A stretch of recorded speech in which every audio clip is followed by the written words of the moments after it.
arm, Xiaolon rummaged through his coat, pulling out a piece of shredded down. Damn it, my down jacket has been pierced. No, that wasn't the crux of the matter. He searched again and finally produced a smooth object that had cracked into two halves. The surrounding crowd, momentarily stunned, focused intently. A macadamia nut? Upon hearing its name, Xiaolon confirmed the true culprit. Ah, so it seems I was not mistaken. This is indeed the 100 bullet-catching macadamia nut from the Points Redemption store. This item was exorbitantly priced, costing him 3,000 points, and the system had failed to inform him of its pitfalls. Regardless of the target, any bullet must be caught. Moreover, it insisted on doing so in tandem with Xiaolon. Is this truly the notorious 100 bullet-catching method?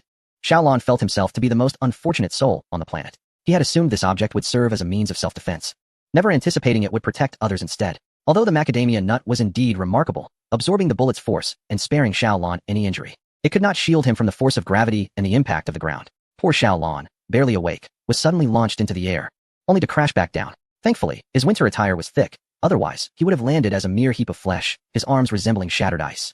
Well, at least this macadamia nut had saved old Lu's life, rendering the fall somewhat worthwhile. Those around him rejoiced, oblivious to Xiaolan's predicament, exclaiming how fortunate he was. Oh my, this is incredible. The bullet struck the macadamia nut in your arms. This is even more impressive than a coin stopping a bullet. What if the criminal had fired dozens of rounds? I can hardly imagine. Xiaolon, your luck is truly extraordinary. Xiaolon listened with a bitter smile. Indeed. This 100 bulletproof macadamia nut is quite the trap. It can withstand a single bullet, but what if the opponent fires dozens? When it takes the first hit and lunges forward, it would surely be riddled with the remaining shots. At this moment, Xiaolon truly felt fortunate, almost invincible. Moreover, he resolved never to collect the entire set of items again. Xiaolon, you are incredibly brave, to dare to leap and shield yourself from bullets. You are embodying a movie protagonist. Witnessing such a rare occurrence with my own eyes is something I could boast about for a lifetime. The crowd, filled with curiosity and excitement, crowded around Xiaolon, only to be promptly pushed aside by old Lu. Everyone, do not touch him. Even wearing a bulletproof vest does not guarantee safety. Be cautious of any other injuries he may have. When is the ambulance arriving? Hurry and take him to the hospital for a checkup. As he was lifted onto a stretcher, Xiaolon felt no resistance. After such a heavy fall, it was reasonable to get checked out. What happened after the incident was unclear to Xiaolon, but he heard that morale soared after his departure. He was taken to the hospital for a full examination. The doctor examined his report and palpated his body a few times, then glanced at the report with a furrowed brow. Doctor, what is wrong with me? Xiaolon asked anxiously. Young man, don't just consume protein powder for muscle gain. You should also include some carbohydrates. Your weight could increase further. Are you a celebrity or a model? Such strict body management, not allowing even a hint of excess fat. Had you a bit more cushioning on your backside, you wouldn't need to be here at all. You have some bruising. Hurry home and apply ice. Other than that, there are no significant issues. As the doctor finished speaking, he turned to see several police officers rushing in, and his demeanor stiffened.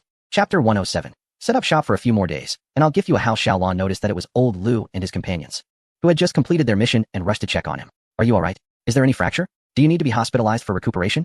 The district government leaders heard about your injury and requested your phone number. They'll visit you in your hospital room tomorrow. Xiaolon awkwardly glanced at the astonished doctor and cleared his throat. No need for hospitalization. The doctor said I can go home now. Everyone seemed a bit taken aback. Wasn't he shot? Does he truly have no injuries at all? Is the macadamia nut really that effective? Although the firearm was a homemade shotgun meant for birds, it was still a real weapon. Did you conduct a thorough examination? Don't hesitate to spend money on this. If there are any unreimbursable expenses, I'll cover them out of pocket. Old Lu stated resolutely, grateful to Xiaolon for saving his life. If Xiaolon were to develop any lingering ailments, old Lu would carry that guilt for a lifetime. Upon hearing about the gunshot wound, the doctor was taken aback. Why didn't you mention this earlier? Gunshot wounds cannot be taken lightly. What if there are fragments lodged in your body? You should be hospitalized. Let us conduct further examinations tomorrow. In truth, the municipal hospital was conveniently located near Xiaolan's home, within walking distance. He had hoped to return home and rest. However, under old Lu's insistence, Xiaolon found himself unable to go home, and thus, he complied and was formally admitted for observation. In the words of old Lu, should any mishap occur in the dead of night, it would be prudent for the medical personnel to be prepared for swift intervention at the hospital. The following morning, government officials arrived bearing fruit as a gesture of sympathy. Under typical circumstances, it is rare for representatives from government departments to visit police officers injured in the line of duty. However, Xiaolon, in addition to her role as a police officer, also bears the weight of another identity as the proprietor of a handmade bun shop, a beacon of hope for Fenghan District, and a significant figure in its narrative. The director of the Cultural and Tourism Bureau personally came to visit. Upon entering, his gaze immediately fell upon Xiaolan's hands, and upon confirming that they were unscathed, he let out a sigh of relief. Learning that Xiaolan's examination revealed no serious issues and that she would be discharged today, the director could hardly contain his elation. After extending his well wishes, he finally articulated the purpose of his visit. He requested that his subordinates and others leave the room, creating an intimate space for him to speak candidly with Xiaolon. Comrade Xiao, to be frank, when we discovered your true identity as an undercover police officer, we were genuinely inclined to recruit you. Your impact on Fenghan District is nothing short of miraculous. It is not an exaggeration to say you have brought it back to life. This district is in dire need of talents like you. However, we have confirmed with your superior that your aspirations do not lie in business, but in serving the people. This is indeed commendable. You will undoubtedly shine in your role as a police officer, and we will fully support your decision. As Xiaolon listened, she sensed that the groundwork had been laid for further discussion. Indeed, the director hesitated for a moment before, with a troubled expression, he continued. However, you are aware that every day, over 1 million tourists travel great distances for you. The influx is akin to a tide, swift to arrive and equally swift to depart. We dare not hope for the flow to be perpetual. We merely wish to seize the moment at its peak. The director then displayed a somewhat sheepish demeanor as he expressed, we understand that your task was completed yesterday, and there is no need for you to set up your stall again. Nevertheless, the enthusiasm remains palpable. On behalf of the tourists and the entire Fomin district, I would like to inquire if you might consider operating for a few more days. Until this weekend, it would provide a proper conclusion and an explanation for the visitors. After speaking, as if fearing a refusal from Xiaolon, the director adeptly revealed his ace. Of course, we would not ask Comrade Xiao to work without reward. For your outstanding contributions, we unanimously believe you deserve a housing incentive. What? Even though Xiaolon was accustomed to the grand gestures of the system and had witnessed significant matters, she was taken aback by the government's generosity. A house.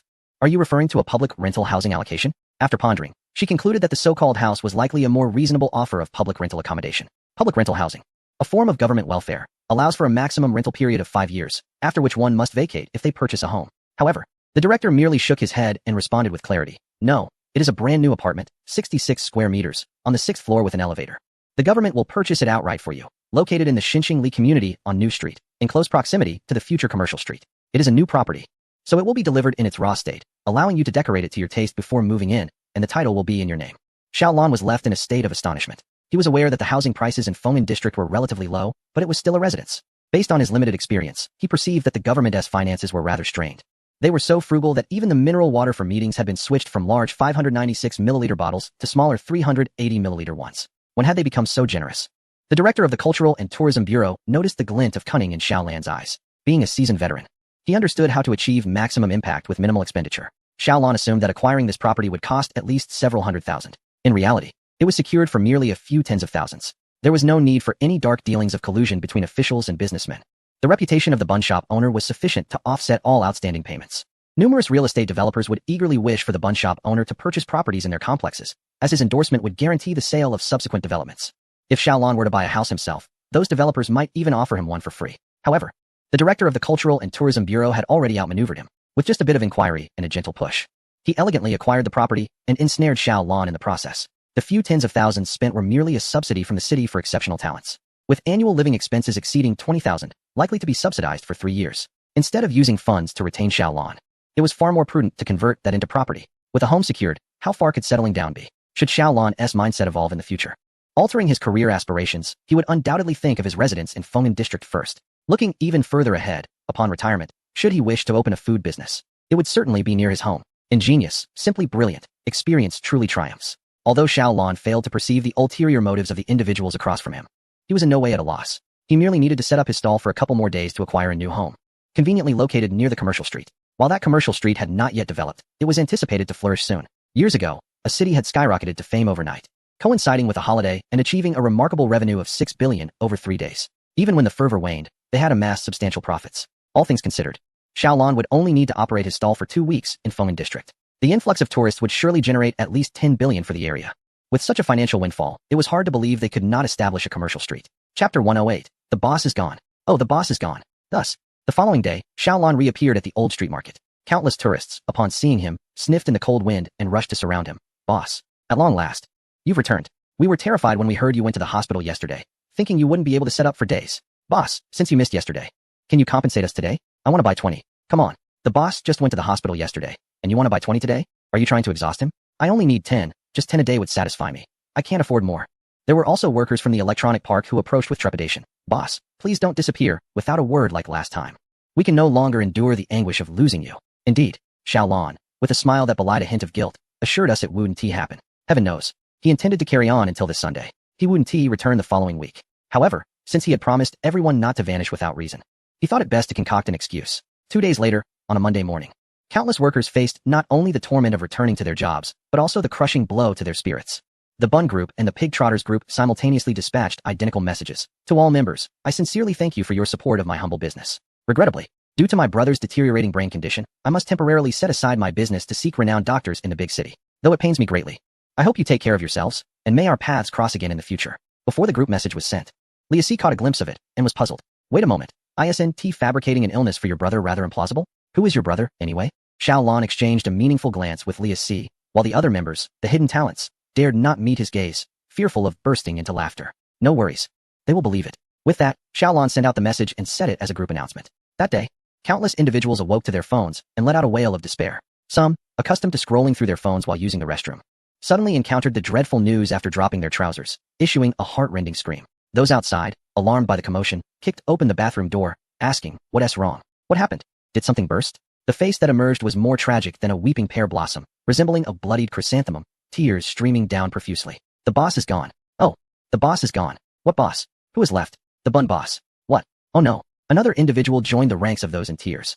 The group messages surged like fish desperate for water. Oh no. The boss has truly made a fortune. He now has the means to go to the big city for treatment. What? I said the other day that the boss going to the hospital was a bad omen.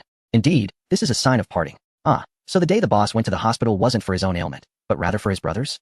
The local hospital couldn't treat him, so he must go to a larger one? Wait, is the brother not just an ordinary mentally challenged person? Is there another brain ailment? The boss is truly an extraordinary brother. Though it pains us, we respect and bless him. We await your return. I apologize.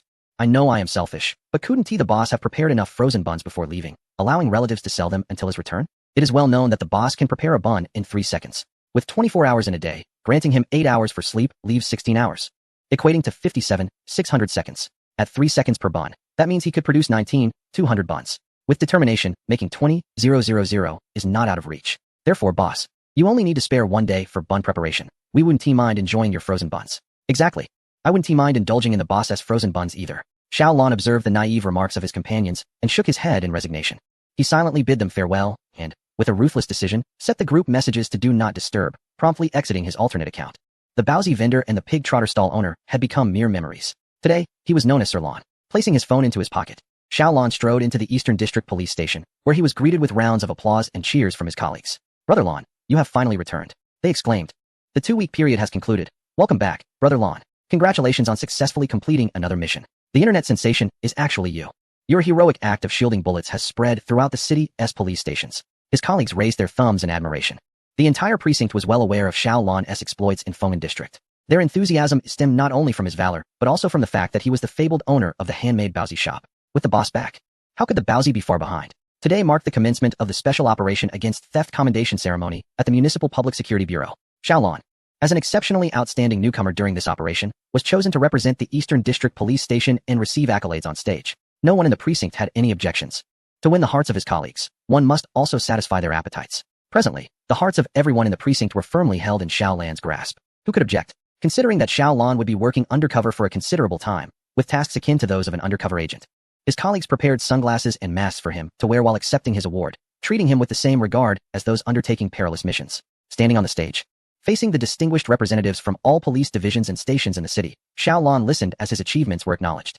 Comrade Xiao Lan has demonstrated exceptional performance in this operation and is awarded the second-class individual merit, with a reward of 5,000 yuan. He also receives the third-class collective merit, with a reward of 10,000 yuan. Thunderous applause erupted, and many gazes were filled with envy at the substantial rewards. Simultaneously, the system in Xiao Lan's mind initiated the reward calculation. Ding. Statistics complete. A total of 250 criminals apprehended in this operation. This includes 150 D-class criminals, rewarding 750,000 yuan and 500 points. 70 C-class criminals, rewarding 400,000 yuan and 14,000 points. 20 B-class criminals, rewarding 1,000 yuan and 10,000 points. 10 A-class criminals, rewarding 1,000 yuan and 10,000 points. Please continue your diligent efforts. Perhaps due to the magnitude of this reward, the system thoughtfully provided a summary. Total reward accumulated: 150,000 yuan, 41,500 points. Xiao Lan gazed at the figures displayed on the panel, feeling a surge of excitement that made his legs tremble. What a bountiful harvest. Such a fortune made enduring a bullet truly worthwhile.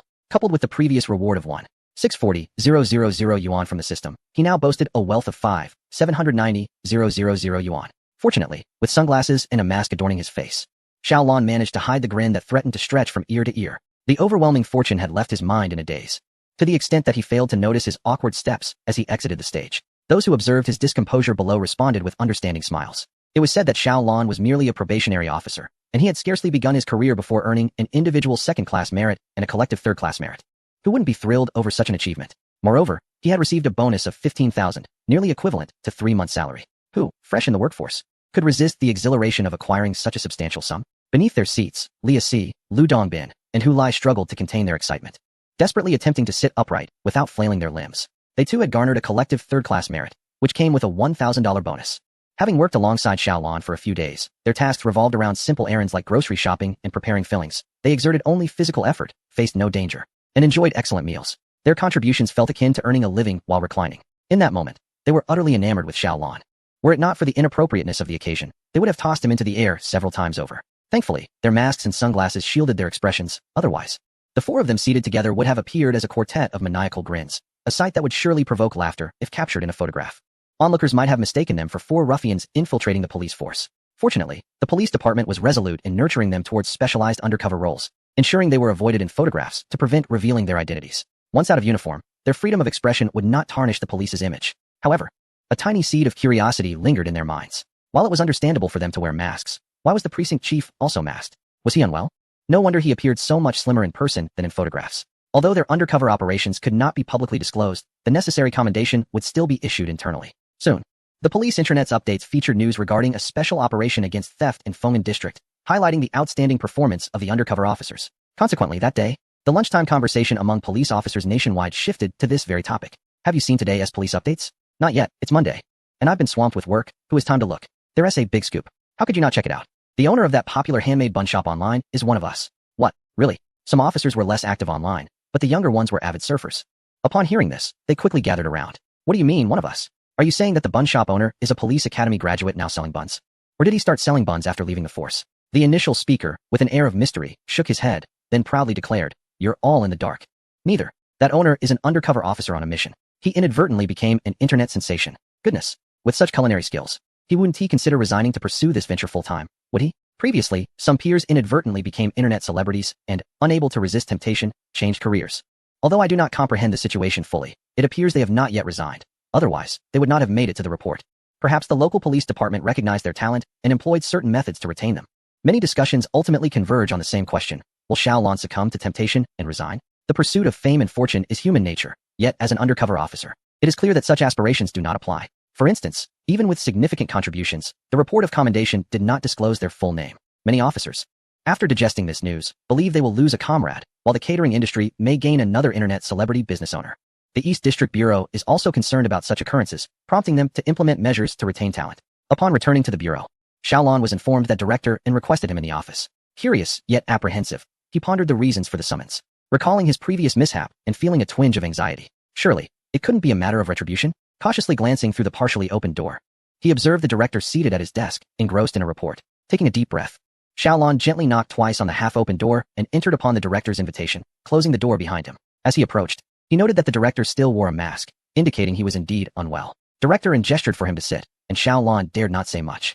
Quietly pulling out a chair and taking a seat across from the desk, he suddenly noticed the report in the director's hands was evidently a printed version of the electronic report he had sent to Lao Lu. His heart raced. Feeling the pressure of facing authority, a sensation he had not encountered since being called to the teacher's office in his youth. However, as soon as the director spoke, all of Xiaolan's tension dissipated. I have reviewed your report and listened to Lao Lu's briefing. The income from your stall is indeed substantial, yet the cost of ingredients is also high. When balanced, the profit is minimal, considering the effort you exert. Working during the day at the stall and at night with overtime while enduring various threats, I have advocated for the stall profits to be considered as team compensation, which has received city approval. For future tasks, you, as the main responsible party, will receive a larger share, with the remainder adjustable based on each individual's performance during the task. However, I hope you do not lose sight of your original intentions, prioritizing the successful completion of tasks over the pursuit of greater profits. Director paused, seemingly realizing his tone was overly stern, and softened his approach. I understand that being a police officer does not yield the same financial rewards as becoming an internet celebrity, and it is indeed more arduous.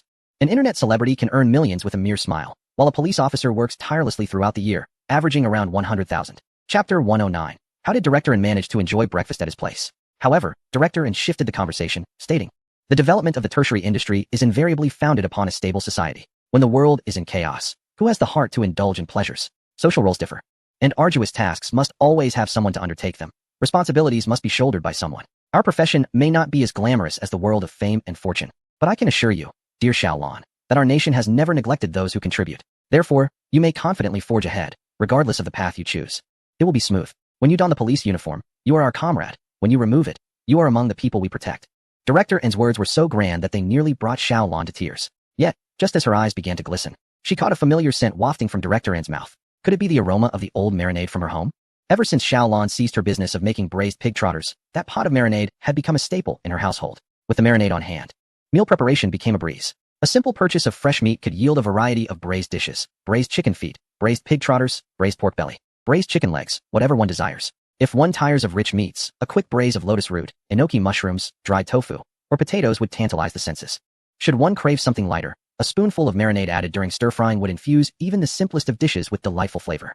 The laziest method involved boiling soft noodles in plain water, adding a spoonful of the old marinade, and sprinkling some chopped green onions. Breakfast, or a late-night snack, would be effortlessly prepared. Even with such a hasty approach, the old man would leave the bowl gleaming, with not a drop of broth remaining. To safeguard the marinade from the old man's indulgence, Xiaolon had secured the iron barrel with a lock.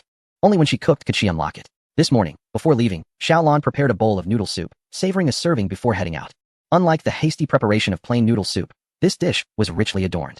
The broth was cooked separately from the noodles, which only required blanching in boiling water. The broth was infused with shiitake mushrooms, daylilies, black fungus, button mushrooms, tomatoes, eggs, and pork, simmered for at least 20 minutes. With an additional spoonful of the secret marinade from the pig trotters, resulting in a thick, luscious concoction. Mixing this rich broth with the blanched noodles required no further seasoning. Even the most ordinary noodles could transform into a culinary delight. Xiaolon could discern that Director and carried the scent of her noodle soup.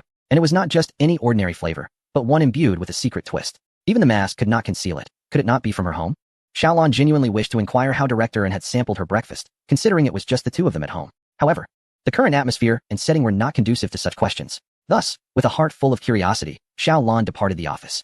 As soon as she left, Director and promptly set down the paper documents, stealthily closed the door, and removed his mask. It was indeed a challenge to work in the same precinct while having to conceal such matters. One could only wonder how long this ruse could be maintained. Oh, considering that my father specially delivered a bowl of clear broth noodles to me this morning, I shall acquiesce to his wishes. The mere thought of that fragrant broth stirs a pang of longing in Director and stomach. While the culinary delights brought by my father are indeed delectable, there is an incessant feeling that they are somehow insufficient. I wish I could relinquish this directorial position to my father, allowing him to reside comfortably at home, where he would surely feast to his heart's content. However, my father's reasoning is that he fears excessive indulgence may hinder digestion, advocating instead for smaller portions. Well, this rationale seems somewhat scientific, as doctors also recommend more frequent, smaller meals. Nevertheless, there lingers a sense that my father's offerings are always missing something. Take today's clear broth noodles, for instance. I could detect the essence of mushrooms, yet not a single mushroom piece graced the noodles. The flavors were so intricately layered that my taste buds struggled to keep up, yet my eyes quickly discerned the lack of variety in the bowl, just noodles and broth. Oh well, at least there is something to eat. As for the peculiar aroma of the noodles that seemed reminiscent of a different dish, Xiaolon had yet to ponder it deeply when uplifting news arrived, distracting him entirely. The police department granted Xiaolon and his companions a 2-day respite to adjust their disrupted circadian rhythms from their previous mission. They were informed prior to their break that upon their return, new tasks would await them. The four friends joyfully divided the extra profits from their recent ventures and luxuriated at home for 2 blissful days. Unimportant matters were swiftly cast aside.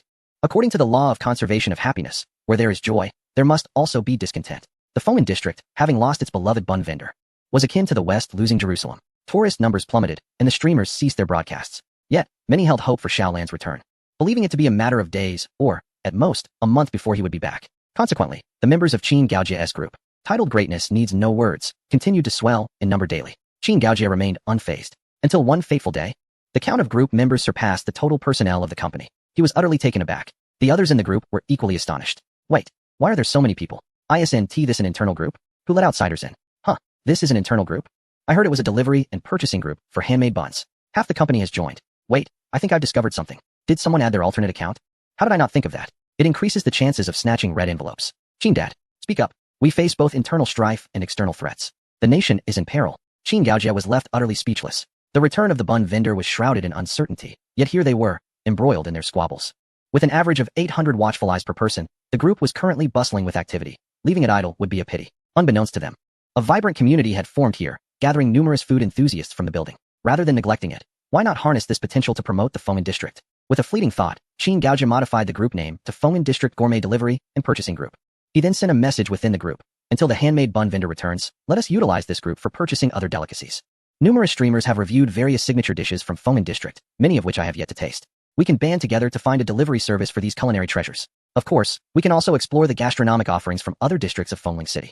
This proposal was met with unanimous approval. Given the group's considerable membership, expelling anyone seemed impractical, especially since the petty thieves of Fengling District had vanished after a significant crackdown that instilled fear in wrongdoers and became widely known across the nation. For the foreseeable future, shopping there would be free from the fear of theft. When the handmade bun vendor eventually returns, he could simply create a new internal group. Meanwhile, Zhou Haochuan faced gastrointestinal woes but thrived in his career. After parting ways with Xiaolon, he found himself grappling with withdrawal symptoms. Each night, as he live-streamed gaming, thoughts of buns consumed him, while his mouth incessantly munched on other snacks, perhaps due to his fervent efforts and an insatiable appetite akin to a perpetual motion machine. Many affluent sponsors recognized his potential and sought to invest in advertising within his gaming streams. Although the promotional content was rather peculiar, entirely food-related and unrelated to gaming, he welcomed the opportunity to earn some income. During this bun withdrawal phase, regardless of sponsorship, he needed to munch to endure. Yet in the quiet hours of midnight, memories of the past occasionally haunted Zhou Haochuan. He recalled how he had proactively promoted a video extolling the virtues of the handmade buns, and tears of regret would flow had he not fervently advertised the buns online. The vendor might not have amassed wealth so quickly and departed. If given a second chance, he would have chosen to purchase all of the vendor's buns while they were still obscure, freezing them to savor until the end of the world. Gazing at the corner where a freezer capable of holding 5 people stood, with a solitary bun resting inside, Zhou Haochuan felt a pang of sorrow. The freezer was an utter waste of money. Another individual who shared in the folly of extravagant spending was the prominent streamer, Tao Ge. In comparison to Zhou Haochuan, Tao Ge's financial misadventures were monumental. He had purchased several properties solely to await Xiaolan's return, only to find that after securing the homes, the person had vanished. In his livestream, fans ridiculed him as a colossal fool. Tao Ge, you bought those houses for nothing. You waited for a rabbit. Only to find it woke up and scampered off into the forest. Perhaps the bun vendor, now thriving in a big city, won't want to return, finding the conveniences of urban life more appealing. I heard the vendor was an apprentice in a big city. Isn't he more familiar with it? With his skill, coming to a small place is beneath him. In the face of such mockery from netizens, Tao Ge remained unfazed. Big cities are merely a handful: Beijing, Shanghai, Shenzhen, and Guangzhou. I own properties in all of them. If not, I shall simply acquire another. Those who had previously mocked him now found themselves speechless. One possesses wealth, the other artistry. Yet the fool is none other than myself. Perhaps it is the confidence bestowed by his riches that emboldens Tao Ge, who calmly states, I have already messaged the boss to inquire which city to visit for treatment. I am merely awaiting his reply. However, he seems perpetually occupied, often neglecting to respond to my messages. As he speaks, Tao Ge produces another phone to display his messaging interface to the group. As his finger glides upward, everyone witnesses a plethora of one-sided messages sent to Xiaolan, reminiscent of a barrage of notifications. Suddenly, Tao Ge discovers a reply from the dumpling vendor amid his flood of messages. Oh, it turns out the boss did reply to me. The context reveals that Tao Ge had asked if he could pose a question for an interview. Tao Ge, many netizens wish to interview you regarding a matter. With your culinary skills, why would you choose to come to a small city like Fengling? Surely, large cities abound with affluent individuals willing to pay you multiples of what you earn here, affording greater opportunities for development, would they not? Below lies the dumpling vendor's response. Dumpling vendor. There is a principle in education known as education without distinction. As a chef, I adhere to the same philosophy. Diners should not be categorized by status or wealth, but treated equally. My food is not crafted for a select demographic, but rather for all. The pricing of dishes reflects their inherent value. Regardless of who you are, provided you pay the same price, you shall receive the same exquisite taste and joy. Thus, where my food is sold or to whom it is sold is of little consequence, as long as there are patrons willing to purchase it. This inquiry is particularly significant as it encapsulates Xiaolan's innermost thoughts. Even at the zenith of his previous life, he never allowed his culinary artistry to become the exclusive domain of the elite. His restaurant was accessible to all, with patrons queuing for reservations. No affluent individual would be allowed to cut in line or be charged extra, nor would a common person be treated with disdain for ordering less expensive dishes. The wealthy possess myriad avenues for pleasure, while the choices for the ordinary are often woefully limited. Individuals like Tao Ge can traverse the globe, savoring diverse cuisines, or employ renowned chefs from the 8 culinary traditions to create daily variations.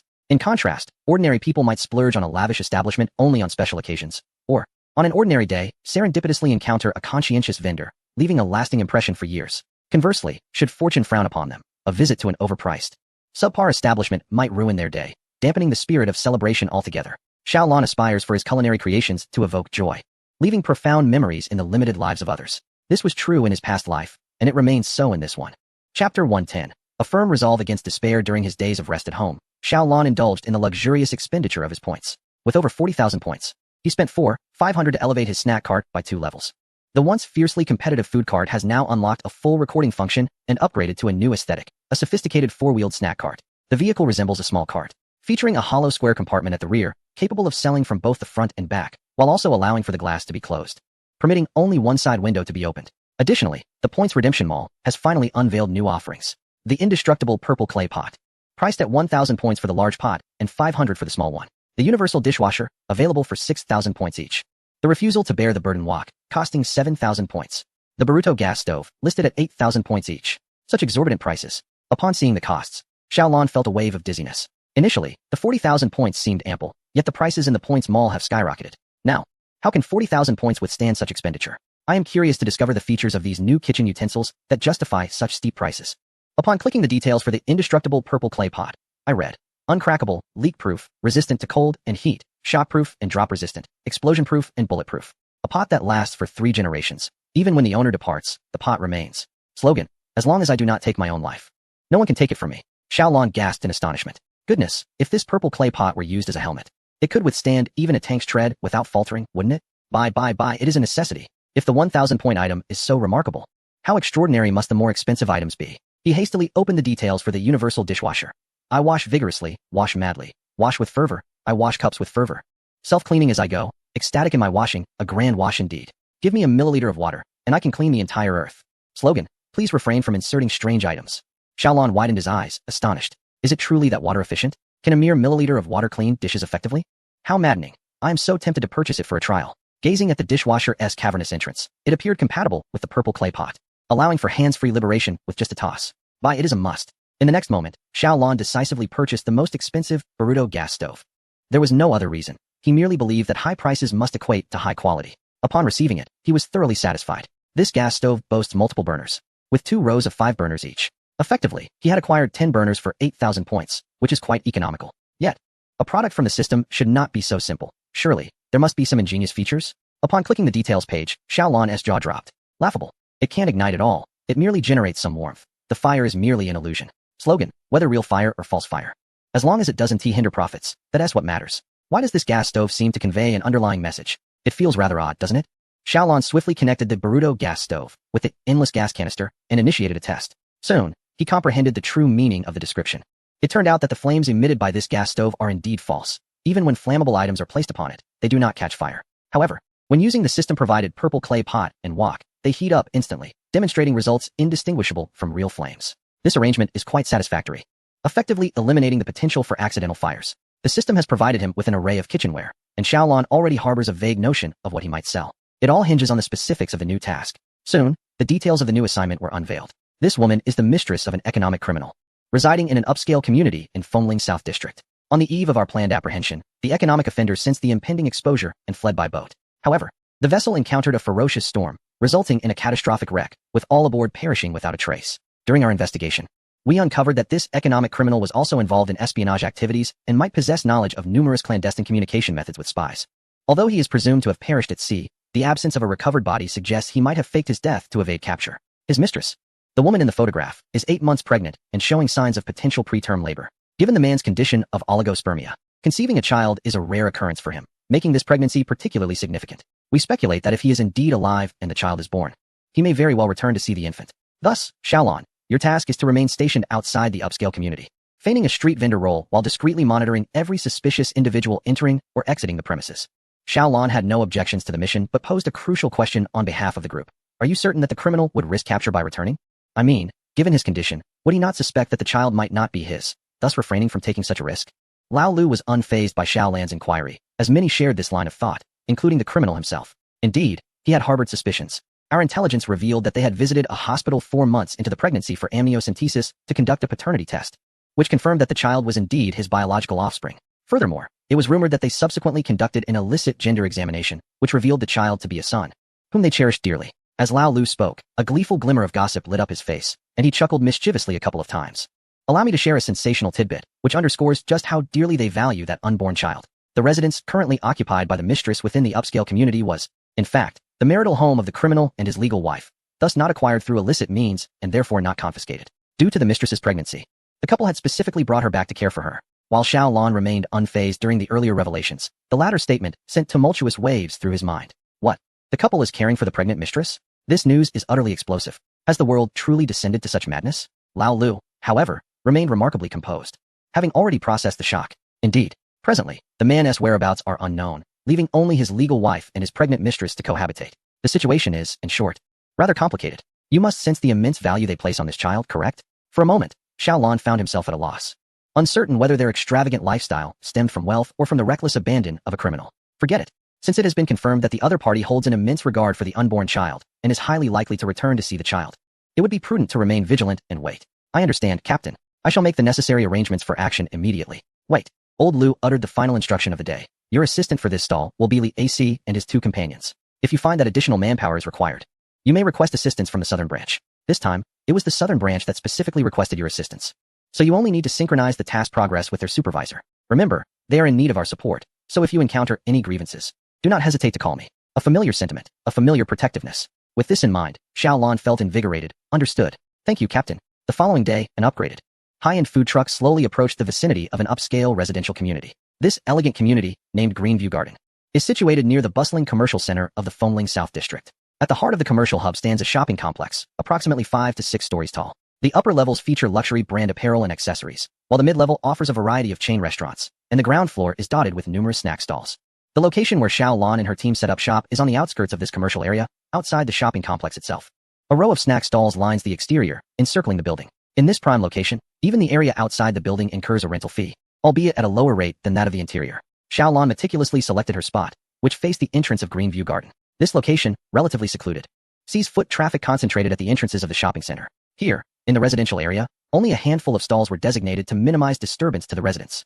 Many tourists, aware of the scarcity of stalls, would turn back before even reaching this point. Hence, the previous owner of this stall found it unprofitable and sought to sublease it. Coincidentally, Xiao Lan was in need, and she took over the remaining half-month lease from the original owner. Today marked the day of their handover. Chapter 111. Selling claypot rice and Huangmin chicken rice. The previous owner's stall resembled a permanent storefront, aesthetically pleasing on the outside, yet beneath, it was mobile, resting on 4 wheels. Once the wheels were unlocked, it could be easily pushed away. Before departing, the original owner noticed the 2 rows of stoves atop Xiao Lan's food truck and curiously inquired, "What do you plan to sell here?" While working, Xiao Lan replied, "I will be selling claypot rice and Huangmin chicken rice."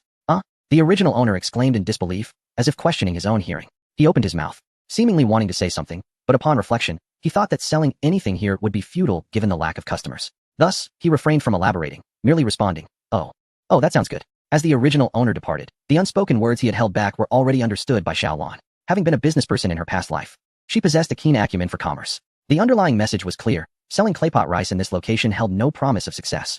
A mere glance around the surrounding stalls reveals which ventures hold promise for success. One stall sells ice cream, another coffee, yet another offers milk tea. And there is one selling toast, each a cold delicacy. They all provide items that can be conveniently taken away, indicating that patrons linger for only the briefest moments, often succumbing to impulse as they pass by. In stark contrast, Xiao Lan has chosen to set up a table here, offering staple foods. This seems rather foolish. The former stall owner likely believed that Xiao Lan was unaware that the residents of the nearby community do not frequent street vendors, which is why he foolishly chose to sell claypot rice. He refrained from advising Xiao Lan, fearing it might dissuade him from renting the stall. However, Xiao Lan remains unconcerned. His intention is to complete his task, and if he attracts even a handful of customers, it will suffice to maintain his cover. The quality of business is of little consequence to him. Moreover, given Xiao Lan's culinary skills, it is unlikely that his business would falter. He fears instead that it may flourish too abundantly. Some who do not understand him believe he is deliberately underwhelming his offerings to avoid drawing too many customers, thinking that if he made his food less palatable, it would serve his purpose. Yet, he adheres to his principles. When he cooks, he must do so with utmost dedication, for he cannot betray the ingredients or the patrons who have paid for their meals. This is his dignity as a chef.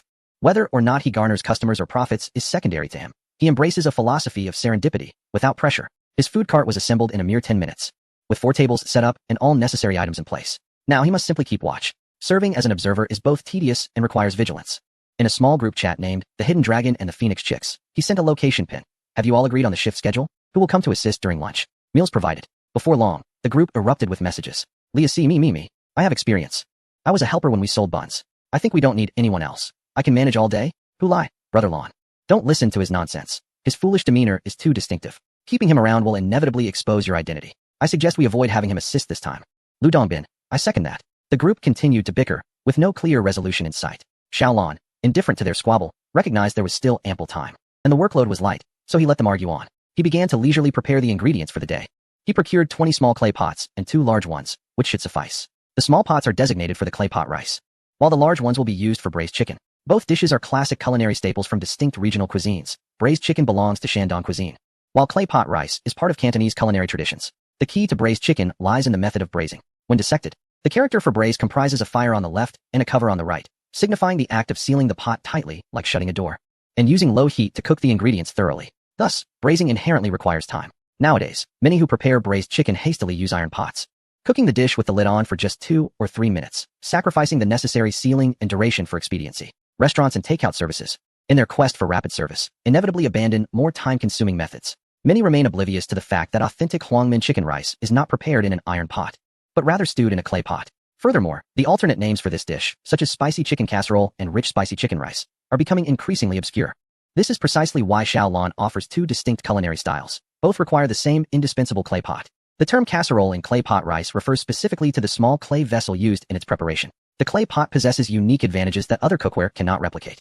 It boasts excellent heat retention and even heat distribution, enabling it to preserve the original flavors of the ingredients to the fullest extent, amidst the continuous and uniform heating.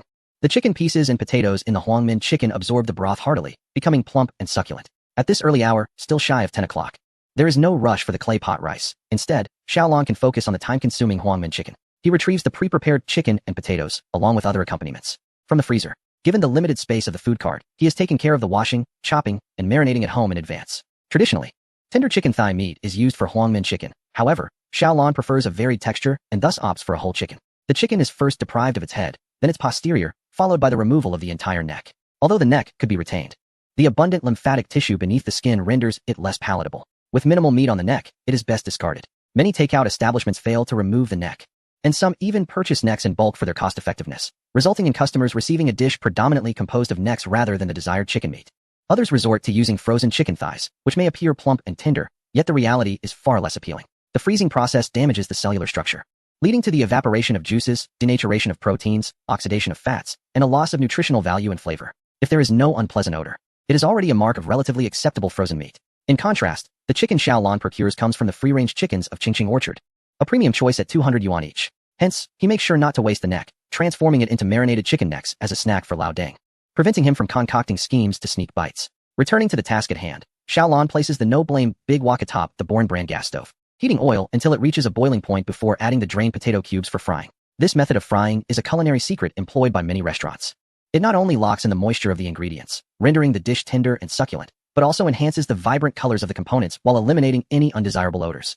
The potatoes are fried until their surfaces are slightly wrinkled and golden, then removed for later use. The remaining oil is not wasted.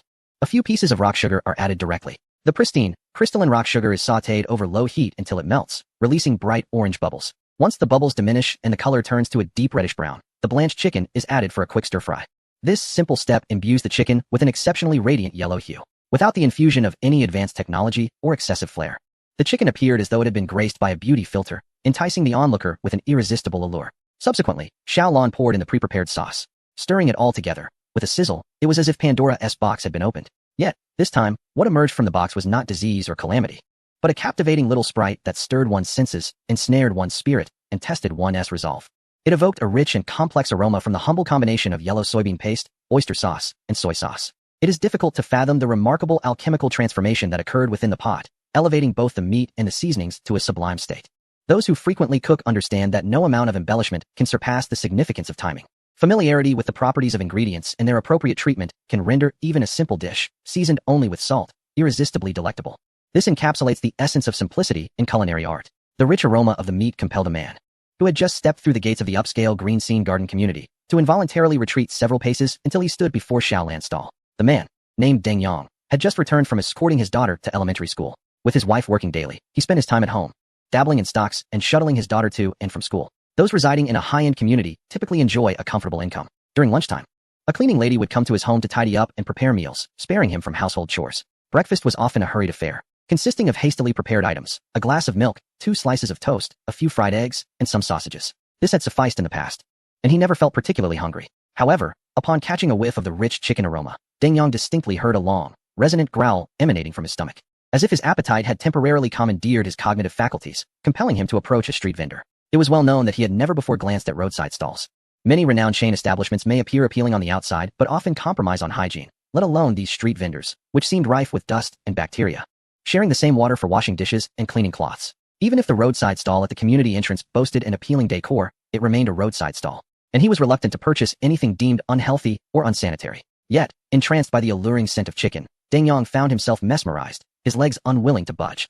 The enchanting aroma seemed to trigger a primal instinct within him, transforming him from a man into a stubborn mule, impervious to reason's urging. He stood transfixed, watching Xiaolan as she added a spoonful of yellow wine, swirling it in a circle as she poured it into the pan. The alcohol evaporated instantly, intensifying the meat's fragrance and enveloping him in an aromatic haze. Gazing at the vibrant, golden chicken in the pot, a poetic line unexpectedly surfaced in his mind. The fragrant array ascends to the skies, the city adorned in golden armor. His eyes and thoughts were completely captivated by the luminous chicken. With a decisive click, Xiaolan turned off the gas stove. Deng Yang furrowed his brow and quickly regained his composure. He swallowed hard and asked eagerly, "Boss, how much for your stir-fried chicken?" Xiaolan looked at him with a puzzled expression, slightly frowning. "This is not stir-fried chicken, it's braised chicken." Deng Yang was taken aback. "But weren't you just stir-frying?" "Indeed," Xiaolan replied, "but I haven't even begun to braise it yet. If cooking had a progress bar, this braised chicken would only be at 30. It's not even a semi-finished product, it's merely been lightly oiled. I never anticipated a customer would rush in to inquire about the price at this stage." Deng Yang blinked, feeling as if each of his eyelashes was distinctly enveloped in the enticing aroma. The chicken had reached such a level of preparation, it seemed ready to serve. Yet the vendor continued to work. Just as he contemplated suggesting that Xiaolan sell it to him immediately, he found his lips moving slower than Xiaolan's hands. Suddenly, Xiaolan ladled a generous scoop of water into the pot without hesitation. In an instant, a pot of visually and aromatically appealing stir-fried chicken was sullied by the splash of cold water. It was evident that the flavors had been diluted. The once vibrant colors of the chicken now appeared dull and uninviting. Xiaolan was undeterred by Deng Yang's look of dismay. He remained deeply focused on his culinary task, rarely allowing himself to be distracted. Utilizing the residual heat from the pot, he stirred the chicken and water together. Then, he lifted the pot and poured the entire contents, along with the broth, into a large clay pot, sealing it with a lid. As the chicken in the clay pot began to bubble once more, Xiaolan lifted the lid, and the pot erupted with frothy bubbles, sending splashes of liquid into the air, reminiscent of boiling honey, glistening with a radiant hue akin to amber or agate. The mesmerizing colors that had previously graced the pot returned anew. Deng Yang stood entranced. His feet that had been poised to depart now stealthily retreated. This culinary process was akin to the casting of a spell, merely by heating and boiling. The once mundane dish was rejuvenated. Xiaolan added a pinch of salt and some rehydrated dried shiitake mushrooms, covering it again to simmer on low heat. After 10 minutes, upon lifting the lid once more, an even more exquisite aroma surged forth. It was so overwhelming that Deng Yang momentarily questioned whether it was he who had lifted the lid, rather than the vendor. The new fragrance obliterated Deng Yang's previous memories, leaving only the essence of a dish. However, the magic of cooking persisted. The aroma was still not complete. Xiaolan added fried potatoes to the pot and covered it once again. Remarkably, these seemingly insignificant potatoes asserted a powerful presence within the braised chicken. Deng Yang suddenly detected a soft, glutinous aroma that surged forth, his mouth reacting more swiftly than his nose to the scent of the potatoes. Just by inhaling, he felt as if he could taste the potatoes' grainy, powdery, and tender texture. He could hardly discern whether it was his sense of taste or smell that was activated. His throat quivered in anticipation, and observing the vendor's calm demeanor, he could not help but urge, "Boss, when will it be ready?" As Xiaolan glanced at the clock, it was nearing 11 o'clock. The large pot of meat, along with 4 or 5 chickens, posed quite the challenge to cook. It would require at least another 20 minutes. As the dish was meant to be prepared in bulk and needed a longer cooking time, "Perhaps you could take a seat and wait?" he suggested. Deng Yang hesitated. He had initially intended to treat this meal as a makeshift breakfast to compensate for the unsatisfactory morning repast.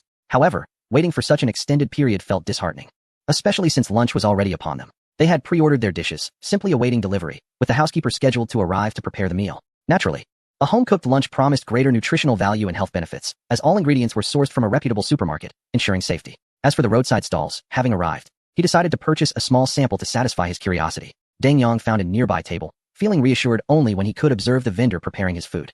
After a few minutes, he witnessed the vendor lifting the lid of the pot once more, adding green and red bell peppers. Deng Yang's fingers instinctively spread wide, and he nearly shouted, "I don't eat bell peppers." Yet, it was too late. He suddenly realized that the vendor was not privy to his family's culinary preferences. This was communal cooking, intended to serve all customers, indifferent to his aversion to bell peppers. He truly despised them. The mere scent made him feel nauseated. His face paled as he grappled with the dilemma of leaving but feeling reluctant to abandon the meal, or staying but struggling to swallow it. After a moment of inner conflict, his disdain for bell peppers triumphed. He feigned a phone call and quietly rose from his seat. However, just a few steps away, he was ensnared by a powerful aroma that compelled him back into his chair. The bell peppers had cooked down, and the yellow braised chicken was ready to be served. The dish had transformed from its initial humble sauté into a robust, enticing creation. The aroma morphed from that of a charming temptress into a muscular figure. No longer coy but rather assertive. It had shed its disguise and boldly revealed its true nature. Once it merely lured diners with its allure, but now it wielded its strength, drawing patrons in with a commanding presence. Deng Yang felt trapped, unable to escape the enticing yet overwhelming atmosphere. Ultimately, he succumbed to the inevitable, resignedly asking, "How much for a portion of yellow braised chicken rice?" 40, came the reply. This price offered him a measure of comfort. Anything too cheap was a risk he was unwilling to take. "All right, I'll take one." Xiaolan opened the rice cooker, scooping a generous serving of rice before returning to the large pot to ladle a heaping portion of chicken onto the plate. Just as Ding Yang realized he had forgotten to request takeout, Xiaolan had already presented him with the dish. He sighed, attributing his oversight to being momentarily captivated by the yellow braised chicken. At first, when the chicken was submerged in broth as it was added to the pot, it appeared as though the meal would be bland and diluted. Yet now, upon lifting the lid, he was astonished to find that the chicken and potatoes had absorbed all the flavorful juices. The pot revealed hardly a trace of clear water. Instead, each piece of chicken appeared as if enshrined in a layer of honeyed wax, exquisite as a work of art. It is sold by the roadside, where a generous spoonful of meat fetches only 40 yuan. Were it to grace a Michelin-starred restaurant, the plate would hold merely 2 or 3 morsels, garnished with a flower, commanding a price of 400. In Deng Yang's mind, the presentation of this braised chicken already warranted full marks. Yet, he remained curious about its taste. After settling the bill, he returned to his seat, gazing at the green and red peppers on his plate. Surprisingly, he felt no aversion. Rather, his appetite was ignited. The aroma of the braised chicken seemed to encapsulate the essence of all its ingredients, discarding the unpleasant aspects. Deng Yang could still detect the scent of the green pepper, albeit one that was not familiar to him. If the unadulterated pepper resembled a menacing stray dog, exuding a frightful aura, then the current version was akin to a once-abandoned dog now embraced by a loving owner. Its prickly demeanor softened into a velvety warmth, radiating an air of bliss. Even the most fearful of dogphobics would be compelled to reach out and pet this exuberant puppy, tail wagging in delight. Thus, while the green pepper remained a green pepper, it was transformed into something altogether different. Deng Yang couldn't bear to extract it from the plate, finding it charmingly vibrant. Without further hesitation, he lifted a piece of chicken and placed it in his mouth. The cunning nose seemed to hold a grudge against the mouth for previously usurping its role. This time, it took charge. Before the taste of the succulent chicken reached his tongue, the nose had already captured its delectable essence, relaying it to the brain. The brain, having been thoroughly astonished, then allowed the mouth to appreciate the flavor. In that moment, an overwhelming sense of regret surged within Deng Yang. He should not have indulged in breakfast before this meal. The lingering flavors of his earlier repast still clung to his palate. The bitterness of coffee mingling with the fishiness of milk. These remnants obstructed his taste buds, preventing a full appreciation of the braised chicken's flavor, leading the nose to preemptively claim victory in presenting the culinary delight to the brain. Such exquisite food warranted a meticulous cleansing of the palate, ensuring all traces of toothpaste were washed away, allowing for the most profound experience of taste. However, the coffee and milk did not linger long. Once their defenses were breached, the mouth became a dominion of braised chicken. An array of flavors surged forth, both abundant and harmoniously structured, advancing toward him. The tenderness of the chicken, the creaminess of the potato, the rich aroma of the mushroom, the mild spice of the green pepper, the robust sweetness of the red pepper, all bolstered by the formidable trio of scallion, ginger, and garlic, vanquished any remaining food remnants, sending them fleeing in disarray. Seated at a makeshift folding table by the roadside, Deng Yang felt as though the strains of a violin serenade flowed around him. This was no mere street stall. It was a culinary experience worthy of a 5-star establishment. He longed to close his eyes and immerse himself in the dreamlike sensations the food offered. Yet, his eyes resisted closure. After all, they too had a stake in this feast. This dish of braised chicken rice is not merely a feast for the nose and palate, but a visual banquet as well. The verdant hues resemble green jade, the reds evoke crimson agate, and the yellows add a further richness. The white rice, stained with the sauce, resembles translucent yellow crystal, while the chicken pieces display the luster of yellow sapphires. Even the slices of ginger interspersed within gleam like gold. Under such culinary temptation, Deng Yang cast aside his chopsticks. Abandoning his so-called decorum, he scooped the rice and chicken with a spoon, stuffing his cheeks until they bulged, intuitively grasping the essence of braised chicken rice. The slightly salty sauce, paired with steaming white rice, forms the epitome of satisfaction. To hell with coffee and toast. His stomach, accustomed to Chinese cuisine, clearly informed him that enjoying a bowl of warm, sauce-laden rice on a chilly winter day is indeed the pinnacle of delight. Chapter 112. Competing with customers for food.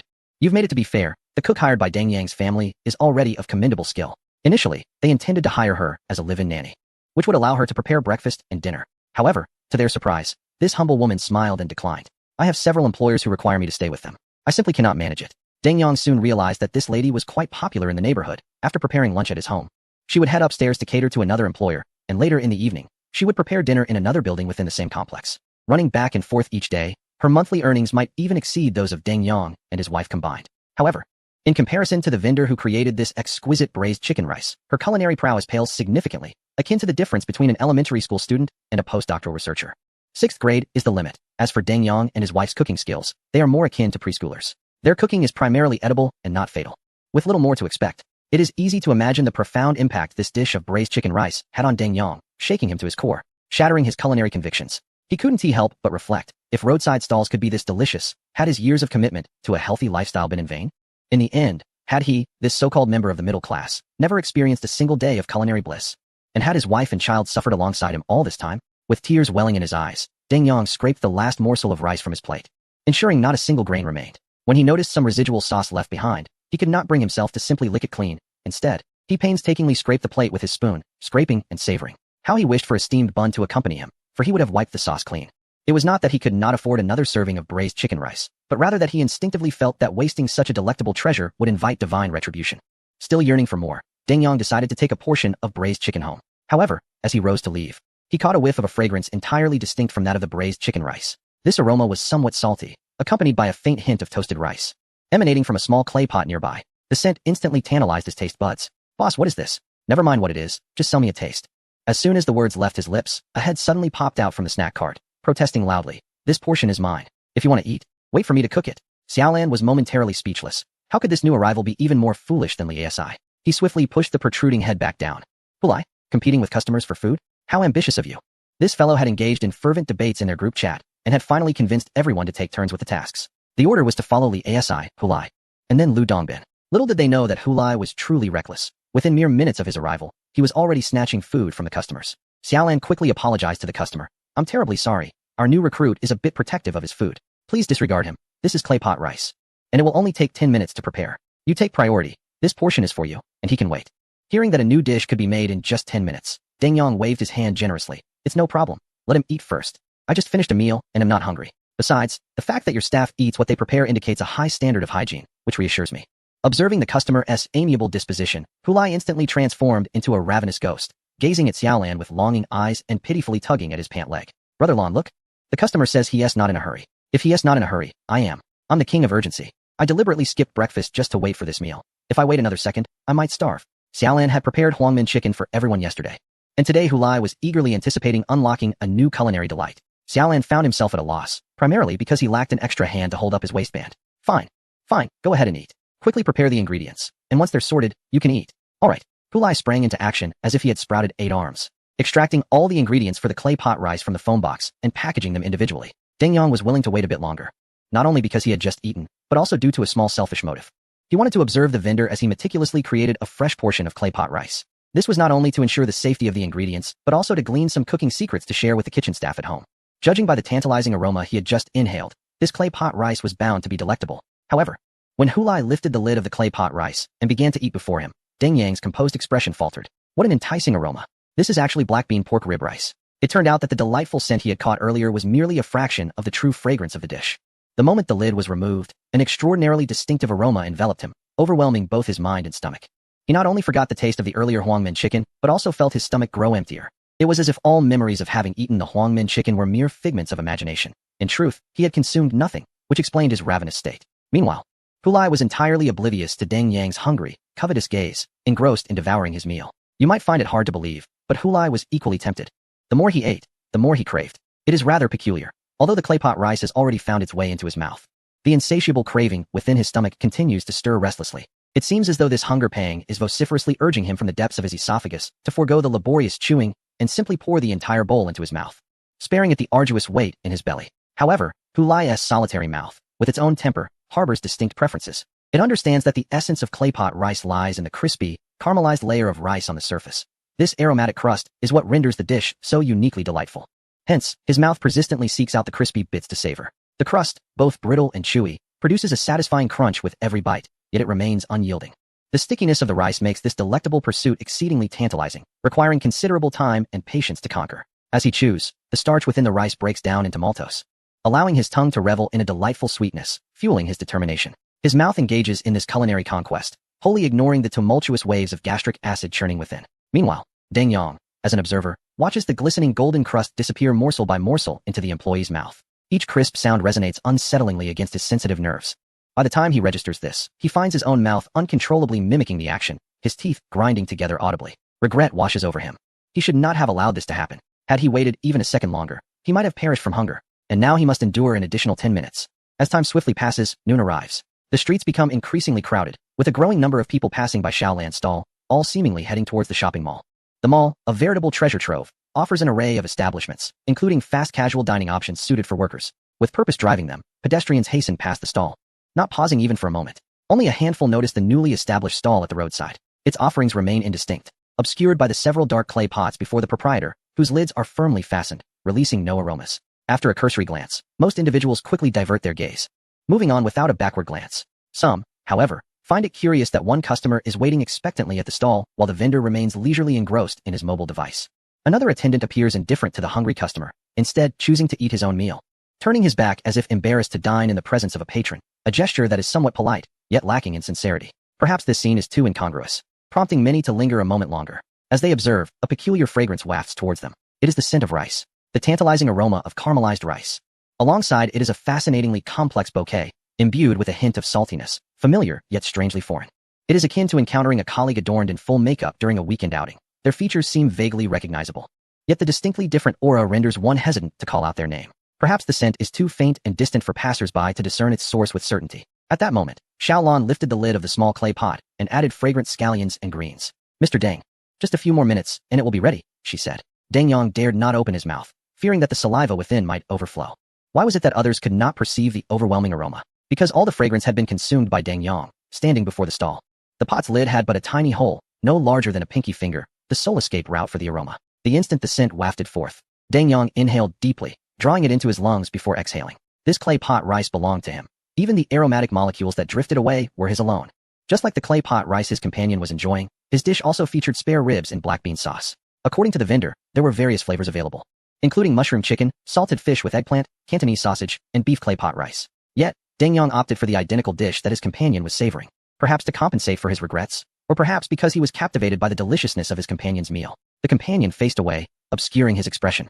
But Deng Yang could observe the rapid disappearance of the rice in the bowl. The companion's mouth resembled the eye of a typhoon, appearing relatively calm, as chewing the crispy rice was arduous work, resulting in a rhythmic inflation and deflation of his cheeks. However, the surrounding tempest was far from tranquil, as a pair of chopsticks swept through the clay pot like a whirlwind. The spare ribs, greens, mushrooms, rice, and scallions spiraled together, caught in a vortex, whisked away to an unknown destination. Deng Yang longed to open his mouth and catch some, yet he was baffled by how his companion managed to consume every grain without leaving a trace. When the companion finally set down the pot, it was utterly clean. Not a trace of crispy rice remaining, only the glistening bottom of the pot visible. Thus, Deng Yang awaited his own serving of black bean spare rib clay pot rice with eager anticipation. He had witnessed the entire process of its creation, ensuring a sense of security in his meal. The first step involved the vendor taking a clean clay pot and brushing a thin layer of oil inside. Next, the vendor placed the washed rice into the pot, added water, and brought it to a vigorous boil. The flames were fierce, and Deng Yang could feel the heat upon his face while standing at the stall. Yet, no fire could match the intensity of his burning gaze. He wished he could emit laser beams from his eyes to hasten the cooking of the rice. As the rice began to bubble, the vendor added the marinated spare ribs and pre-soaked mushrooms, gently drizzling a spoonful of oil around the edge of the pot. Remarkably, even before the spare ribs were cooked, they began to emit a mouth-watering aroma. This very fragrance, however, filled Deng Yang with a sense of loss. He realized that he could not steal the chef's secrets. Knowing the steps to their cooking did little good without the knowledge of their special marinade. The secret marinade was the chef's signature skill. Even if the chef generously shared its name, without knowledge of the specific proportions, replicating it accurately would remain a formidable challenge. It is akin to conducting a chemistry experiment. A slight excess or deficiency could very well be the fulcrum upon which success or failure pivots. The ribs were marinated by Xiaolon prior to her departure, carefully placed in a portable freezer for the journey, and by noon, the marination had reached its zenith. The freezer was exceedingly compact, sufficient only for meat and vegetables, while the remaining items were housed in a foam box. In this climate, the entire world resembled a vast refrigerator. Had the weather been warmer, ice packs would have been necessary within the foam box. As the clay pot rice was nearing completion, Deng Yang suddenly inquired with curiosity, "By the way, boss, what exactly is fermented black bean sauce?" Xiaolon replied, "It is simply fermented black beans. When combined with the juices of the ribs, it transforms into this sauce." To his astonishment, Deng Yang's expression shifted dramatically. "What? Fermented black beans? Isn't that?" Xiaolon nodded. "Indeed, it is fermented from black soybeans." Deng Yang became awkwardly silent, as his unfinished thought lingered. Isn't that dark cuisine? Fermented black beans are a unique product of fermentation, reputed for their rich nutritional value. Yet they possess a pungent aroma and are exceedingly salty. In layman's terms, they are considered quite unpalatable. Deng Yang had long regarded this intensely aromatic food as a veritable menace. He had previously attempted to embrace fermented black beans, yet regardless of the method of preparation, they either emitted an odd scent or were excessively salty. In essence, the addition of fermented black beans invariably ruined the dish. Furthermore, their dark, unappetizing appearance rendered them, in Deng Yang's estimation, no different from rat droppings. "Boss, could we possibly omit the fermented black beans?" Deng Yang could not restrain himself from asking. Yet Xiaolon, visibly troubled, replied, "That is not feasible. The fermented black beans were marinated with the ribs. They have been chopped and mixed in, making them impossible to remove. Perhaps I could prepare another portion for you, and I shall consume this one." Under normal circumstances, Deng Yang would have readily acquiesced. However, after the prolonged 10-minute wait, he found himself unable to endure even a moment longer.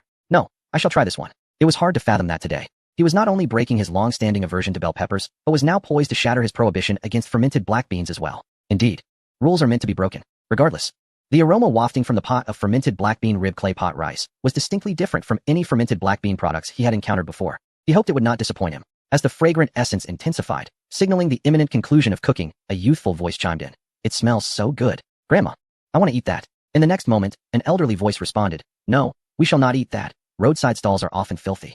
And only the uncouth would dine at such places. I want to eat. I want to be a wild person." The child's unexpected proclamation was met with foresight by the elder, who had preemptively prepared a counter. "If you eat that, you will grow long. Long worms in your belly. Be good. We shall not eat that. We will return home, and Grandma will prepare something delicious for you." Deng Yang, the so-called wild man, felt an inexplicable pang upon overhearing the exchange between the grandmother and grandchild. He was the sole patron of all the roadside stalls nearby, and their words seemed to be a pointed rebuke directed at him. Yet, he felt unable to retort, for until today, even an hour prior, he had harbored the same thoughts. Moreover, he conveyed the same sentiments to his beloved daughter. Who could have anticipated the capriciousness of life? Xiao Lan discreetly lifted her gaze and discovered that the speakers were an elderly woman and her young grandson. The boy, clad in the uniform of a nearby primary school, was accompanied by his grandmother, who was carrying groceries evidently purchased on her way to pick him up from school. The grandson, however, was entirely dismissive of his grandmother's admonitions. "No, I refuse to eat your food. I desire that delicious meal." The grandmother persisted with her intimidating tactics. "Silly child. The enticing aroma arises because they use filthy oil from the gutter. We shall not consume it. It is unclean." Yet, the child remained unconvinced, pointing at Deng Yang and exclaiming, "Grandma is lying. Look at that uncle. He is eating it, so it cannot be as dirty as you claim."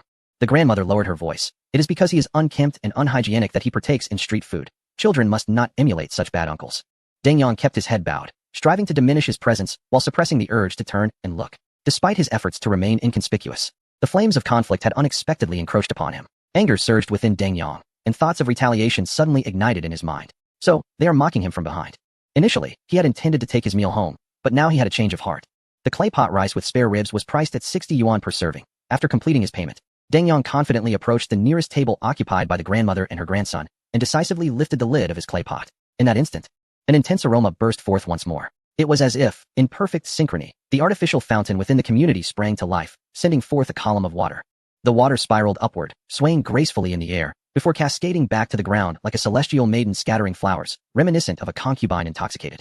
This fountain seemed to embody the essence of the fragrant clay pot rice. Each time it was activated, it drew a throng of onlookers. At that moment, countless passers-by halted in their tracks, their curiosity piqued as they scrutinized the upgraded snack cart and the several folding tables set up nearby. How delightful!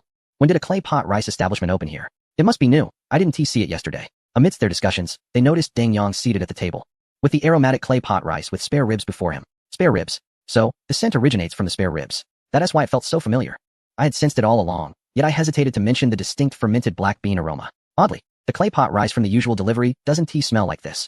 Why is this place exceptionally fragrant? Many began to whisper among themselves, as if they were being called out by a made-up colleague in public, struggling to reconcile the discrepancy between their assumptions and the reality before them. At this moment, Deng Yang paid no heed to the gazes of the crowd. He inhaled deeply, reveling in the aroma of the spare ribs with exaggerated delight. "You little rascals, just wait until you see how I tantalize your senses." Though there was an element of theatrics, the emotions were genuine amidst the performance.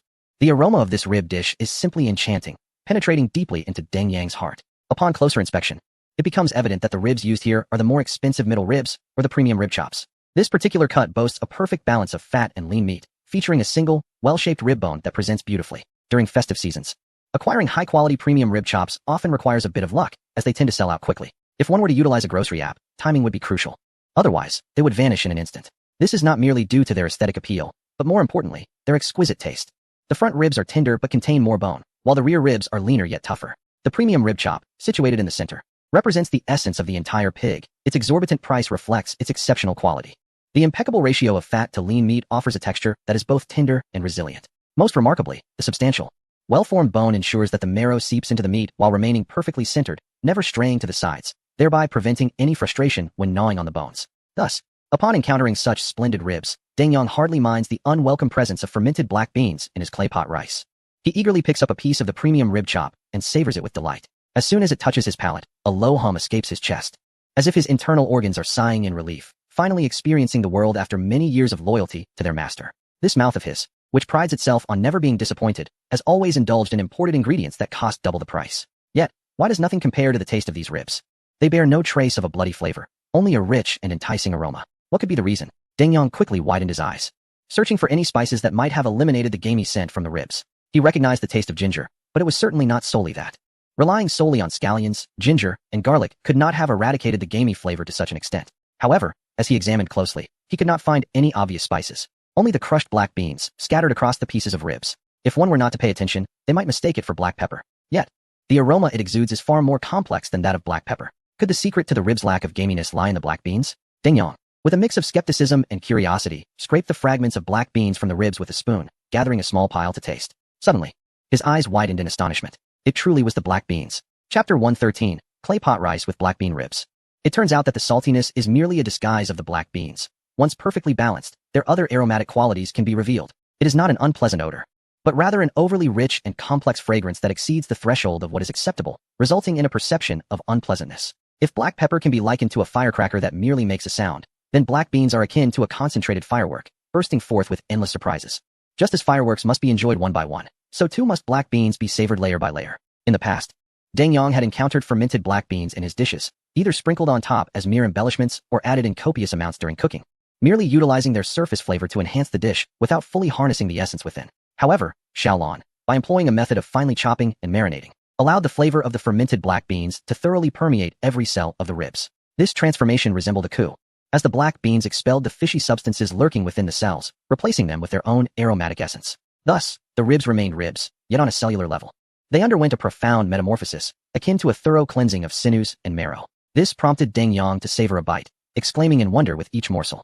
His previous exaggerated demeanor had been a ploy to tantalize the elderly and the young, yet this time, his exaggeration stemmed from an uncontrollable inner astonishment. As for the elderly and the young, they were long forgotten in the backdrop of his fervor. Nevertheless, his reactions did not go unnoticed by those around him. Some, possessing a strong sense of empathy, found themselves salivating merely from watching Deng Yang's culinary escapades. Consequently, a suggestion arose. Shall we forego the shopping center? We're tired of those eateries. Let us give this one a try? Sounds good. I wonder if they offer takeout. I'd prefer not to dine by the roadside. Two individuals approached Xiaolon to inquire about prices. The Huang braised chicken is 40 per serving. As for the clay pot rice, prices vary. The mushroom chicken, salted fish with eggplant, and Cantonese sausage are also 40 each. The black bean ribs rice and beef clay pot rice are 60. For those who prefer something fresher, the eel clay pot rice and frog clay pot rice are 80. If you desire a combination, the price is a compromise. For instance, chicken and ribs together would be 50. The two, upon hearing this, had no objections. This area, the Fengling South District, was known for its relatively high prices. Even the neighboring coffee stall charged 25 for a cup, making a hearty portion of rice priced at 40 or 50 quite reasonable. After confirming with Xiaolon that takeout was available, they each selected a clay pot rice dish priced at 40. The little boy, who had been clamoring for clay pot rice, intensified his protests upon noticing the arrival of two additional customers. Wah, I want to eat. I absolutely must have it. I want to be a wild child and learn mischief from the naughty uncle. Even though he was merely in the second grade, his tantrums were quite formidable. With a determined effort, he broke free from his grandmother's grasp and dashed towards Xiaolan's stall. The grandmother, at a loss, had no choice but to follow and keep an eye on him. This elderly woman was clearly no novice in the kitchen, having cooked for nearly 6 decades. She possessed expertise that was nothing short of remarkable. With a discerning eye, she could assess the quality of ingredients and the proficiency of techniques employed by others. It was precisely because of her profound understanding that she preferred her beloved grandson to avoid the school cafeteria's fare, opting instead to bring him home each day at noon to prepare meals herself. Yet, children are inherently curious and crave novelty.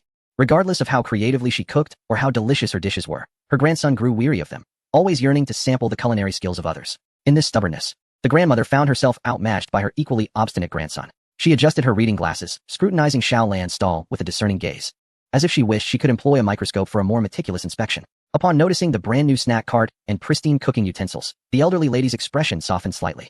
While the culinary skills remained to be evaluated, at least the sanitary conditions were barely acceptable. However, hygiene was merely superficial. True food safety hinged upon the quality of the ingredients. At that moment, Xiaolon was preparing clay pot rice for 2 patrons who had just placed their orders. As it was the first day of business and uncertain if customers would arrive, she opted to prepare the dishes fresh rather than in advance.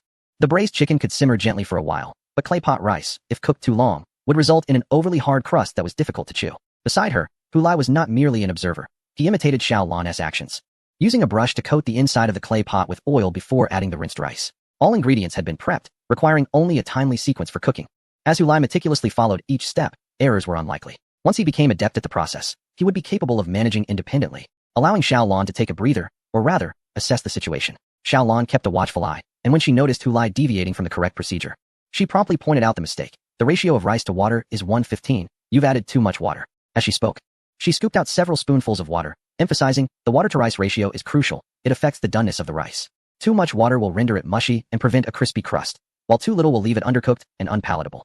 Even the fastidious elderly lady could not help but nod in silent approval, secretly awarding Xiaolon a point. This vendor possessed a certain acumen, able to discern the water-to-rice ratio at a mere glance without needing to probe. "Grandma, I want rice just like that, uncle's," her little grandson exclaimed, pointing at Deng Yang, who was savoring his meal not far away. The old lady furrowed her brow, instinctively wanting to refuse. Given the humble conditions of a roadside stall, how could they possibly serve quality ribs? Most likely, they were using frozen meat. It would be wiser to order something more common, like pork or chicken, which might still offer a chance of freshness. Just as she was about to voice her thoughts, the elderly lady suddenly pointed at the clay pot in Xiaolan's hands as if she had discovered a new continent. "You, is that a purple clay pot?" "Indeed," Xiaolan replied, somewhat puzzled by the question. Of course it was. The distinct color of the purple clay pot was unmistakable, its hue a deep shade that contrasted sharply with ceramic pots. However, what the elderly lady truly wished to convey was her astonishment that this was, in fact, an authentic purple clay pot.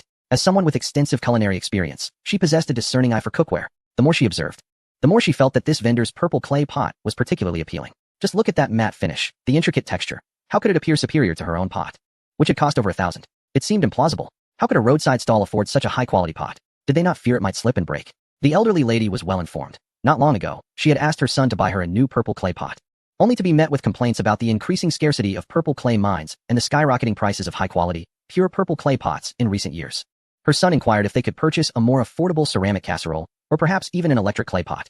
However, the grandmother remained resolute, aware that nothing could surpass the excellence of a Zisha pot, for its price was justified by its quality. Earthenware pots are prone to cracking and can easily scorch food, while electric pots, although featuring a Zisha lid, are predominantly made of stainless steel, lacking true essence. Zisha clay is a robust material, and pots crafted from it are not only resistant to temperature extremes, but also less susceptible to breakage and sticking.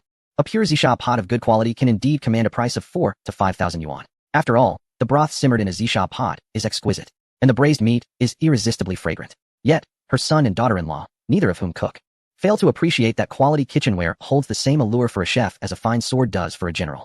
Ultimately, after considerable deliberation, her son and daughter-in-law decided to buy her a pot priced over 1,000 yuan, which was already quite expensive. Had her son been less willing to spend, he could have easily procured one for just over 100. Thus, the grandmother said nothing and graciously accepted the gift. However, upon noticing that a vendor's Zisha pot was of superior quality, she could hardly believe her eyes. She felt an inexplicable urge to reach out and touch it, but fortunately, Xiaolan swiftly intervened. "Careful, it's hot." The grandmother, coming to her senses, quickly explained, "I merely wanted to admire the beauty of the pot." Xiaolan replied, "Perhaps you should wait until the fire is out to touch it. It's quite dangerous." The grandmother nodded in agreement, but after a moment's contemplation, she couldn't resist asking, "Sir, this pot must be rather pricey, as it appears to be of such fine quality?" The vendor responded, "Quality is assured. It is a product of our system. Undoubtedly exquisite, except for the 100 bulletproof Hawaiian nut." Xiaolan feigned busyness, mumbling incomprehensibly, anxious that the vendor might ask for a link. As more people congregated, drawn by the crowd's energy, they began bustling about, which prevented the grandmother from continuing her inquiries with Xiaolan. Many patrons, upon hearing that the clay pot rice was freshly made and that the Huang Menji could be served immediately, opted to take the latter to go. When the lid of the Huang Menji pot was lifted, the chicken, having been cooked for an extended time, not only retained its color but appeared even more richly inviting. Consequently, some customers, initially intent on the clay pot rice, were seduced by the aroma of the Huang Menji and changed their minds. "One order of Huang Menji, to go, please." For those wishing to take their meals away, Xiaolan kindly reminded them, "Please consume promptly. The flavor is best enjoyed while hot." With the cold weather, it was likely that by the time they returned to their offices, their meals would have cooled. Nevertheless, most customers appeared indifferent, accustomed to the reality of having cold takeout.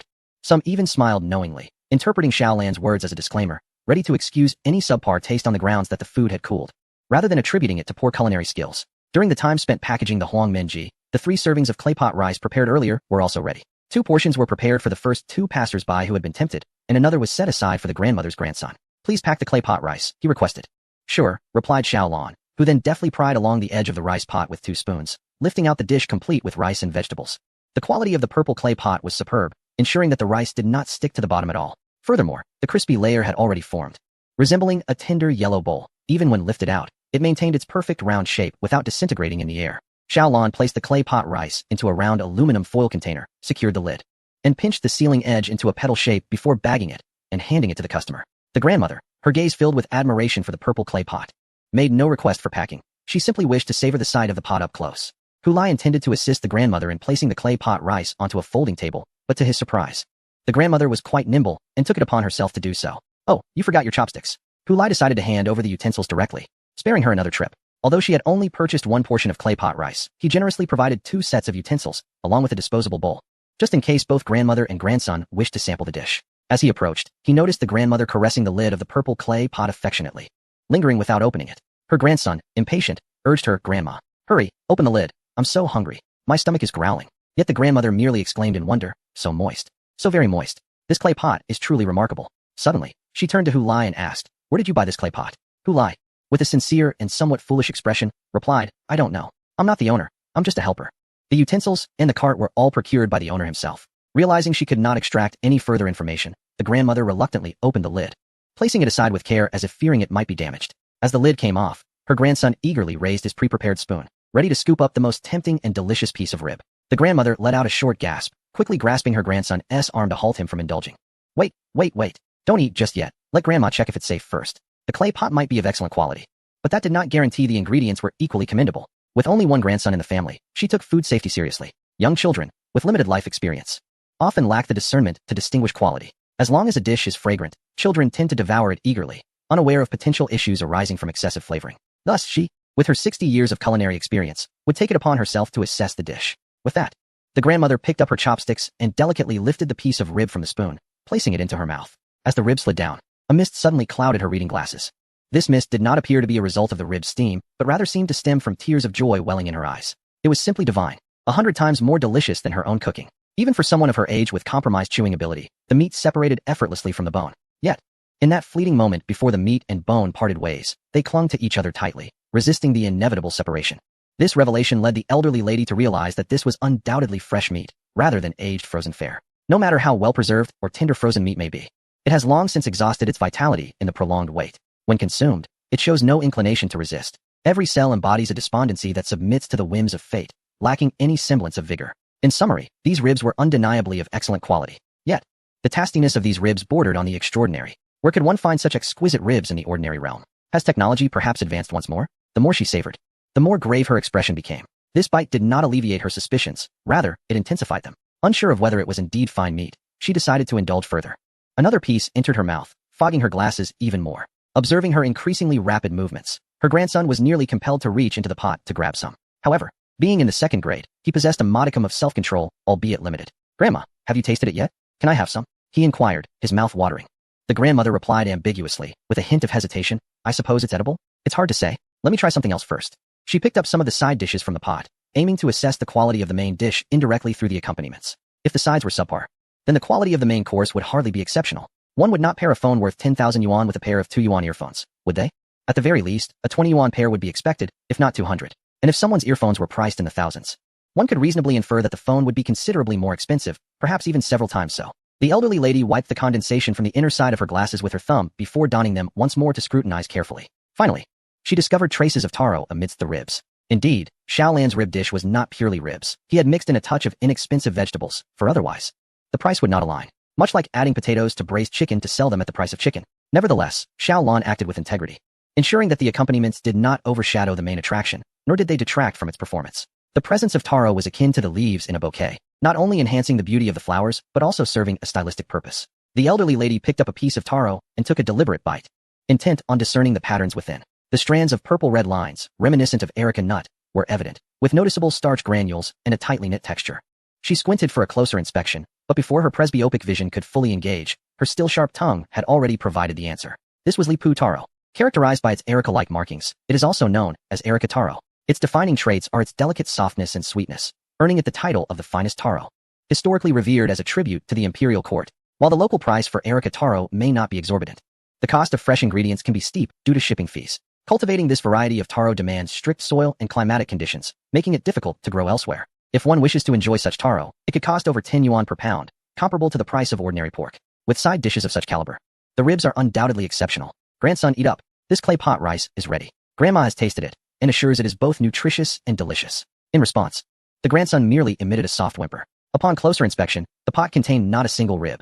Only a few chunks of taro, some greens, and rice steeped in rib broth remained. Unbeknownst to her, she had sampled so much, there was hardly any left. The grandson's right hand was firmly grasped by her, stubbornly clutching a spoon, yearning to snatch some food but unable to reach it. His other hand, lacking in chopstick proficiency, could only watch helplessly as Grandma devoured the ribs that rightfully belonged to him. Grandma is so naughty. She steals my food. His little mouth pouted. and he truly cried like a grandson. His piercing cries drew the attention of passersby. Alarmed, Grandma hurriedly scooped a spoonful of rice mixed with taro and meat juice and stuffed it into her grandson's mouth. The sonorous cries transformed into soft whimpers, soon evolving into eager chewing. At such a tender age, children are easily appeased. Even rice mingled with meat juice can satisfy him to the brim. With each mouthful, his eyes sparkled brighter. By the end, his eyes shone like searchlights, as if this were the most delectable food he had ever tasted since birth. Even the greens he typically shunned were consumed entirely, as they absorbed the meat juice. Usually, family members would have to coax, threaten, and entice him just to eat the leaves, leaving the stems behind. Often, children's picky eating is not due to a lack of understanding, but rather their heightened sensitivity, allowing them to perceive nuances that escape adult senses.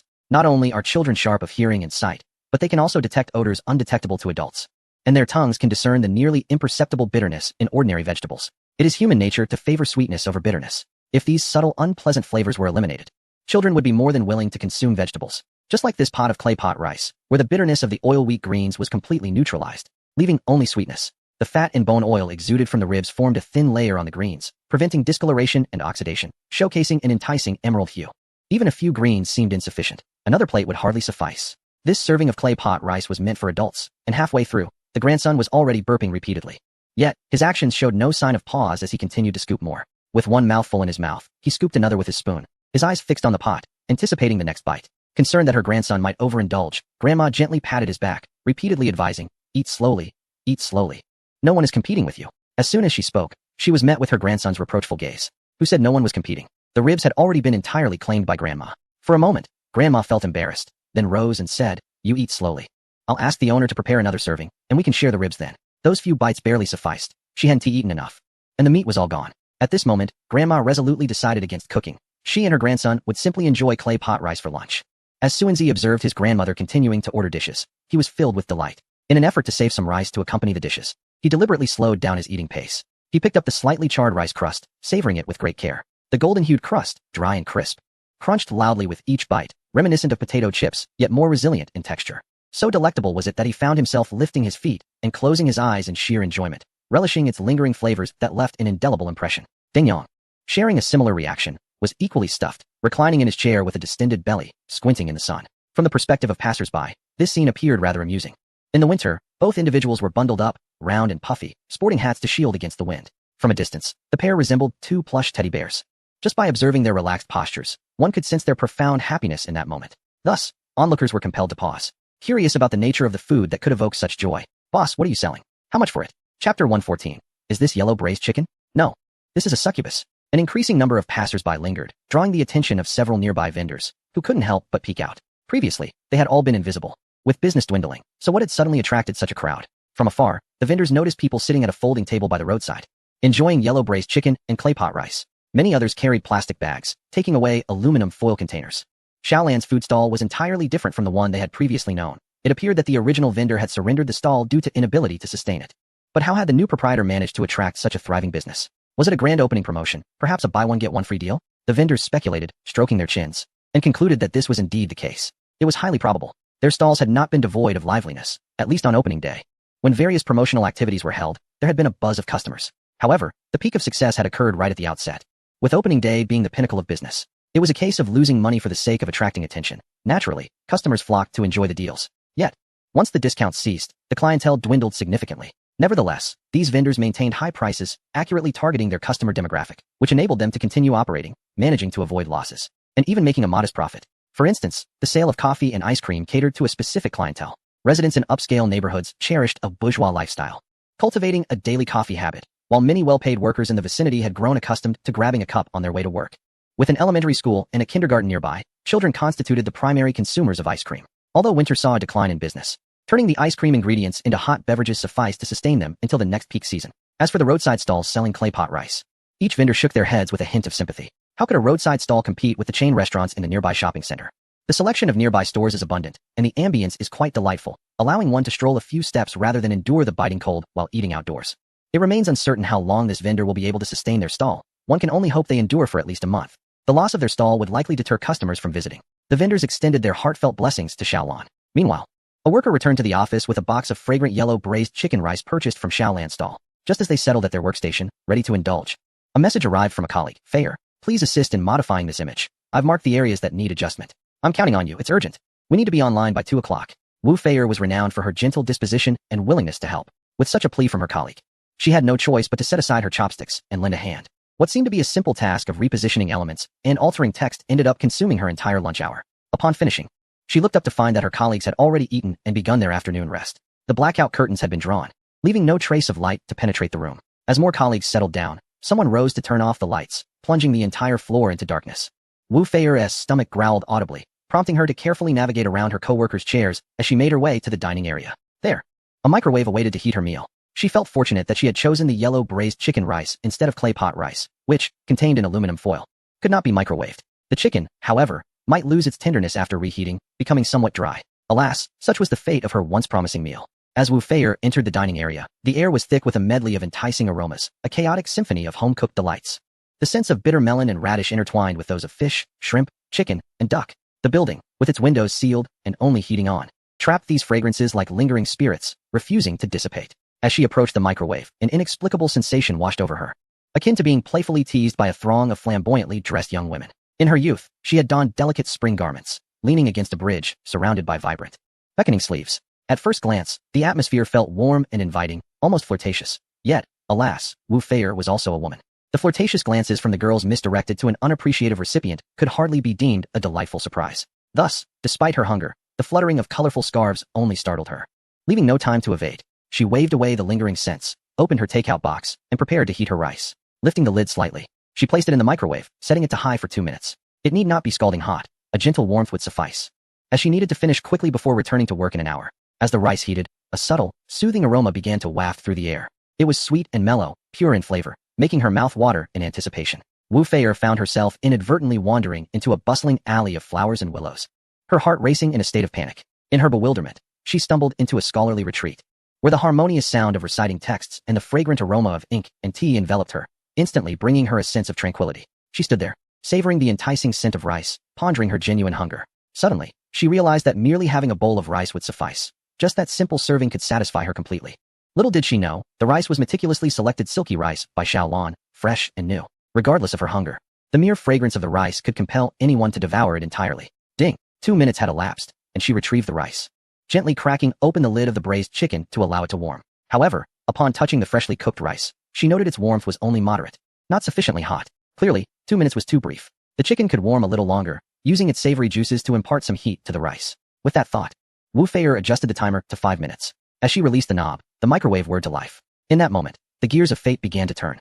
Unbeknownst to Wu Feier, in 5 minutes, she would become the first woman in the company's history to awaken an entire floor from slumber with the aroma of heated food. Furthermore, her actions would prompt the establishment of 3 new regulations within the company. Approximately 2 minutes later, the closest rows of workstations to the dining area bore the brunt of the onslaught. Employees awoke with dazed expressions, unable to discern whether they were still dreaming or had returned to reality. If this was reality, why was there such an enchanting, almost magical fragrance? If it was a dream, why was this delightful aroma only perceptible yet not consumable? As their minds spun in confusion, the fragrance of the braised chicken embarked on its conquest. In less than a minute, it had traversed the entire floor, claiming dominion wherever it wafted. During slumber, individuals are at their most vulnerable and defenseless. The allure of the braised chicken faced no resistance. It swiftly conquered, leaving its captives powerless to resist.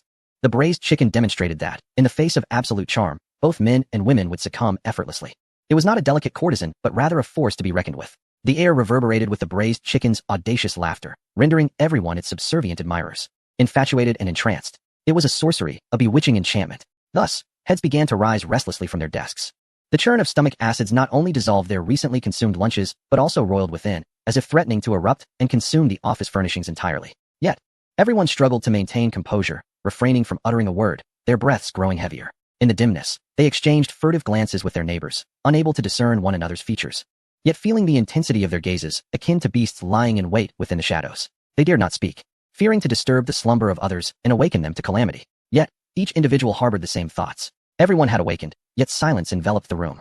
The only sounds were the soft swallows and breaths resonating throughout the office space. As the clock approached 2 o'clock, Wu Feier stealthily returned to her workspace, eager to wait for the lights to illuminate before settling at her desk. She prided herself on her light steps, yet the moment she entered the office, her fragrant aura surged forth like a tempest, a tsunami in its wake. A colleague near the light switch sprang up and promptly flicked it on.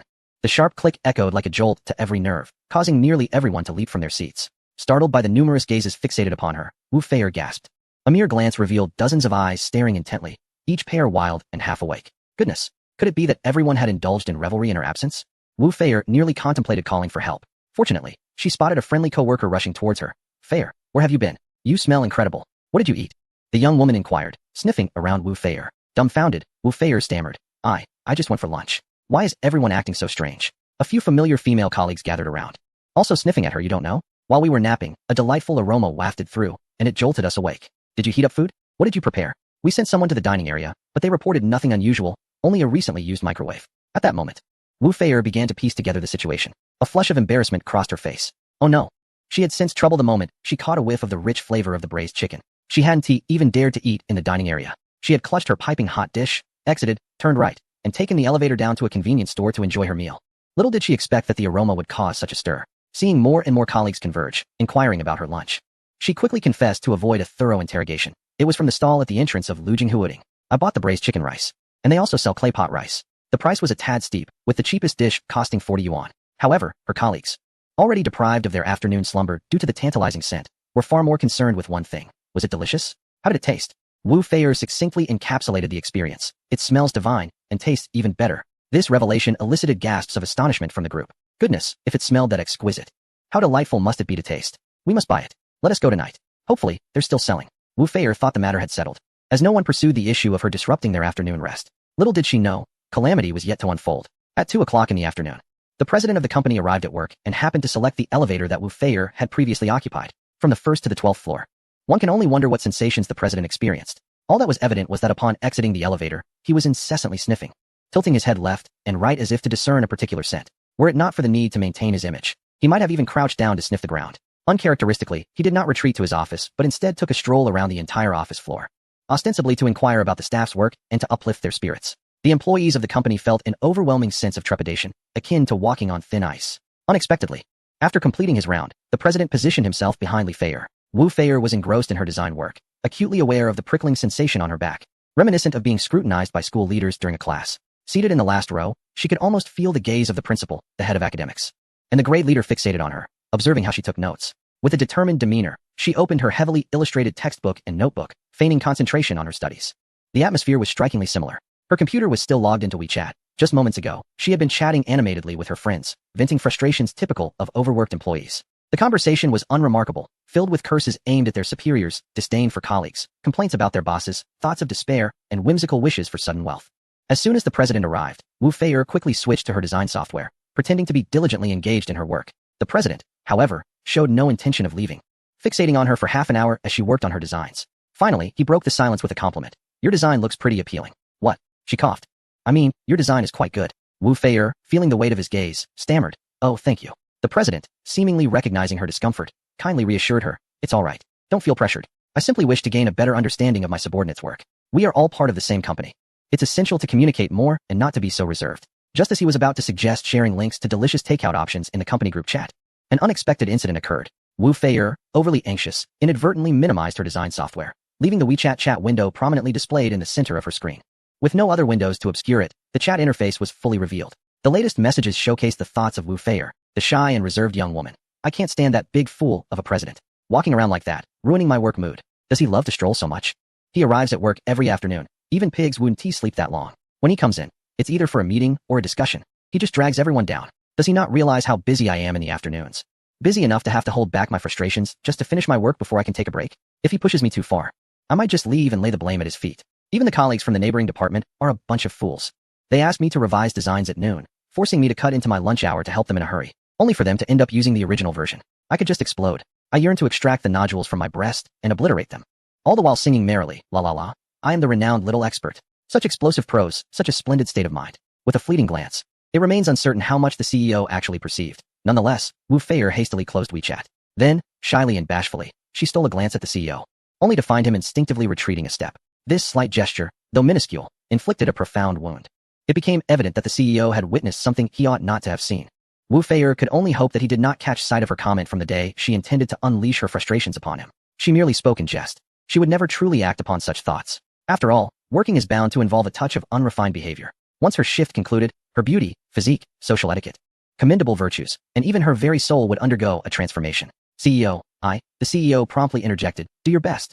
I recall I have urgent matters to attend to. Following that, he practically fled. as if fearing that any delay would result in Wu Feier actually unleashing her ire upon him. With a face of despair, Wu Feier messaged her best friend, "It's over, I'm done for. I'm about to lose my job." She feared that she would soon be dismissed for mistakenly pressing the spacebar in extra time during formatting. However, after a long afternoon of waiting, the company announced 3 new regulations. To all members, please keep the following regulations in mind. 1. Do not ask colleagues for assistance with work-related matters during non-working hours. In case of emergencies, please seek special approval. 2. Colleagues are encouraged to drink more water, frequent the restroom, and pay attention to their physical and mental well-being. 3. If a meeting requires the CEO's presence, the time can be set for the morning, not necessarily in the afternoon. Prior consultation is required. As Wu Feier sighed in relief, she was also engulfed by embarrassment and indignation. Alas, the CEO had indeed seen her intention to unleash her frustrations. Initially, she had planned to resign before being dismissed, preserving a shred of dignity. Now, should she still resign? The first 2 new regulations seemed quite humane. Wu Feier found herself ensnared in a dilemma. Meanwhile, Deng Yang was also caught in a quandary. After indulging at Xiaolan's stall and returning home with a full belly, he was greeted by the enticing aroma of food wafting through the air. Shocked, he suddenly remembered that a cooking auntie would be coming to prepare a meal. By the time he realized it was too late to cancel, the food was already prepared. Upon opening the door, he spotted someone bustling about in the kitchen. This auntie had been a reliable collaborator for a long time, and he had already shared the door code with her. "You're back? I've prepared the dishes and tidied up. I'm off to prepare lunch for another family now. Call me if you need anything." Just as Deng Yang was still contemplating, the auntie hurriedly untied her apron and left with a garbage bag in hand. "Wangma." Deng Yang gazed at the table laden with 4 dishes and a soup. His brow furrowed in perplexity. What am I to do now? That night, Deng Yang deliberately called his wife, urging her to return home early. Typically, my wife arrives home around 7 o'clock, by which time our daughter has completed her homework. The 3 of us then venture out for dinner, followed by a leisurely stroll in the square to aid digestion. On this particular evening, as usual, the family stepped out of the community gate. However, mid-stride, Deng Yang suddenly halted. "Did you not say you would take us to a delightful eatery?" His wife inquired, puzzled by his abrupt stop. Deng Yang's face was a canvas of bewilderment. The culinary destination he had promised his wife and child was Xiaolan's claypot rice. The evening hours are bustling with patrons, marking the peak of business. Even in a quieter setting, the nearby shopping center would draw a crowd, albeit modestly. He had never anticipated that the vendor would not be operating that night. It was a lapse on his part. He should have confirmed with the vendor beforehand. Now, with his boasting having reached its crescendo, he pondered how he could salvage the situation. Before the stall, a number of customers appeared equally perplexed. These individuals were either repeat patrons from lunchtime or colleagues of those who had come specifically to enjoy the dish. Some had been waiting since 6 o'clock. Unaware that the vendor was deviating from the norm, the stall remained in place, yet it was unattended. How curious that the vendor would not set up shop at night. What could Xiaolan possibly be doing? He was, of course, attending to pressing matters. Given that his assignment originated from the Southern District Bureau, it was imperative for him to meet with his contacts. Such meetings necessitate discretion. It would be inappropriate to arrive in a food cart. So he left the vehicle behind and took a taxi instead. Fortunately, his food cart had recently been equipped with a full surveillance feature, ensuring he would be promptly alerted should any issues arise. To maintain anonymity, the rendezvous was set not at the police station, but at a bubble tea shop. Upon entering, Xiaolan sensed an unsettling atmosphere, feeling distinctly out of place. Inside the bubble tea shop, groups of young women engaged in lively conversation. Business professionals tapped away on their laptops, clusters of students gathered, and couples reveled in sweet intimacy. The sight of 2 adult men, particularly one seated rigidly across from the other, was indeed peculiar. The palpable awkwardness between them only heightened the strangeness of their meeting. To an outside observer, they might appear to be adversaries preparing for a confrontation, their expressions serious. However, there was little choice in the matter. During official duties, officers are prohibited from consuming alcohol, precluding any gatherings at a bar. One had access to a cafeteria, while the other prepared his own meals, eliminating the possibility of meeting at a restaurant. A cafe would have been a suitable option with its serene environment conducive to conversation, yet indulging in coffee at this hour would render a restful night unattainable. Suggesting a meeting at a park, hotel, or shopping district would have seemed even more absurd. After careful consideration, both concluded that the bubble tea shop was indeed the most fitting venue for their discussion. The combination of milk and tea sounded wholesome and invigorating. Yet they were taken aback to discover that the establishment's target demographic did not align with their own. "Xiaolan, I would like a glass of pure milk." Contact person, "I would prefer a cup of pure tea." Tea shop attendant, "I apologize, but we do not have pure milk or pure tea. Kindly select from the beverages listed on the menu." "What is this treasure tea with taro mud, boba, sweet fermented rice, and cheese foam?" Xiaolan, pointing at the signature milk tea recommendation on the menu, could not help but inquire. He seldom dines out and rarely enters tea shops, unaware that the names of milk teas have evolved to such an extent. The attendant, smiling politely, replied, "It is a milk tea infused with taro mud, boba, sweet fermented rice, and round dumplings, topped with cheese foam and sprinkled with dried osmanthus. The entire cup of milk tea is as richly colorful as a treasure. Hence the name treasure tea." To Xiaolan, it sounded remarkably akin to an intricately made 8-treasure porridge. After pondering for a moment, Xiaolan said, "Then I shall have a cup of milk tea, without taro mud, without boba, without sweet fermented rice, without round dumplings, without cheese, without osmanthus, and without tea. Thank you." The attendant's smile faltered slightly. "So, you would like just milk?"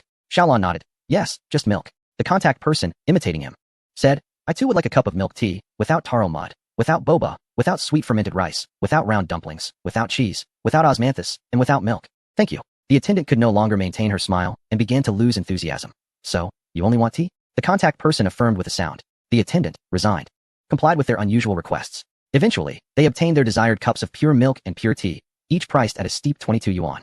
This encounter with the tea shop appeared to be a victory for them, yet they were thoroughly outmatched. Together, they assumed the role of unwitting patrons, seemingly forging a hint of camaraderie. The contact person extended his hand. Greetings, I am Ouyang Yu. Xiaolon initially found the name pleasant, but the next moment, the words spoken sent his thoughts spiraling. You may call me Yang Yu. Xiaolon, huh? Aren't you surnamed Ouyang? Ouyang Yu awkwardly withdrew his hand, lifting his cup to take a sip of tea. No, my surname is O, and my given name is Yang Yu. It is not a compound surname. Very well. Pleased to meet you. I am Xiaolon. Ouyang Yu. I am aware, you are quite renowned. The reason I sought you out for assistance is due to your previous outstanding achievements. I invited you here to discuss the details of our mission face to face. Allow me to briefly outline our operational deployment. As they delved into familiar territory, the awkwardness between them dissipated. If one were to overlook their side-by-side seating, with hands covering their mouths and eyes darting, they might appear to be whispering gossip. Ouyang Yu, our bureau has a major task force dedicated to following up on this case. Within the task force, some individuals initially focused on economic crimes, while others investigated espionage. Eventually, they converged on the same suspect. The individual suspected of faking his own death to escape is named Liang Gaofei. He is an executive at a company, and we initially investigated him for embezzlement. As we continued our inquiries, we discovered that he was selling confidential company data abroad. Xiaolon nodded, indicating that he was attentively listening. At last, the identity of the perpetrator has been unveiled, Liang Gaofei. Ouyang Yu retrieved his phone and displayed a photograph of the suspect to Xiaolon, revealing a man who appeared cultured and refined.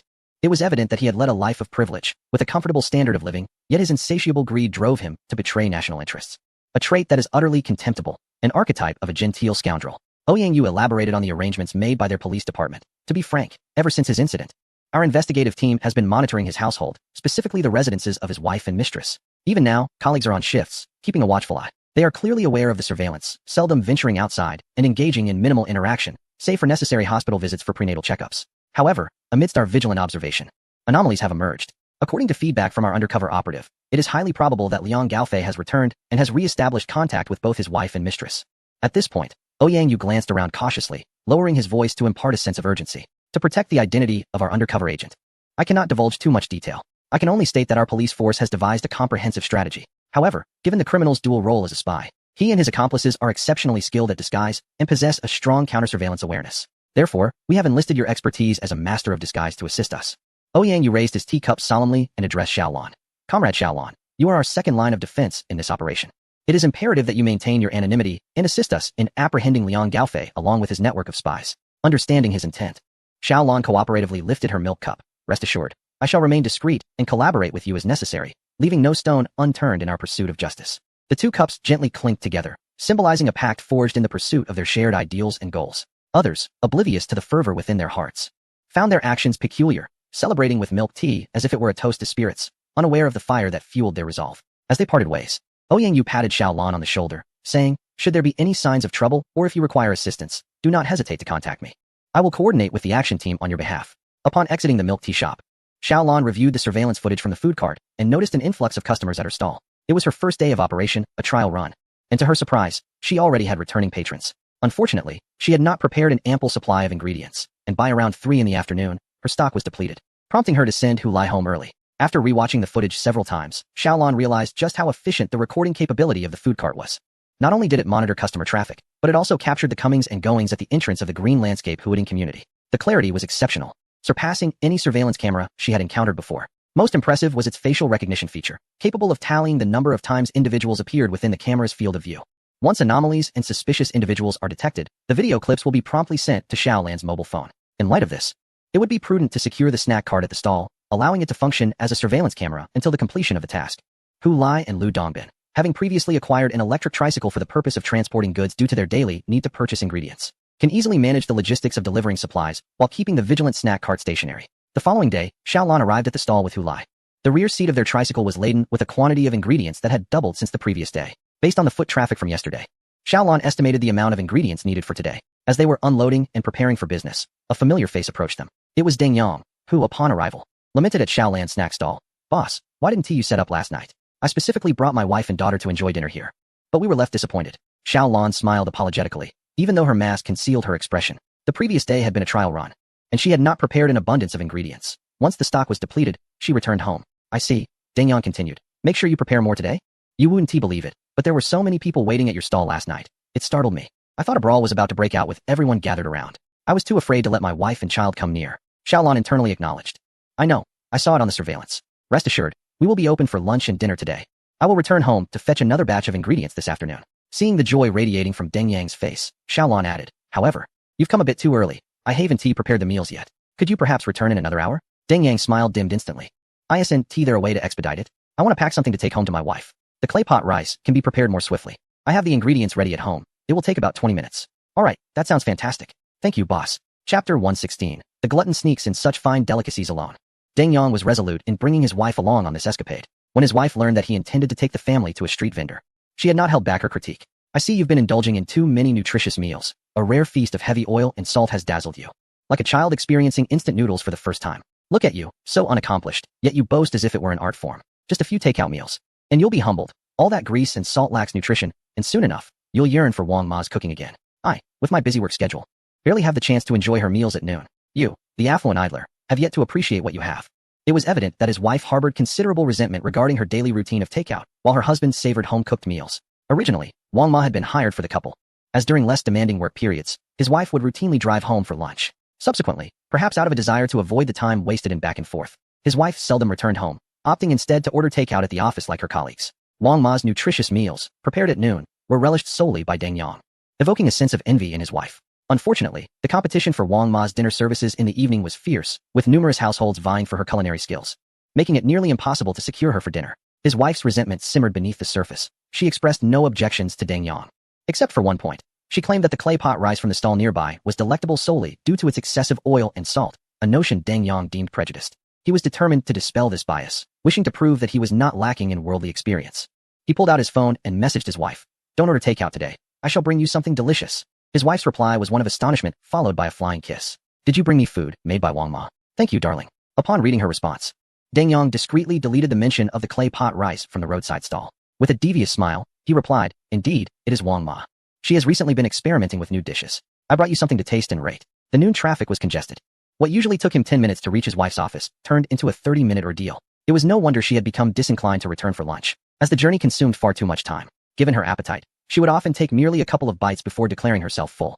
For those few morsels, the trip home hardly seemed worthwhile. It was more sensible to remain at the office for a longer lunch break. Upon his arrival, he messaged his wife, who instructed him to come directly upstairs. During lunch, the lobby access will be open. Just come to the 20th floor without needing to swipe your ID card. She informed him. Deng Yang felt a twinge of unease. Isn't it still a bit early for lunch? Would it be inappropriate for me to go up so soon to deliver your meal? Perhaps I should wait downstairs for half an hour? His wife replied, no need. Just take the elevator up. You'll understand when you arrive. Soon enough, Deng Yang comprehended the meaning behind her words. He spent a full 30 minutes merely waiting for the elevator downstairs. As lunchtime approached, numerous individuals sought to descend, while others, due to work commitments, aimed to ascend. The elevator halted on each floor, rendering it impossible to reach the ground level. Indeed, securing a meal was no simple task. In such a business building, a skyscraper designed to accommodate the maximum number of occupants within the smallest footprint, the crowd was overwhelming, yet the elevators were woefully insufficient. The aspiration to work in such a prestigious establishment, once thought to elevate one's status, had instead transformed them into worker ants in an anthill, or bees in a hive. Within their tiny cubicles, they toiled relentlessly, from birth to death. People claim that an ordinary life consists of 3 meals a day through the seasons.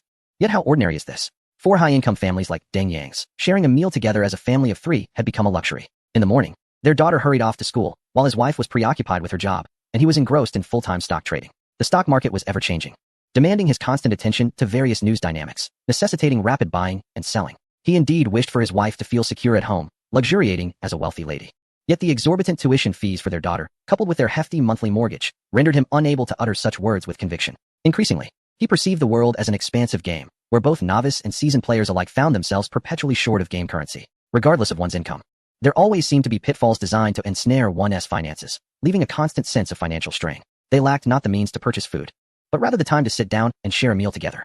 The true erosion of marital passion stemmed not from a third party, but from the interminable waits for elevators and the never-ending traffic jams. After a moment of reflection, the elevator finally arrived at their destination. Exiting, he sent a message to his wife, who promptly emerged to lead him to her office. Along the way, countless individuals greeted her with respect, calling her Sister Xian. Once the door closed, his wife transformed back into the familiar Xian. What delightful dish has Wang Ma prepared to warrant such a special visit? He inquired. You'll see for yourself, he replied, revealing the aluminum food container. As she peered inside, disbelief crossed her face. Aren't there supposed to be 4 dishes and a soup? Why is there only one today? He quickly thrust the chopsticks into her hands, urging her, stop asking so many questions, just eat. Hurry, and tell me how it tastes. Reluctantly, she picked up the chopsticks and sampled a piece of chicken. The meal, still warm in its insulated container, beckoned her. What do you think of Wang Ma's cooking? He inquired, yet she offered no verbal response. Her eager bites conveyed everything. As she savored her meal with the fervor of a hungry little sparrow transformed into a gluttonous pelican, the enticing aroma wafted throughout the small office. Witnessing his wife's enthusiastic consumption, he felt reassured that all was well. Once she finished, he awaited her praise with a proud smile, only to be met with 2 playful punches. You rascal, eating so well at home without telling me. When did Wang Ma's cooking reach such heights? You must divulge. As he coughed, attempting to explain, she playfully struck him again. Why did you have to tell me? You've ruined my dieting plans. How could you bring me food like this? How can I possibly resist? Ah, woman, your nature is ever-changing, he thought, gazing at the empty bowl before her, feeling a twinge of grievance. So, should I bring you lunch or not? I was hoping to cater to your preferences in the future. His wife, cradling her head in confusion, oscillated between indulgence and her desire for beauty. After a few seconds, she suddenly raised her hand, causing him to flinch, fearing another playful jab. Instead, she cupped his face and planted 2 firm kisses on his cheeks. You promised to bring me lunch. There can be no turning back. I'll just exercise for an hour every day. I won't gain weight. He beamed foolishly. I want to go back on my word. Just don't regret it. He realized that delivering her lunch daily would take over an hour of his time. In this fleeting hour, the global landscape may undergo numerous transformations, ultimately influencing the stock market and, in turn, the figures displayed on his bank card. The significance of these figures lies in their direct correlation to the sustenance of his family. Given this, why does he not dedicate this hour to nurturing his marriage instead? It is now midday, a peak time for foot traffic, as individuals gradually emerge from the nearby commercial buildings. Most workers descend to retrieve their takeout, yet at this moment, a throng of people emerges, marching purposefully towards a common destination. This destination is not the takeout lockers, but rather the shopping center. Typically, patrons visit the shopping center for dining, but such gatherings are sparse, with individuals pairing off and proceeding separately. Rarely does one witness a large group surging forth, akin to migratory geese heading south. At the forefront of this assembly is a seemingly demure and shy young lady. What is transpiring? Is the company engaging in a team-building exercise? Speculation flits through their minds, and they quickly divert their gaze. Had they inquired, they would have received a shocking revelation. They are all heading to purchase claypot rice. This leading girl is none other than Wu Feier, who yesterday stirred a commotion in the office with her food-warming antics. She had not rallied her colleagues in the group chat. Instead, she noticed there were merely 20 minutes left until the end of the workday and sought to discreetly feign a trip to the restroom, all the while intending to sneak away for a meal. Such clandestine escapades cannot be executed with fanfare. She believed she had risen with great subtlety, making no sound and leaving no trace. To her astonishment, a multitude of colleagues rose in unison, trailing behind her into the elevator.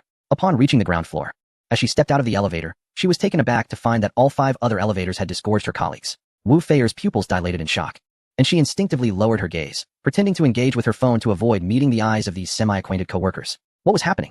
How had everyone seemingly mastered the art of slacking off overnight? Subsequently, she hurriedly made her way toward the claypot rice stall, only to discover that a significant number of people were following her. A glance over her shoulder revealed a sea of colleagues. Were they merely coincidentally on the same route?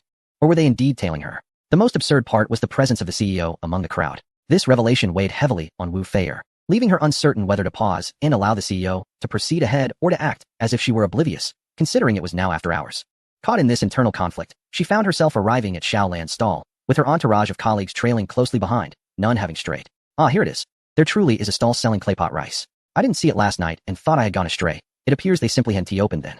The aroma wafting through the air is simply divine. Listening to the chatter of her colleagues behind her, Wu Feier finally confirmed that indeed, they were following her.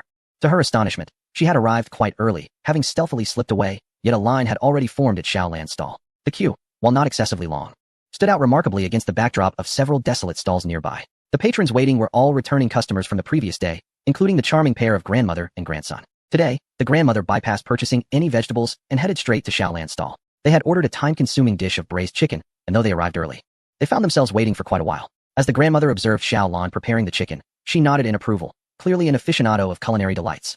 What a splendid chicken, she exclaimed. Look at those legs, long and robust, clearly well exercised. The skin is neither too thin nor too thick, with hardly any excess fat underneath. And the meat is tender. Oh, even boiled with a pinch of salt, it would be delectable. After such lengthy braising, it must be absolutely fragrant. Her enthusiastic praises caught the attention of passers-by, who paused to join her in the anticipation of the braised chicken. The grandmother was akin to a living advertisement. Her words filled with vivid emotion. After extolling the virtues of the chicken, she turned her admiration towards Xiaolan's large clay pot. She lavished compliments on its shape, color, material, and luster, her envy unmistakable, eventually inquiring if Xiaolan could provide a link to purchase a similar one. Xiaolan could only reply that it was acquired from the pot's place of origin. The grandmother nodded knowingly. No wonder it is of such high quality. A pot like this must cost at least 2,000 or 3,000, right? Her remark drew the attention of several more onlookers, curious to discover what made this pot so expensive and eager to sample the sumptuous offerings it produced. Before long, the grandmother inquired about the specific store from which it was purchased, pondering whether her son, who was on a business trip, could procure one for her. Eventually, she made a startling comparison, suggesting that this clay pot was of superior quality to those commonly found on the market for ashes. For a similar price, why not invest in a clay pot? One could use it to simmer bone soup while alive, brew medicinal concoctions in sickness, and even hold ashes after passing. A pot for 3 purposes, what a bargain. Xiaolan nearly dropped her spatula in astonishment. Indeed, the wisdom of the older generation was striking, and their perspective on life and death was refreshingly open. Thankfully, a new wave of returning customers arrived, allowing Xiaolan to momentarily divert her attention. Nearby vendors selling coffee, ice cream, and toast gazed in disbelief at the throngs flocking to Xiaolan's stall. How could there be so many people? They wondered. Among the newcomers were Wu Feier and her colleagues, nearly blocking the entire street. The queue stretched, estimating around 40 to 50 individuals. Just yesterday, the other vendors were concerned that the clay pot rice stall would soon falter, but now they realized their worries were unfounded. They had not anticipated that these professionals from the business center would be so unpretentious. Some chose to take their food to go, while others brazenly braved the chilly winds to dine at roadside tables, with folding tables filled to capacity. The most astonishing sight was of individuals holding their clay pots while standing at the roadside, savoring their meal. It was incomprehensible, truly incomprehensible. Such rudimentary dining conditions, devoid of heating or even any form of shelter, seemed to be accepted by these elite individuals. Have their standards truly sunk so low? The price of this clay pot rice is not insignificant either, starting at 40 and capping at 80. This pricing is unmistakably that of a chain restaurant in a shopping mall. While chain eateries may offer a pleasant environment, what do they seek while dining by the roadside? The answer is, undoubtedly, the clay pot prepared by Xiaolan. One of the primary virtues of the clay pot is its excellent heat retention, even after the flame is extinguished. The residual warmth lingers on. Thus, discerning diners know that consuming directly from the clay pot yields a superior flavor compared to taking it to go. The clay pot serves as both a fine cooking vessel and an exquisite dining implement. Not only does it keep the freshly prepared dishes warm, but it continues to gently heat the food throughout the meal, akin to a slow simmer. As one progresses through the meal, the clay pot rice unlocks a third layer of flavor, crisp and aromatic. The broth evaporates, and the slightly charred crust becomes even more crunchy. Each grain of rice stands apart, no longer clumping together like inexperienced novices seeking warmth. Instead, they evolve independently. Every grain has undergone intense roasting, resulting in varied transformations. Some appear filled with richness, seemingly soaked in broth, with a golden exterior that belies their pure and unblemished interior. Others are fragile and hollow, having succumbed entirely to the broth's embrace, losing their essence. There are also those that adeptly navigate their surroundings, forming alliances to escape the harsh fate of the clay pot as heat. Consequently, the flavor of the clay pot rice evolves from the initial freshness to a complex, aromatic richness, continually surprising the palate. This explains why some individuals, undeterred by the biting cold, choose to dine roadside, even holding their clay pots while standing. The clay pot cradled in their arms feels like a great heater, rendering the chill of the air completely imperceptible, enveloping them in warmth. After finishing their meal, they return the pot with satisfaction, wiping their mouths and suggesting to the vendor that additional tables are needed. Xiaolan merely smiles, offering no promises. It is not the tables that are insufficient, but rather the clay pots. With the dishwashing machine working tirelessly, the 20 small clay pots barely suffice to meet the demand. Should more patrons opt for the clay pot experience, supply would soon fall short. Thus, Xiaolan hopes for more takeout orders to conserve the pots. Or perhaps a few miscreants could be apprehended to earn points for acquiring additional clay pots. Currently, he possesses 500 points, which may seem ample. Yet it is only sufficient to purchase 17 more pots. The price has risen to 500 each, as the previous pricing was exorbitant. However, he refrains from spending all his points, keeping some in reserve for unforeseen needs. As the number of guests increases, and with the tasks of cooking, collecting utensils, and attending to orders piling up, Xiaolan and Hulai find themselves overwhelmed. Consequently, they must summon Lu Dongbin from the group for assistance. Meanwhile, a persistent Liasu from the group requests to join the fray but is rebuffed on the grounds that he should be receiving treatment in a hospital. Liasi, the monk, was utterly baffled. Why should I go to the hospital? I'm not sick. Lu Dong, are you cursing me? Well, look at our friendship. Just for the sake of enjoying clay pot rice, you actually wish misfortune upon me. Ultimately, it was Xiao Lan who stepped in to placate him. You bought groceries this morning, so there's no need to trouble you. Once we get busier, we will invite you to lend a hand. Upon receiving the message, Lu Dong quickly hailed a cab. With an additional pair of hands assisting, the workload indeed lightened considerably. The nearby stall owners watched with envious eyes, marveling at the fact that just on the second day of setting up shop, they were already busy enough to need 2 helpers. However, despite their envy, the stall owners still benefited from Xiaolan's presence. After finishing their savory meals, many patrons craved something sweet, making it quite reasonable to purchase ice cream and small cakes. After indulging in the cold treats, sipping on hot coffee to welcome the afternoon work shift felt perfectly normal. Such is the power of an individual in stimulating the surrounding economy. Without Xiaolan, the street vending world would remain in perpetual darkness. As the busiest wave of customers subsided, Lu Dong, who had been diligently attending to the tables, stretched lazily. Suddenly, a dark mass invaded his line of sight, startling him into retreat, accompanied by a startled yelp. The nearby customers turned to see a pitch-black stray dog that had somehow appeared at Lu Dong's feet. Perhaps it was due to Lu Dong's nickname, Lu Dongbin, but despite having seen no dogs throughout the day, one had arrived within an hour of his presence. However, having been bitten by a dog before, with the lingering pain of 5 rabies vaccination shots still fresh in his memory, he now harbored a fear of dogs. Retreat, retreat, retreat. Lu Dong attempted to wave the dog away, but it seemed seasoned in the art of survival, easily discerning between genuine threats and bluster. Lu Dong stamped his feet in vain, yet the dog remained firmly seated, gazing at him with wide eyes. The customers, moved by the dog's pitiful expression, suggested, "It seems the dog is attracted by the aroma. Why not just feed it the leftover bones?" Yes, it looks so well behaved. Lu Dong's face turned pale. The last time he had sold skewers as an undercover vendor, a seemingly innocent dog had also looked pitiful, only to turn vicious after he offered it the leftover skewers. As if he had poisoned it. Who knew if this dog might behave in a similarly treacherous manner? Hearing the patron's remarks, Xiaolan leaned out and called to Lu Dong, "Grab a disposable bowl, fill it with bones and leftover rice, and feed it at a distance. Don't let it linger here and disturb the customers." With Xiaolan's directive, Lu Dong had no choice but to comply. The dog could not be shooed away, so it seemed the only option was to appease it with a meal. Thus, Lu Dong gathered the leftover bones from the customers, which were primarily rib bones. Short and round, they were tender and filled with rich marrow, mixed with a small portion of leftover rice and crispy bits from the pot, creating an enticing aroma. Not only did the dog appear to be salivating, but Lu Dong found himself equally tempted. These patrons waste the ribs, whereas Lu Dong savors each bone, chewing it thoroughly before swallowing. However, not every customer possesses strong teeth. Some struggle even with crispy rice, having no choice but to abandon their meal in tears, let alone tackle bones. This inadvertently benefits the black dog nearby. Lu Dong, carrying the leftover food, walks several meters away from the stall. The dog seems almost enchanted, aware that Lu Dong intends to feed it, eagerly following him. "I'm kindly offering you food, but please don't bite me later," Lu Dong thinks as he seizes the moment, tossing the disposable container onto the ground and swiftly stepping back a meter. The dog, like a hungry tiger pouncing on its prey, lunges towards the container, devouring the contents with fervor. The sound of bones cracking echoes as it crunches away, showing no concern for Lu Dong. After retreating another 5 or 6 meters, he dares to observe the dog. To his surprise, the dog shows no inclination to bite him, a stark contrast to his past experiences of feeding a dog barbecue. The dog inhales the leftovers with a frenzy, clearing the container in less than 10 seconds. Before wagging its tail and approaching Lu Dong once more. Feeling anxious, Lu Dong steps back defensively, yet the dog merely sits before him, gazing intently with its tongue lolling out, drool dripping from its mouth. Its eyes sparkle with excitement, and its tail wags so rapidly it seems it might take flight. In a moment of helplessness, Lu Dong decides to dump all the leftover food from the scrap bucket for the dog. He suddenly realizes that the scrap bucket is unnecessary. The customers had eaten most of their meals, leaving little behind, and now there's a dog waiting to be fed, leaving nothing remaining. He shows the empty bucket to the black dog, saying, "Look, it's all gone. You've eaten everything. Don't come over anymore, do you understand?" The black dog appears to comprehend, finishing the last remnants before allowing Lu Dong to discard the disposable bowl into the trash without following him again. Instead, it finds a sunny spot nearby and lies down. Full and content, the dog knows how to enjoy life. After all the ingredients have been sold out by noon, Xiaolan, Hulai, and Lu Dong gather to close the stall. Lu Dong glances at the dog basking in the sun not far away and remarks, "This dog has such a good temperament, unlike the one I encountered before, which was quite heartless. I used to love dogs, but after being bitten, I became fearful." Xiaolan and Hulai exchange glances, hesitating to speak, before finally breaking the silence. "Is it possible that the issue isn't the dog, but rather the food?" Lu Dong pauses for a moment, then realizes, "You mean the dog doesn't like barbecue?" Xiaolan and Hulai reply, "If thinking this way makes you feel better, then so be it." They return home for an afternoon nap, and when they wake, they prepare the ingredients. The elderly man at home is surprisingly considerate, helping to peel potatoes, winning Xiaolan's favor, who rewards him with a spoonful of sauce, allowing him to do as he pleases. Lu Dong has recently discovered that the old man secretly cooks when he is not at home. Using the remaining ingredients from Xiaolan, he boiled water and prepared a bowl of noodles. Xiaolan was astonished by the old man's prodigious appetite, which seemed to rival that of 2 adult men. Unable to contain his curiosity, he inquired, "Where does your son work? In Fengling City?"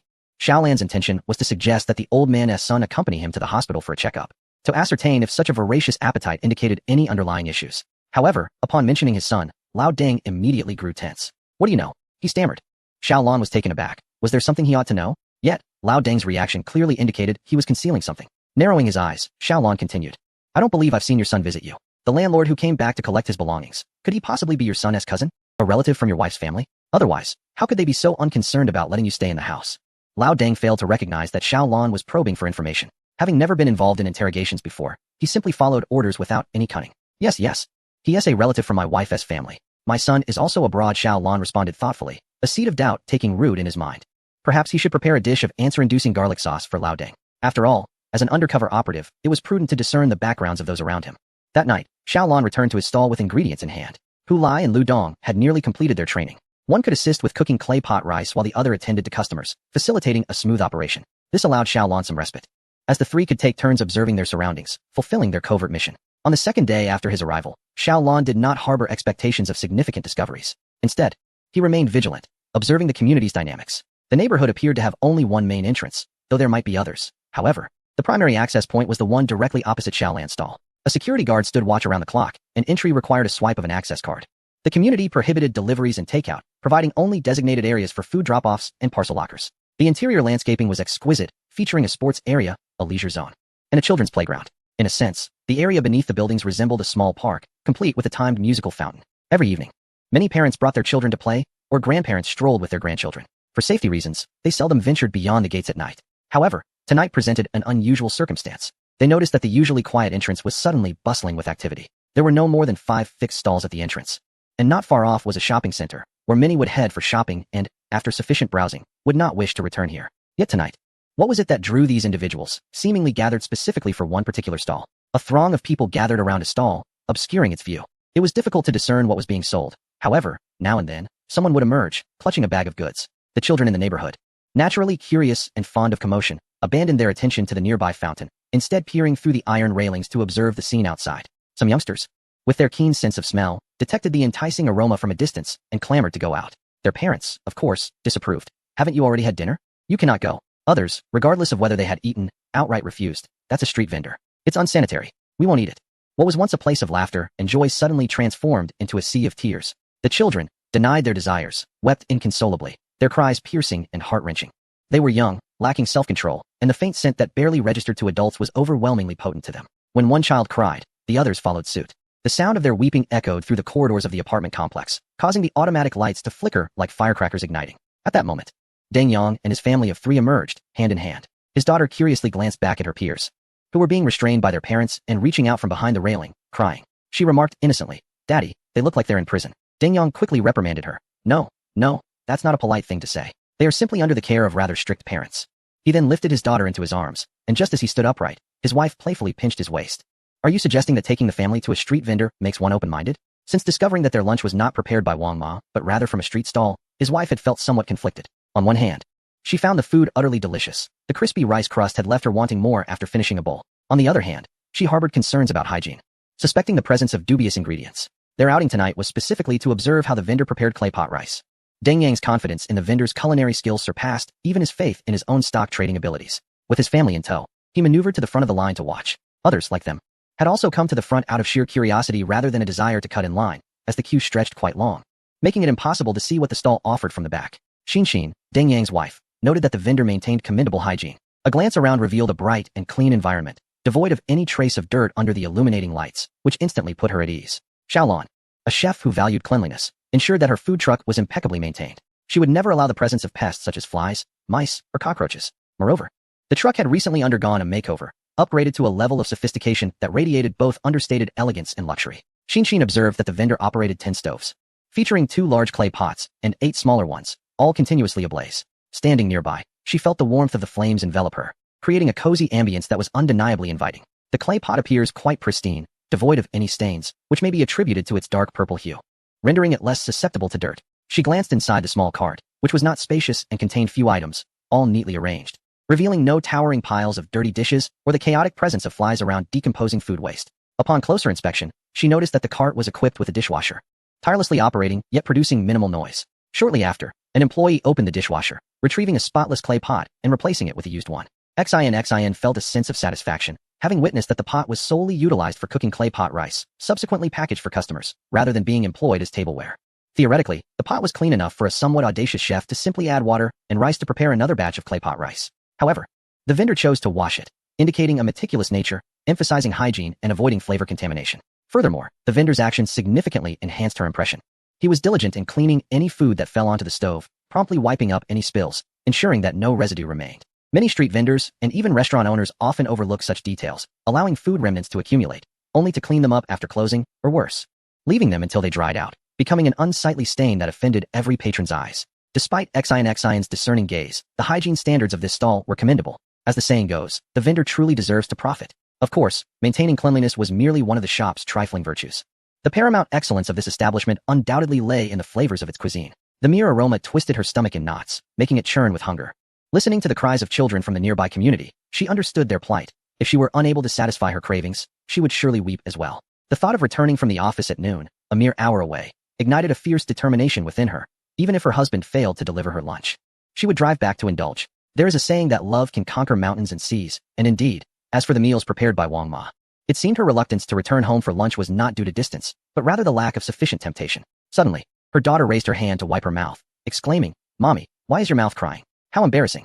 Startled, Xian quickly dabbed her mouth, finding it damp. "Shoo, keep it down. Is this really a glamorous sight?" Chapter 118. This is no mere competition. This is clearly the god of wealth. Upon witnessing his wife's reaction, Deng Yang couldn't help but beam with pride, as if this stall were his investment. "Darling, what do you think of this establishment?" The wife, recently exposed by their daughter, could no longer maintain her aloofness and was compelled to speak candidly. "I find this place superior to many chain establishments. At least here, the kitchen is entirely open, allowing one to witness the entire cooking process. Some dining venues may appear glamorous on the surface, yet one can only speculate about the condition of their kitchens. Perhaps, in an effort to cut costs, they might even replate food that other tables have barely touched." "Mom, let's hurry and join the line. My mouth is starting to cry," urged the daughter in her innocent voice. Prompted by her words, the family of three dutifully took their place at the end of the queue. Other patrons were not idle either. In today's modern society, everyone possesses a smartphone and can assume the role of a blogger. They witnessed a curious scene unfold. A child from the nearby community, enticed by the aroma, began to wail, while what was typically a quiet area suddenly swelled with a long line of eager customers. All of this was simply too captivating. Countless individuals captured the moment and shared it on their social media. "I heard that a new stall serving divine claypot rice has opened near the shopping center, with the owner using clay pots that cost over $1,000 each. They even sell braised chicken." The child from the opposite Greenview garden is howling with hunger. "I'm already in line and will provide a review soon." Before long, familiar faces began to comment. "I passed by that area on my way to work. Please tell me, is it delicious?" Half an hour later, the original poster shared another update, to everyone asking, "It's absolutely delicious. I can't emphasize enough how good it is. The rice, the crispy skin. I could devour an entire pot just of rice." For specifics, check out the video. Accompanying the post was a video capturing the person eating while recording. It seemed they had only remembered to film after they had begun eating, resulting in the claypot rice being thoroughly mixed. Its presentation was not as appealing as when it first emerged from the pot. Yet every visible morsel of meat and vegetable appeared vibrant and fresh. However, the visual aspect was not the focal point. The true essence lay in the sounds captured. The background was filled with the cries of numerous children clamoring for a taste, yet the most pronounced sound was that of the eater chewing. While they did not smack their lips, they could not suppress the muffled sounds emanating from their throat, akin to a stray cat savoring meat for the first time. Even more audaciously, someone recorded the moment when Xiaolan lifted the lid of the braised chicken pot. The vibrant colors and the intoxicating aroma that wafted forth were like a powerful punch, shattering the lens of the phone and directly penetrating the screens of viewers. That night, countless individuals were inundated with such enticing late-night food videos, especially those residing in the same city or nearby, all meticulously targeted by data algorithms. Tremble, for big data has set its sights on you. By 8:30 in the evening, due to insufficient ingredients, they were compelled to close early, unbeknownst to Xiaolan as he departed. Countless pairs of eyes were watching him, longing for him to stay. Among them, a few gazes were unmistakably from the neighboring vendors. How they longed to rush over and cling to Xiaolan's leg, pleading for him not to leave. Once he departs, the crowd would disperse. No one would linger to enjoy a refreshing drink after savoring their claypot rice. His absence was not merely that of a fellow merchant. He was akin to the god of wealth. Yet, Xiaolan simply waved his hand, departing without a trace. "I'm sorry, but we're sold out. I shall return tomorrow at noon. All are welcome." As the night deepened and the city's clamor faded into silence, Xiaolan, having finished his shower, lay in bed. He informed Li Si and the others in the group that he was heading to sleep and urged them to do the same before quietly launching a game. After engaging in 2 exhilarating matches, just as victory was within his grasp, an urgent notification interrupted his gameplay. Suspicious activity detected at the snack cart. Startled, Xiaolan sat upright, all drowsiness vanishing. He swiftly accessed the surveillance footage, and there, on the screen, a shadowy figure stealthily approached his snack cart. Cloaked in a hat and mask, only a pair of shifty eyes were visible. Panic surged within him. What was happening? Had his undercover identity been compromised? Was someone here to investigate him? It seemed implausible. Even if they were spies, their information was far too precise. A bit too omniscient, wouldn't you agree? Xiaolan hastily clicked on the live feed to ascertain the intruder's actions. The figure, clad in black, withdrew a hammer from their pocket and began to skillfully strike the 4 corners of the snack cart's glass. Such expertise. The cart's red alert light blinked, yet, due to Xiaolan's absence, there was no way to ascertain the intruder's criminal background. Tap, tap, tap. The sound echoed as the thief struck persistently. Yet the glass remained impervious. The thief's expression shifted from surprise to frustration. This was a window-breaking hammer, capable of shattering car windows. How could it fail to break a mere snack cart's glass? Surely, it wasn't bulletproof glass. The thief's gaze fixated on the dozens of purple clay pots within, a glimmer of greed evident in their eyes. He was no spy. He was solely motivated by the prospect of wealth. After all, it's often said that a tall tree catches the wind. Xiaolan's stall had been showcased online, and the high-quality clay pots he used had garnered much attention. This thief was specifically after the purple clay pots. Just the pots alone could fetch tens of thousands. Additionally, dismantling other equipment could yield further profit. However, the thief had not anticipated that the seemingly fragile glass would prove so resilient. Just as Xiaolan prepared to dial the police, a dark shape leaped from the shadows. With a swiftness akin to the wind and an agile physique, it was none other than the black dog they had fed earlier that day. Woof, woof. The black dog's barks shattered the stillness of the night as it darted towards the thief like a streak of black lightning. Startled, the thief turned to flee, but the dog pursued relentlessly, sinking its teeth into the thief's rear. The thief yelped in pain. Damn it. In a frantic scramble, the thief vanished into the night, limbs flailing in a desperate escape.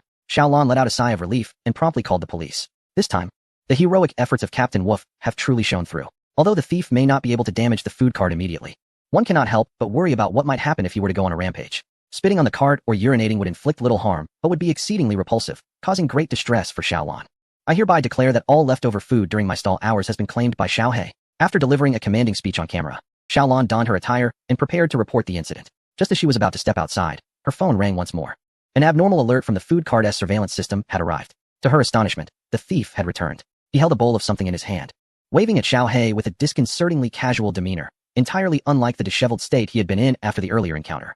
It seemed he was confident that with this new tactic, he could easily command Xiaohe's obedience. This man was truly a habitual offender. Xiaolan marveled at his extensive arsenal, which included a window-breaking hammer and dog food to entice her canine companion. Indeed, the art of thievery and the manipulation of dogs often go hand in hand. Suddenly, a troubling thought struck her, and concern filled her eyes. Was it possible that the dog food contained some toxic substance? If it were merely a tranquilizer, that would be one thing, but if it were poison, Xiaohe would be in grave danger. The thief placed the dog food in front of the food cart, a sinister grin on his face as he stepped back, clearly relishing the spectacle. Xiaolan sensed the impending doom. The dog food was surely compromised. Stray dogs are often a primary source of meat in dog meat establishments. Just moments ago, Xiaohe had aided her, and she could not bear the thought of him suffering harm now. Don't eat it, she whispered fervently, her eyes glued to the surveillance feed as she rushed out the door. She had already called the police, uncertain if they would arrive in time to apprehend the thief and save Xiaohe. In the video feed, Xiaohe approached the dog food, sniffing it before lowering his head and seemingly beginning to eat.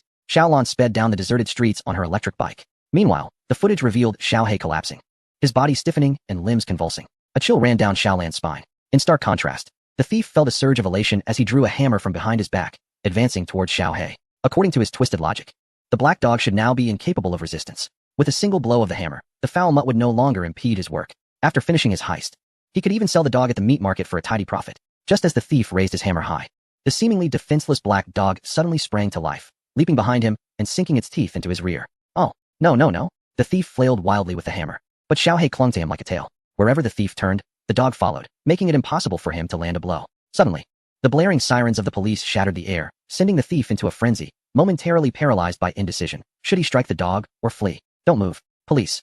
When Xiaolan arrived, she was met with the sight of the thief pinned to the ground. He lay on the ground, weeping and shouting, "Officers, if you intend to arrest me, then do so, but could you first deal with this dog that is still biting my rear end? Is there no justice left in the world? Stray dogs injure people. It must be a rabid beast. Kill it. Kill it."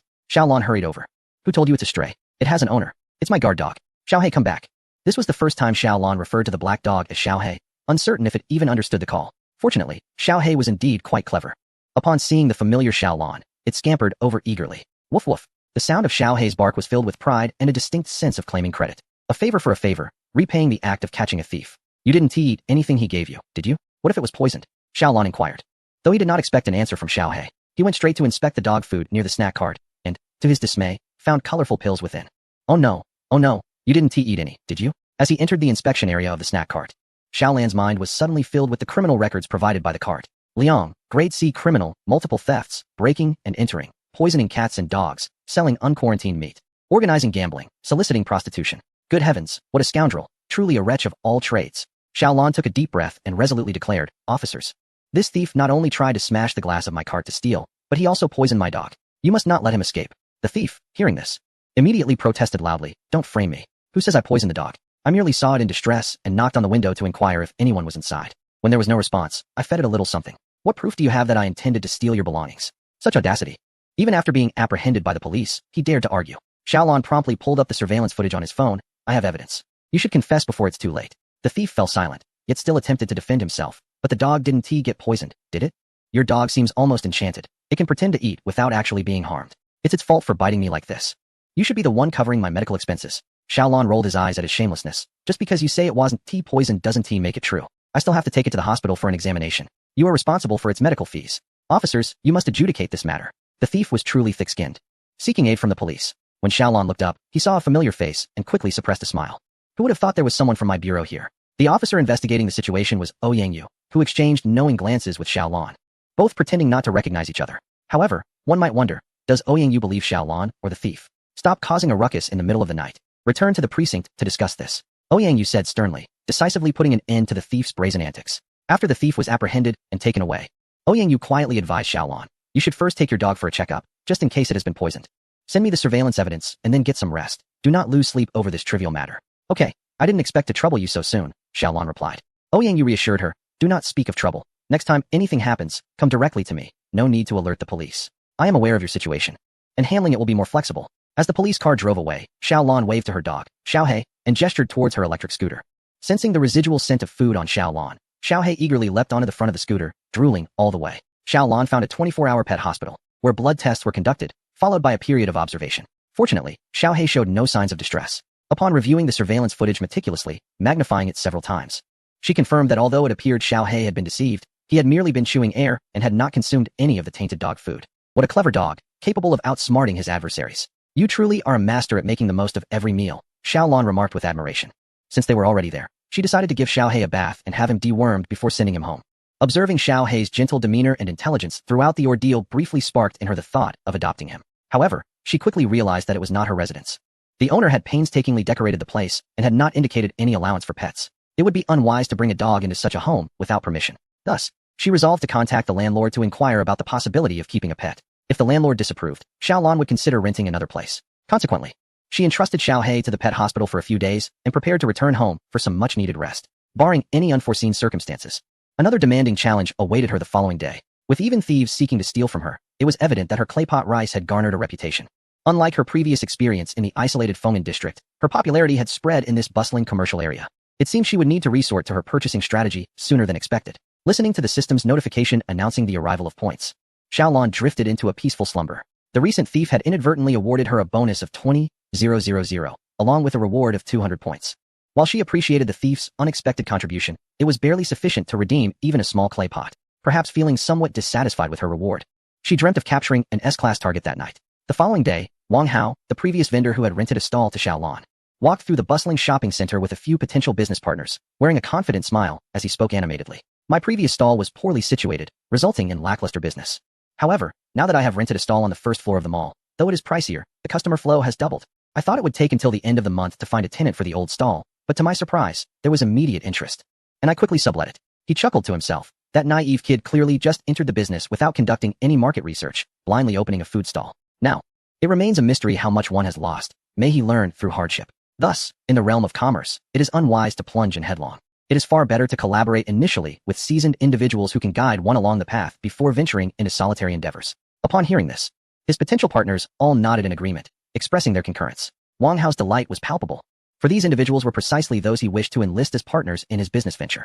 In an era where tangible enterprises face daunting challenges, sharing the burden of risk with others offers a modicum of safety. He harbored no desire to belittle the young man who had previously taken the plunge. Rather, he felt a certain gratitude towards him for assuming the role of a risk-taker. However, to persuade others to join him, he must showcase his own sagacity in contrast to the naivete of novices. He even began to envision Xiaolan's failure, secretly relishing his own judicious choices. Come, let me take you for a stroll nearby, to compare the foot traffic of my current establishment with that of my former stall, Wang Hao proclaimed, gesturing grandly as he led his prospective partners towards what had once been his domain. He eagerly anticipated using the scant patronage of his previous stall to highlight the advantages of his current shop. Yet, upon arriving at the old stall, the sight before them rendered them all speechless. From a distance, a throng of people gathered, so dense that one might mistake it for a brawl. Upon approaching, they were astounded to discover a well-organized queue. The lengthy line formed an S-shape, with two serpentine lines of customers, heads bowed over their phones, braving the biting cold while clutching numbered tickets, patiently awaiting their turn. Several folding tables were haphazardly arranged around the stall, resembling islets amid a sea of humanity. Each table was occupied by 5 individuals, who, unabashed by the public gaze, indulged in their meals with an air of triumph. These were no ordinary diners, but impeccably dressed business elites, several clad in suits and ties, casually slurping noodles at a street vendor's stall. Was this for real? Wang Hao hastily peered toward the front of the line, eager to discern whether the proprietor bustling about the stall was indeed the young man he had subleased to.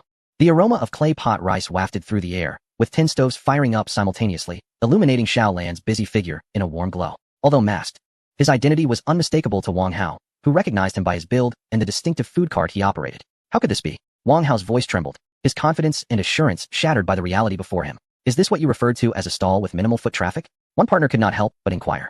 Devoid of sarcasm, only genuine bewilderment. Yet, the mere utterance of this question was enough to leave Wang Hao in a state of profound embarrassment. He stood there awkwardly, at a loss for words. His gaze unconsciously darted about, searching for an escape from the awkward situation. However, what he beheld only dealt him another staggering blow.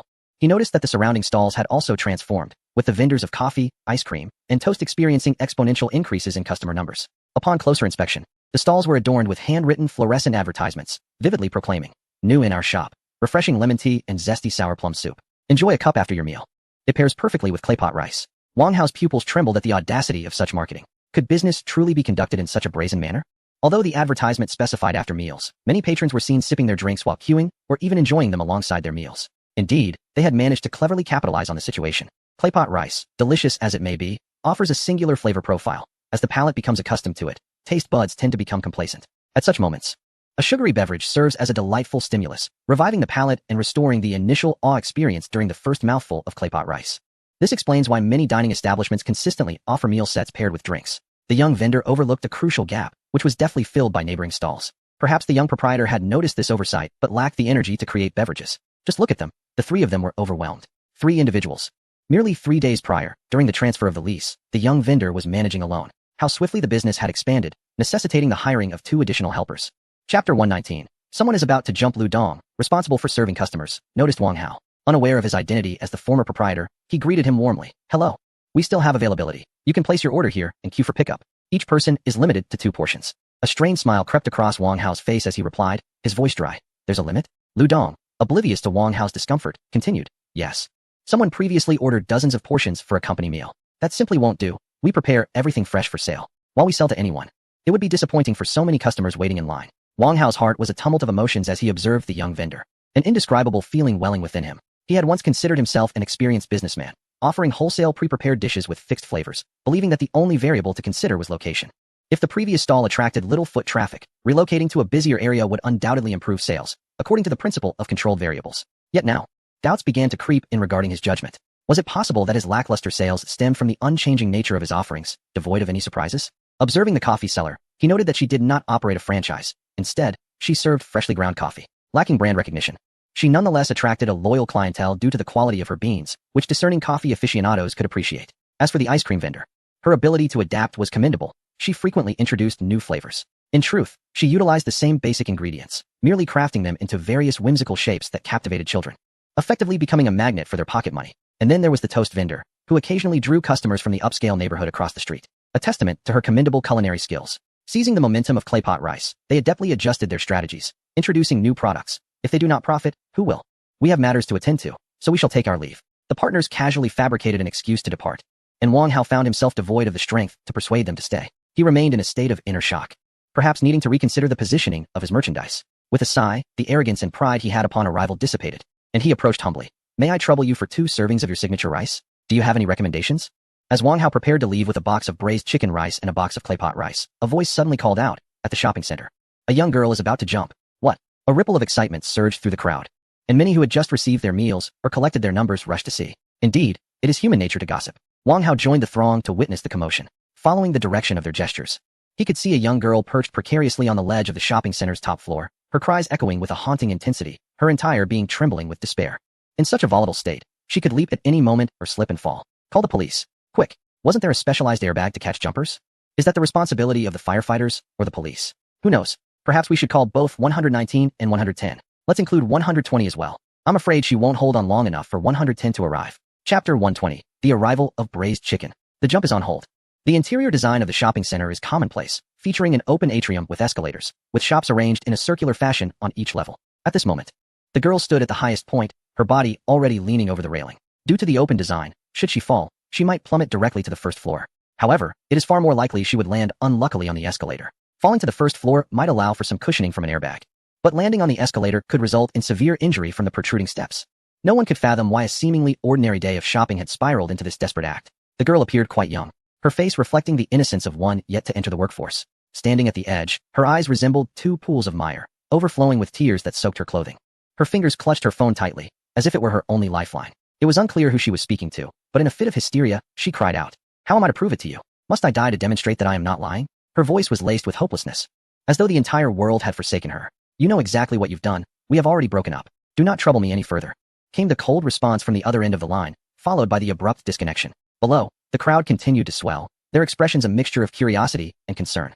The flash of mobile phone cameras flickered, yet more hands were busy dialing emergency services. "They've arrived. The police are here," someone shouted excitedly from within the crowd, as if salvation had finally come. A crowd of onlookers parted to allow the police to approach. Officers, property management, and security ascended to the floor where the girl was located, with a female officer stepping forward in an attempt to persuade her. "Please, don't despair. We are here to help," a police officer called out. Yet, the girl seemed deaf to their pleas, repeatedly dialing a previous number. Concurrently, she sent a flurry of texts. "Answer my call. Please, I beg you to pick up. I know you are still here. I can see you. Surely, you can see me too? What must I do for you to believe me? I swear on my life, I have not betrayed you. Is it only by jumping from here that you will trust me?" Finally, the call connected, but the voice on the other end was cold and impatient. "If you want to die, then die. You act like a saint after being a harlot. Don't try to intimidate me. I can see you're just bluffing. You wouldn't dare jump. I have a new girlfriend now, a pure and kind girl, unlike you. Stop haunting me. It no longer matters how many beds you've shared." The final straw that broke her was the very person she had once deemed her lifeline. In a fit of madness, she smashed her phone and screamed the name of the figure leaving the mall with someone else. "Li Ming. I hate you." Subsequently, she took a step forward into the abyss. At that moment, a familiar voice pierced the air. "Don't jump." A familiar silhouette rushed out of the elevator, clutching two takeout boxes and sprinting toward the girl. It was her best friend, sobbing as she ran. Xiaoying, weren't we just out shopping together to clear our minds? Didn't we agree to forget the past? What is wrong with you? Despite the police and security's attempts to calm her for so long, it was the appearance of her friend that finally turned her head. Yet, it was merely a fleeting glance. Her resolve to die remained. "I'm sorry. I'm so sorry," she stammered, remembering her friend's timid nature. "Close your eyes, no? Don't look. I don't want to scare you." Trembling, she prepared to release her grip on the railing. Her friend shouted desperately, "I waited an hour in line to get you the braised chicken you love. Let us eat first and talk after." With tears streaming down her face, she lifted the takeout bag and, still sobbing, opened the lid of the container. A wave of fragrant steam wafted up, filling the air. Surely, she could choose to die at any time, but cold food would be less enjoyable. One should at least die with a full stomach, right? Her friend's voice quivered, revealing her own vulnerability despite her brave words. The girl's body trembled slightly as she caught sight of the box of braised chicken, golden chicken, rich broth, enticing mushrooms, and vibrant red peppers, all striving to envelop her in warmth, attempting to thaw her frostbitten heart. Just as she had seen in the video, there was no disparity between the real dish and its digital counterpart. She had been hiding in her rented room for an entire week before stepping out today. In moments when life feels desolate and devoid of hope, her dear friend hastened across provinces to her city, knocking upon the door of her tightly shut rented room. The cold wind roused her senses, while the sunlight dispelled the shadows that clung to her spirit. Her friend tidied the space, mopped the floor, encouraged her to bathe, and even styled her hair. She then showcased delectable nearby culinary delights on her phone, insisting on taking her out for a meal. As she watched the vibrant, sun-kissed yellow braised chicken in the video, a flicker of determination to revive her spirit and embrace life anew sparked within her. However, the unexpected reunion shattered the fragile courage she had just begun to muster. Noticing the shift in her demeanor, her friend quickly opened another takeout bag, revealing a box of clay pot rice. "I bought myself beef clay pot rice, but I forgot that I just got braces and can't eat anything hard. Would you help me finish the crispy rice?" The gleaming silver aluminum container contrasted starkly with the tender brown beef. Judging by its color, the beef was perfectly cooked, neither tough nor dry. A few vibrant green vegetables lay in the bowl, glistening with freshness, suggesting that the beef would be as juicy as the greens. The aroma of the beef clay pot rice was strikingly different from that of the braised chicken. The fiery red chili and tender ginger could not overshadow its essence. Both dishes stood in a culinary duel, each equally compelling. In their struggle, the beef, fresh peppers, and ginger unleashed their full force, exuberantly and fervently emanating their unique fragrances, much like her friend's desperate attempts to rescue her. "You must help me finish the crispy rice. Xiaoying, you cannot abandon me. Come, take a whiff. It's incredibly fragrant and must taste divine." In truth, it was unnecessary to approach. The girl could already perceive the enticing aromas wafting from the two dishes, yet her body instinctively leaned in, drawn not only by the allure of the braised chicken and clay pot rice, but also by the warmth radiating from her friend. Perhaps the scent of the food awakened her stomach, which she had been deliberately neglecting. After days of inadequate nourishment, her stomach began to rumble, accompanied by a sharp, burning pain. This sudden discomfort successfully diverted her attention, easing the ache in her heart. Those who did not love her disregarded her very existence, while those who cared feared for her well-being even in her darkest moments. The chasm between love and indifference was starkly evident.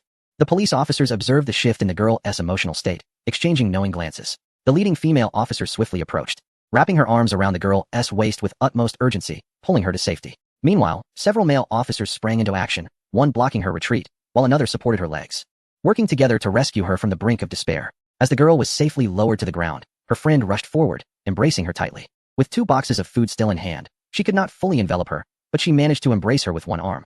The warmth of the food and the warmth of her friend's embrace enveloped the girl simultaneously. They were so close. Had it not been for this moment, they might have only met again in a funeral home. Many individuals who succumb to suicide often experience a momentary emotional collapse, if they endure through that fleeting instant. It marks the commencement of an entirely new chapter in their lives. As the crisis abated, the onlookers collectively breathed a sigh of relief. Among them was Wang Hao, who had witnessed the entire ordeal. Lowering his gaze to the identical takeout bag in his hand, he felt a surge of conflicting emotions. Could a well-prepared meal truly possess the power to save a life? Not long before, he had begun to question his competency as a businessman. Now, he found himself pondering whether he was indeed suited for the culinary industry. This poignant scene was captured by countless mobile devices. As the girl contemplating suicide was dissuaded by her friend with 2 boxes of food, and the incident swiftly circulated across the internet. Upon viewing the footage, some viewers couldn't help but voice their skepticism in the comments. Is this an advertisement for Huangmin chicken and clay pot rice? These days, even commercial actors seem to outperform celebrities. However, before long, individuals in the comment section emerged to confirm the authenticity of the situation. It's true. This girl is a sophomore at our university. She has seemed disoriented for some time, as if something troubling has transpired. We don't know the specifics, but it appears she has suffered from a romantic disappointment and moved out of her dormitory recently. Let us respect her privacy and refrain from prying any further. This incident underscores the significance of having a reliable friend. Am I the only one curious about which establishment serves such delicious Huangmin chicken and clay pot rice that it could deter someone from jumping? I share that curiosity. While I cannot empathize with the turmoil of romantic entanglements, I deeply resonate with the sentiment expressed by the friend. One may choose to leave this world at any moment, but a cold meal is simply unpalatable. I'm on the lookout for the address of that Huangmin chicken and clay pot rice. When Xiaolan finally found a moment to peruse her phone after the commotion, she stumbled upon the trending searches and sensed an unsettling dissonance. Could it be that the clay pot rice and Huangmin chicken I prepared were involved? The takeout bag appeared so unadorned, just a transparent plastic bag devoid of any logo, yet it increasingly resembled her own style. However, as the event unfolded in a shopping center, netizens instinctively assumed the friend had procured the food from a restaurant within the mall.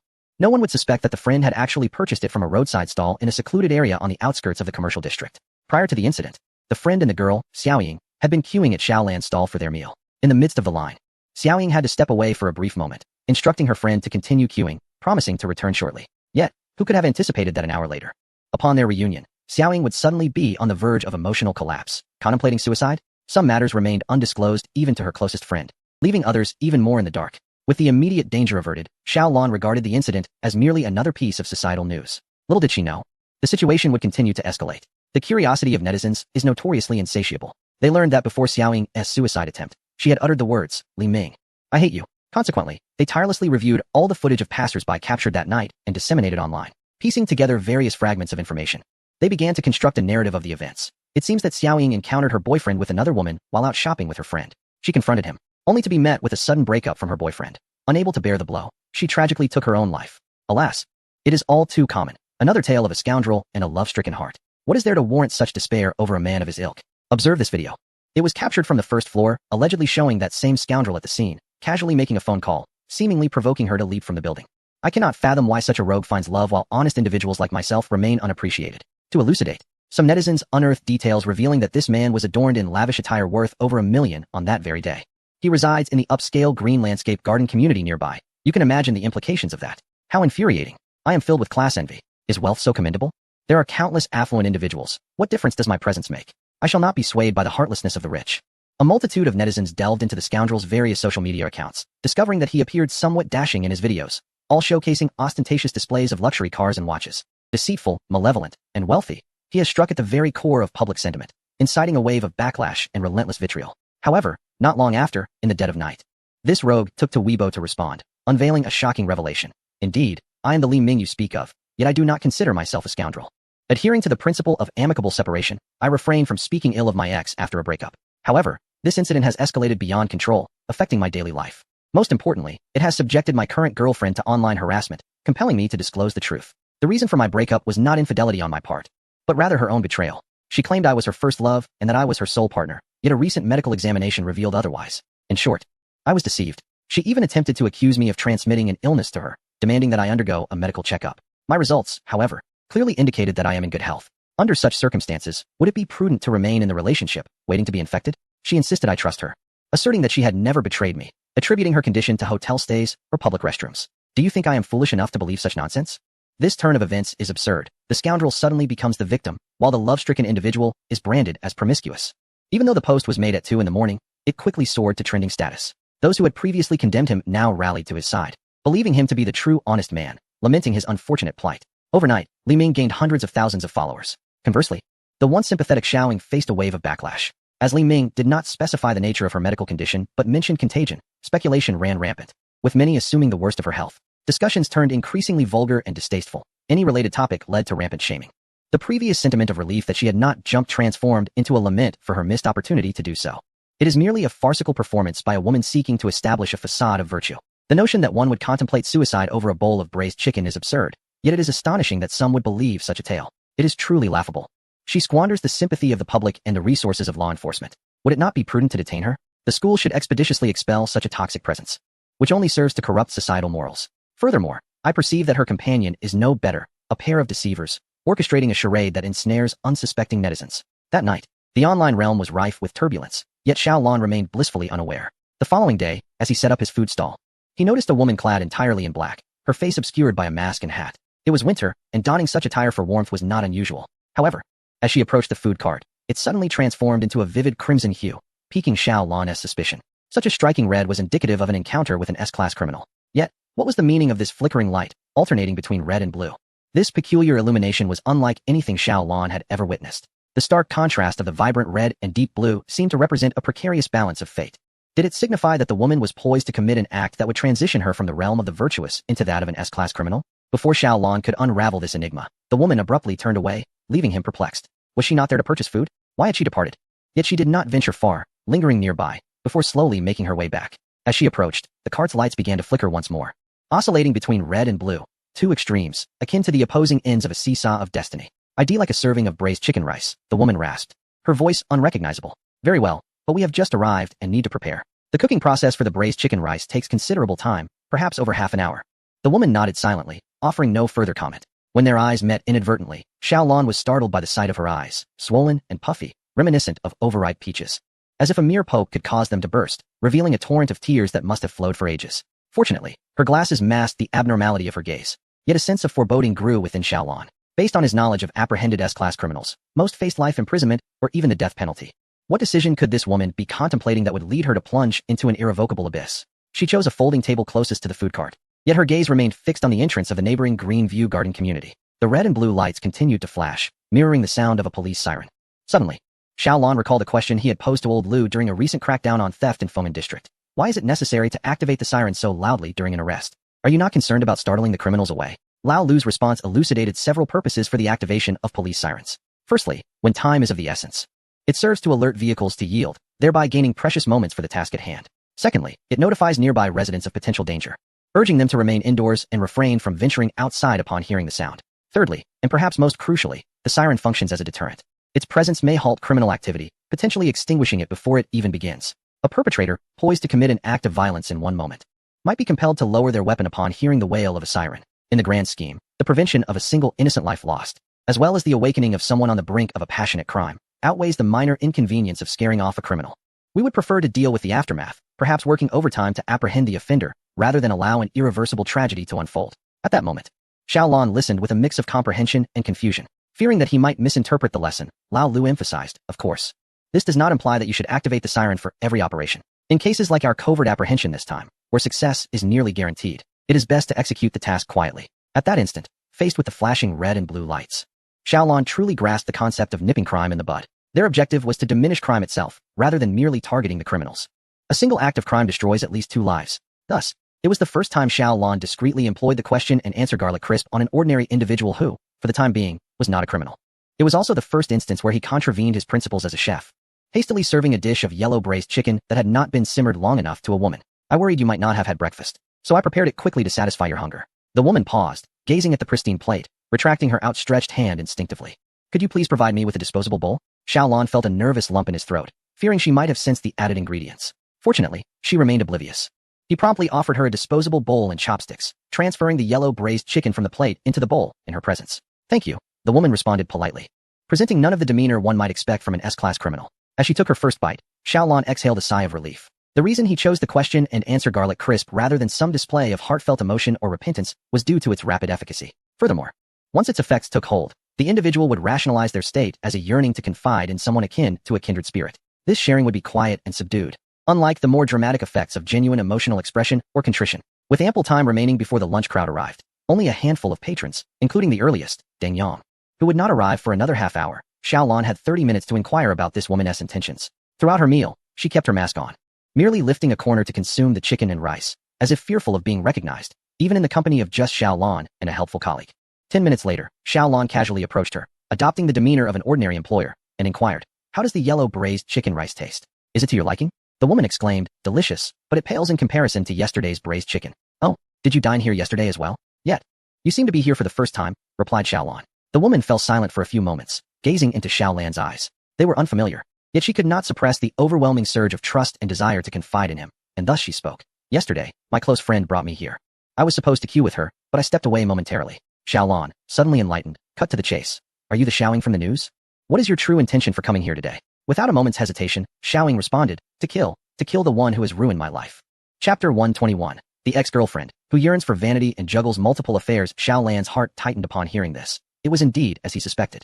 Premeditated murder. No wonder the food truck had flashed its warning lights. If successful, it would surely be classified as an S-level incident.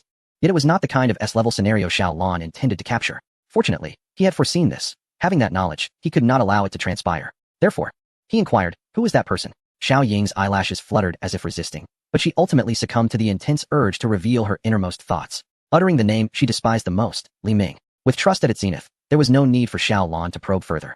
Xiaoying willingly recounted her tumultuous relationship with Li Ming. "I majored in marketing during my university years, where we held various creative marketing competitions that required us to seek sponsorships and sell products. It was during my freshman year, while soliciting sponsorships, that I encountered Li Ming.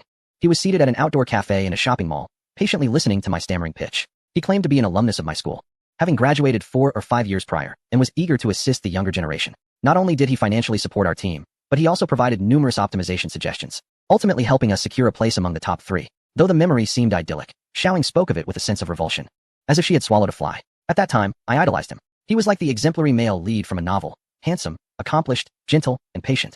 When he confessed his feelings for me, I felt as though I were dreaming, initially unable to accept it, thinking I was unworthy of him. Reflecting on her past self-doubt, a trace of bitterness appeared on Xiao Ying's brow. Yet, he truly was patient. He arranged for someone to do my makeup, took me shopping for clothes, and insisted that I was beautiful, encouraging me to be more confident. He shared that he came from humble beginnings, not a naturally privileged background, and everything he possessed was earned through hard work. Thus, there were no barriers between us regarding family lineage. He assured me he would marry me. His social experience and unparalleled tolerance offered me so much, while I felt I had nothing to offer in return. Every gift I presented seemed to be dismissed, as if he viewed them as mere child's play. I was at a loss as to what he truly desired. So when he expressed his wish for me, I felt a wave of relief, finally having something to give him. As she spoke, Xiaoying suddenly felt a wave of nausea wash over her. Even the delectable Huangmin chicken rice before her became difficult to swallow, compelling her to set down her chopsticks. After a moment's pause, she continued, on one occasion, "After consuming half a bottle of red wine, I found myself in a hazy state, engaging in intimacy with him. I had believed this was a step deeper into love. Yet, to my dismay, from that day forth, he treated me with indifference. I often pondered whether it was my physique that disappointed him upon revealing myself, or if perhaps I had committed some indiscretion that dampened his spirits that evening. In the following days, he reached out to me several times, each instance merely to invite me for drinks. He claimed that his business was struggling and that his mood was poor, which was why he sought my company. He asked for my understanding. I was indeed sympathetic to his plight, accommodating all his requests, striving not to disturb him unnecessarily. Whenever he called, I dutifully donned the alluring, mature attire he had purchased for me to accompany him. However, I soon sensed something amiss with my body. Initially, I attributed it to a common gynecological infection and sought medical advice. Xiaolan observed the woman opposite her, whose eyes betrayed a profound anguish. It was clear that the experience at the hospital had become a haunting nightmare for her. Clenching her fists, Xiaoying summoned the courage to continue. The doctor informed me that I had contracted 2 venereal diseases. One was relatively easy to treat, yet even after treatment, antibodies would be detectable through blood tests, leaving a lifelong mark. The other was far more challenging to cure, prone to recurrent flare-ups, and would persist as long as my immunity was compromised, never truly vanquishable. Such ailments typically arise from a chaotic private life. Even with protection, transmission is possible. If I were not at fault, then my partner must be. The doctor advised me to be vigilant. I was acutely aware that the fault did not lie with me. Li Ming was my first boyfriend, and I was merely 19. I had attended a closed-off high school, dedicating myself to studying until the college entrance examinations, and it was only upon entering university that I experienced my first romantic relationship. In a frenzy, I summoned Li Ming, demanding he undergo a medical examination, insisting he provide me with an explanation. Yet, his results showed no issues. He was entirely unscathed. At this point, tears, thought to have dried, surged forth once more. Her voice trembled with despair. If the chaos does not originate with him, then it must be I who is at fault, and that is what everyone believes. Li Ming publicly ended our relationship at the hospital, accusing me of being promiscuous and betraying him. I have longed to prove my fidelity to him, but he refuses to believe me. I felt as though I were losing my mind, even contemplating the drastic measure of proving my innocence through self-harm, yet he remained unconvinced. I dared not confide in anyone, fearing I might infect my roommate. I moved out, isolating myself in a rented room, reflecting upon every interaction I had experienced over the past 19 years, the public restroom toilets, hotel towels, trying to fathom where I could have contracted this affliction. Until yesterday, when Li Ming publicly exposed this matter online. I had not yet explained myself to my close friend, yet she firmly stated her belief in my innocence. She knows the essence of who I am, understands my limited social circle, and that I would never engage in indiscretions with others. She urged me to reflect on the circumstances surrounding my encounter with Li Ming. Her words awakened me. Each time I engaged with Li Ming, I found myself in a state of hazy consciousness, teetering between dreams and reality. I had always assumed I was merely intoxicated, yet my close friend insisted that such behavior was not typical of drunkenness. When one is drunk, the mind feels unusually exhilarated and alert, while the limbs may be uncontrollable. My experience resembled more of a fainting spell. I recalled waking up some mornings, my body aching all over, with several used condoms discarded in the trash. I had thought this madness was a result of his prolonged abstinence. I remembered how he would invite me out for drinks, surrounded by a group of 4 or 5 different men, whom he claimed were his business partners. In those moments, my focus was solely on him, leaving little room for noticing his associates. Now, in retrospect, I could see their lewd gazes directed at me.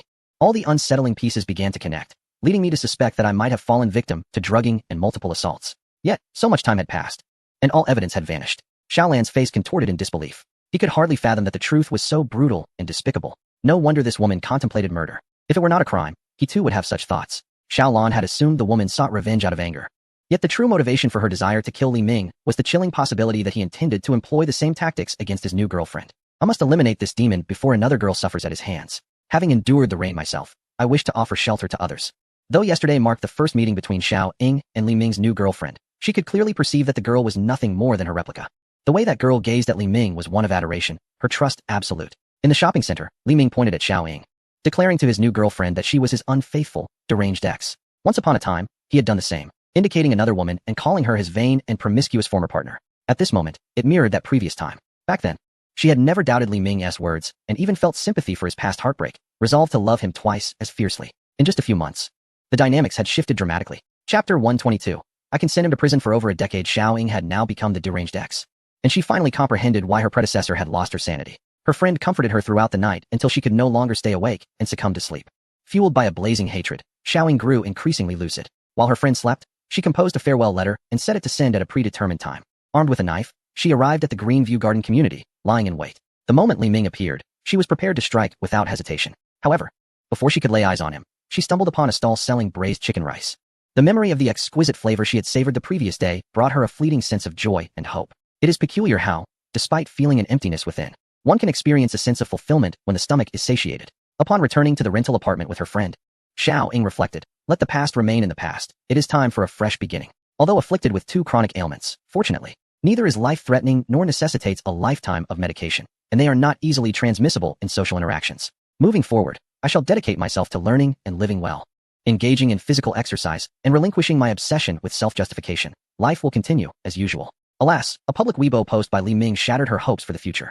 She felt utterly socially dead, prepared to face the ultimate consequence of murder for retribution. Yet, when encountering the beloved Huang Minji rice once more, she could not resist the fleeting warmth it offered. After much hesitation, she succumbed to the temptation and bought a bowl. Subsequently, she found herself seated there, inexplicably divulging all her innermost secrets to the proprietor, whom she had only met once before. Xiaolan let out a heavy sigh. Those who have consumed the garlic-infused delicacies do not lie, and the girl's words bore the truth. That man named Li Ming was truly despicable. It appeared he selected obedient girlfriends merely to scout potential partners for his affluent business associates, all of whom were riddled with various afflictions. Li Ming resembled a pimp, avoiding any girl touched by his associates, which explained his pristine medical report. If this were the case, his crimes would include organizing prostitution and drugging, among others. The organizer faces severe penalties, and if this was not his first offense, and if there were multiple victims, the consequences would be compounded. However, without evidence, what could be done? Even the victim, Xiao Ying, only realized her misfortune long after the fact, indicating the perpetrator's adept handling of the situation. Time was not on their side. Not only was another girl at risk, but Xiao Ying herself was teetering on the brink of collapse and violence. With this thought, Xiaolan extended a hand toward Xiao Ying. Where have you hidden the weapon? May I see it? It's in my clothing, she replied. Before Xiaolon. Xiaoying unzipped her down jacket and produced a sharp fruit knife. Xiaolon decisively snatched it from her grasp. Xiaoying attempted to resist. But her deep-seated trust rendered her struggle feeble. You give it back, she implored. Gripping her wrist, Xiaolon pressed a spoon into her palm. Listen to me, sister, he said earnestly. Huang Minji rice is best savored with a spoon. And remember, prison food is notoriously unpalatable. The finest chefs are out here. If you live to 80, you have 60 more years to indulge in the world's culinary delights. Do not sacrifice your future for a scoundrel. Xiaolon understood that mere platitudes would not quell a girl's murderous intent. Thus, he proposed a solution. Could you arrange for Li Ming to join me for a meal? If you can bring him, I can ensure he spends many years behind bars. Xiaoying was taken aback, instinctively exclaiming, how is that possible? After everything, how could he agree to dine with me? In her mind, they had irrevocably severed ties. Locked in a relationship of mutual destruction. Xiaolon pointed to the social media page of Li Ming that had just been uncovered, stating, he has been managing his accounts on various social platforms, indicating his desire to cultivate an image of wealth and status, which facilitates his pursuits with women. Furthermore, it seems he harbors aspirations of becoming an internet celebrity. His sole source of income derives from orchestrating prostitution, with no other employment to speak of. He is likely seeking to diversify his revenue streams. Observe this emblem. He is signed with an MCN agency. However, his previous flaunting of wealth failed to garner much attention, as the market is saturated with similar content, resulting in only a few tens of thousands of followers. Now that your situation has garnered such fervor, all public sentiment is favorable to him, and having experienced the sweetness of increased followers, he would undoubtedly be inclined to engage with you. Seeing that Xiaoying remained hesitant, Xiaolon directly typed a message on her phone and displayed it to Xiaoying. If he is unwilling to come, say this. If he has a guilty conscience, he will certainly come to meet you. Finally, Xiaoying seemed resolute as she nodded and retrieved her phone to call Li Ming. On the other end, Li Ming was roused by the ringing of his phone. Glancing at the screen, he saw that the caller was Xiaoying, which elicited a malevolent smile from him.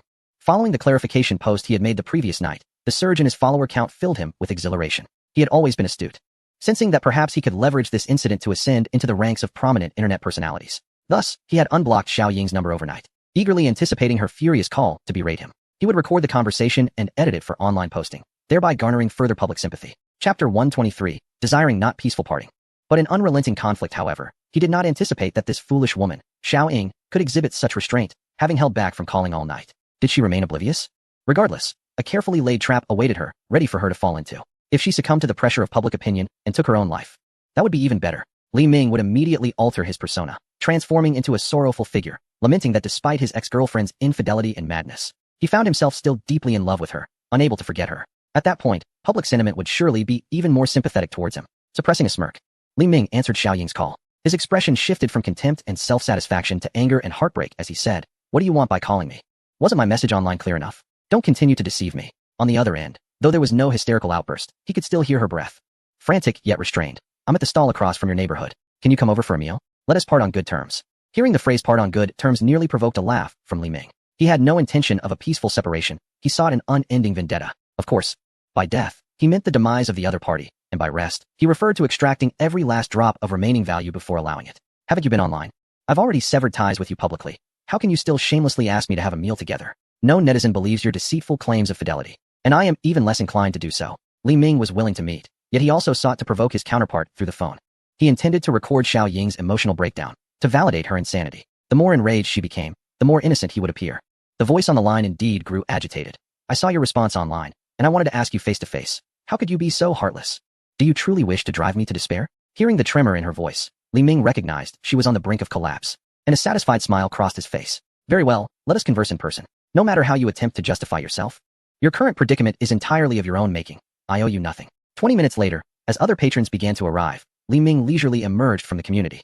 His gaze swept over the stalls across the street before finally settling on a figure tightly wrapped against the chill. She actually dares to venture out, he murmured, a glimmer of delight in his eyes. Foolish woman, she is only aiding my prosperity. While other women might learn their lesson after falling into a trap once, she seemed intent on repeatedly ensnaring herself. He extracted his phone, discreetly pressed the recording button, and placed it in his pocket before sauntering over. I have arrived.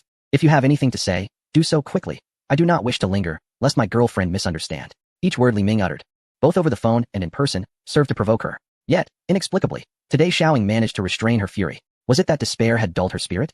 The line between emotional death and physical demise is perilously thin. Realizing he was but a step away from driving Xiaoying to her breaking point, he found a renewed sense of patience. Let us eat first, we can talk afterward. Xiaoying kept her gaze lowered, merely muttering this in a muted voice. Li Ming glanced at her half-finished dish of braised chicken rice, stifling a laugh. She was genuinely eating, rather than merely finding an excuse to meet. How hopelessly love-struck she was. Did she truly wish to share one final meal with him? Such a modest request could be easily fulfilled. Yet he maliciously chose not to oblige. On what grounds do you assume I would be willing to eat at a roadside stall with you? Were you my girlfriend? I might indulge you, but you are merely an unfaithful ex. Only those most intimately familiar with another can strike at their deepest wounds. Each word from Li Ming was a needle, piercing Xiao Ying's already wounded heart, causing it to bleed anew. Had she not been awakened by her friend, the woman who once adored Li Ming would undoubtedly be crushed by such remarks. Yet now, her burgeoning hatred transformed into a force that enabled her to withstand the biting wind without crumbling. At that moment, Xiaolan's braised chicken was served. Hello. Here is your braised chicken. Enjoy it while it's hot. Xiaolan's voice was filled with an innocent enthusiasm, akin to that of a regular proprietor welcoming customers. Yet, his eyes cast an encouraging glance toward Xiaoying. She slightly nodded, assuring her that she was doing splendidly, and to continue as previously discussed. Xiaoying consumed the garlic-flavored pastry provided by Xiaolan, who had specifically instructed her to refrain from addressing any inquiries posed by the other party.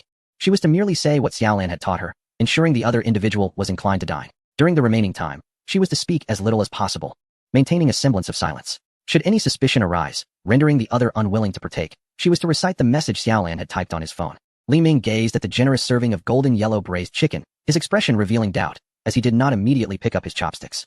He was accustomed to administering drugs to others, and naturally, he would be vigilant against being drugged himself. However, a fleeting glance revealed the vendor serving identical braised chicken rice to several other patrons. One of the diners expressed heartfelt admiration, exclaiming, "Boss, I always think that once I grow weary of your braised chicken rice, I will try your other dishes. Yet how is it that your braised chicken rice is simply never tiresome?" Another patron, after savoring a bite, exclaimed in astonishment and immediately raised his hand. "Boss, please pack 2 portions for me." "No, make it 3. A staff member promptly responded, "I apologize, sir, but this is your first visit, right? There is a limit of 2 portions. You may only pack 1 more." Li Ming felt a wave of surprise. Although he did not recognize the patrons, he was familiar with the brands of their clothing, shoes, and watches, each quite expensive. These individuals could very well be residents of the same upscale neighborhood.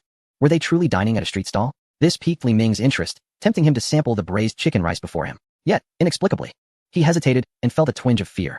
He was acutely aware that beneath the splendid allure might lurk a deadly poison. This was his means of survival. However, a street vendor had no reason to conspire against Xiaoying. At that moment, Xiaoying spoke up. "Do you believe your actions are flawless? What if I told you that I once awakened midway? Li Ming, I possess evidence, and I will ensure your arrest."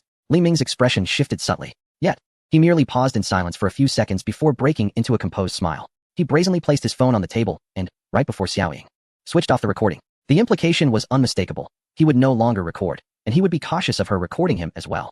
Determined not to utter anything detrimental to himself. "Do you suffer from paranoia? Or have you exhausted all excuses for your ailments, resorting to turning the tables?" He taunted. "The evidence you speak of, could it be a video of you in an affair, colluding with your lover to frame me?" Xiaoying clenched her fists in anger, while Li Ming, after regarding her with a provocative gaze, felt entirely at ease. What a foolish woman. Dealing with such a sheltered girl was as easy as playing with a pet dog for a man of his extensive worldly experience. It was laughable that he had even felt a moment of trepidation. This foolish woman, even in her retaliation, could achieve nothing more than this. What evidence is there? Merely some self-recorded videos or audios.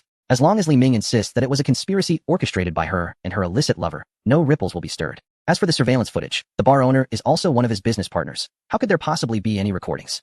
His associates would just as firmly assert that their encounter was consensual, protected by a barrier, thus rendering it not a case of assault. "I happened to skip breakfast. Thank you for treating me to this meal. As you suggested, let us eat and part ways amicably." Once again, deliberately provoking the other party, Li Ming unabashedly seized a spoon, scooping a generous portion of braised chicken rice into his mouth. With that first bite, he momentarily lost himself in the experience.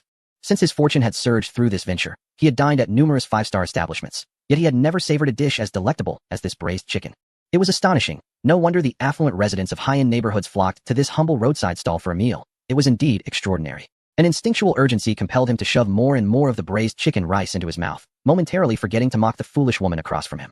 Witnessing the secret recipe braised chicken rice prepared for the scoundrel being devoured, Xiaolan's lips curled into a subtle smile. He did not lift his gaze, merely instructing Lu Dong and Hu Lai on how to prepare clay pot rice according to the customer's orders, appearing entirely engrossed in the business. Xiaoying, beneath her mask, bit her lip tightly, striving to remain silent and prevent tears from spilling. She had heeded Xiao Lan's advice and followed it diligently. However, what was to come next? What was the next course of action? Xiao Lan had not elucidated that. Was this all there was to it? Could this truly lead to the scoundrel facing incarceration? Could it really happen? She restrained herself from casting a pleading glance at Xiao Lan, nor did she dare to meet Li Ming's gaze directly. Silently, she picked up her spoon and continued eating her now cold braised chicken rice, still masked, lifting a corner to sneak in a bite. Her cautiousness starkly contrasted with Li Ming's unabashed indulgence. Is there any justice left in this world? Why do the wicked roam so freely under the sun while the victims cower in silence? Ultimately, tears filled her eyes, spilling onto her non-woven mask. The moisture spread at the tip of her nose, making it hard for her to breathe. Perhaps hearing her quiet sniffles, Li Ming lifted his head from the deliciousness of the dish. With a meal before him, and a target for his mischief rendered powerless, his sense of triumph swelled to its peak. At this moment, he had consumed more than half of the braised chicken rice, having passed the most urgent hunger. The arrogance within him could not help but manifest as a chuckle. You dare to eat in a public space, unconcerned about transmitting your filth to others? With that, he cast a mocking glance at the disposable utensils and containers used by Xiaoying. Oh, disposable are we? How considerate of you. Xiaoying clenched her teeth tightly, managing to suppress the urge to lash out in hysteria. However, Li Ming's bitterness did not end there. The other party's forbearance only inflated their arrogance further. He could not help but burst into laughter, exclaiming, "Fool, do you really believe that a brief encounter with public property could lead to infection with a disease? Such ailments require prolonged contact to be transmitted. Do you have any idea how amusing it was when you previously explained this to me? I am fully aware of how you contracted your illness.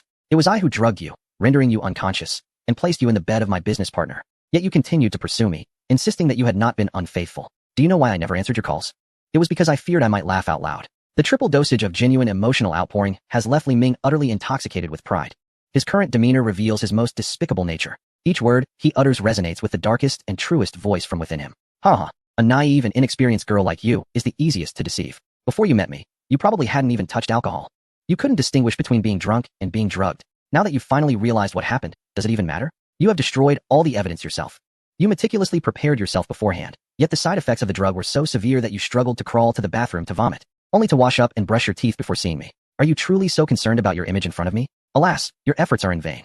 No matter how clean you appear, it was not my bed you graced. I have never touched you. The man who took your virginity was ill, and I certainly do not wish to be infected. By the way, you sold your first time for 200,000. It's quite valuable. Enough to cover several months of my mortgage. These wealthy bosses are superstitious, believing that a virgin brings good fortune, ensuring prosperous business transactions. When I become a big boss in the future, I shall also try this. I will have someone scout for fresh-faced university girls. There will be individuals like me, scouring everywhere, presenting platters of delicacies at my table for my enjoyment, while they drool with desire, yet dare not partake. In 10 years, no, 5 years, I shall become that kind of magnate. Ha ha ha. Every year new students enter university. By then, pure and obedient girls will be at my disposal. At this point, if Li Ming possessed even a modicum of self-awareness, he would have realized he had revealed too much, exposing himself. Yet, he lacked the caution of Sun Xiaolong, who engaged in smuggling. He was merely a petty individual reveling in his newfound success. Chapter 124, huh? Such a candid self-revelation. He harbored little anxiety regarding the legality of his actions, feeling instead a sense of pride and secret delight. Proud of his charm and repeated conquests, he found joy in the naivety of the deceived girls. Having played the role of a courteous gentleman for far too long, who could fathom how desperately he yearned to share his pride and delight? In his daily life, he could not resist boasting to his unscrupulous friends about how many women he had manipulated at his whim, and the fortune he had amassed through his duplicitous persona. Moreover, at this moment, having consumed 3 of the true feelings mushroom, he felt an overwhelming desire to raise his voice to its utmost volume, proclaiming to the world his remarkable prowess. Even the prospect of these words being recorded and subsequently used as evidence against him in the future did not deter him. The surrounding diners were rendered speechless. Some, who typically immersed themselves in their meals to the exclusion of all else, were momentarily pulled from their pots, listening intently to Li Ming's arrogant proclamations. Others, lost in their dining, forgot to chew, their minds racing with thoughts. Is this permissible speech? Can I actually hear this? Has he so openly exposed himself? If memory serves, isn't this criminal? Why such audacity? Of course, many were clenching their fists, itching to confront him, yet hesitated, suspecting this might be a scripted internet skit rather than reality. After all, the creators of short videos were known for their lack of boundaries, willing to craft any narrative for the sake of virality. Yet, where was the camera? Numerous newly arrived patrons, having come early to avoid the crowds and swiftly queue for food, found themselves halted for several minutes by Li Ming's outrageous declarations. How could the woman across from him remain unresponsive? Xiaoying, ultimately driven mad by Li Ming's shamelessness, could no longer contain herself and delivered a sharp slap across his face. To her shock, Li Ming, true to his vile nature, retaliated without hesitation, leveraging his strength to tear off her mask and seize her hair. You wretched creature, dare you strike me? You think I am weak? My previous civility was merely out of respect for the money you brought me. Now that you are of no use, do you believe I will tolerate you? Weren't you contemplating jumping off a building? Why didn't you do it sooner? Your death could have served a purpose, allowing me to sell a persona online and gain followers. Your existence only brings me frustration. I can't endure this any longer. It turns out this isn't an act. What a scoundrel. Several customers rose in outrage, rolling up their sleeves, ready to strike him. Just then, a figure clad in pink darted forward like an arrow. Seizing a clay pot from a nearby diner, she brought it crashing down upon the scoundrel's head. A resounding thud echoed as the skull met the pot, the latter's heat proving a decisive advantage. There was no time to lament the wasted food. The spectacle of the scoundrel being thoroughly beaten was as satisfying as indulging in a gourmet meal.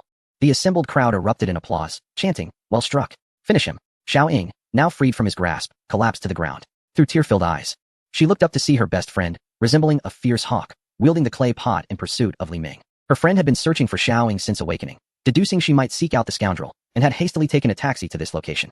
Having rushed through the elements, her hands were now numbed from the cold. At this moment, gripping the clay pot with one hand, she felt no heat whatsoever, delivering successive blows to the scoundrel with unyielding force. Her close friend, while striking, sobbed openly, tears streaming down her face for Xiaoying's sake. I recorded everything you just said. You're finished. Await your demise. After all the wrongs you've inflicted on her, how dare you lay a hand on Xiaoying? Have you no humanity left? You beast. Were you born in a toilet? Did they mistakenly fish you out with the waste instead of the treasure? If your brain hadn't been marinating in the sewer for 3 years, you wouldn't be this foul. Do you even consider the innocent girls you've harmed? You don't just deceive for money or lust. You aim to ruin their lives. Li Ming was driven to fury, flailing his fists in desperation. What business is it of yours, you wretched woman? Why are you meddling? It's not you being assaulted. As the onlookers perceived the scoundrel's inclination to retaliate, they rushed forward to intervene. They shouted, "Quick, film this. This man is attacking in public. Our sister is merely defending herself." Yes, yes. Fear not, sister. Let us reason with him. As they shielded the friend and Xiaoying, they discreetly struck at the scoundrel's face and abdomen. While he could protect his head, he was unable to fend off the multitude of fists and feet launching surprise assaults from every direction. His anguished cries echoed as he shielded his face with one hand and his groin with the other, crawling beneath a table to evade their onslaught. Reduced to a quivering mess, he still dared to protest from his hiding spot. What right do you have to strike me? I've done nothing wrong. Those women who fell for me were all pure in appearance, but driven by vanity. If I didn't live in a mansion and drive luxury cars, would they have loved me so quickly? They were drawn to my image as a successful man. They professed love, but it was merely my wealth they desired. I merely connected them with big bosses. Whether they were unaware or willingly participated is debatable. A bystander, unable to contain his frustration, seized the table, a foldable one, resembling a giant stool, ready to unleash it upon Li Ming. With each resounding thud akin to the sound of cucumbers being smashed, he passionately lectured him. Still making excuses? You seek to commit crimes, and yet spout such nonsense. Who in this world doesn't love money? If I were to drive a Rolls-Royce into your face, would you not feel a twinge of desire? If you do, then you are but a vain wretch. According to your logic, could I not send you off to sell your body, and you'd owe me your gratitude? This declaration incited fervent applause from the gathered crowd. The residents nearby were all well-educated individuals. If they didn't love wealth or pursue success, how could they afford to live in such a desirable location or work in such esteemed establishments? In this day and age, to attempt to vilify the victims is absurd. The only reason for a criminal's actions is their inherent wickedness. There are no other justifications. Regardless of whether you have endured hardships in your original family or have been wounded by the vanity-seeking women, it cannot obscure the undeniable truth that you have harmed innocent girls. You shall be disgraced, a pariah. This scathing remark from a bystander abruptly interrupted Li Ming's incantation. Indeed, he had intended to express that his lack of affection from his father and mother in his youth, along with his betrayal by gold-digging women in adulthood, had led him down the path of crime, seeking sympathy to alleviate the public's wrath. To his astonishment, before he could utter a word, his true nature was exposed.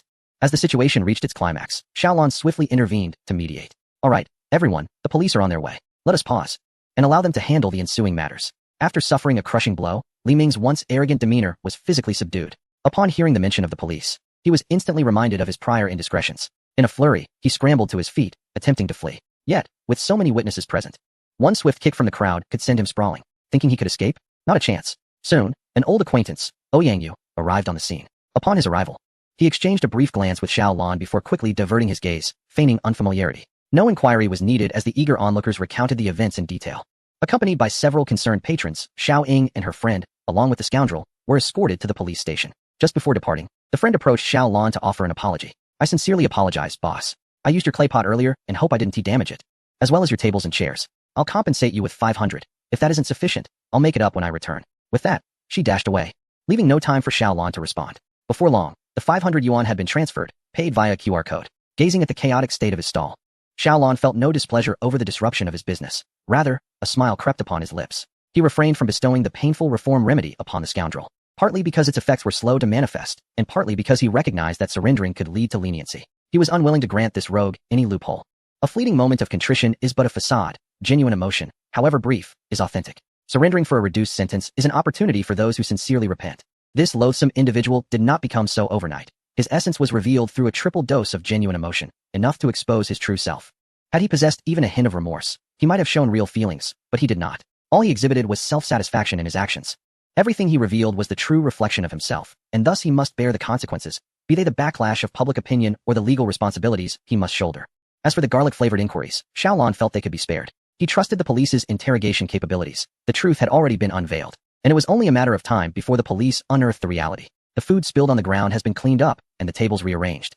The small stall selling claypot rice has resumed operations. However, the discussions surrounding the incident have not ceased. The customers waiting in line glean information from the conversations of others about what transpired just moments ago. Do you recall the girl who jumped off the building yesterday? The narrative has taken a twist. It turns out her boyfriend drugged her and sold her to several influential men, leading to her affliction. To add insult to injury, this scoundrel accused her of infidelity and promiscuity as the cause of her illness. Such a vile man, intent on driving the poor girl to despair. Really? Is this true? But it's not trending online. Where did you hear this news? Right here, just moments ago, that scoundrel admitted it himself. Just wait, it will surely trend soon. For he is far too arrogant, perhaps unaware that life is a stage for many spectators. At that moment, someone dining beside the folding table joined the discussion. What a tragedy for the young girl. Exposed for having been with so many men, there must be at least a dozen. How can she face the world afterward? Perhaps it would have been better if the truth had remained concealed. Just then, a person at the adjacent table interjected, countering, what is wrong with being able to live? Is it her fault that a victim, unaware, suffered persecution? The real disgrace belongs to those dozen perpetrators.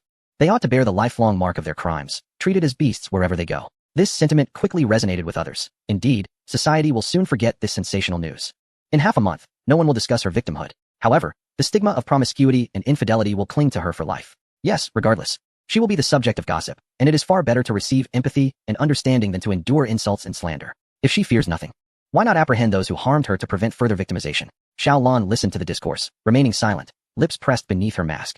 Society is a melting pot of diverse perspectives. She cannot dictate how others think or speak. Yet, it is her duty as a police officer to clarify the truth amidst the chaos. Perhaps, when societal norms become more enlightened, the archaic belief that victims should conceal the truth will dissipate. There exists a collective understanding that illness should not be shrouded in secrecy. Likewise, victims of persecution should feel no psychological burden in wielding the law to protect themselves. The related video of the scoundrel's public confession swiftly made its way online, shared by compassionate individuals. People were considerate, blurring the faces of Xiao Ying, her companion, and the brave bystanders, while only Li Ming remained fully exposed in the footage. This individual had just trended the previous night, lamenting his girlfriend's betrayal, but astonishingly, within mere hours, the narrative flipped once more. In the video, he arrogantly admitted to acts more beastly than human, showing no signs of remorse. If all goes as expected, this should be the closest glimpse of the truth. The internet erupted in a storm of outrage. It is truly astonishing that there exist individuals so shameless as to manipulate internet users so brazenly.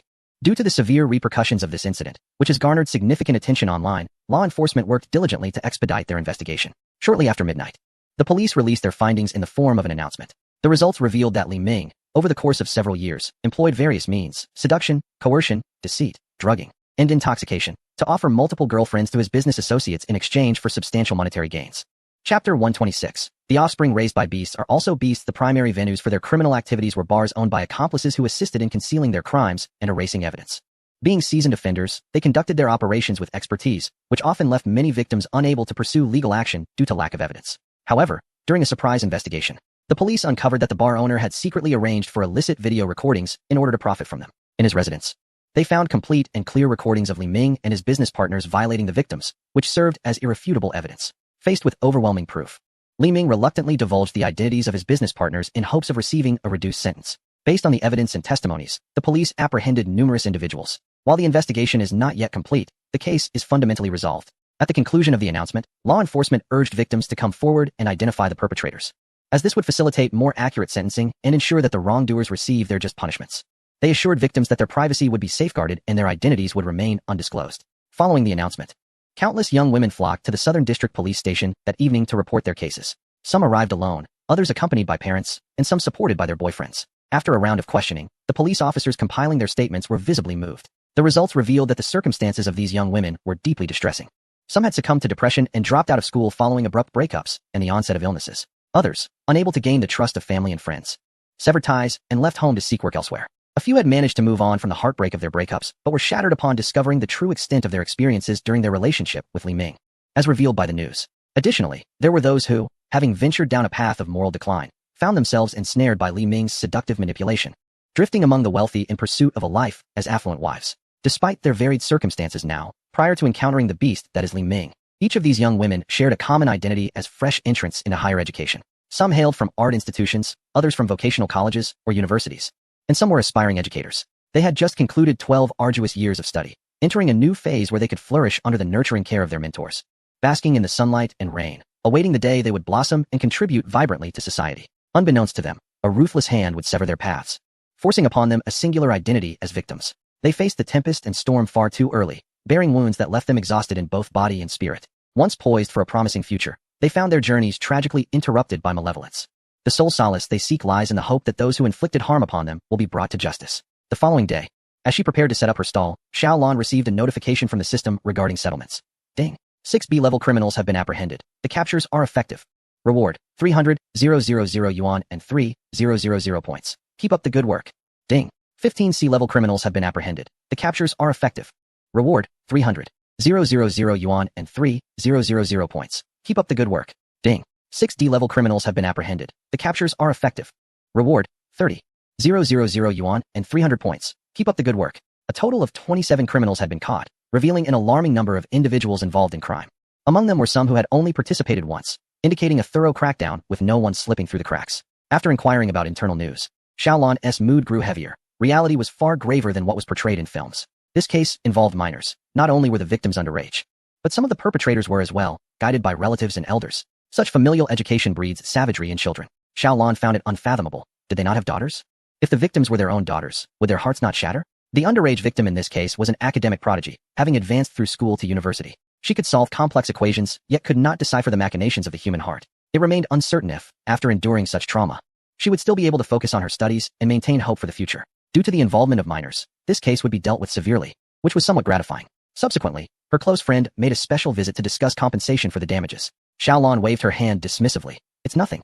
The clay pot is quite sturdy and unbreakable. Your money is sufficient for me to disinfect it multiple times. As for the tables and chairs, they were cheap goods and not worth worrying over. After a pause, Xiaolan could not restrain her curiosity. How is your friend doing? Her friend hesitated before confidently responding. With us by her side, she will be fine. However, she may need to take a break from school to undergo psychological counseling. The tone of her friend's voice became somber. While the criminals faced legal consequences, the victim's journey to overcome their shadows was a different matter entirely. In silence, Xiaolan prepared 2 portions of braised chicken rice. As her friend was about to leave, she called out, handing her the packed meal.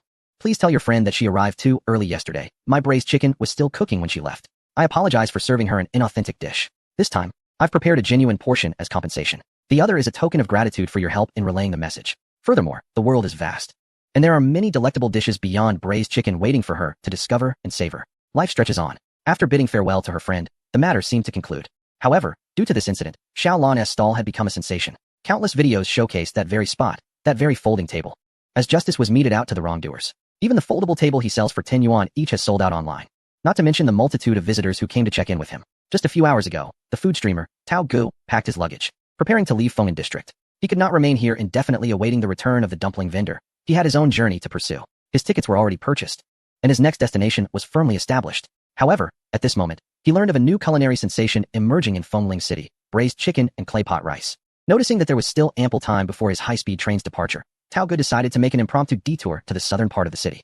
He activated his live stream and addressed his online audience. By popular demand from my loyal viewers, I will personally venture out to taste this braised chicken and see if it is indeed so delectable that it compels one to abandon all thoughts of despair. Dear followers, we have now arrived at a bustling stall, and as you can see, even before noon, there are already numerous people queuing here. As Tao Gu explained while holding his selfie stick, the diners cast him puzzled glances. However, recognition soon transformed their confusion into excitement. Wow, isn't this the famed Tao Gu, who became a sensation in Fenghan district?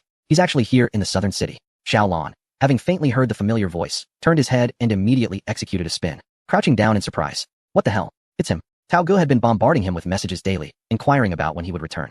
If he discovered that Xiaolan had never actually left Fengling City, it would be a disaster. The closest person to Xiaolan, Hulai, noticed his sudden change in demeanor and asked with concern, "Why are you crouching? Does your stomach hurt?" After a moment of imagining the worst, he grew anxious. "No, you can't do that here. This is a food stall. At least hold it until you reach the restroom. Can you walk? You're not about to wait. Hold on.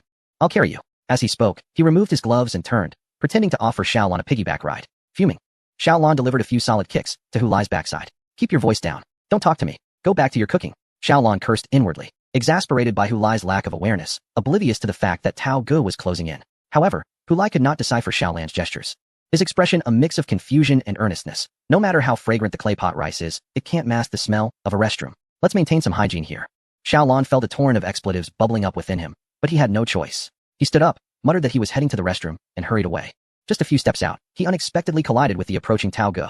At this moment, Xiaolan found himself trapped, left with no option but to push through with determination. To his surprise, Tao Gu suddenly stepped forward, extending his hand to halt him. In the next instant, he politely inquired, "Hello, I am food streamer Tao Gu.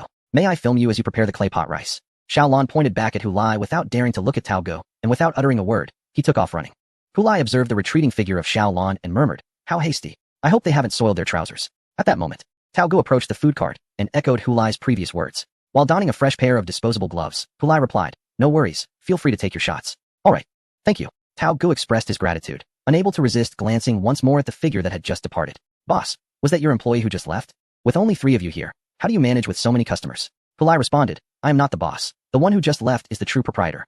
It's indeed busy, but we can manage. Each clay pot rice is prepared fresh, requiring time to cook. Haste is futile." Meanwhile, Tao Gu and Hulai engaged in conversation, while Xiao Lan concealed herself in the shadows, realizing that Tao Gu had no intention of leaving her at a loss. Initially, she had not intended to visit the restroom, but now it seemed unavoidable. Trying to hide temporarily had proven futile, as danger lurked before and behind her in the form of her overly eager companions. A closer look revealed that Tao Gu had joined the end of the queue. Xiao Lan felt utterly defeated and resigned herself to the restroom, where she extracted her phone to message her 2 allies. "The streamer from earlier just had my buns and foam in district. You must find a way to get him to leave. It's fine if the food is subpar. Do not let him stay, or I risk exposing my identity." After sending the message, she waited in vain for a response. It was the height of the lunch rush, the busiest time of day, and typically the 3 of them struggled to keep up, let alone with Xiao Lan absent. The 2 were far too occupied to check their phones. By the time Hulai finally found a moment to sneak a break and pulled out his phone to read the message, it was already too late. Tao Gu had taken a steaming clay pot rice to a folding table and was preparing to indulge. Hulai frantically typed, "It's too late. He is already eating here." Xiao Lan, impossible. How could he be so fast? I saw him start from the back of the line. Hulai, many customers recognized him and were quite enthusiastic, each urging him to cut in front. The customer at the front even insisted on giving him the clay pot rice they had just purchased. Xiao Lan felt utterly despondent. Little did she know, at that very moment, Tao Gu was experiencing a similar sense of despair. The clay pot rice generously offered to him was salted fish and eggplant, a dish he had never been able to appreciate. To be candid, though perhaps a touch impolite, it emitted an aroma reminiscent of foot odor. He truly wished to decline it, but the customer was exceedingly insistent, knowing he was pressed for time. How could he refuse such hospitality? Now he found himself in a predicament. Aware of his own discerning palate and delicate stomach, he feared that if it was not to his liking, he might very well retch. Yet, Tao Gu had been live-streaming his journey. Now, seated before the camera, he faced a steaming bowl of salted fish and eggplant clay pot rice. The fans have already witnessed the moment and are eagerly urging in the comments, "Hurry and eat. Tao Gu, we only trust your reviews. Indeed, you are the touchstone of the culinary world. Without you, the realm of taste would be eternally bleak." Trembling with anticipation, it seems they are intent on roasting Tao Gu over the fire. His nose crinkles at the pungent aroma of salted fish, causing him to hesitate, filled with inner resistance. This ancient and ominous scent. Who on earth invented this salted fish? Why, in the 21st century, do people still consume such a hazardous delicacy laden with nitrites? If it were delectable, it might warrant the risk of cancer, but alas, it is hardly appetizing. Tao Gu has yet to encounter a flavorful salted fish. It always reeks of soiled socks. Come on, Tao Gu, eat quickly. Why the prolonged prelude this time? This isn't your style. That eggplant looks like amethyst. Quite appealing and refreshing. Tao Gu gazes at the comments with a helpless smile. Do not be deceived by appearances. While it may appear refreshing, the taste is quite robust. Nonetheless, he resolves to treat this as a live challenge, bracing himself for the tasting. Taking a deep breath, he holds it, as if preparing for a final act of bravery, his expression one of resigned determination. He then scoops a generous portion of clay pot rice, closes his eyes, and thrusts it into his mouth. The salty aroma of the fish, the tender texture of the eggplant, and the smoothness of the rice intertwine on his palate, composing a silky melody at the very moment of entry. Chapter 127. Let it not be trapped in your pocket. Tao Ji's brow gradually unfurls, and he instinctively opens his eyes, a flicker of surprise crossing his gaze. The rice has absorbed the essence of the salted fish, each grain radiating an enticing sheen. Cautiously stirring with his tongue, no fishy taste assaults him. Instead, he discovers a perfectly balanced umami. His movements become more natural as he begins to chew slowly and thoughtfully. This salted fish and eggplant clay pot rice possesses a rather peculiar flavor. Tao Gu speaks slowly, not out of hesitation, but as he breaks through layers of mental barriers, gently pushing open the door to a new world. The comments in the live stream begin to scroll rapidly. Is it delicious or not? I've never seen Tao Gu exhibit such a reaction. Tao Gu, your previous expression betrayed you. Does this salted fish and eggplant clay pot not smell awful? I saw you holding your breath. Tao Gu seems to mirror my first encounter with eel. I always thought eels resembled snakes and found them repulsive. Yet, after mustering the courage to try it, I was astounded by its freshness. As a seasoned foodie, I deduce from Tao Ji's micro-expressions that he initially displayed signs of discontent towards the pungent fish aroma. However, this salted fish and eggplant dish is delightful. So delicious that it has transformed all his prior perceptions. Am I correct in my analysis, Tao Gu? Yet, Tao Gu remains immersed in his newfound experience. The door to a fresh world flung wide open, too engrossed to respond to the comments. Is it truly possible for such a complex, multifaceted, and exquisite flavor to be conveyed by salted fish? Regrettably, Xiao Lan is not present to elucidate this to his patrons. Nowadays, when individuals online speak of lying flat or giving up, they often refer to themselves as salted fish, leading the public to perceive salted fish as synonymous with being cheap. unambitious, and unrefined. In reality, the realm of salted fish is rife with diversity, with significant price variations. A widely circulated saying among locals is, salted fish can be more expensive than chicken. Premium salted fish can fetch prices as high as 700 yuan per pound, while mid-range options are around 100 yuan, and the cheapest varieties may cost only 4 or 5 yuan per pound. Salted fish has never been a symbol of complacency. Rather, it embodies a path of resilience and defiance. If one were to imagine a divine product designer, fish meat is inherently perishable, a predetermined characteristic assigned to seafood by nature. From the moment of their inception, all creatures have their functional attributes inscribed in a metaphorical product manual. The timelines for expiration, disposal, and destruction are all preordained. This reflects the notion that life and death are governed by fate. Yet, humanity stands as the most rebellious of all beings, often professing to embrace the natural order while surreptitiously defying it for mere sustenance. Decay and rot resemble an arrow shot forth, destined to proceed only forward, never to retreat. Yet humanity persistently attempts to intercept this trajectory. Those who initially positioned themselves as shields against this arrow invariably face dire consequences: abdominal pain, diarrhea, vomiting, and even death. Such are the repercussions of defying nature, transgressing the laws of time, and disregarding the instructions of existence by consuming spoiled food. However, these grim outcomes have not deterred humanity. They have continued to forge ahead, learning from the failures of their predecessors. Ultimately, humanity discovered methods to thwart food spoilage through techniques such as sugar curing, brining, salting, refrigeration, freezing, air drying, and sun drying, thereby subverting the natural order.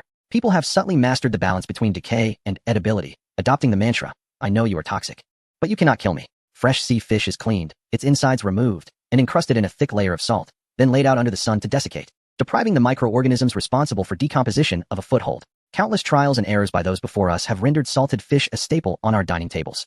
Rather than merely being food, salted fish symbolizes humanity's struggle against divine forces, ultimately achieving victory. It is an aberration that ought not to exist naturally in this world. It embodies rebellion and defiance from its very inception. From the outset, it has represented resistance against the heavens, the seasons, and fate. Thus, it possesses a robust aroma and a distinctive taste, one that may not appeal to all, requiring complementary ingredients to accommodate its boldness. The relationship between humanity and the divine is complex, imbued with both affection and resentment. The divine admires humanity's unyielding spirit and resilience, yet resents their defiance and disregard for boundaries. Ironically, the divine created microorganisms to serve as decomposers, integral to the ecological cycle. Microorganisms are solely responsible for the destruction and recycling of discarded products, cold and unfeeling, impartial in their duty. Regardless of whether one was a tyrant or a ruler in life, all shall ultimately be reduced to mere dust under the relentless decomposition by microorganisms. Who would have imagined that the rebellious ones would harness these microorganisms to labor for them? The diligent microorganisms toil away, only to have their efforts swiftly undermined as humans seize the ingredients for rapid preservation, rendering their previous work futile. This act, however, is merely to bestow a unique flavor upon the food. Thus, we are graced with delicacies such as stinky tofu, fermented black beans, wine, pickled vegetables, and salted fish with a fragrant plum essence. The latter, salted fish, undergoes fermentation for a day or two, allowing its nutrients to transform before it is salted and dried. The result is a distinct aroma, surpassing that of ordinary dried salted fish, with a tender texture that melds saltiness with fragrance. What is unmistakably a moldy scent is cleverly rebranded by humanity, transforming it into the essence of plum blossoms. Who could be more optimistic than they? This has incited considerable ire from the divine designer of creation, unable to prevent humanity's rebellion. The divine can only inflict a modicum of toxic nitrite upon these preserved foods as a form of divine retribution. Excessive consumption may lead to cancer, a grim fate indeed. Yet, humanity continues to explore healthier methods of preservation, striving to diminish the presence of harmful substances in food. For millennia, this silent struggle has persisted. Marked by victories and defeats, life is unceasing, and so too is the struggle. The scales of balance will never permanently tip to one side, forever oscillating in the middle, a state known as equilibrium. This salted fish and eggplant claypot rice exemplifies this balance exquisitely. It exists in the realm between fragrant and pungent, between mild and salty, and between delectable and peculiar. The rice, eggplant, and salted fish are in perfect harmony, forming a stable triangle. The absence of any one element would spell disaster. It must be consumed with a spoon. A single scoop reveals rice, salted fish, and eggplant, all entering the mouth simultaneously, achieving a delightful balance of flavors and aromas. To partake individually would result in a fierce onslaught from the assertive salted fish, leaving one grimacing from its saltiness. The gourmand, consumed by fervor, cannot afford to pause, his mouth tirelessly chewing. His movements grow increasingly exaggerated, nearly burying his head in the clay pot, completely oblivious to the fact that he is live-streaming. Inwardly, he screams with wild delight, exclaiming, "Marvelous! Simply marvelous! Who could have conceived such a perfect pairing of salted fish and eggplant?" The genius who united these two ingredients is nothing short of a prodigy. Chapter 128. Who in the world could be a more perfect match than us? Few are aware that eggplant is toxic. It does not possess the smooth and innocent appearance it outwardly presents, nor does it embody the clumsy charm of its kin. As a member of the nightshade family, it, like most of its relatives, is born with toxicity. Despite over 4 millennia of cultivation and refinement, it remains untamed, retaining its poisonous nature, requiring thorough cooking to render it edible, and even then, it must be consumed sparingly. Yet, this inherently eccentric being, upon encountering the even more rebellious salted fish, willingly steps back into the shadows. It shed its armor, softening its form, allowing the robust flavor of salted fish to permeate. While vibrant hues restored what the salted fish had lost under the scorching sun, the two were akin to Adam and Eve. It was its rib, an integral part of it, in perfect unity. Who in the world could be a more perfect match than us? The gourmand was unable to hold back tears, offering his most sincere blessings. The savory essence of the salted fish gradually melted in his mouth, carrying a hint of the ocean's freshness. The tender eggplant stood in stark contrast to the dry fragrance of the salted fish, reminiscent of the traces left by waves crashing upon the shore. While the rice served as the vessel for it all, absorbing the essence of the salted fish and eggplant, becoming plump and elastic, each bite brimming with happiness. Until the gourmand finished his last mouthful, leaning back against the chair with a look of dazed satisfaction in his eyes. Unable to resist, he licked his lips, feeling he could devour another bowl. He was doomed. He had succumbed. From that moment on, he realized he could not leave. He needed to refund his ticket immediately. Xiaolan paced anxiously in the restroom, unable to contain himself, messaging inquiringly. Has the gourmand left yet? What is he doing now? After a brief wait, the thunderbolt struck. Hulai replied. He just came to ask me if he could order one of every flavor of clay pot rice for a review. Xiaolan hurriedly pressed for more details. And then? What did you say? Hulai proudly puffed out his chest, even though no one was watching. Of course. I didn't agree. How could I let someone disrupt your rules? Besides, if he orders one of every flavor, who knows how long he would have to sit here. I had to refuse him and let him go back empty-handed. Xiaolan was about to commend Hulai for his actions when, halfway through typing, he suddenly sensed something was amiss. Opening the gourmand's live stream, his suspicion was instantly confirmed. The gourmand sighed into the camera, yet his expression betrayed a hidden delight. Alas. I had originally arranged to sample the next vendor's offerings tomorrow, hoping to try every flavor of clay pot rice from this stall in a single day. But I didn't expect this place to have a purchase limit. Why do all the delicious vendors impose such restrictions? It seems destined. I must refund my ticket and stay in Fengling City for a few more days. If the limit is 2 servings each time, I'll need to linger for at least 4 or 5 days to complete my review. Well, it seems I have a connection with Fengling City. What does a heart shatter sound like? One need only bury their head in Xiaolan's chest to hear it. In the restroom, a scream of profound indignation echoed, startling those standing at the urinals outside. Goodness, it sounds like a pig being slaughtered. The people outside cursed and departed, leaving Xiaolan alone on the toilet seat. On the verge of tears. What does it mean to lift a stone only to drop it on one's own foot? Just look at him to understand. If he hadn't enforced the purchase limit, the gourmand would have finished this meal and left on the high-speed train. Now, it was all for naught. The man was staying. What about Xiaolan? Moreover, observing the way Tauga extolled the virtues of the salted fish and eggplant clay pot rice during the live broadcast, one might conclude that his stay of 4 to 5 days is a rather conservative estimate. It is entirely possible that Tauga might remain until the completion of Xiaolan's mission. As for this clay pot rice, I find myself at a loss for words. It is my inaugural experience with salted fish. Could someone enlighten me as to whether all salted fish are this delectable? Throughout the live stream, Tauga animatedly discussed the empty clay pot. It was simply irresistible, truly. Utterly captivating. I am uncertain if the chef meticulously calculated the proportions, but the balance of salted fish, eggplant, and rice was impeccable, neither excessive nor insufficient, forming a flawless trifecta. However, it must be noted that its salt content is rather high, rendering it unsuitable for individuals with hypertension or similar conditions. While the dish may not seem salty while being consumed, one is left with a parched mouth once finished. There is a saying that one must endure thirst after consuming salty fish. Therefore, one must prepare mentally before indulging in this dish.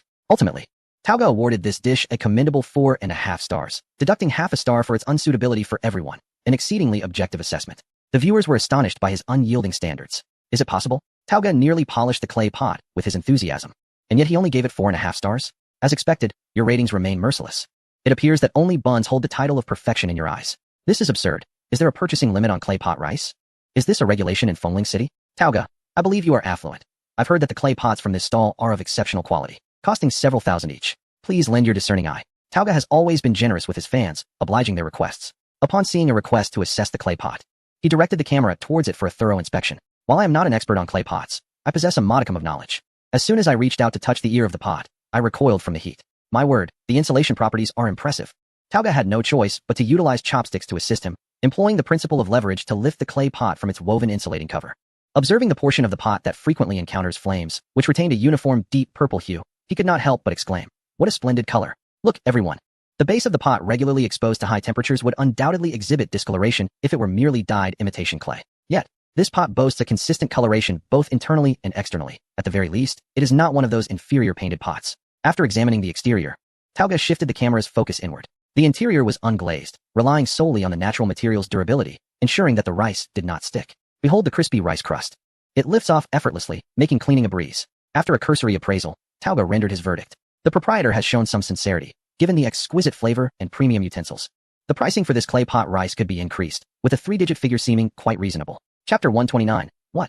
The police station has arranged a physical fitness test on short notice. This evaluation left the viewers in the live stream enviously clamoring. How infuriating. I just returned from Fenghan District a few days ago. Must I purchase another ticket for another trip? What indeed is this hidden gem of Fengling City? With delectable handmade buns in the front and tantalizing Huangmin chicken clay pot rice in the back, could there be other culinary delights we have yet to discover? Might it be possible to illustrate a gastronomic map? I seem to have grasped a peculiar pattern. Not all items under purchase restrictions are delectable. Yet those that are truly scrumptious invariably come with such limitations. The flight tickets are booked. I shall indulge in clay pot rice. Xiaolon sat on the toilet. Watching the barrage of comments flood in, her teeth clenched in frustration. Such fervent recommendations, at what cost to your well-being? In the video, the food enthusiast did not leave. Instead, he joined the end of the queue to procure a serving of Huangmin chicken. This left Xiaolon torn between returning and hesitating to do so. Suddenly, a phone call shattered the stalemate. Xiaolon, the bureau has scheduled a physical fitness assessment in the next couple of days. How do you plan to arrange that? The voice of old Lu echoed with palpable concern. I know you are currently on a mission, but this assessment is unavoidable, as it pertains to the annual evaluation. If you could make time to come by, we could test you in batches. There is a session this afternoon. Let me know who can make it. After contemplating, Xiaolon decided that since she could not dare return to the stall, she might as well head back to the precinct. I can come for the assessment this afternoon. Also, Lia C can join. Great, do come as soon as you can. Don't put too much pressure on yourselves, but equally, ensure you maintain some level of challenge. Xiaolon initially thought old Lu was attempting to console her. However, it soon became evident that he was merely imposing additional pressure. Although your fitness results are all passing, passing merely represents the baseline. You must not fall too far behind the main force. At the very least, do not let others lap you. Recalling her predecessor's performance, Xiaolon could not help but chuckle bitterly. The police team was indeed at the bottom of the ranks. While their fitness results were satisfactory, they were hardly impressive. To draw a parallel, the standard for male officers was a minimum weight of 100 gene to qualify, while her predecessor weighed in at 120 gene, appearing feeble compared to her robust colleagues weighing 150 or 160 gene. Sometimes, it isn't about personal inadequacy. Rather, it's about facing formidable opponents. At least over in the first squad, each member was fully committed, seemingly intent on overshadowing the second squad. Rest assured, I guarantee I won TB lap this time. This marked Xiaolan's first return to the Eastern City Precinct since commencing her third task. It was currently lunchtime, and only a handful of patrolling officers remained in the station. The others were likely dining in the cafeteria or resting in their dormitories. Xiaolon chose not to disturb anyone and simply arranged to meet Lia C at the precinct, allowing them both to warm up beforehand. As Xiaolon parked her electric scooter in the precinct's parking lot, a furtive figure suddenly caught her attention. It was an odd individual, clad in a baseball cap and a disposable mask, with a gaunt figure dressed in black and gray attire, hunching their shoulders while glancing around nervously. They clutched something wrapped in a black plastic bag, resembling tools for a crime, stealthily approaching a vehicle. A car thief? Xiaolon instinctively considered this, but quickly dismissed the notion as absurd. What audacity possessed a car thief to venture into the precinct's parking lot? Driven by curiosity and caution, Xiaolon crouched, concealing himself among the vehicles, utilizing their side mirrors to observe the peculiar individual. What was this person up to? The stranger halted beside a black car, and before he could even extend a hand to knock on the door, the window inexplicably descended. To his astonishment, there was indeed someone inside the vehicle. Was this a clandestine meeting of accomplices? Regrettably, the food truck was not nearby to instantly discern the nature of these individuals, leaving Xiaolon on high alert. He discreetly retrieved his phone, silenced it, and activated the recording mode, aiming it towards the scene of the transaction. A hand emerged from the vehicle's interior.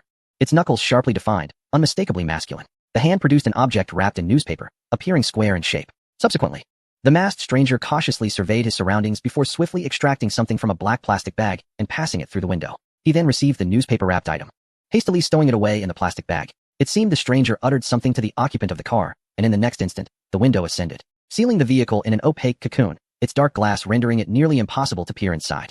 Once the transaction was complete, the stranger appeared to exhale in relief as he slowly turned away. Xiaolon held his breath, his eyes fixated on the phone's screen. When the camera captured the familiar figure clad in elderly attire, Xiaolon was momentarily stunned. It took several moments for him to accept the startling truth. This peculiar individual bore an uncanny resemblance to his gluttonous elder at home. What on earth was he doing at the police station? Had it been an ordinary person, Xiaolon would have lunged forward, pinning them against the car. However, he was well aware of the old man's formidable capabilities. It was prudent to refrain from making a hasty move without a clear advantage. Given the presence of a potential accomplice, he decided to bide his time. Thus, Xiaolon observed the elder's departure and promptly messaged Lia C, urging him to come swiftly for support. Upon receiving Lia C's reply stating he had secured the parking lot's exit, Xiaolon proceeded. He donned a disposable mask and stealthily approached the accomplice's vehicle, positioning himself by the rear door while peering into the driver's seat. From the perspective of the occupants within, they would likely see only his head, possibly mistaking him for the elder. As anticipated, the individuals inside were caught off guard, and within moments, the window button was pressed.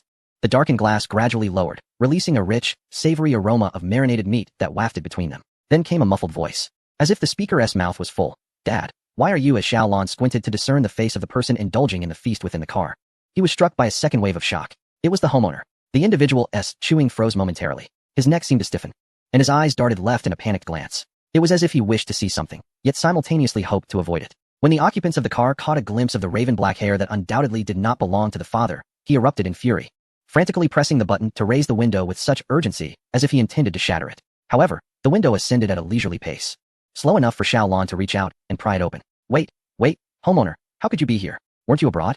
The individual in the car offered no response, merely turning his face away. Xiaolon, unable to maintain his gaze on the other's face, diverted his attention downward and beheld the uniform adorned with insignia. Was that 2 stripes and 3 stars? Wait. Wasn't he that the attire of their bureau chief? Chiefin. Upon hearing his title uttered by Xiaolon, Chiefin awkwardly curled his toes in embarrassment. It was over. There was no room for concealment. He could only accept his predicament. It was too late to cover the insignia now. Caught in the act as if by a chef, Chiefin felt as helpless as someone who had gone to the restroom without any toilet paper. He lacked the courage to turn his face away and could only press the window button with fervent desperation. Yet, he soon despaired as he realized the right side mirror clearly reflected Xiaolon's eyes. The mere fact that he could see Xiaolon in the mirror meant that Xiaolon could also see him. As anticipated, in the next moment, their eyes met in the mirror. That gaze was as blinding as 2 cars hurtling towards each other at night, both with their high beams on, startling, abrupt, and utterly ill-timed, prompting them to swiftly avert their eyes. Xiaolon, with a dawning realization, ceased his attempts to pry the window open, allowing it to rise smoothly. This was no mere window. It was clearly a veil of shame. Xiaolon could detect the rich aroma of braised meat emanating from the vehicle. It was unmistakably his family's old recipe. All doubts were dispelled. No wonder the old man consumed 2 servings daily. No wonder he secretly cooked, apparently. They had been trading his braised delicacies behind the scenes. Had Chief just indulged in something fragrant within the car? Was it merely potatoes? Why was there only a single container filled with potatoes? Did Xiaolon not prepare chicken feet and pig trotters every day? As Xiaolan's thoughts spiraled into chaos, the car window gradually lowered once more. It was difficult to imagine what mental gymnastics Chief might have performed during those few seconds while the window ascended.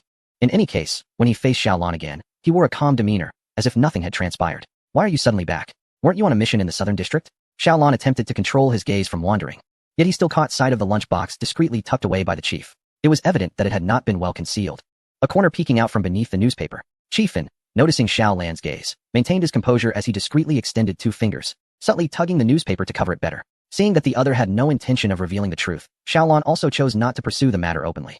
After all, any lingering questions could be addressed upon his return to Old Deng. With a deft hand, he could unearth any hidden truths. Thus, Xiaolon cleared his throat lightly. Wasn't there a fitness test this afternoon? I just returned. Oh, the fitness test. Chiefin's face momentarily revealed a flicker of regret. As if recollecting something suddenly, he was aware of the physical assessment, having reviewed the documents himself. However, in his excitement over the prospect of a delightful lunch, he inadvertently forgot about the possibility of Xiaolon returning early. Director and hesitated, torn between words unspoken and thoughts unsaid.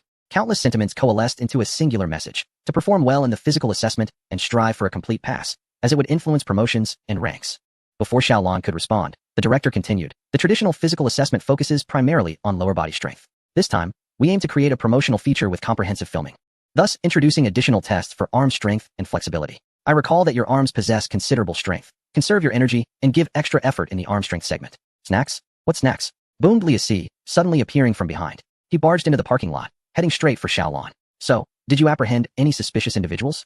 I've been waiting for ages at the entrance. Before long, Liu Si stood right behind Xiaolon.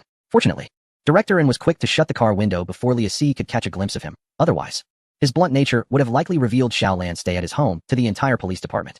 Xiaolon swiftly diverted Liu Si's curiosity about the car, pulling him away. There are no suspicious individuals. I mistook someone. I knew it. Who would be so audacious as to steal a car from the police station? They must have a death wish. As he spoke, Liu Si suddenly caught a whiff of something in the air, inhaling deeply. Why does it smell so delicious? Isn't that the scent of your family's old marinated dish? Did you bring me food? Fantastic. I barely had enough of the chicken feet this morning. I only managed to taste 2 before they were gone.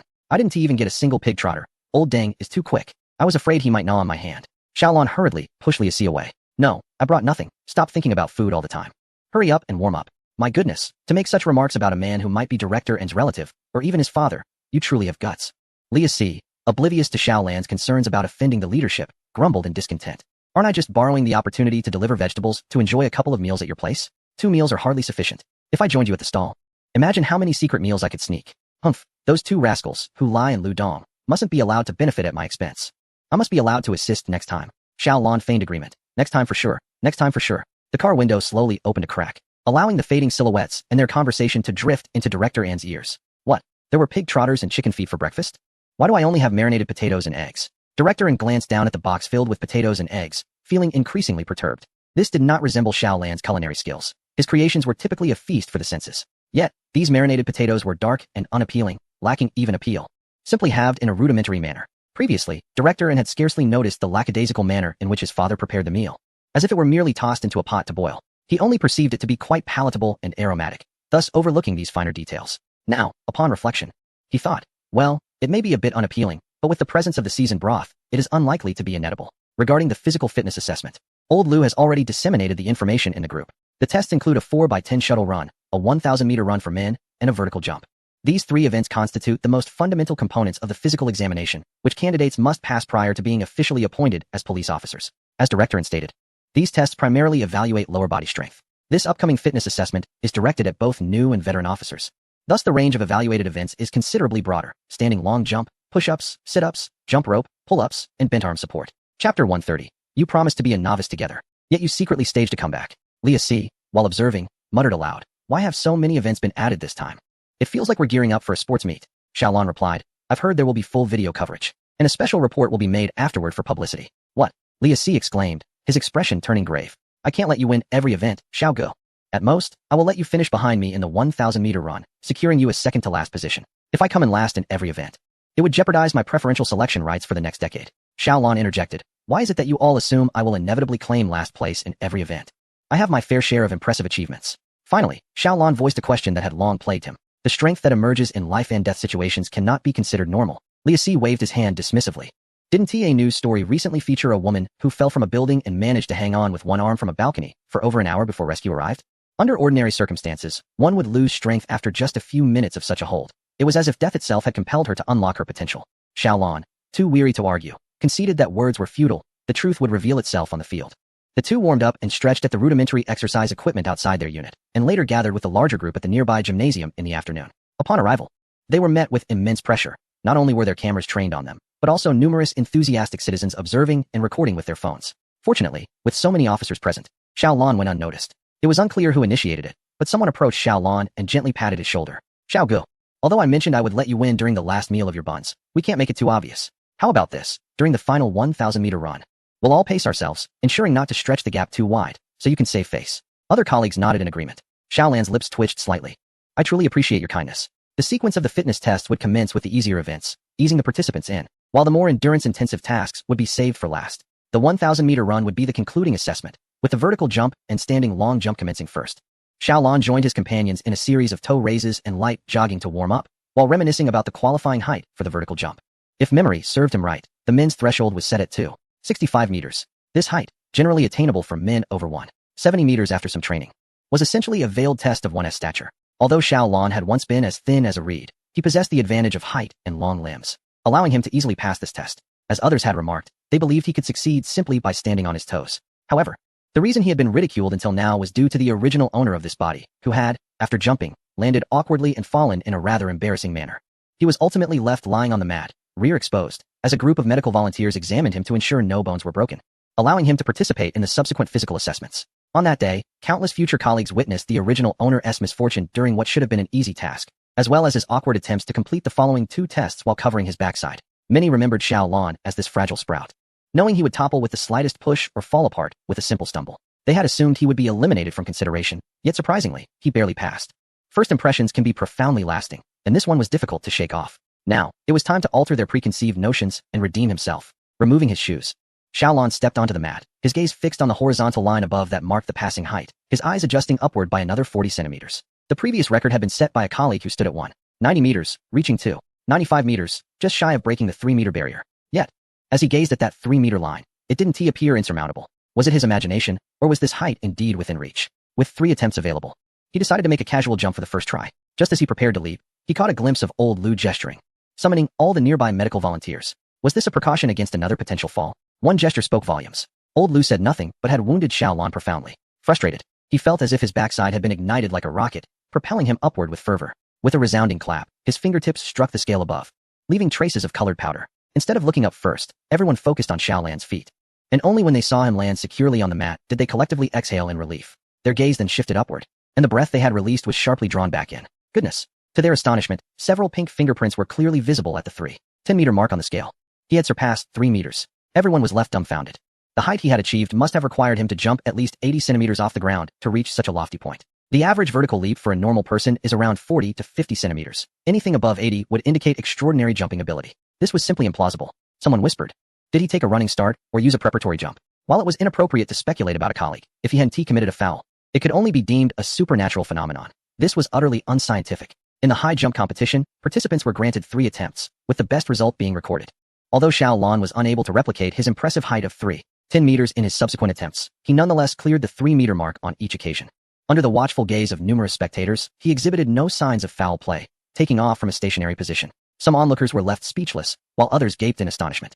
The medical volunteers who had gathered around quietly dispersed, some casting a bemused glance at old Lu, as if to imply he was making a fuss over nothing. It was as if they were treating this grown man like a child, which was quite absurd. Upon returning to his team, the way everyone looked at Xiao Lan was akin to gazing at a marvel. Surely, you haven't been training secretly for the high jump, have you? Your doorframe must be adorned with your fingerprints from all that practice. With your leaping ability, can you also dunk? Most certainly. They noted that when Xiao Lan jumped, he did not swing his arms, indicating he had not exerted his full strength. Setting aside the disbelief, it was clear that Xiao Lan would undoubtedly represent the Dongqing branch in the upcoming provincial police basketball tournament. Amidst the astonished murmurs, Xiao Lan smiled faintly, attempting to rewrite his past. Do you believe it was merely a fluke that my physical assessment scores were poor back then? Everyone wished to believe this. Yet Xiao Lan's underwhelming performance extended beyond his pre-employment assessment. His lackluster display during his training as a new officer had solidified his reputation as the underperformer. Noticing the hesitation among his peers, Xiao Lan shrugged it off, reassuring himself that there were other events ahead that would surely convince them. During the high jump, he found the mat pleasantly soft, and fearing a misstep, he had deliberately moderated his effort. However, when it came to the standing long jump, he felt free to unleash his full potential. The moment of witnessing a miracle arrived. In the standing long jump, he propelled himself through the air, leveraging his core strength to surpass the previous record by a considerable margin. As for push-ups, sit-ups, and pull-ups, Xiao Lan consistently shattered the highest records before collapsing in feigned exhaustion, appearing utterly spent. Observers could easily discern that he was controlling his scores, suggesting that he possessed the strength, yet chose not to exert himself fully. Such prowess was indeed terrifying. How had he achieved this? Had he been pretending all along? Yet, there was no reason to feign such abilities. The crowd was left in perplexity. Had he truly been training in secret? And how could he have grown stronger without losing his hair? Even more bewildering was the fact that not only had Xiao Lan improved, but even Li Asfor, who had ranked just above him, had shown significant progress. Li Asfor excelled particularly in strength-based tests such as push-ups and pull-ups. Is setting up a stall really that conducive to building strength? I thought you were lounging about comfortably. Indeed, isn't it just a matter of sipping tea, smoking a cigarette, and sitting on a stool all day? You underestimate the work we do as plainclothes officers. Li Asi's eyes widened as he seized the opportunity to boast. 5 hours of preparing dumpling filling. Do you think we chop for nothing?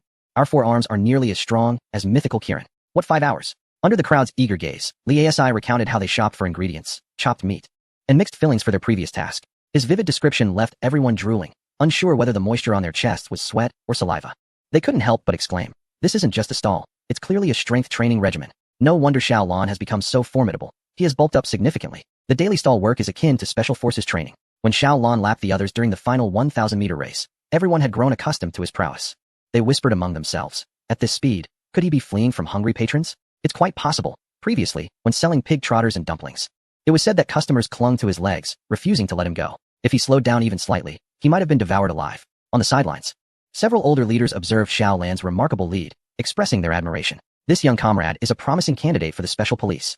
I believe he has broken several records. His skills are truly extraordinary. They wondered about his current role. Was he a frontline criminal investigator, or had he already been selected for the special police? Seated beside them, Director N appeared somewhat embarrassed, uncertain how to respond. He hesitated, explaining that Xiao Lan had been a marginal figure due to poor physical assessment results in the past. Recently, however, his culinary skills had earned him a special assignment as an undercover street vendor. This explanation sounded implausible.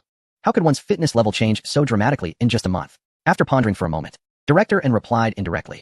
He joined as a new officer a few months ago and is still under evaluation, yet he has already assumed an important role within the team, earning the trust of his superiors and colleagues.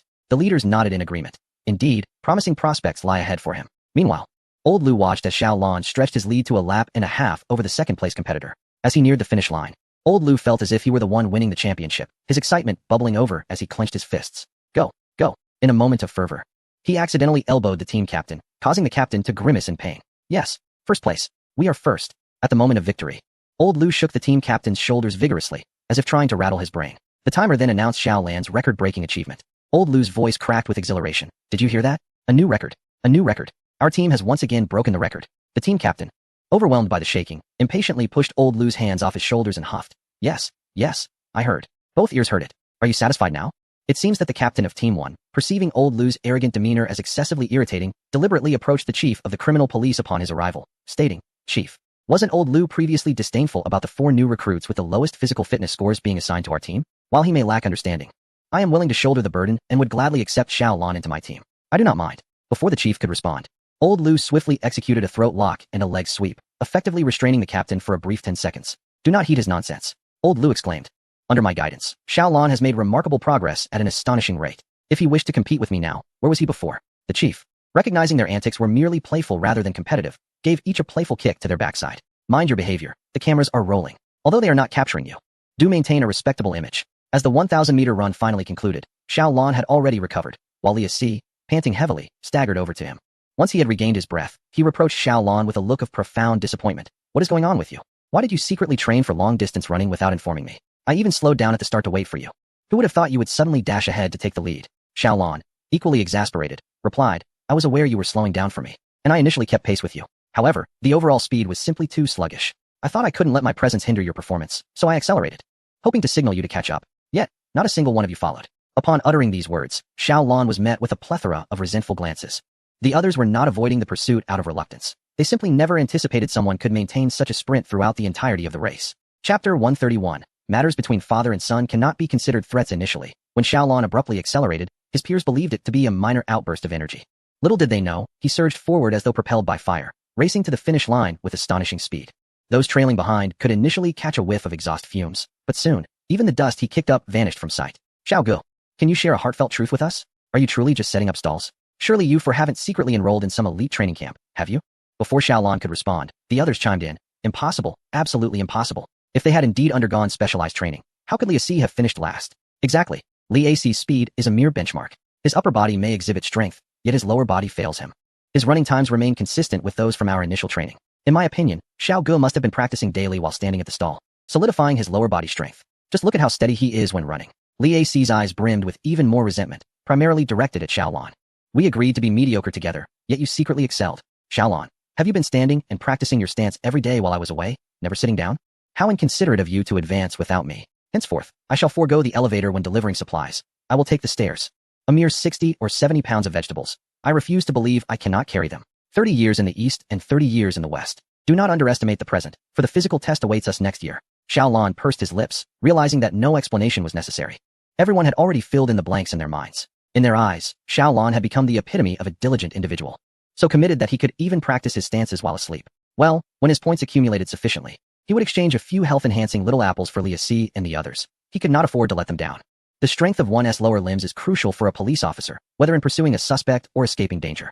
However, the peculiar appearance of these little apples posed quite the challenge in convincing them to indulge. Perhaps one day he could concoct a dish of caramelized apples to entice them. As physical assessment concluded, Xiao Lan took the time to confirm with old Lu that his appearance would not be disclosed. Although the entire event was recorded, the footage would primarily serve as internal documentation, with only a select few screenshots chosen for external communication. Old Lu assured him, I've made it clear. Your identity is special, so we will aim to use photos of your back or blur your profile shots. Afterward, old Lu playfully patted Xiao Lan's shoulder. A mix of delight and reproach in his expression. You, my boy, have truly astonished us all. Who would have thought you would secure first place in every event? Our publicity team is at a loss for how to proceed. I do feel sorry for them. Xiao Lan suppressed his inner grievances. Old Lu, while expressing his apologies. Could he not wear such a triumphant grin? If you had performed this well when you first joined, you would have been assigned frontline duties long ago instead of being placed in reconnaissance work. Should I speak to the higher-ups about arranging a special position for you? Xiao Lan quickly interjected. No. I think things are quite well as they are. Everyone has their strengths and advantages, and I believe my forte lies in reconnaissance. You rascal. Old Lu nudged Xiao Lan's shoulder, winking at him. Enough said. I understand. You simply can't bear to part with me. It's only natural for someone with my inherent leadership charm to inspire loyalty in subordinates. However, you must consider your future. Let me keep an eye out for opportunities. I assure you, your talents will not go unnoticed. Xiao Lan refrained from further objections, feeling a subtle anticipation about how far he could advance on his path as a police officer. With the system's robust support and the nurturing of the police leadership, surely he would not achieve nothing. Speaking of the police leadership, Xiao Lan was now returning home to confront his father, who was suspected of being a leader in the precinct. An entire afternoon was sufficient for Xiao Lan to contemplate the situation thoroughly. That gluttonous old dang, in his desperate bid to cling on for free meals and drinks, had concealed his identity as the director's father, which was rather understandable. However, it was somewhat abnormal for him to send his own son to reside in the dormitory while reserving the exquisitely decorated large house for Xiaolon. He could scarcely imagine the resentment that Director and must feel towards his subordinates if he were in his position. He hoped he would not face any petty retributions in the future. What if one day, Director, in a fit of rage, decided to send Xiaolon to the northern border of Myanmar to sell grilled kidneys? That would be disastrous. At this moment, Xiaolan's survival instincts surged as he returned home to confront old Deng. Whose house is this, really? What is your relationship with the owner? At this moment, Lao Deng remained blissfully unaware of the gravity of the situation, feigning innocence. It's just my relative. Didn't I mention before that he is going abroad and left me to look after the house? Xiaolon let out a cold smile, snatched the remote, and turned off the television. She pulled up a stool and sat directly in front of Lao Deng, locking eyes with him. You claim the homeowner is abroad. Yet I encountered him today. Guess where I saw him? Lao Deng, his eyes darting nervously to the side, stammered. How would I know? Perhaps on the street? Maybe he just looks somewhat like him. You've only met the homeowner once. Are you certain you haven't mistaken him for someone else? There is no possibility of a mistake. I saw him at the police station, and he was with you at that time, Xiaolon said, cutting through the pleasantries. Be honest, the homeowner is indeed our director and he is the wrong son you've been taking advantage of since childhood, right? Lao Deng stuttered, hesitating and stumbling over his words. Xiaolon pressed further. I've already inquired with director and he didn't deny it. Only asked me to come back and ask you. With a casual bluff, Lao Deng's mental defenses crumbled, and he quickly forced a smile, saying, so you already know? To be honest, I never intended to keep it from you. It's just that the boy is too embarrassed to let me reveal it. Under Xiaolon's scrutinizing gaze, Lao Deng lowered his head. All right, it was I who discouraged him from speaking, mainly to spare you any psychological burden. Xiaolon posed the pivotal question. So, did the director willingly allow me to move in, or did he acquiesce under your threats? Lao Deng's eyes flitted nervously. Between father and son, how could you call it a threat? That's rather presumptuous of you. We simply engaged in a friendly negotiation, ultimately reaching a consensus despite some disagreements along the way. Both parties tacitly chose to seek common ground while reserving differences. Hearing Lao Deng articulate such flowery language, Xiaolon felt utterly defeated. Reaching a consensus? More like capitulating to one another. If the director couldn't manage his own father, how could he possibly handle Xiaolon? The prospect of being dispatched to northern Myanmar to sell grilled kidneys loomed ominously. Xiaolon sprang to his feet. No, I must move out, after I leave. You should promptly have director in return. The dormitory bed was only a meter wide, and even turning over could lead to a tumble. He endured hardship there. How could he presume to sleep on a grand bed of 1 meter 80? Lao Deng hurriedly sprang up, forcibly pushing Xiaolon back onto the stool. Nonsense. That child has always been a sound sleeper, and he is single. A 1 meter wide bed is ample for him. We'll consider the larger bed once he finds a partner. Besides, he is in the office all day. How does that compare to your daily toil in the kitchen? A luxurious mattress is your due reward for hard labor. Xiaolon stubbornly attempted to rise again. I have money. I can rent a place myself. Lao Deng pressed down on his shoulder firmly. Having money doesn't mean you should squander it. You've just entered society. How much can you earn? Treat this as a dormitory. Live here peacefully. Think of it as keeping me company. Xiaolon still persisted. But I want to adopt a dog. I just rescued one and have it temporarily at a pet hospital. Living here, I certainly can't have a dog, right? The director wouldn't agree. Who says he wouldn't agree? He would undoubtedly agree, as he has a fondness for dogs. Is that true? Why don't you call him right now and tell him you wish to adopt a dog, and see if he consents? Xiaolan's sudden request left the habitual liar, old Deng, momentarily speechless. Hurry up, are you afraid to call? Under Xiaolan's intense gaze, old Deng hesitated, finally retrieving his phone and dialing the number slowly. However, Xiaolan snatched the phone from him and switched it to speaker mode. After a few beeps, the call was answered. Dad, what's the matter? I have a meeting in 10 minutes, so please be quick. The familiar voice of director and came through, concise and to the point. Old Deng cleared his throat nervously, using a politeness he hadn't employed in decades to ask, I wish to keep a dog at home. Is that permissible? Before he could finish his inquiry, he was met with vehement opposition from the other end. Dogs are so smelly. They shed hair all over the place. No furry creatures are allowed in the house. I am allergic to dog hair. Xiaolan shot old Deng a look, silently conveying, see, the director disapproves. I suppose I should move out. Old Deng panicked, attempting to resort to his old tactics of throwing a tantrum to compel his son to acquiesce. Yet, with Xiaolan watching closely, he could not let the truth of his son's reluctance stand unchallenged. An idea struck him. He began to tap his fingers rhythmically on the table. Have you considered this again? Setting aside your allergy to dog hair, there are indeed benefits to having a dog, aren't there? Just as director and was about to dismiss the argument, he suddenly heard the rhythmic tapping. The instincts of a police officer alerted him that this was Morse code. His voice hesitated. Let me think about it. As he responded, he strained to decipher the message conveyed by his rebellious father through Morse code, quickly piecing it together in his mind. XL Xiaolan go dog Banzo move out. Although it was merely a few concise keywords, director and swiftly grasped the essence of the message. Xiaolan wished to keep a dog, and if he could not, he would move out. Considering that director and's daily sustenance depended on the allowances trickling from his father's fingers, and that all of his provisions came from Xiaolan, he interpreted the newly received sounds. May not, fan, food, cheat. With this revelation, director and promptly altered his stance. Upon further reflection, dogs are indeed man's best friend. While they do shed, humans experience hair loss too. Dogs do not shun people, thus we should not disdain dogs. My allergy to dog hair signifies my low immunity. It is not mere hair, but rather a barometer of my health, urging me to exercise more and strive for self-improvement. Therefore, if you wish to keep one, go ahead.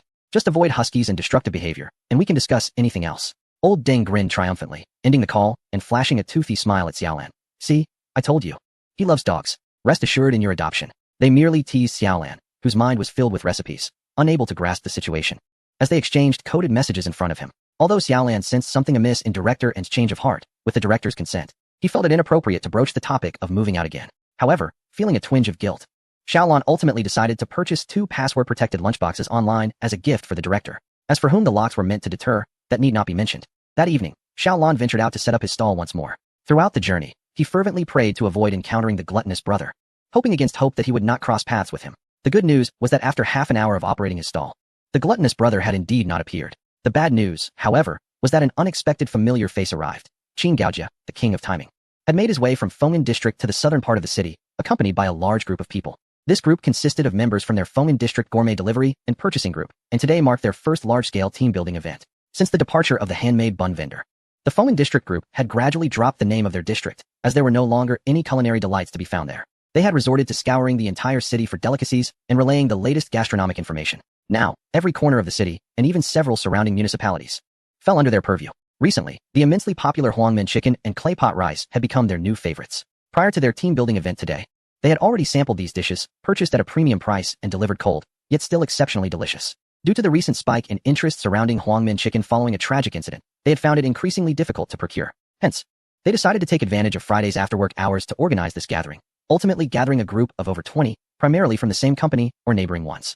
In the past, Qin Gaojia would have never wasted time participating in such team-building activities. However, ever since he had tasted the delectable handmade buns, it was as if he had opened a door to a new world, igniting a fervent passion for culinary exploration. Boss, 1 order of Huangmen chicken rice and 1 order of clay pot rice, please. We'll eat the clay pot rice here and take the Huangmen chicken to go. Little did Xiaolan know, when he lifted his gaze to meet Qin Gaojia's eyes. The sheer intensity of the fear that surged from the depths of his soul was overwhelming, coursing through him like electricity. His hand trembled, nearly burning himself in the process. How on earth did they find their way here? Feng'an district lay on the outskirts of the eastern city, while this was the bustling center of the southern city. Although they were not worlds apart, there were still several dozen kilometers of distance. Their willingness to travel this far for a meal was astonishing. Boss, Qin Gaojia called out again, seemingly believing that Xiaolan had not heard his request clearly. Chapter 132. You seem familiar. Boss nervous, Xiaolan dared not utter a word, let alone respond. He quickly leaned over to whisper to Hu Lai, who soon realized the gravity of the situation. An old acquaintance had arrived, posing a risk of exposure for Xiaolan. Our boss has recently lost his voice and is unable to speak, Hu Lai intervened, attempting to provide Xiaolan with an escape. Are you certain you want to pack it up now? By the time you finish the clay pot rice, the Huangmen chicken will likely be cold. Nearby, a female colleague, Xiao Cheng, chimed in with a smile. Haha, boss, your business is thriving.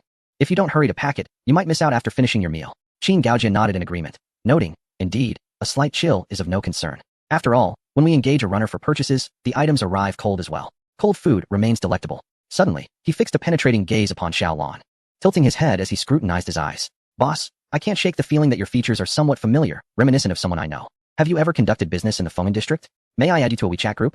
Xiaolan felt a surge of anxiety, but maintained a facade of calm. Shaking his head, Hu Lai swiftly interjected, no, this is our first business venture. We haven't even established a WeChat group yet, so it's impossible to add you.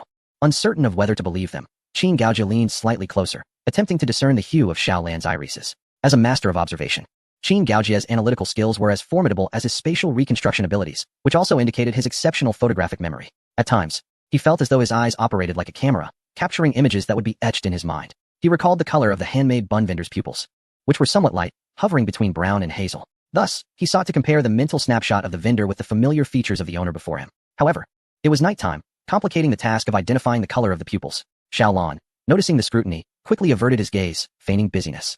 Only his trembling pinky finger betrayed his inner turmoil. After managing the crowd of 20 or so patrons, Xiaolan hastily retrieved his phone and ordered several pairs of colored contact lenses for express delivery within half an hour.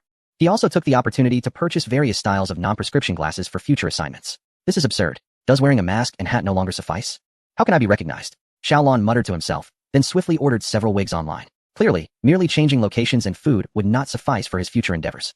He would need to adopt disguises. Winter was manageable, as heavier clothing concealed his figure, arousing little suspicion. However, summer would pose a challenge, with fewer garments.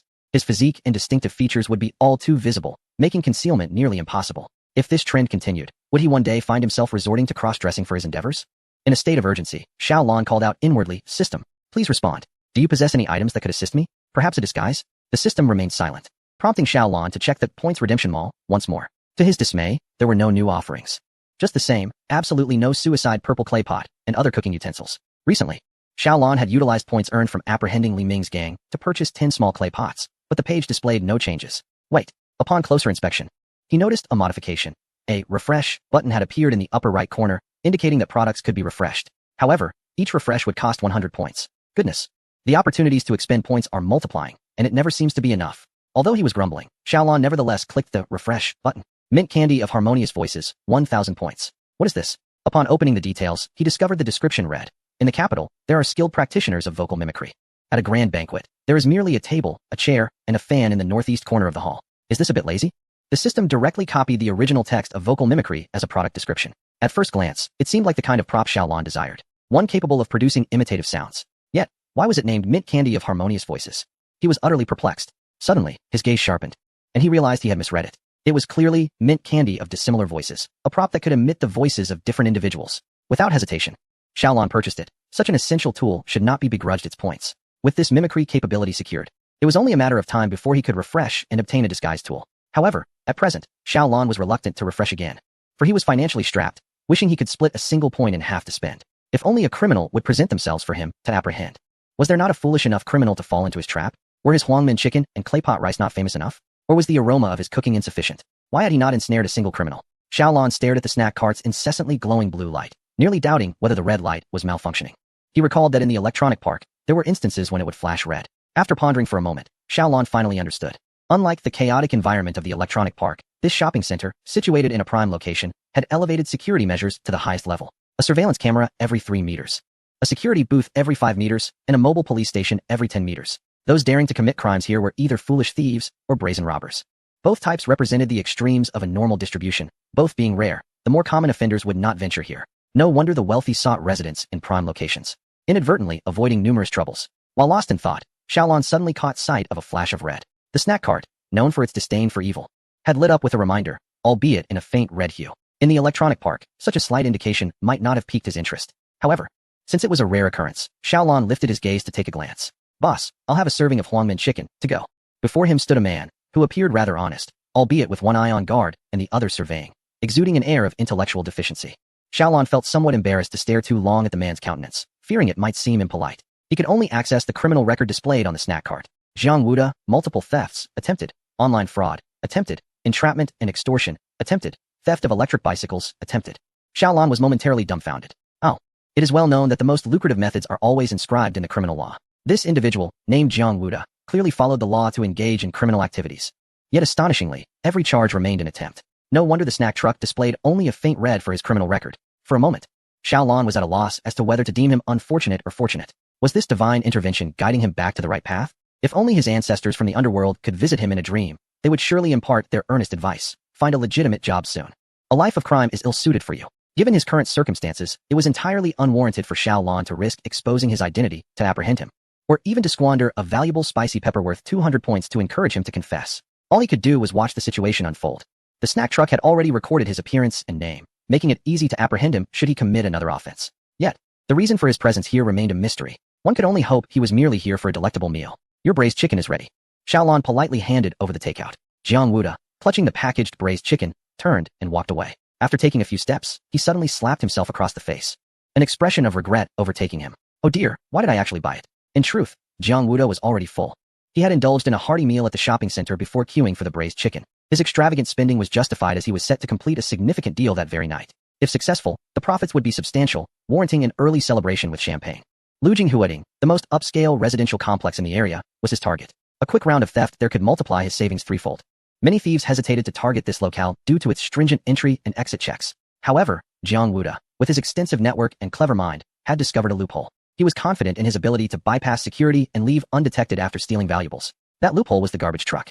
The driver of the garbage truck was an acquaintance from his past stint in detention. During one inebriated conversation, the acquaintance had let slip that Lujing Huading would regularly undergo a thorough garbage collection. The truck would enter around 8:30 p.m. in the evening and around 6:30 a.m. in the morning. Jiang Wuda's plan was meticulously crafted. He would board the garbage truck at 8:30 p.m., find a hiding place, and then, During the early hours of 4 or 5 a.m., when everyone was in deep slumber, he would commit the theft, neatly packing the stolen items into garbage bags before exiting with the 6:30 a.m. truck. Thus, he could evade facial recognition and surveillance. However, this braised chicken was an unforeseen complication in his plans. He was uncertain why, as he had intended to head towards Lujinghuoding. His feet inexplicably led him to form a queue instead. Baffled, he had ended up purchasing a serving of braised chicken. The aroma was simply irresistible. The night breeze carried its scent directly into his nostrils, rendering even his mask ineffective. Now, he faced a dilemma regarding what to do with the braised chicken. Eating it was impractical as time was of the essence. The garbage truck would soon arrive. Yet, discarding it felt wasteful, especially given its enticing fragrance and relatively high price. Ultimately, he decided to keep it for a late-night snack. He intended to wait from 8:30 until the following day at 6:30, during which he anticipated the possibility of hunger, and he thought it would be beneficial to replenish his energy with some food at that time. The plan was sound. It must be said that while Jiang Wuda's scheme appeared to have numerous flaws at first glance, its feasibility and execution was indeed quite substantial. The guards at the entrance of the upscale community were as solid as a fortress, making it exceedingly difficult for an ordinary person to gain entry. However, once inside, one would find a vast expanse, ripe for exploration. Many affluent individuals place great importance on privacy, maintaining a strong sense of personal boundaries. Upon returning home, they simply close their doors, remaining strangers to their neighbors. Perhaps they communicate closely within community chat groups, yet face-to-face, they remain unrecognizable to one another. Capitalizing on this characteristic, after successfully blending into the environment, Jiang Wuda became as inconspicuous as a drop in the ocean. He strolled confidently, clutching a takeaway of braised chicken, dressed in inexpensive attire. Under the cover of night, numerous parents, out with their children, were entirely engrossed in their own families, scarcely noticing anyone else. Occasionally, someone would glance up and, upon seeing Jiang Wuda's seemingly oblivious demeanor, would be unable to associate him with any criminal intent. After all, the prerequisites for a thief involve agility and cunning. Attributes he appeared to lack, resembling nothing more than the simple-minded son of a landlord. Jiang Wuda's seemingly dim-witted expression inadvertently served as his disguise. He boldly seated himself on a bench in the community garden, openly surveying for suitable targets. It wasn't long before he identified an opportunity. A household on the 5th floor had, presumably for aesthetic reasons, neglected to install anti-theft bars. The homeowner likely believed that living on the 5th floor rendered such precautions unnecessary. However, the first 4 floors were equipped with these bars, creating a natural ladder that was significantly easier to scale than climbing a tree. Additionally, each household had designated spots for air conditioning units, which provided ample space, effectively serving as a hiding place. As for surveillance, Jiang Wuda was fortunate. The community had previously been equipped with numerous cameras in public areas, forming a network devoid of blind spots. Yet, following complaints from several residents in the chat group, there were strong demands to reduce the number of cameras, citing privacy violations and concerns about capturing the interiors of their homes. While there was some truth to these concerns, the issue remained that even if they were aware of a theft, it would be after the fact. Ordinary individuals do not monitor their home surveillance systems around the clock. They only review the footage after an incident has occurred, by which time Jiang Wuda would have already vanished with the stolen goods. With his target in sight, the plan was officially set in motion. At 11 p.m., the number of individuals leisurely strolling through the community began to dwindle. Jiang Wuda skillfully evaded the surveillance cameras as he approached the balcony of his intended victim. Everything proceeded smoothly. He crouched within the bushes until all the lights on the 1st to 4th floors extinguished, and then he commenced his ascent. With the presence of the anti-theft bars, he climbed effortlessly, even managing to carry a bowl of braised chicken rice without hindering his progress. At last, he arrived at the air conditioning unit's designated space. The space was ample, not only accommodating the air conditioning unit, but also adorned with a decorative panel. Jiang Wuda found it not only comfortable to sit, but could even envision himself reclining peacefully for a restful slumber. The heating within the room surged unabated, enveloping him in warmth. Everything was so idyllic. All that remained was the passage of time before he could execute his theft. Unbeknownst to him, the clock had struck 2 in the morning. Jiang Wuda had dozed off and upon awakening, glanced at his phone, realizing he still had time before his planned action. A slight hunger pang reminded him of the yellow braised chicken he had brought along, prompting him to commend his foresight. Chapter 133. Could I truly descend to selling women's clothing on the street? Look at how splendidly prepared this late-night snack is. How perfect. Having satisfied his appetite, he took a moment to digest, replenishing his energy just in time for the task at hand. He began to gently open the food container. In such frigid weather, the meal had undoubtedly grown cold after sitting outside for several hours. Cold dishes, devoid of warmth, could only serve to stave off hunger, with little hope for flavor or aroma. Yet, to his surprise, as he pried open a small section, he was greeted by a familiar fragrance. The scent, reminiscent of when it was freshly cooked, was just as enticing, albeit lacking the steam that accompanied it, enriched instead by a deepened essence. Jiang Wuda carefully extended the container into the dim light of the street lamp, scrutinizing the contents. The yellow braised chicken retained its vibrant luster, outshining even the stars above. The green and red peppers had not lost their color, they merely softened slightly due to the loss of moisture. The broth had long been reduced during the cooking process, with the remaining sauce absorbed by the rice, leaving the chicken pieces unencumbered by clumps of gelatinous liquid, maintaining their freshly cooked appearance. What was most remarkable was Xiao Lan's skill in selecting the chicken. The bird was neither too fat nor too lean, with only a thin layer of fat beneath the skin. This fat had been evenly distributed throughout the dish during cooking, without coagulating into unsightly clumps on the surface. One must acknowledge that consuming cold dishes often comes with the discomfort of congealed fat, which clings to the food like remnants of wax, imparting an oddly slimy texture that is quite off-putting. However, this yellow braised chicken was free from such nuisances. Everything was perfectly balanced. While it lacked the aroma of being freshly served, it possessed a unique charm of its own. Jiang Wuda simultaneously picked up 2 pieces of green and red pepper, placing them into his mouth, not for any particular reason other than their vibrant and enticing appearance. They did not disappoint, having been left to sit. The peppers had thoroughly absorbed the meat and sauce flavors. As he bit into them, he savored vegetables yet tasted the essence of meat. Jiang Wuda squinted his eyes in delight, taking another bite of rice, which harmonized beautifully with the saltiness of the peppers, creating a flawless combination. If the accompaniments were this delectable, surely the meat would not disappoint. Once more, he lifted a piece of chicken with his chopsticks. Although the chicken had cooled, its tenderness remained impeccably intact. Perhaps due to the principles of thermal expansion and contraction, the cooled chicken had an added firmness, while the skin offered a satisfying chew. As Jiang Wuda indulged in his meal, he couldn't help but smack his lips, occasionally emitting soft sounds of satisfaction. It was the dead of night, around 2 o'clock. The hour when most people were in the deepest slumber. There seemed to be no reason for the entire household to awaken at the slightest noise he made outside. After all, human ears are not that sensitive. Yet, unbeknownst to Jiang Wuda, while ears may not possess such acuity, human noses certainly do. Not only the nose, but the entire gastrointestinal system was also acutely aware. In the stillness of night, when every household lay in peaceful repose and no one was stirring a pot, the tantalizing aroma of braised chicken wafted through the air, akin to mosquitoes in winter. Despite the tightly shut doors and windows, it stealthily infiltrated from some hidden corner. The scent danced around the slumbering individuals, swirling around their nostrils as if seeking a vulnerable point to invade. In the profound silence of the night, that faint aroma was magnified 1,000-fold. Just as one might hear the persistent buzzing of mosquitoes, even the most soundly sleeping were stirred by an ancient call. Instinctively, they clutched their stomachs, feeling as though they had been struck by an invisible fist. Yet, upon closer inspection, this pain wasn't from an external force, it originated from within. Their stomachs were in a frenzy, thrumming, tumbling, bouncing, and pleading. Let me out. Let me out. I want food. However, the aroma was intangible. Unlike a mosquito that could be swatted away, the sleeping couple remained oblivious to the source of their nocturnal torment. They could only awaken in a state of confusion, attempting to discern the origin of the enticing scent in the darkness. As they both sat up abruptly, neither knew whether the other was sleepwalking or if they were merely dreaming. What is happening? Is someone cooking at this hour? The husband asked in a hushed voice. The wife, caught between sleep and wakefulness, replied groggily, It doesn't seem like it. I haven't smelled anything smoky.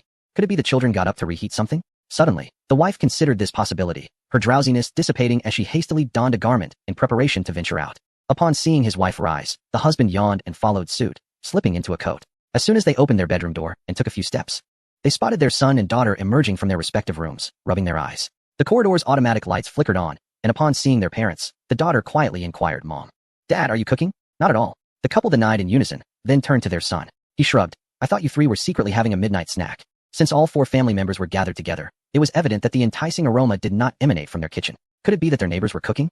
The daughter and son both twitched their noses in the air, sniffing a few times before simultaneously directing their gazes towards one particular direction. It seemed to be coming from the balcony. The couple, unable to pinpoint the specific source, chose to trust the instincts of their children. Driven by curiosity, they moved towards the balcony, sliding open the door. The husband leaned out, half his body outside, peering into the night, murmuring softly, Strange, I don't see anyone cooking. Could it be a street vendor? His wife's voice called from behind, accompanied by the beam of a powerful flashlight. Her intention was to illuminate whether there were any vendors setting up shop at this late hour. If so, they might indulge themselves with a meal. However, after sweeping the flashlight around, she found no stall, but instead illuminated a face smeared with rice. The visage hovered a meter away on the air conditioning unit, eyes instinctively squinting against the sudden brightness, hand raised to shield them. The shocking sight of an unfamiliar man appearing beside their balcony at midnight felt like a scene from a horror film. Despite her husband and child being nearby, an uncontainable fear surged within her. Her mind erupted in panic, unleashing a heart-wrenching scream. It was not until the next day that Xiao Lan learned of the news, not online, but through gossip from customers while setting up her stall. Have you heard? Last night, a thief sneaked into the upscale community across the street, hiding by their air conditioning unit, preparing to commit a crime, only to be caught red-handed by the homeowners. What? How were they caught? Did the thief make too much noise while stealing? Not at all. Apparently, the thief brought his own late-night snack, and around 2 in the morning, the aroma wafted through, waking the entire family, who then apprehended him. Really? A thief who brings his own midnight snack? That sounds too far-fetched. Indeed. What kind of snack could smell so enticing that it wakes up an entire household? As they conversed, a couple interjected into their discussion. It's true. As absurd as it sounds, it is indeed the case. The thief's late-night snack was yellow braised chicken rice, the very dish being sold at this stall. The others regarded the couple with curiosity. How do you know this? Do you live in the upscale community as well? The couple exchanged awkward glances, a bittersweet smile crossing their faces as they replied, We know because the thief stole from our home. The revelation that the thief had feasted on yellow braised chicken purchased from their stall came to light only after they followed the police to the station and questioned him. This incident exposed vulnerabilities in their home security and left their 2 children quite frightened. The couple took the following day off work to install security bars. By noon, after the workers had departed, they recalled the delicious yellow braised chicken rice that had roused them from sleep and decided to head downstairs to buy some. To their surprise, the queue for the stall stretched nearly to the entrance of their community. Listening to the conversations around them, they realized many in line were residents of the upscale neighborhood. Having perused the neighborhood homeowners group chat, these individuals discerned the origin of the screams that had echoed through the night. Curious to unravel the mystery, they eagerly ventured out to discover what level of Huangmin chicken could be so enticing as to tempt a thief to indulge even amidst his criminal endeavor. As the couple reached the front of the line, they presented a banner to Xiao Lan in front of the throng of patrons, exclaiming, "Thank you, dear proprietor. Your chicken is indeed our family's fortunate dish. If it weren't for the irresistible aroma of the Huangmin chicken, we might never have known we were robbed." Their home contained a considerable collection of fine wines, and the loss was surely significant. While money was of secondary concern, they feared the intruder might have awakened their family, potentially harming their beloved children in a moment of panic. Fortunately, they managed to apprehend the thief before he could enter their home, and reflecting on it now, they felt an immense sense of relief. When Tao Gu arrived at the stall at the usual time the following day, he was taken aback by the long queue, nearly dropping his selfie stick in shock. The entire live stream felt the palpable tremor of his astonishment. What on earth was happening? Tao Gu never anticipated that. In just a single day, the number of people waiting would have doubled. Even though he had promoted the event during his live stream yesterday, he never imagined it would attract such a multitude. He was conscious of his modest influence, ever since the fervor surrounding Feng'an district had waned. His own popularity had plummeted dramatically, yet he remained indifferent, knowing that regardless of his follower count, he would continue to broadcast. However, he had not foreseen the overwhelming turnout the next day, so immense that he might well sell out by the time his turn arrived. Positioned at the end of the line, he listened intently and soon grasped the reason behind the surge in popularity. It turned out that the clumsy thief had made headlines. The story of how he had inadvertently roused the homeowner's family with his midnight snack had been selected as one of the year's most bizarre news items. How unfortunate. Because of this foolish thief, it seemed unlikely that he would be able to sample the new flavor of claypot rice today. The audience in the live stream was rife with banter. Tao Gu, hurry and unleash your cash abilities. Walking from the nearby hotel is still too far. I suggest you buy an apartment across the street in Greenview Huading so that this stall is right at your doorstep. Whoever waits in line 1 TB faster than you. Who remembers when Tao Gu last thought of buying a home in Feng'an district? He ended up with a house, but the Baozi vendor vanished. If he buys again, will the claypot rice vendor also run away? Impossible. Absolutely impossible. Not everyone has a backstory as tragic as the Baozi vendoress, abandoning their career to care for a brother's brain surgery. I wager this claypot rice vendor's business will flourish and thrive. The urgent matter at hand is to quickly ascertain whether the claypot rice vendor has a brother with any mental deficiencies. This revelation jolted Tao Gu from his reverie. Noticing the latest comment in the chat, he promptly heightened his vigilance. Yesterday, when he had dined here, he had waited a long time without seeing the proprietor, who was reportedly preoccupied with other matters. Today, he was determined to converse with the vendor and inquire about future plans. Losing a Baozi vendor had already brought him great distress. Losing another claypot rice vendor would be an unbearable blow to his existence. Thus, Tao Gu abandoned his place in line and made his way directly to the front of the queue. As he approached, neither too far nor too close, he discerned the silhouettes of 3 figures. Among them, one was undoubtedly the boss. He remained silent, discreetly observing the crowd of waiting patrons. Unintentionally, when Xiao Lan glanced up, his gaze met that of Tao Gu, who was fixated on him. As their eyes locked, Xiao Lan suppressed the tension within, striving to appear as composed as possible as he lowered his head. There was no need for panic. He had donned black contact lenses that obscured his natural eye color. These lenses not only altered his hue, but also created an illusion of enlarged eyes, a subtle transformation sufficient for Tao Gu to perceive him as someone entirely different. Should the alteration of his brow and eyes prove ineffective, the change in his voice would certainly add to the disguise. Your Huangmin chicken is ready for takeout. Xiao Lan spoke, his voice gravelly and hoarse, a stark contrast to his usual tone. It resembled the raspy sound one might produce after a night of excessive smoking and drinking, waking up parched without a drop of water. No one could possibly connect him with the bright-voiced dumpling vendor. As anticipated, the comments in the live chat shifted dramatically. Prior to his utterance, astute viewers had remarked, "Why do I feel that this claypot rice vendor bears a striking resemblance to someone I once knew? The bridge of his nose, those brows, those large eyes, and the face mask. He really resembles that old acquaintance." Could it be that the dumpling vendor has come to the Fengling South District to sell claypot rice to evade Tiao Ji's relentless pursuit? Hold on. That speculation is rather far-fetched. Could it be that the dumpling vendor is hiding from the vengeful thugs in Feng'an District, adopting a new identity as a claypot rice seller? Now that makes a bit more sense. Chapter 134. This is no cockroach. It is clearly a face-hugging bug. Indeed, that last comment rings true. Tao Gu, why not ask him directly? Call him Dumpling Boss and see if he responds. Encouraged by the fans, Tao Gu began to find the similarities more pronounced, especially the pronounced brow ridge and prominent nose, an uncanny resemblance that was hard to dismiss. Just as he prepared to speak, Xiao Lan preempted him.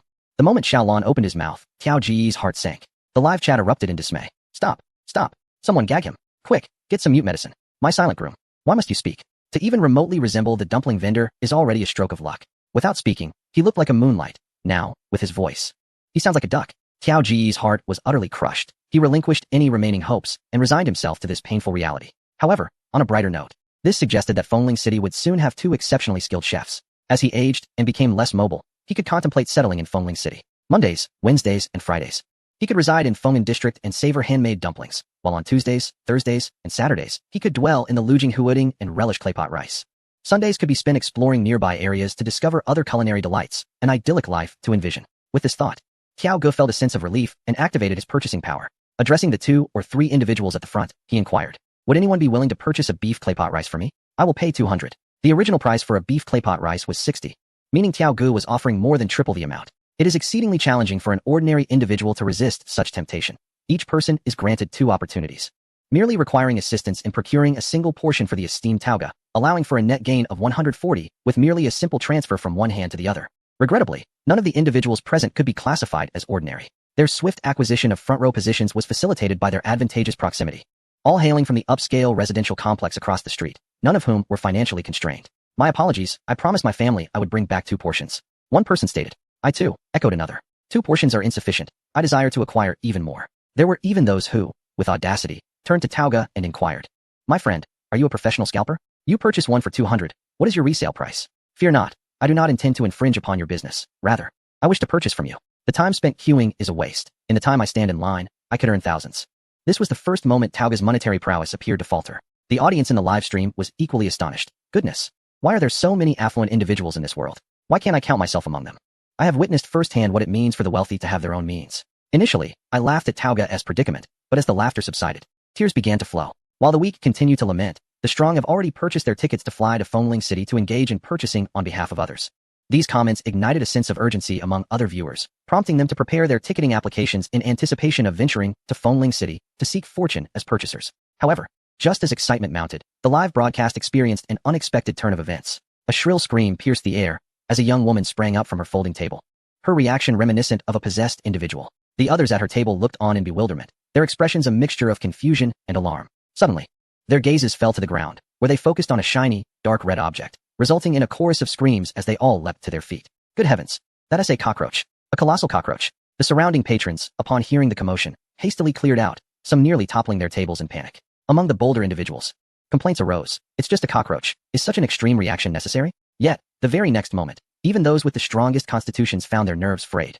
The cockroach on the ground was a staggering 3 fingers wide and half a palm long, its body glistening with a reddish-brown sheen. The more people attempted to avoid it, the more it lunged toward the crowded areas, specifically targeting faces. This was no ordinary cockroach. It resembled a face-hugging creature.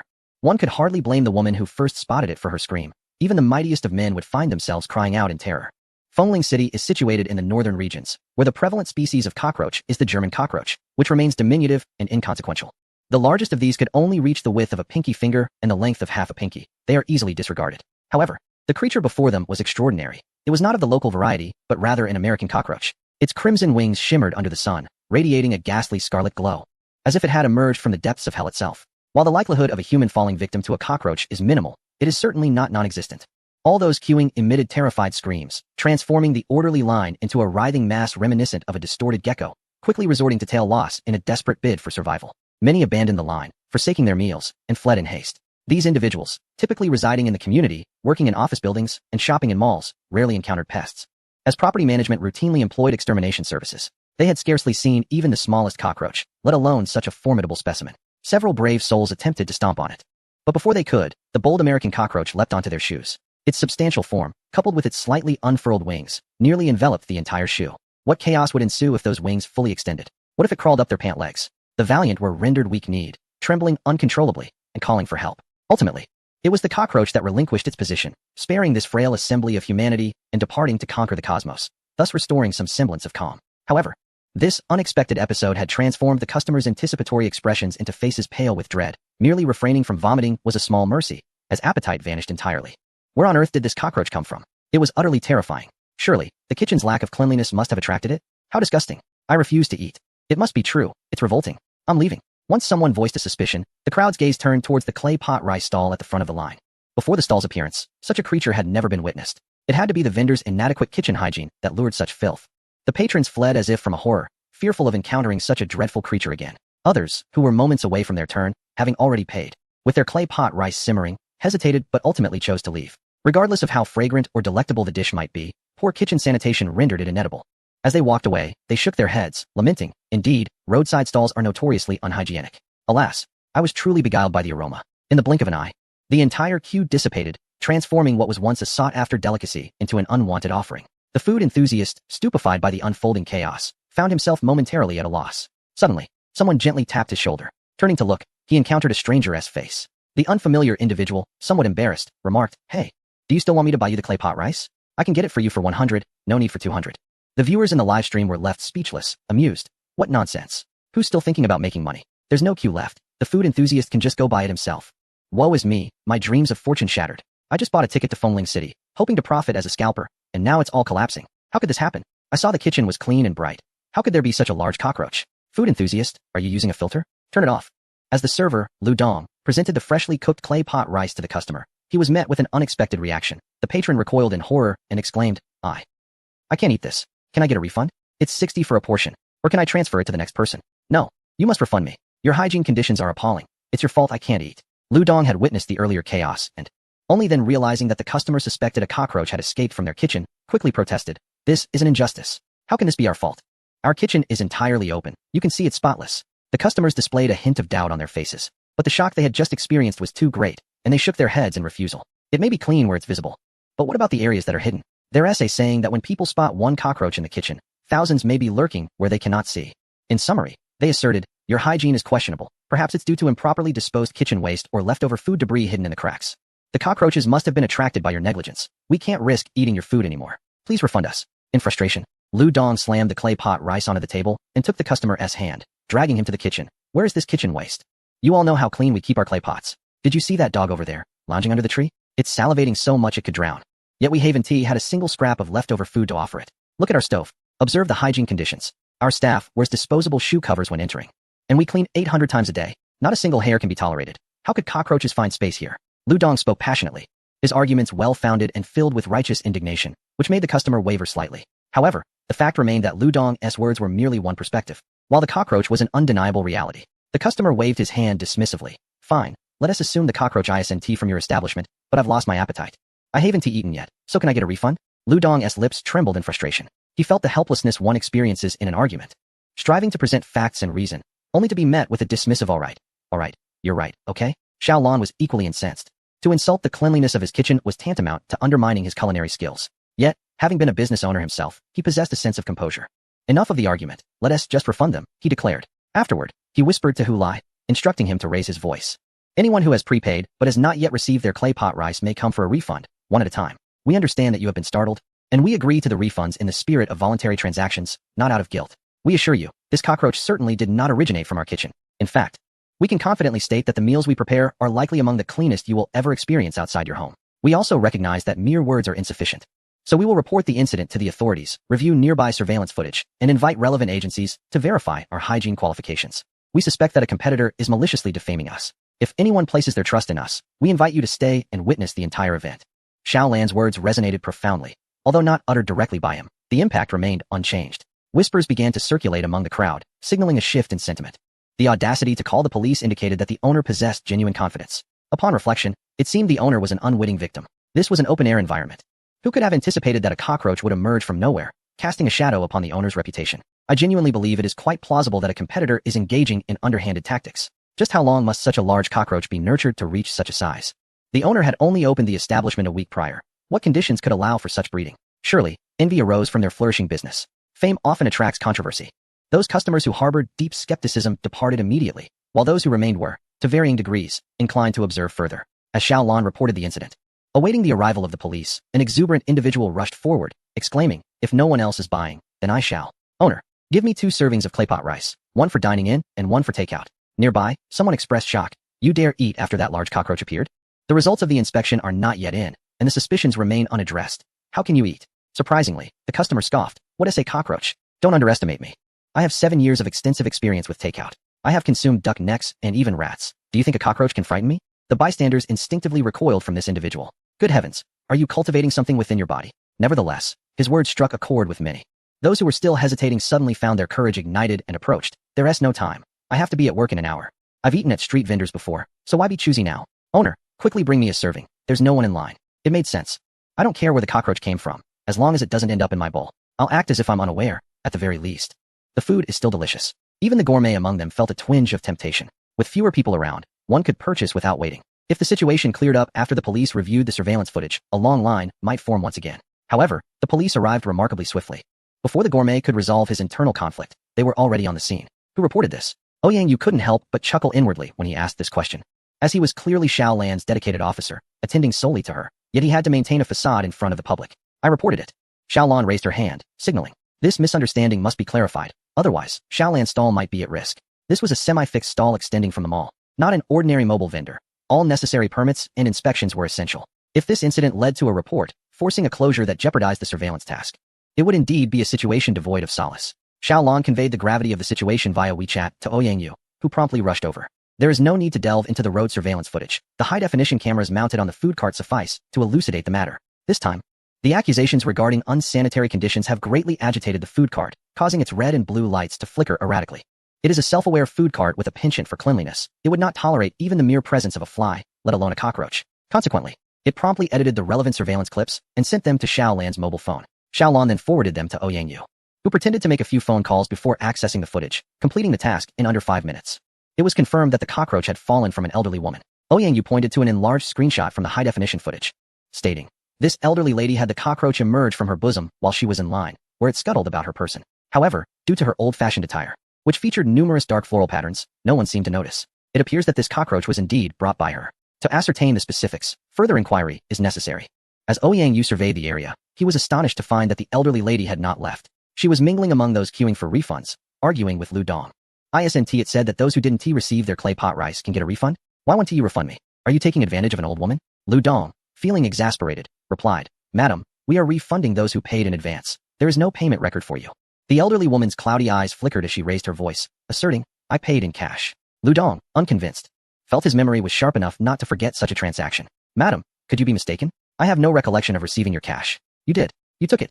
Oh, you are just bullying me, thinking I'm old and confused, trying to swindle me. As the elderly lady continued her tirade, she was gently tapped on the shoulder. Turning around, she saw Ouyang, clad in uniform, standing beside her with a warm smile. Hello, the area is under surveillance. Have you encountered any difficulties?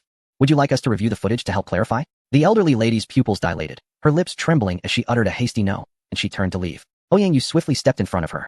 Since your matter has been resolved, we kindly ask for your cooperation in investigating another issue. May I inquire whether this cockroach was intentionally brought by you or inadvertently? The elderly lady wished to argue. But Ouyang had already displayed the high-definition GIF of the footage, capturing both the scene and her face with impeccable clarity. Ouyang continued, maintaining a polite demeanor. You brought a cockroach with you, and then requested a refund for an unpaid bill. Are you aware that this could potentially constitute malicious extortion? If someone in your household is engaged in a related industry, it could also lead to accusations of unfair competition. This is illegal, do you understand? Upon hearing the word illegal, the elderly lady became flustered. Her eyes widened, and foam trickled from the corners of her mouth as she anxiously exclaimed, Officer, you cannot wrongfully accuse a good person. How can acts of releasing and praying for blessings be deemed illegal? I am merely accumulating merit. It was abstract, far too abstract. Xiao Lan contemplated countless possibilities, malicious competition among peers, or extortion. To her utter astonishment, it turned out to be the act of releasing captured creatures. Releasing cockroaches? Such an audacious act. While the police conversed with an elderly woman, several individuals discreetly eavesdropped, and upon hearing the phrase release, their mouths dropped in disbelief. Wide enough to fit 2 eggs. Suddenly, someone recognized the old lady and exclaimed, It's her. I know her. She resides in the opposite Greenview Garden. A habitual offender of releasing creatures. Not long ago, she had set free a swarm of cobras in the community garden below, causing children to wail in terror, leading the firefighters to work tirelessly for a full day and night to capture them all. The onlookers were left speechless. Goodness. Releasing cobras. Wasn't that tantamount to attempted murder? Why weren't the police apprehending her? The informant could only shake his head with a bitter smile. There was little they could do. The snakes had been defanged, rendered harmless. Moreover, given her advanced age, the police hesitated to take her in, the moment they suggested a trip to the station. She would clutch her heart and collapse to the ground. Who would dare arrest her? The crowd listened in silence. The act of releasing creatures disregarded the well-being of both animals and humans alike. Defanged cobras had significantly diminished chances of survival, and rather than simply ending their lives, the old woman insisted on allowing them to starve first. Anyone living in the same community would undoubtedly consider themselves cursed. Encountering a venomous snake hissing at them would likely send them into shock. The firefighters bore the brunt of this misfortune, forced to work late into the night capturing snakes that could climb trees and burrow underground. requiring them to employ every skill imaginable. Did her family not intervene? Surely.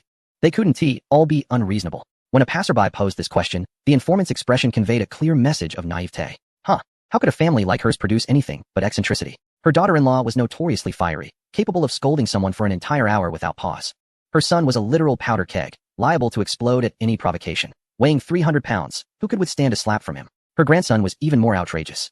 Behaving like a wild beast, anyone who crossed his family would find their doorstep marked with urine and spit, a truly disgusting display. The audience was left in utter shock. These remarks were also broadcasted in Tao Ji's livestream, prompting a flurry of exclamations from viewers. My goodness, how outrageous. The law cannot contain them. What can be done? The elderly are half a step away from the grave. If you dare provoke her, you might as well count your death as your own fault.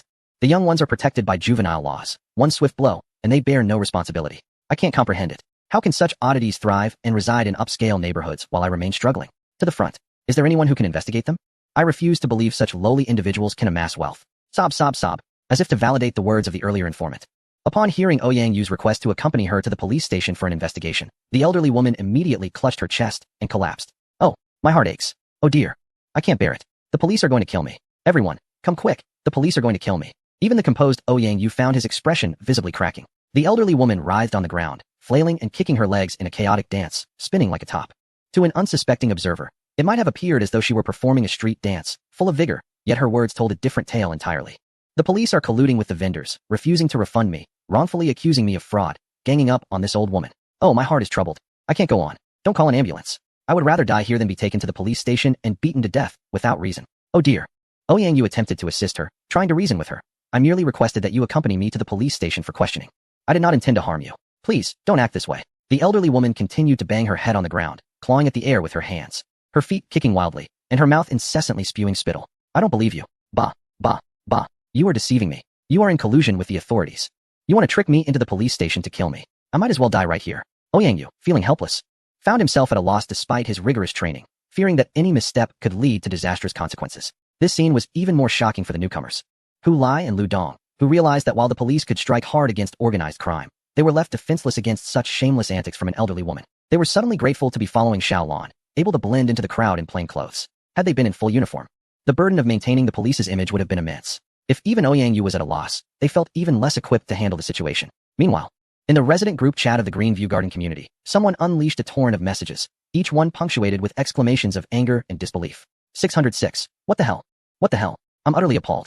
606. Why? Why is this happening? Why are there so many giant cockroaches in the community garden? 606. I wasn't wearing my glasses and, from a distance, thought it was someone's little turtle that had escaped. I even went to touch it, only to realize something was amiss. 606. I nearly had a heart attack. I was terrified. Does the property management even do their job? We pay every month for pest control. Why are there turtle-sized cockroaches crawling everywhere? Speak up. Come and explain. Property management. The uproar triggered a cascade of responses, with countless others joining in the fray. 202. I'm going mad. I live on a low floor, and many have flown onto my balcony. I thought it was dark outside, only to turn and see the glass door covered in bugs. Thankfully, the door to my balcony was closed. 202. What on earth is happening? Is the apocalypse upon us? Is this a pest disaster?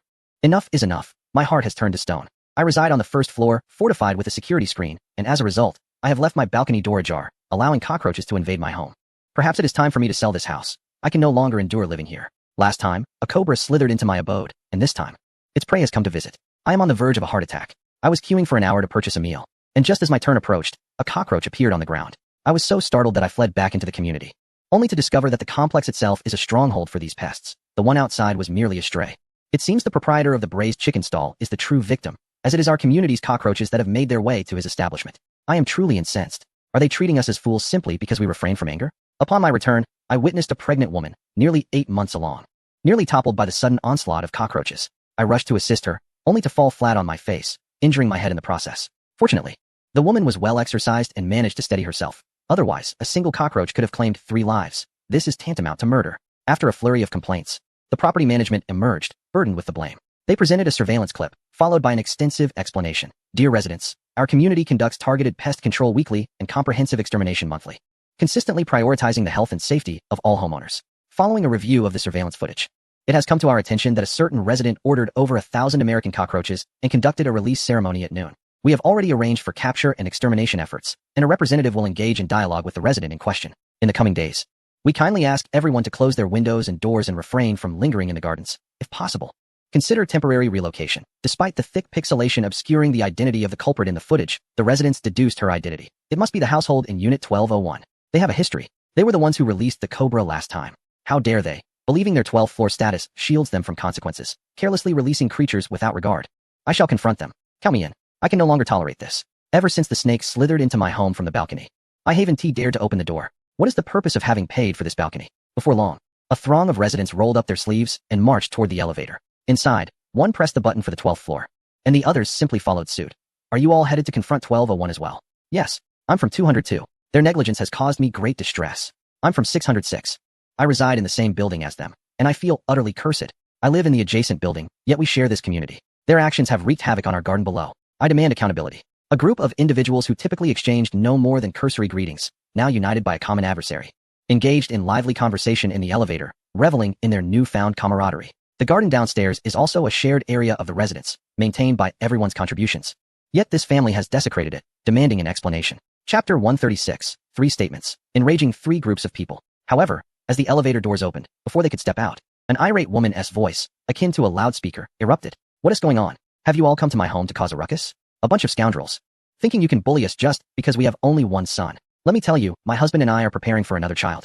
And soon we shall have another son. Just wait and see who dares to come and trouble me then. This baseless accusation left everyone bewildered. Weren't we discussing the release of animals? How did this devolve into a matter of how many sons one should have? As they stepped out of the elevator, they were greeted by the sight of the property management accompanied by several residents standing at the door of Unit 1201. Besides the management, several nearby homeowners, upon seeing the group message, had rushed up the stairs to confront them. Yet, despite the multitude, they were overshadowed by the formidable presence of a woman blocking the entrance. With her 150-pound frame, she stood defiantly at the door, exuding an aura as if she were an impenetrable fortress. The property manager, visibly intimidated, addressed her, "Madam, we kindly request that you and your family refrain from releasing strange creatures within the community. No, we implore you not to release anything at all. The area downstairs is communal, and every resident has contributed to its purchase and maintenance. Your actions infringe upon the rights of the community." The manager's argument was sound, and other homeowners voiced their agreement. Unfortunately, to those unreasonable individuals, it might as well have been a mere whisper. The stout woman glared, her voice booming louder than all present, as if she were the one in the right. "It was my mother-in-law who released them. What does it have to do with me? If you have a problem, go confront her. Tell her not to release them. Besides, my mother-in-law's act of releasing is a blessing, and the entire community shares in this fortune. You ungrateful lot. I never asked you for any of that fortune. Yet here you are, coming to stir trouble. Furthermore, her mother-in-law's release was intended to bless my second child with a son. You've twice attempted to capture the animals we released, disrupting our ritual, and if I fail to conceive a boy in the future, I'll hold you responsible for my abortion expenses." 3 sentences, infuriating 3 successive groups of people. The stout woman exemplified what it means to be invincible in utter disgrace. A young girl, fashionably dressed with dyed pink hair, chastised her. What era are we in? How can there be someone so superstitious, favoring sons over daughters?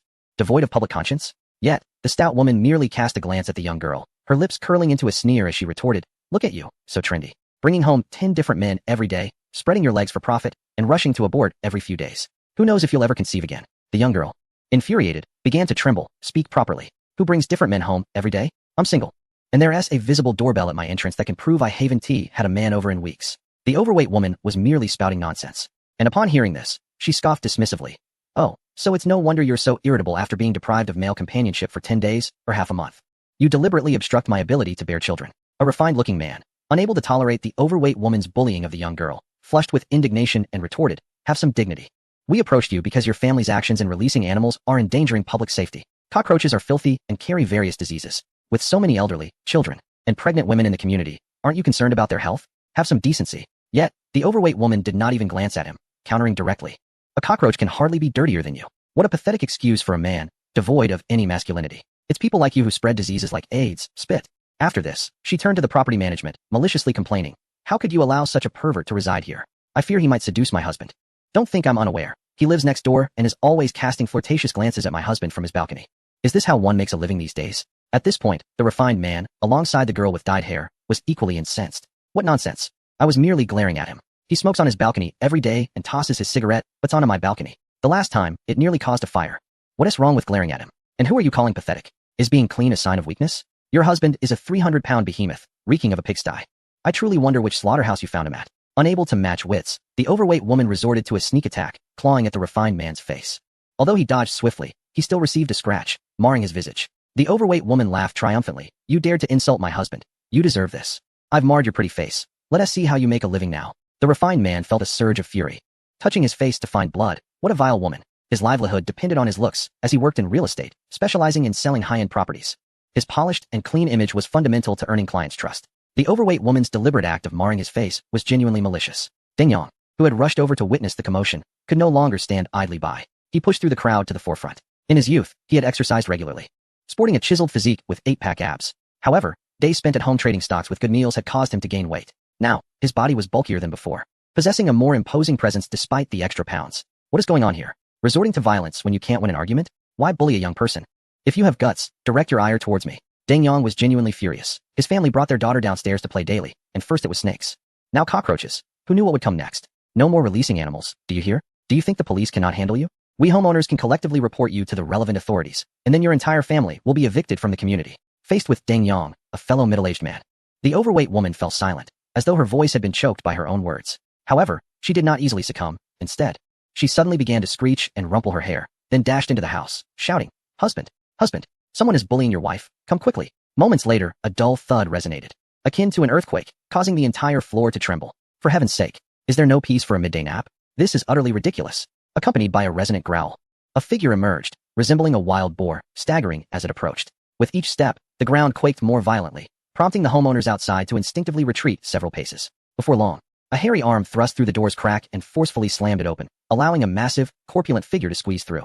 The mere sight of the 300-pound husband left the onlookers outside gasping for breath, as if the very air had thinned, their faces turning a shade of purple. No, it was not the air that had thinned, rather, it had thickened. The moment the hefty husband emerged, an unbearable stench filled the corridor, saturating the air with a foul odor that transformed it into a biochemical weapon. Few could endure the noxious atmosphere, prompting everyone to hold their breath and discreetly disperse. Who dares to trouble my wife?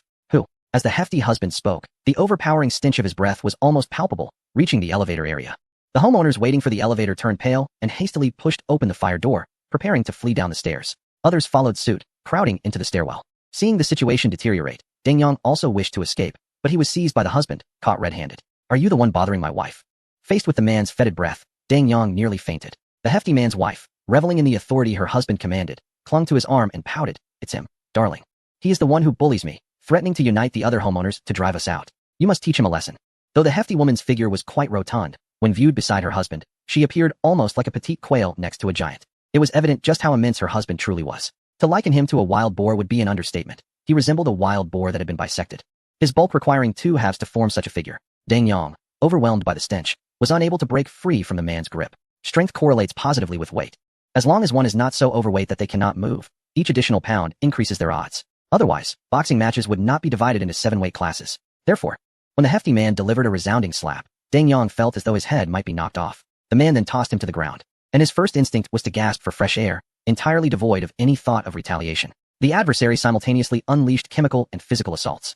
How shall this battle be fought? Humph, should you dare to trouble my home again, witness how I shall deal with you. With a resounding bang, the door slammed shut.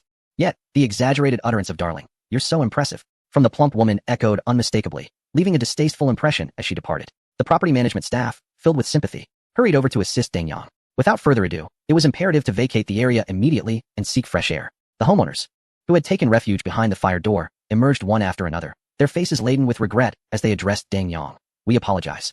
It was not our intention to leave you behind, but the stench was unbearable." Even standing before him for a mere minute was intolerable, and the fact that his wife still desired a second child was almost nauseating. The homeowners lamented, nearly making themselves sick with the thought. This sentiment resonated deeply among all present, and soon the corridor was filled with a chorus of complaints. Ding Yang waved his hand dismissively. "It's all right, I don't blame you. I too wished to flee. I merely lacked the speed and was caught." The girl with pink hair stomped her foot in frustration. Is there truly no way to deal with them? Can we not expose them online and bring about their social demise? However, the cultured man residing nearby, evidently more informed, shook his head. "I'm afraid that's not feasible. You may not be aware, but this couple has long been internet celebrities, thriving on controversy. The man is a competitive eater, indulging in bizarre challenges such as consuming live octopus, raw mustard, and even mixing toothpaste with salad. Anything peculiar, he relishes. His home perpetually reeks. His followers flock not out of admiration, but to revel in his misadventures. He fears no social disgrace, for the more he is derided, the greater his streaming traffic becomes." His words plunged the gathering into silence. It was infuriating. The dagger aimed at the enemy had transformed into a mere tickler for them. As for his wife, she pursued the path of the doting spouse, sharing daily on social media how to conceive a male child and strategies to outmaneuver mistresses to win her husband's affection. One can only imagine the nature of her followers. Should she be exposed for releasing cockroaches, her fans would not condemn her. They might even emulate her actions. In summary, this couple epitomized the absurd, a mismatched pair attracting nothing but flies. The cultured man still recalled the nightmarish memories of unintentionally stumbling upon their live stream while browsing city broadcasts. It was genuinely revolting. Merely lingering in their stream for a second could empty one's stomach. Yet, big data has a peculiar way of uniting all manner of oddities across the globe, fostering a sense of camaraderie among them. Thus, in the real world, this repugnant couple, buoyed by the support of fellow oddities, amassed wealth through their broadcasts and secured residence in an upscale community. In that moment, everyone lamented their existence in a civilized society, wishing they could procure a blade for hire. The law could not touch them, for their misdeeds were committed by their elderly relatives. The elderly are untouchable, at most.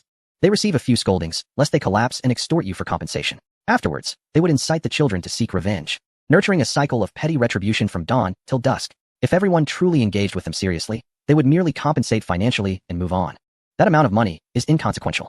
After all, the pace at which the law evolves is far outstripped by their loss of integrity. It has become intolerable. This family is utterly invincible. If this continues, I must hastily sell my house before its value plummets due to their antics. I, too, feel cursed to reside on the first and second floors. I implore, which deity could descend to reclaim them? As a believer, I am willing to maintain a balanced diet, merely wishing to avoid cohabitation with such eccentric individuals, while the peculiar couple wreaks havoc among the community. An elderly lady from their household is causing a scene at the entrance. Regardless of how passers-by plead or speak reason, she stubbornly lies on the ground, throwing a tantrum and refusing to let the police approach her. If this persists, the business of clay pot rice may well be doomed for the day. Hu Lai and LV Dong still need to return to the precinct for physical assessments. Once they leave, only Xiaolan will remain. How will this conclude? Chapter 137. When the law fails to deliver justice, let conscience condemn him. Everyone gazed at Xiaolan with sympathetic eyes, yet he remained composed, packing 3 portions of freshly cooked clay pot rice. How could the vendor still have the heart to cook? If the old lady continues her ruckus, he will lose all his customers. Xiaolan lifted the clay pot rice, not offering it to any patrons, but instead approached the elderly woman. He bent down politely, presenting the clay pot rice to her as she continued her tantrum on the ground. Dear madam, please rise. Since it was an accident that you brought the cockroach, the entire incident is a misunderstanding. I apologize for the fright you experienced. As a gesture of goodwill, please accept these 3 portions of clay pot rice as our apology. At this utterance, the crowd gasped in disbelief. They collectively thought that this was an egregious concession. The vendor was indeed pitiable. Someone in the throng sighed softly. What can be done? It's better to avoid conflict, akin to losing money to avert disaster. Yet, the frustration was palpable. Previously, there had been a long queue, and this old woman-esque cockroach incident had driven away a significant portion of his customers. Moreover, her continued commotion was causing even more to flee, leading to substantial losses. However, it is reassuring that this confirms the cockroaches did not emerge from the vendor's kitchen. The vendor's fortune lies ahead. Indeed, with such a broad mindset, he is destined for prosperity in the future. Amidst the murmurs of the crowd, some praised Xiaolan's grace, while others believed his actions only emboldened the wicked. Regardless of how others discussed him, Xiaolan had no time to ponder. Fulfilling his duty was paramount. The old woman, having gained a significant advantage, contentedly got up and accepted the clay pot rice. Little did she know, what is offered freely often comes at a steep price, and her family would soon pay dearly for it. Once the old woman departed, Ouyang Yu visibly wiped sweat from his brow. His phone buzzed. It was a WeChat message from Ouyang Yu. I apologize for not being able to enforce the law firmly against the elderly, and for not resolving the matter swiftly for you. Xiaolan's fingers danced across the keyboard as he typed. It's quite all right, as long as the matter is resolved. I appreciate your effort in coming here. If you haven't had lunch, allow me to pack a portion of clay pot rice for you to take with you. After setting down his phone, Xiaolan couldn't help but hum a tune, the corners of his lips subtly curving into a mischievous smile concealed beneath his mask. He was in remarkably high spirits. Just moments ago, he had been consumed by anger, feeling the urge to teach that old woman and her family a lesson. Now, however, his rage had subsided, for the lesson was already en route. Those beyond the reach of legal sanctions would face the judgment of conscience. 3 painfully repentant little chilies had been stealthily incorporated into the clay pot rice, ensuring that the entire family would have ample opportunity for reflection this evening.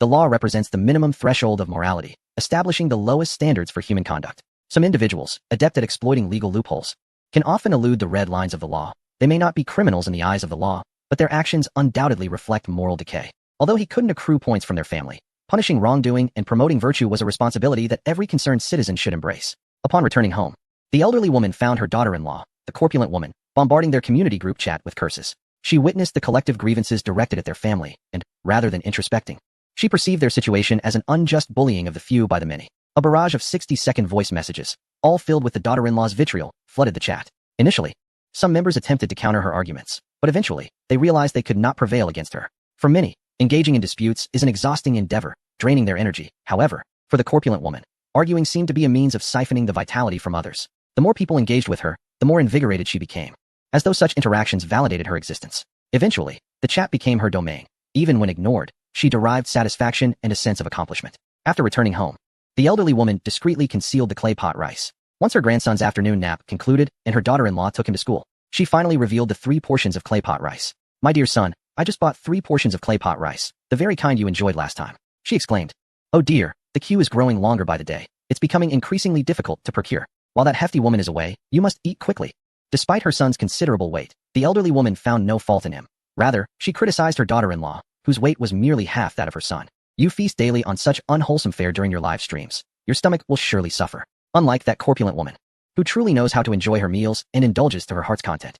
Hurry and eat. These 2 portions are for you, and the remaining portion is reserved for when your grandson returns from school." Despite her evident affection for her son, it was a pity that the spoiled child had long since grown accustomed to such indulgence, lacking any sense of gratitude, and instead regarding her as petty. "Look at you. So naive and inexperienced. I've told you countless times that our family is now prosperous. There is no need to be so miserly. 3 portions aren't enough for me.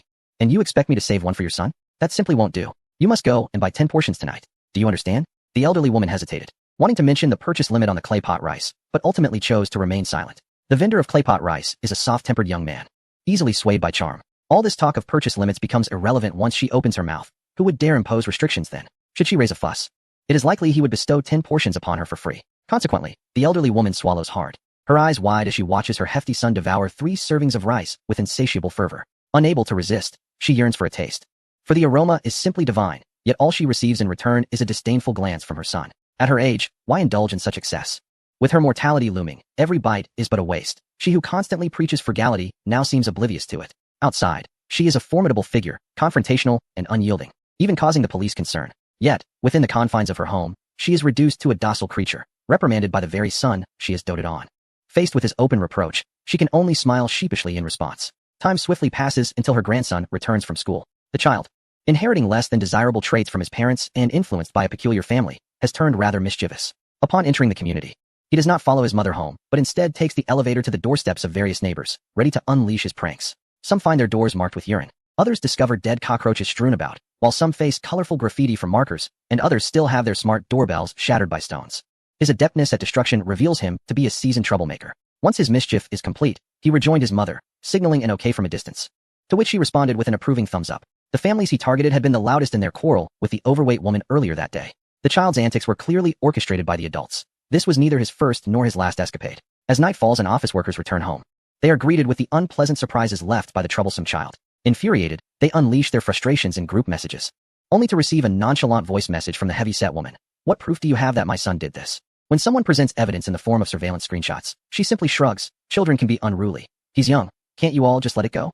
If you insist on being so petty, what can I do? Perhaps you should call the police. I can't manage him." Her tone drips with sarcasm, devoid of any hint of despair. It has been yet another day of rising blood pressure. However, amidst this turmoil, something quietly shifts, taking an unusual turn. The overweight woman, basking in the glory of her revenge, sets down her phone contentedly, when suddenly a heavy slap lands across her cheek. The force is such that she feels her head spin. Upon regaining her composure, she realizes it is her 300-pound husband who has struck her. "Why did you hit me?"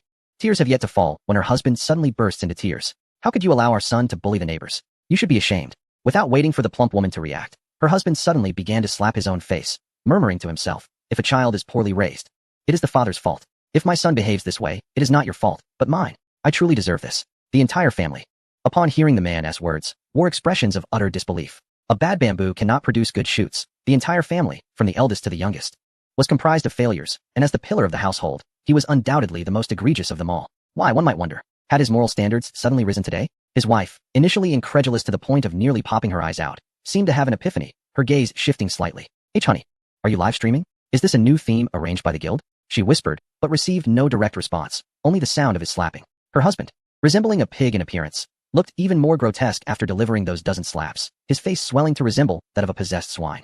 The woman felt a pang of pity, but mindful of the potential presence of cameras capturing the scene, she could only softly advise him, "See careful, please." Suddenly, her husband seized her arm and dragged her outside. "What are you doing?" she exclaimed. "We are going to apologize to our neighbors." "What?" The woman was bewildered, as was the elderly matriarch and their child, who had just returned home to witness his father slapping himself in a frenzy, too frightened to enter. As the hefty man pulled his wife out, he noticed their son standing at the threshold, and together they were yanked along. "We shall go together, knocking on each door to apologize, especially to those we've wronged. We must bow and express our remorse." The child, having never seen his father in such a state, was terrified to the point of tears, pleading, "No, I want to go. Mom, you need to control Dad." The 300-pound mass of flesh made his wife appear as a mere quail, and the son, akin to a quail egg. The stout man gripped his son's shirt by the back and hoisted him up as though he were a garbage bag. He then dragged his plump wife along as if she were a suitcase. The elderly matriarch, flustered and at a loss, could only follow her 300-pound son and round-bodied grandson, scurrying behind them. Oh dear, where are you all going? Where are you taking them? Fortunately, after just a few meters, the stout man paused. He stopped at the door of the refined neighbor, without a word, kneeling before the smart doorbell's camera to apologize.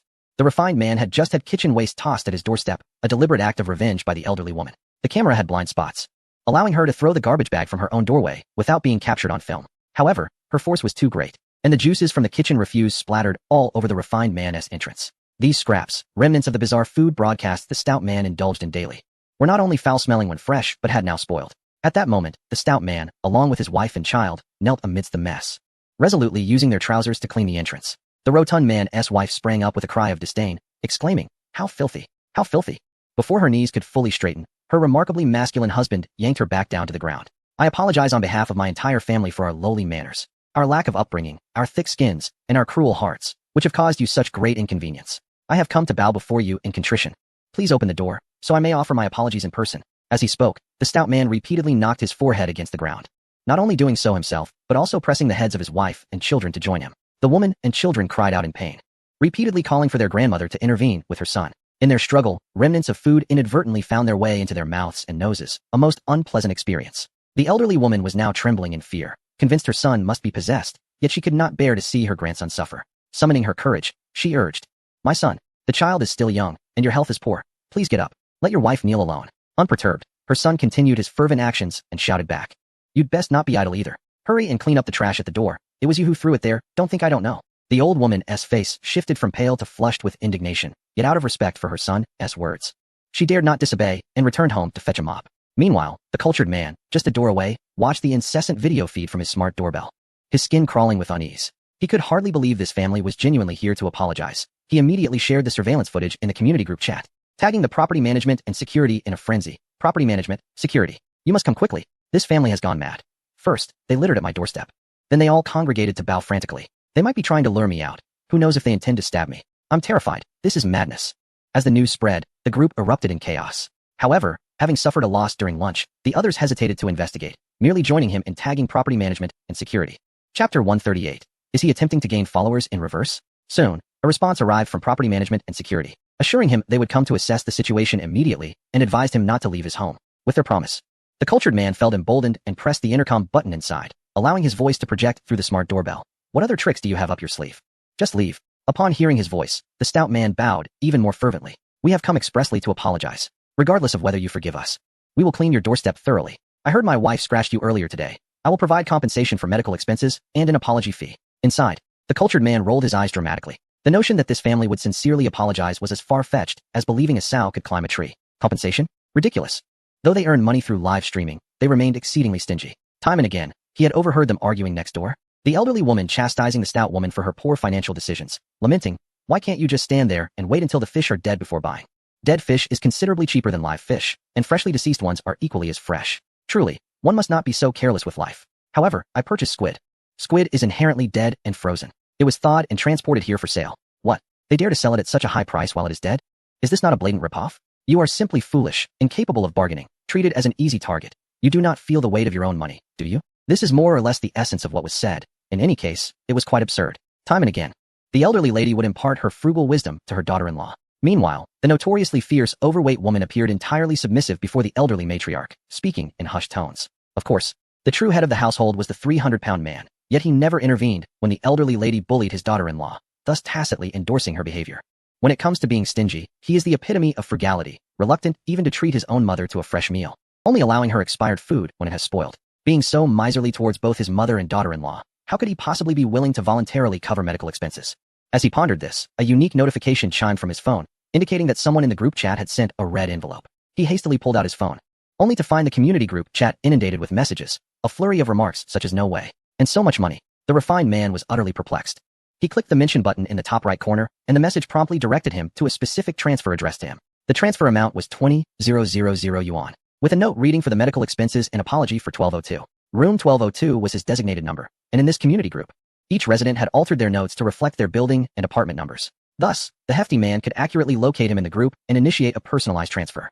The chat exploded with excitement. Even though everyone in the group came from relatively affluent households, it was rare to witness such a substantial transfer initiated.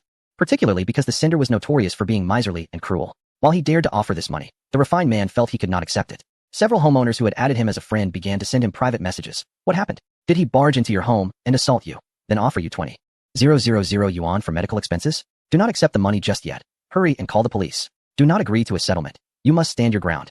They should face justice. If necessary, I will lend you 20,000 yuan, but do not accept their money. The refined man was completely bewildered. In response to the concern from the other homeowners, he could only reply one by one. I was not assaulted. I merely got a scratch from his wife this afternoon. I do not know what has gotten into him. He suddenly came to my doorstep, kneeling and bowing, insisting on compensating me. I cannot accept this money. Let us wait for the property management and security to arrive. However, when the property management and security hurriedly arrived at the 12th floor, they found no trace of the peculiar family. The refined man opened the door and, with a puzzled expression, informed the property management. They left before departing. They said they were in a hurry and that many others were waiting for him to apologize. He could not linger here and urged me to accept the money swiftly. The property management's demeanor shifted as well, sensing that this family had undergone a bizarre transformation, as if possessed. The property management swiftly sent a message in the group chat, inquiring, has anyone seen the family in Unit 1201? Have they come to speak with you? Soon. Residents from the 11th floor began to respond. I think I saw them at my door just now. I heard someone knocking. But I don't have a camera at my door, so I can't be sure it's them. It's definitely them. I have a smart doorbell, and it's them for sure. Please don't open the door. I'm so frightened. I just saw that man forcing his wife to kneel and bow. He even slapped her. Upon hearing this, the security personnel immediately split into two groups. One rushed down the stairs, while the other took the elevator. They quickly reached the 11th floor, where they could hear a heated argument between the heavy-set man and his wife from a distance. No, absolutely not. You want to compensate every resident in the building with 10,000 each? Are you out of your mind? The woman, accustomed to being a pampered wife and never defying her beloved husband, found her affection for money surpassing her love for him when she realized he intended to transfer funds to other residents in the group chat, who said I would give every household 10,000 as compensation. The man's booming voice echoed in the corridor. The woman's expression softened slightly, only to hear her husband continue. Some residents have been more significantly affected and should receive 20,000 each. For instance, our neighbors, those above and below us, and the families whose doors have been disturbed by our son, as well as those on the first and second floors who have been terrified by snakes and cockroaches. Even 20,000 is too little. A thunderbolt struck. The heavy-set woman staggered, her body teetering as if about to collapse onto the elderly lady behind her. Little did she know, the elderly lady fell even faster, going limp and collapsing to the ground. Fortunately, the security guard descended quickly and rushed over to catch the elderly woman before she fell, preventing a potentially unfortunate incident at someone's doorstep. Once she regained her composure, the elderly lady gaped in silence for a moment before finally bursting into tears. Oh heavens, my son has been possessed. Why on earth would he want to distribute our family money to outsiders? The daughter-in-law also collapsed to the ground, beating her thighs and crying out, this is outrageous. I don't care what kind of demon has possessed my husband. Get out of him immediately, no matter what live-streaming theme you've been assigned. I forbid you from giving away our money. This is marital property. It is my money. You cannot give it away. The two women, who had never seen eye to eye, surprisingly united in a common front to oppose the suddenly deranged husband. Son, you must persuade your father. Don't let him give away our money. The frightened child beside them was already trembling, stammering. Daddy, please don't give it away. I'm scared. Yet how could the little bear persuade the big bear? His father had over 30 years of experience being a bear. This household was ruled by his decree. Stop your incessant whining. All the things you do have brought me nothing but shame. I am a man, a strong and honorable one. How could I have such selfish and miserly women as a mother and a wife? Moreover, you little rascal, had I known you would turn out this way, I would not have secretly torn the wedding gift in an attempt to save on the dowry. Suddenly, as his wife wept, her voice faltered. What? My pregnancy was not an accident? Seizing the moment while she was in shock, the plump man swept his paw across and snatched the phone back, his fingers swiftly darting across the screen. In the blink of an eye, several exclusive transfers appeared in the community group. Each transfer amounted to 10,000 yuan, designated for residents 1102 to 1106. As for the occupant directly beneath him in 1101, they received a transfer of 20,000 yuan. All the remarks read, apology fee. In an instant, the entire community group erupted once more. Members tagged the property management, inquiring if they had located this peculiar family, what was happening, and why they were suddenly showering money in the group. The property management, having witnessed the entire affair with mixed emotions, could only film a short video and post it in the group, captioned, although we are unaware of what transpired. It seems that the male head of household from 1201 has indeed experienced a profound change of heart, going door to door with his family to apologize. The group members deliberated and eventually discerned the crux of the matter. Oh my, going door to door, does that mean what I think it means? So, does that mean I will receive something as well? I live on the 10th floor, I should be included, right? I live on the first floor. I have suffered the most from their family's mischief. If I do not receive an apology fee, I truly shall not forgive him. Although every household in the group was relatively well off, let us be honest, that was a guaranteed 10,000 yuan. Who would turn down such an amount? Moreover, this money represented not merely currency, but an opportunity to extract something from a notoriously stingy individual. Everyone wished to take a share. The property management did not respond, but the plump man, upon seeing the inquiries, generously replied with a voice message. Do not worry. Everyone will receive. I will visit each household, ensuring at least 3 bows and 10,000 yuan as an apology fee. Upon hearing this, his wife and mother-in-law rolled their eyes in exasperation. Under the witness of the property management and security, this bizarre family traversed the 2 buildings of the community, visiting each household to distribute money. His wife and mother-in-law, despite their struggle to remain conscious, clung to the hope of persuading him to abandon this course of action. Ultimately, they accompanied him throughout, yet their efforts to dissuade him proved futile. Were he to forego just 1 serving of clay pot rice, or 1 painfully repentant little chili, it would not have escalated to such extremes. In the course of a single night, nearly 2 million yuan was squandered without a second thought. For a family that would not splurge on quality ingredients even for a food broadcast, this was akin to sacrificing half their existence. The wife and mother-in-law leaned on each other, pinching each other as acupoints to endure this lengthy journey of giving away money. As they approached the last household, they breathed a sigh of relief, casting almost pleading glances. Dear husband, son, once the apologies are made, let us return swiftly. At this moment, the plump woman's composure began to unravel, though it had not completely shattered. She contemplated that her husband still possessed an account with a following of millions. As long as there was an account, income would continue to flow in unceasingly. This evening's live stream, which ostensibly seemed to be a loss-making endeavor, proved to be extraordinarily impactful. Countless homeowners, driven by curiosity, gathered to witness the spectacle in its entirety. Even the typically indifferent homeowners could not resist the allure of the event, suggesting that the online viewership would undoubtedly be even greater, as netizens inherently delight in such spectacles. It is quite possible that by the end of the night, the received donations could surpass the money given away. Furthermore, they are not without contingency plans. Once the initial excitement wanes, they can visit each household to solicit funds, employing a dramatic display to ensure they reclaim their money. Should the homeowners feel aggrieved and take to the internet to expose them, it would merely generate another wave of attention. After all, even negative publicity is still publicity. The corpulent woman pondered this increasingly, yet one matter eluded her understanding. What kind of phone was her husband using for the live stream? The device in his hand was entirely occupied with transactions, and she had not seen him holding a camera. Could it possibly be a pinhole camera? Before she could resolve her thoughts, her husband made a sudden move. He shared his live streaming account in the community group, accompanied by the message, I would appreciate your assistance. Just as everyone assumed he would ask for increased followers, he surprised them with his next statement. Please help by reporting this. The group members were left bewildered. They anticipated an explanation from the hefty man. Yet he bypassed that and commenced the live stream directly. As the stream began, a multitude of fans flooded in, only to find that this session did not feature unusual culinary delights, which left many expressing their dissatisfaction. What is this? If there's no food, why are we even watching this live stream? It's a waste of everyone's time. Exactly. Last time you promised a live stream featuring wild snails, and I was looking forward to it for ages. Observing the barrage of complaints and discussions from his fans, the hefty man displayed neither flattery nor appeasement. Instead, he furrowed his brow disapprovingly. Allow me to offer a piece of advice. He addressed the growing audience in the live stream. Do not squander your finite lives on such trivial and bizarre eating broadcasts. This type of content is devoid of nutritional value, contributes nothing to society, and promotes detrimental values.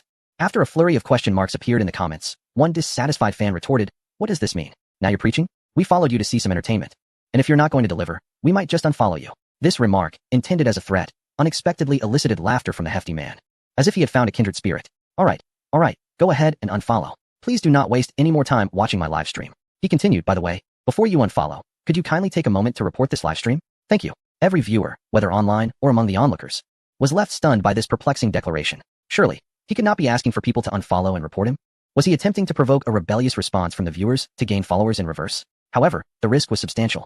Was he not concerned that the fans might genuinely report him and lead to the closure of his account? In that case, he would lose both his wife and his supporters. Soon, netizens witnessed the unraveling of the overweight man. With each refresh, his follower count plummeted by the thousands. Despite the dire situation, he remained unrepentant, even laughing and encouraging. Yes, exactly. Unfollow me quickly, and don't forget to report as well. Thank you. A healthy societal atmosphere relies on collective effort. After a brief lapse in judgment, his wife finally recognized the gravity of the situation. Wait a minute. The live stream has just begun. Surely the prior act of sending money wasn't done without being broadcasted? Was that money given in vain? And what kind of absurdity is it to urge people to unfollow and report? If the live stream is shut down, getting it reinstated will be a monumental challenge. In a frenzy, she lunged at her husband, shouting in the live stream, no, don't unfollow. He has lost his mind tonight. Do not heed his nonsense. Please, do not report. The wife's delicate account boasted only a few thousand followers, while her husband's eating broadcast account had millions, serving as the true source of their income. Should that account vanish, their family would regress into obscurity. Stop this. Why are you hindering me tonight? Don't you feel any remorse? You've cast such a detrimental influence on society. Our family is a blight upon it. Be quiet. You've gone mad. You truly have. Apologize to the fans at once. Do not report. Do not report. Amidst the tumultuous exchange, her phone vibrated, revealing a call from the liaison of their live stream guild. This guild functioned as a management agency within the live streaming realm. For a prominent streamer like her husband, it was through the guild that a tailored plan for fame was crafted, requiring substantial investment to elevate him. With the call coming in, could it be that they had noticed the unusual turn of events in the live stream, seeking to reprimand him? As anticipated, once connected, the voice on the other end erupted in furious rebuke. Have you lost your mind? How dare you incite fans to unfollow and report? This account is company property. Do you truly believe it belongs to you? I don't care how much cat urine you've consumed tonight. You must apologize to the fans immediately. The woman hurriedly conveyed her husband's apologies, yet he defiantly raised his stout neck, sneering derisively. I haven't drunk any alcohol. I'm completely sober. More lucid than ever. Your guild is a malignant tumor in this industry, contributing nothing to society, merely churning out sensationalist accounts like mine, corrupting societal morals. Don't think for a second I'm unaware. Your guild, under the guise of rewarding its streamers, is engaging in money laundering. You can't withstand scrutiny. I will report you for money laundering and tax evasion. You should manage your own affairs first, scoundrels. His entire family was hearing such radical rhetoric for the first time. It was utterly bizarre. The overweight man, once a notorious figure in their household, now seemed possessed, behaving in an uncharacteristically righteous manner. This possession, perhaps, was that of a judge from the underworld, for how else could he exude such moral indignation? The elderly woman struggled to comprehend the intricacies of the live streaming world. Yet she managed to endure. However, her daughter-in-law, fully aware of the stakes, could no longer withstand the stress and fainted with a roll of her eyes. $1 million streamer. Not too grand nor too insignificant, owed his comfortable life entirely to the guild behind him. But now, it was all over. He had offended the guild. And there would be no more good days ahead. With the woman no longer in his way, the rotund man felt emboldened to act without restraint. True to his earlier claims, he unhesitatingly dialed the police. Hello, officer, I wish to report my live streaming guild for money laundering and tax evasion. I have relevant chat records. How should I send them to you? Should I come to the police station in person? Splendid, I'll be there shortly. With that, the man turned and strode purposefully towards the precinct. The effects of the spicy pepper would surely allow him to divulge everything he knew while at the station. The following day, Xiaolon learned about the previous night's events from a customer who had come to buy food. The $1 million streamer had suddenly developed a conscience, urging netizens to report his own streaming room, prostrating himself before his neighbors in apology, and rushing to the police station to report the guild's money laundering, each detail more astonishing than the last. Xiaolon had initially intended to punish this peculiar family and expose them to ridicule, but unexpectedly, it also unveiled the money laundering operations of the live streaming guild. Investigating this matter would require considerable effort. Until the criminals were formally apprehended and confessed, Xiaolan's system would not issue any notifications. Nevertheless, this did not hinder her enjoyment of the unfolding drama. On this day, the number of customers buying food had tripled compared to the previous day, resembling an explosive surge. Perhaps they had misunderstood Xiaolan's earlier apology, or perhaps the renowned streamer had unwittingly elevated her profile. Many were drawn to her establishment out of curiosity. With so many people queuing for food, including several from the upscale neighborhood across the street, idle chatter turned to gossip. Some were industry insiders who revealed the dark underbelly of the streaming world. Xiaolon listened intently. The relationship between streaming guilds and streamers was akin to that between talent agencies and celebrities. Nowadays, very few individual streamers gained fame solely through their own merits. Most achieved success only after signing with a guild and undergoing meticulous packaging. Besides promoting the streamers, managing operations, and providing professional training, guilds also played a significant role in showering streamers with extravagant gifts, thus generating false traffic through paid viewers. By bestowing lavish gifts during live streams, a streamer could secure platform recommendations and entice ordinary viewers to follow suit. Over time, this artificial popularity would transform into genuine acclaim. Of course, the money from the gifts was returned to the guild, and the viewers' contributions were split on a 70-30 basis. Such practices were essentially the standard operating procedure within the industry. However, while legitimate guilds derive their income from lawful means, some unscrupulous ones seized the opportunity to launder money for overseas criminal syndicates involved in gambling and fraud under the guise of live streaming. Under the pretext of live streaming gift-giving, vast sums of money are funneled to streamers, who subsequently return a significant portion of these funds, thereby laundering illicit profits. In such circumstances, it is evident that the streamers are complicit, as they must cooperate in transferring the money. It is perplexing, however, that the corpulent man dared to report the guild, akin to a confession of sorts. The audience listened with rapt attention, as their previous doubts were elucidated. It is no wonder that a streamer with merely 100,000 followers could afford a residence in a luxury community, alongside $2 million in cash for reparations. It is, after all, ill-gotten gains. The swiftest paths to wealth are indeed inscribed within the annals of criminal law. Such is the grim reality. At this juncture, it is certain that this family will not meet a favorable fate, should the guild be found culpable of money laundering or tax evasion. The complicit streamers would also suffer consequences, facing imprisonment and the obligation to return all illicit earnings, potentially even at a doubled rate. Conversely, if the guild emerges unscathed, the streamer will have made an enemy of the guild, ensuring a bleak future, perhaps even the confiscation of their account. An individual, amidst the discourse, suddenly pondered, if the illicit gains are to be confiscated, mustn't the reparations paid to the entire community also be returned? An eavesdropper could not resist interjecting. Merely the confiscation of illicit gains is at play, after streaming for such an extensive period. It is improbable that all their income is derived from illegal sources. They themselves have annotated the payments as reparations and medical expenses, if we truly wish to evade repayment. It is plausible to argue that the money spent was legitimate income. Another resident from the upscale community chimed in. A mere 10,000 is not substantial to me. I shall repay it, but reclaiming it will not be so simple. This family has caused us considerable strife. I initially believed them merely morally corrupt, but it appears they are also legally dubious. I shall demand they come and bow an apology once more. While it is often said that one should not dismantle a person's dignity, when faced with such base conduct, it is hard not to tread upon it. This family, having sunk so low, invites disdain from all who observe. Residents who typically exchanged no pleasantries now found themselves engaged in conversation, united by shared gossip. Oblivious to the fading barriers between individuals and the hearts that separate them. Ding. 2 B-level criminals have been apprehended. The capture is successful. Reward, 100,000 yuan and 1,000 points. Continue the commendable efforts. Ding. 5 C-level criminals have been apprehended. The capture is successful. Reward, 100,000 yuan and 1,000 points. Continue the commendable efforts. Ding. 10 D-level criminals have been apprehended. The capture is successful. Reward, 50,000 yuan and 500 points. Continue the commendable efforts. As the workday concluded, Xiao Lan received notification of the rewards from the system. This operation dismantled the live streaming guild behind the scenes, resulting in the capture of a total of 17 criminals, including the implicated streamers. Not all streamers under the guild's auspices are coerced into aiding in money laundering. The guild selectively chooses individuals, typically targeting those with larger followings who exhibit a lack of integrity. They possess a keen eye for selecting the unscrupulous. It was unexpected that the corpulent man would become their downfall. The young man appeared to lack integrity, astonishingly willing to self-incriminate through his own report. It was indeed perplexing. Not only was the guild baffled, but even the rotund man himself was left in a state of confusion upon regaining his senses. In the police station, he slapped his own face in frustration, insisting that he had spoken in error and imploring the officers not to take him seriously. The officers regarded him with expressions akin to those one might reserve for a fool. Given that evidence had already been submitted and the opposing party had confessed to the criminal acts, was he truly certain he wished to retract his statement at this juncture? If he refrained from doing so, he could still claim leniency by surrendering the ill-gotten gains, which would demonstrate a cooperative attitude and potentially result in a lighter sentence. The rotund man fell silent, swallowing his words as if they were bitter pills. He decided against changing his testimony. That very day, his residence was listed for sale at a bargain price, in a desperate attempt to raise funds to return the stolen money.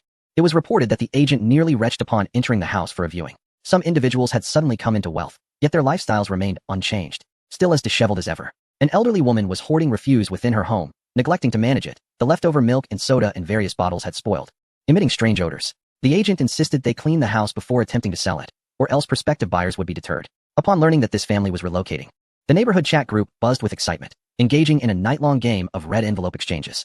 The lucky recipient of the envelopes would then distribute 200 yuan for others to seize, valuing the joy of the occasion over the monetary amount. Truly a celebration for all. Neighborly bonds were strengthened as they discussed the clay pot rice available at the entrance.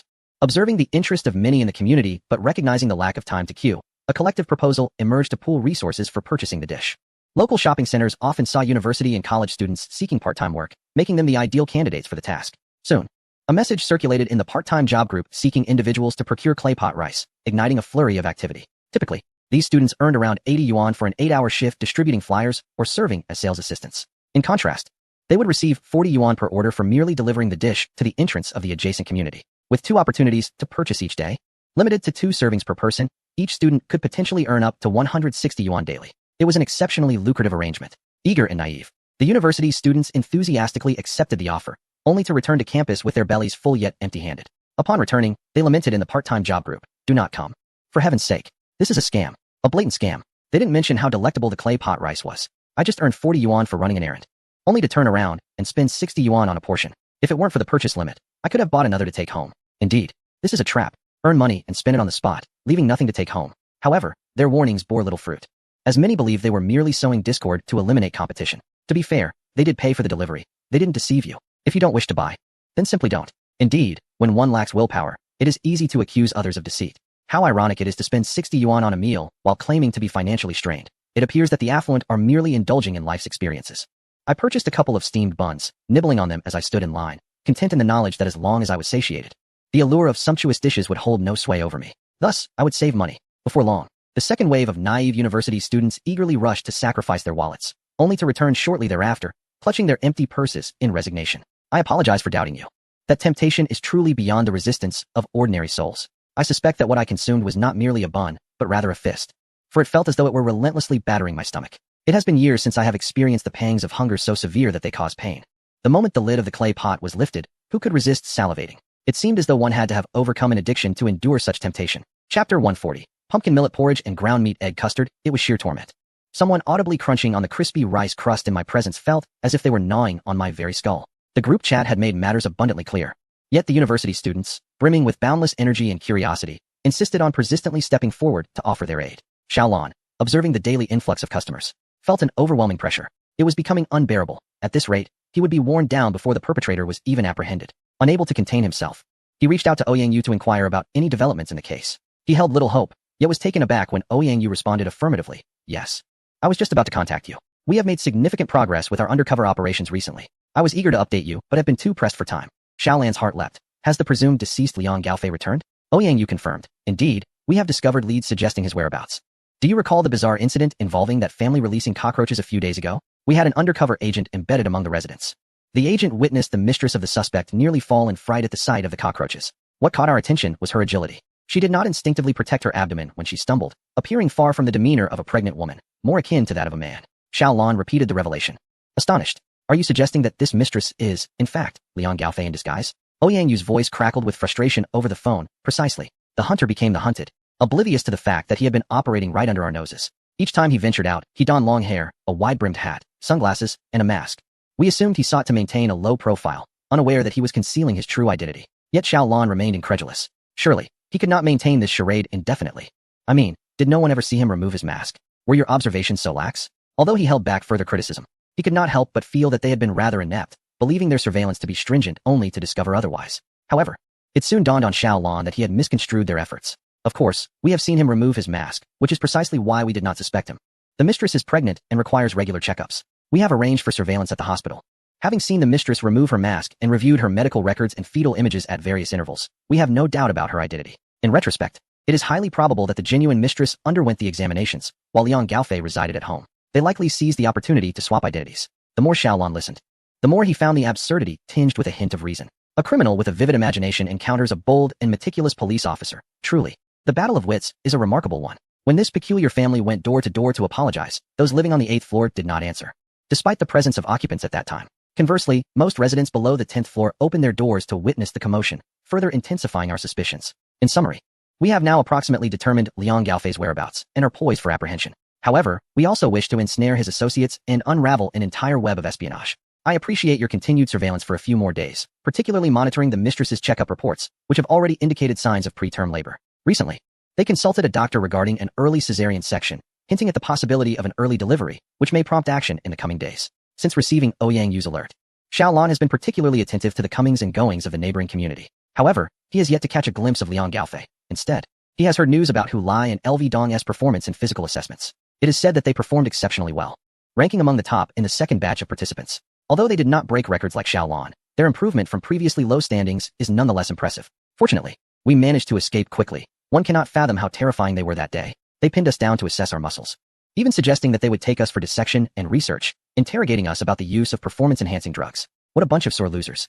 Could they not simply acknowledge our significant progress? Listening to the two of them revel in their secret satisfaction while simultaneously complaining made Xiaolan break into a nervous sweat.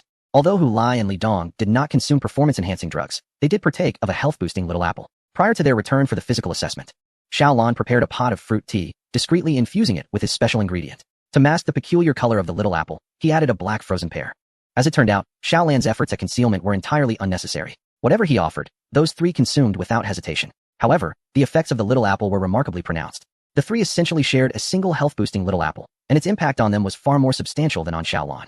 It seems their innate physical condition surpassed Xiaolan's, allowing the little apple to enhance their abilities even more. So much so that it raised suspicions of drug use. It appears that in the future, I must be cautious about sharing such items. Even if shared, it must be done gradually, otherwise, being subjected to dissection and research would be quite unfortunate. A new day dawns, bringing with it a fresh wave of eager customers. Xiaolan and Hu Lai, along with their companion, are bustling about, their feet barely touching the ground. Suddenly, a phone call interrupts their flurry of activity, summoning Xiaolan away. What? You are hospitalized.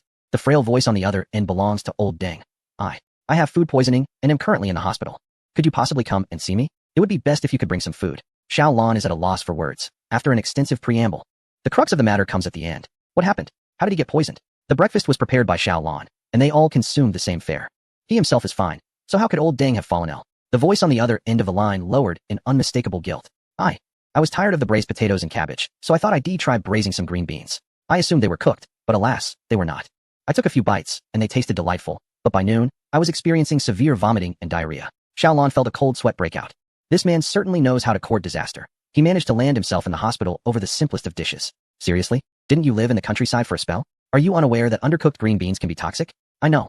I thought they smelled so good that they must be cooked, but who knew they were not? Ah, I see. This fellow simply couldn't resist temptation, and one more second of waiting would have surely been his undoing.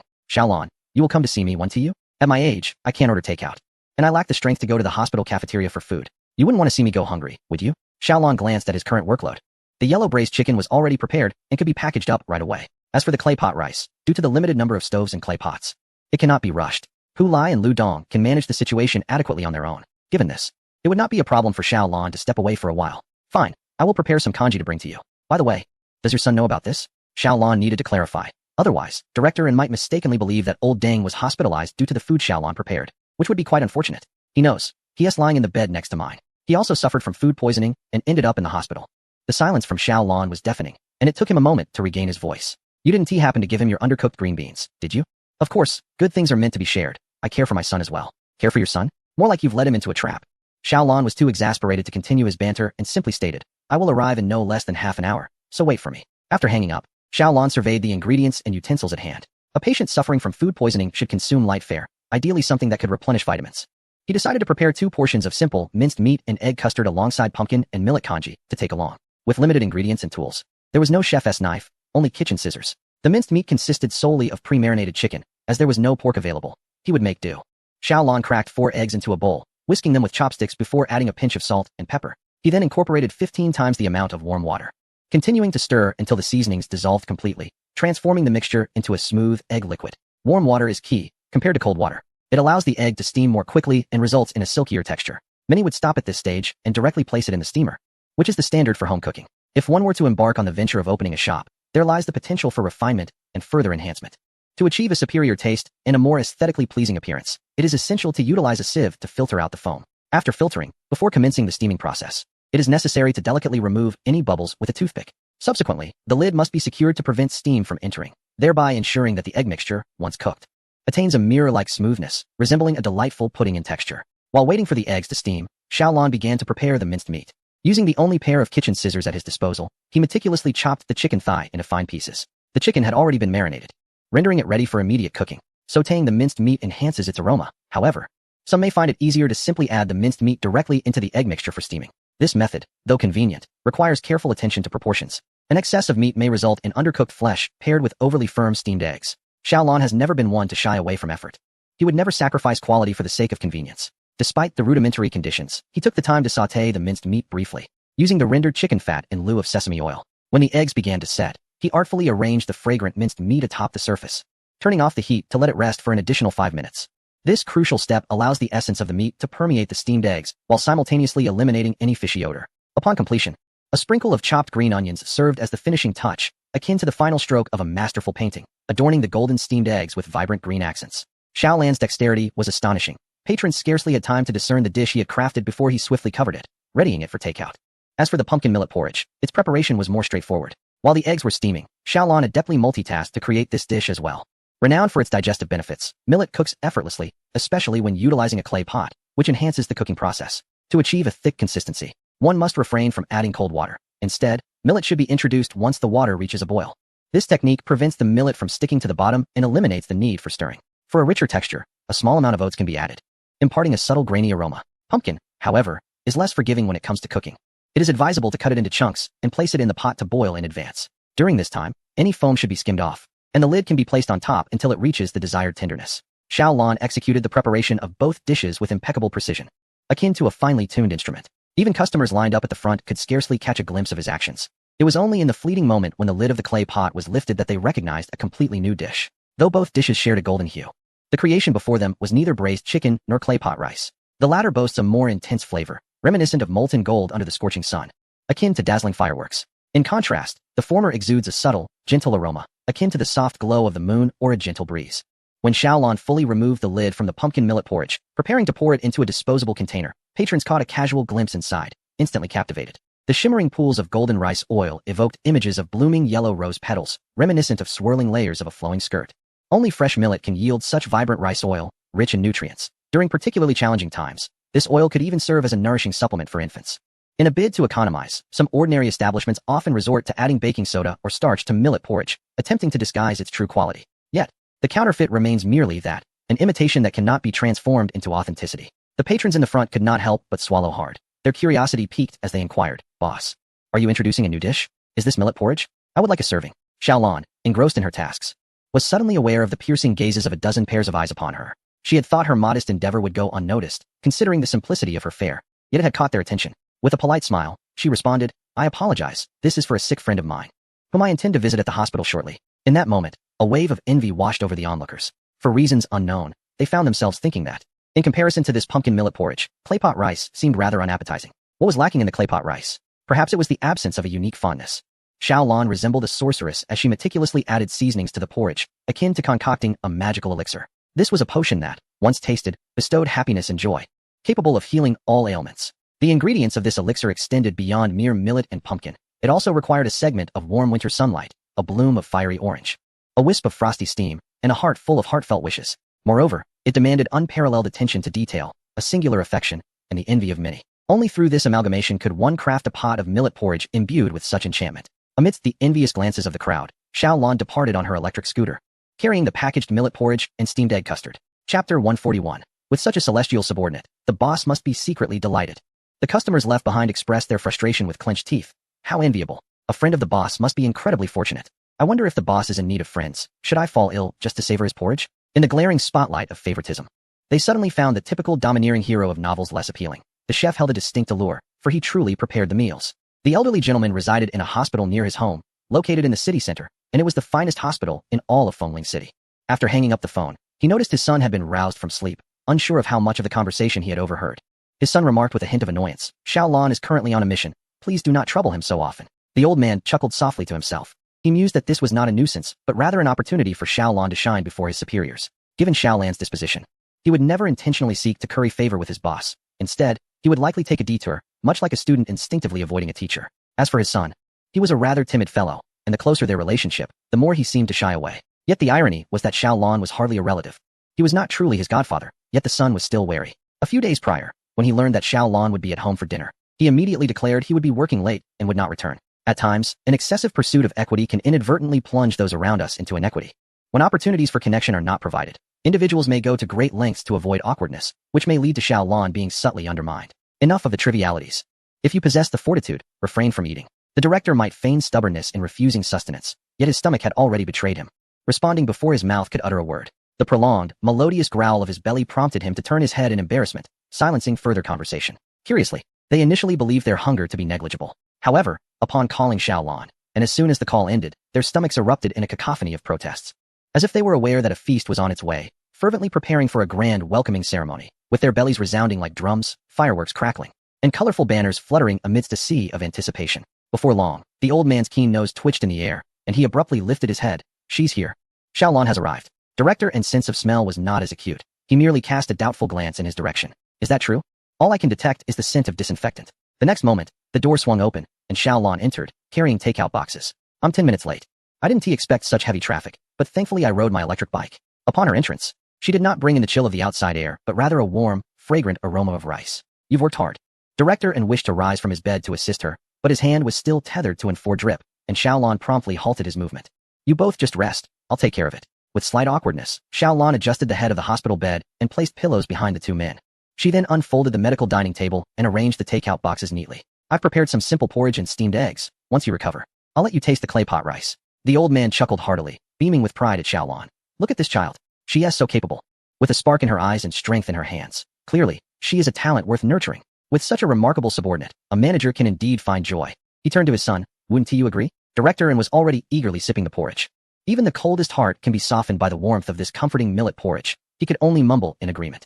Seizing the moment while his son was enraptured by the aroma, the old man continued to persuade. "One day, when you have time, come home for a meal, and we can all gather for a hot pot. Work is work, but life must also include normal social interactions. One should cultivate friendships, wouldn't you say?" Hearing the word hot pot ignited Director N's irritation, yet recalling the delightful scent from that day, his stomach betrayed him once more. The old man beamed, eager to facilitate connections between Xiao Lan and his son, yet Director N had already discerned his intentions. Enough of your chatter. Is your stomach not hungry? If it isn't, I can help you drink the porridge later. Upon hearing his son attempt to claim his porridge, the old man quickly wrapped his arms around it protectively. Who said I'm not hungry? You ungrateful child. How dare you covet my portion? The hospital room fell into a momentary silence, save for the eager sounds of swallowing from the elder and the younger. Two individuals suffered from bean pod poisoning and underwent induced vomiting. The acid reflux scorched their esophagus and throat, leaving them in considerable discomfort. The doctor advised them to drink copious amounts of water to detoxify. However, as the water trickled down their throats, they distinctly felt swelling in their larynx, which was quite distressing. Yet, as they savored the pumpkin millet porridge and steamed minced meat egg brought by Xiao Lan, the uncomfortable sensations gradually dissipated without their notice. The steamed egg served as a gentle remedy. Cooked to an exquisite tenderness, it melted seamlessly upon contact, sliding effortlessly down the throat. As it traversed the inflamed area, the soft and elastic texture of the egg provided a soothing massage, offering comfort to the ailing region. It even took a moment to embrace the dangling uvula, reassuring it that all would soon be well. This, perhaps, epitomizes the essence of dietary therapy. The rapid secretion of dopamine allowed them to forget their physical discomfort. While the inherent warmth of the food produced a temporary numbing effect, the ailing body, in its weakened state, greedily sought the nourishment that food provided. A second bowl of pumpkin millet porridge followed, its rich dietary fiber and protein akin to a divine intervention, a savior for the gastrointestinal mucosa. If one were to liken the esophagus, scorched by gastric acid, to a tattered paper lantern riddled with holes, then the pumpkin millet porridge resembled a thick glue, capable of mending the lantern and restoring it to its former glory. With the protection of the millet porridge, they could indulge in the minced chicken atop the steamed egg without fear of its irregular shape irritating the esophagus, allowing them to fully appreciate its rich meaty aroma. It was exquisite, truly exquisite. In a moment of physical fragility, encountering a meal that was both considerate and harmonious felt like pure bliss. Noticing that the time was nearing for departure, Xiao Lan began to tidy up. Suddenly, a distinctive alert chimed from his phone. This sound indicated that the snack cart had sent an unusual surveillance clip to his device, signaling that a criminal had entered its detection range. Xiao Lan hastily retrieved his phone for a closer look, but was disappointed to see that the surveillance had captured merely a vehicle. The car emerged from the green scenic Huading community and swiftly passed by Xiao Lan's stall without stopping. Regrettably, Xiao Lan was not near the snack cart to retrieve the criminal record of the vehicle's occupant. Fortunately, the snack cart had documented the license plate number, and he intended to ask Ouyang Yu to investigate it. As he opened the chat interface with Ouyang Yu, a message from the latter arrived promptly.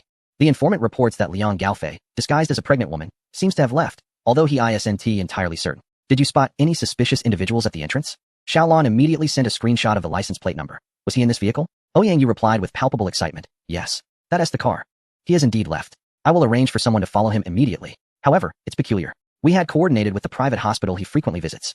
And if he had an appointment for a prenatal checkup, the doctor would have notified us right away. Yet, he has made no appointment this time, Xiao Lan mused. Could he be planning to switch hospitals? The other party did not respond, perhaps preoccupied with contacting someone else. A short while later, Ouyang Yu called Xiao Lan directly. As soon as the call connected, the other party said, Xiao Lan.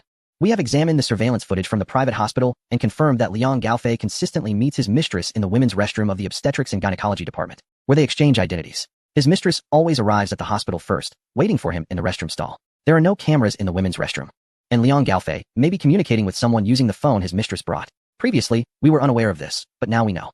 We must deploy personnel to the women's restroom to stake out the area. We might capture crucial information. Liang Gaofei is currently stuck in traffic, heading towards one of 10 hospitals, and our female officers can take electric scooters to position themselves at the hospital in advance. However, there is a problem. The number of female officers is insufficient.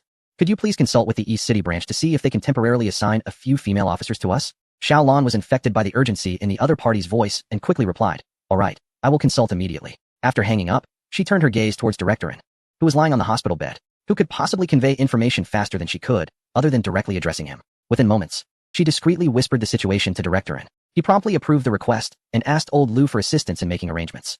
Xiao Lan was about to share this good news with Ouyang Yu when she opened WeChat and discovered a screenshot of a map sent to her.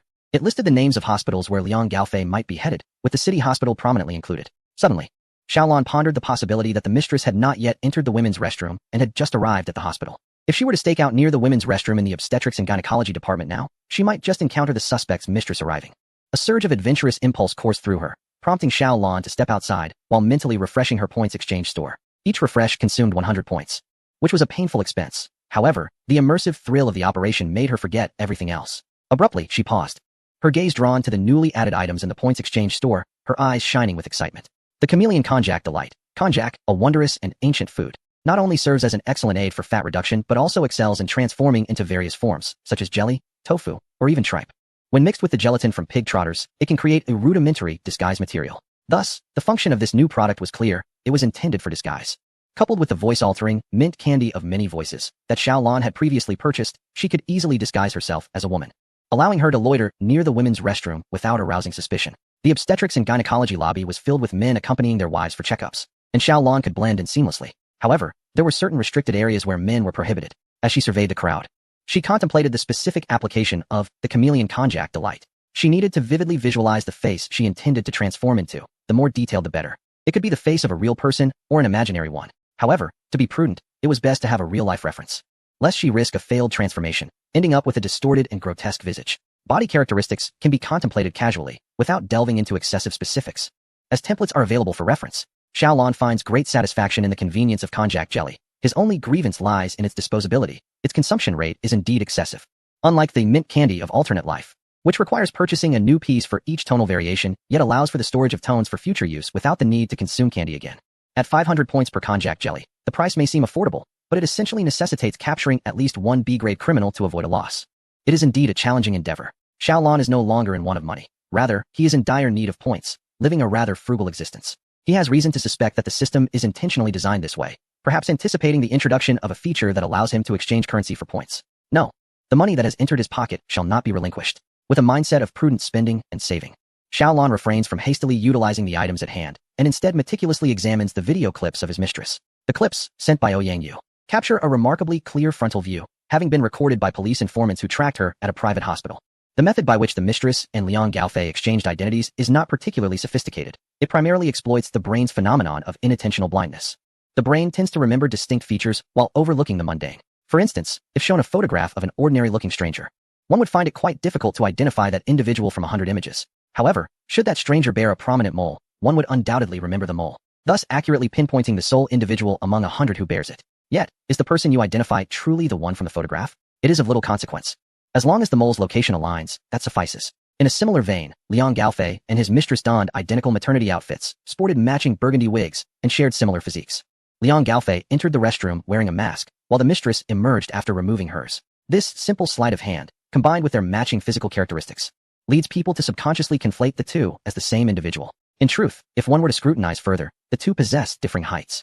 Liang Gaofei deliberately walked with bent legs beneath the long skirt to diminish his height, resulting in an inevitably awkward gait. Yet, despite the risk, the odds of success were favorable. Had Liang Gaofei not been startled by a cockroach that day, inadvertently exposing himself, he might have eluded the watchful eyes of so many informants. What Xiaolan must now do is eliminate all distractions of distinct features and focus on memorizing the contours of the mistress's brows and her walking habits. If that woman indeed came to this hospital, her current appearance should encompass 1. A nearly 9-month pregnant belly. 2. Possibly donning a wig and mask to obscure her prior presence at the hospital. 3. Perhaps dressed in a long coat to conceal her attire underneath. Or carrying a bag containing the clothing exchanged after their meeting. Chapter 142. Locking eyes with a suspect in WeChat. Ouyang continuously updates on Liang Gaofei's whereabouts. He has now passed one hospital without pausing. There are 9 targets remaining. According to the software's prediction, he is 10 minutes away from the nearest hospital, 15 minutes from the traditional Chinese medicine hospital, 23 minutes from the maternity and child hospital, and 45 minutes from the city hospital. Please arrange for the female officer to arrive promptly. The male officer followed suit, ready to assist at the hospital. Xiaolan, having read the message, replied that she was already at the city hospital. Upon looking up, she spotted a pregnant woman with a prominent belly. The woman perfectly matched the 3 conditions Xiaolan had previously envisioned, accompanied by an elderly woman. It was unclear whether she was her mother or a hired caregiver, but she was supporting the pregnant woman as they made their way toward the restroom. Seizing the opportunity, Xiaolan observed the woman's gait. She had been watching the video for quite some time, but had failed to discern any distinctive features. The pregnant woman's manner of walking was rather uniform. Many instinctive protective gestures to support the belly were similar. However, her physique was indeed a match. Examining her facial features, Xiaolan noted that her eyebrows were meticulously groomed. Unsure if they were drawn on or tattooed. Pregnant women typically refrain from makeup for the sake of their child's health, suggesting that her eyebrows might have been tattooed, though that was of little consequence now. Quickly averting her gaze, Xiaolan pulled out her phone to compare a frontal screenshot, covering the nose and mouth. She focused solely on the eyes and brows, confirming a striking resemblance. Her heart raced. She had a hunch that the woman before her was likely Liang Gaofei's mistress. She watched as the pregnant woman and her caregiver entered the restroom, only for the caregiver to emerge alone after a considerable time, leaving the pregnant woman unseen. Checking the group chat, Xiaolan realized it would still be a while before the female officer arrived. It seemed the moment to act had come. She swiftly slipped into the stairwell, closed the fire door behind her, and re-emerged disguised as a restroom cleaning lady. This identity was virtually invulnerable. Donning the cleaning uniform allowed her to not only clean the women's restroom, but sometimes even the men's. Gritting her teeth, Xiaolan entered the women's restroom, her expression feigning an exaggerated sense of relaxation. though her slightly awkward gait betrayed her nervousness. Unlike the men's restroom, the women's lacked semi-open urinals, featuring only stalls which ensured privacy. This revelation eased Xiaolan's tension, allowing her to relax further. To her right upon entering was the supply room. She donned a mask, retrieved a mop, and began her task with a resolute demeanor. Patrons came and went, oblivious to her presence. She was merely a tool in the restroom. All of Xiaolan's focus was on the color indicators on the stall doors, discerning which stalls were occupied and which were vacant. After 3 rounds of inspection, she pinpointed several stalls that consistently indicated occupancy, yet had not yielded any occupants. Having confirmed the others, she leaned against the wall, pulling out her phone as she waited.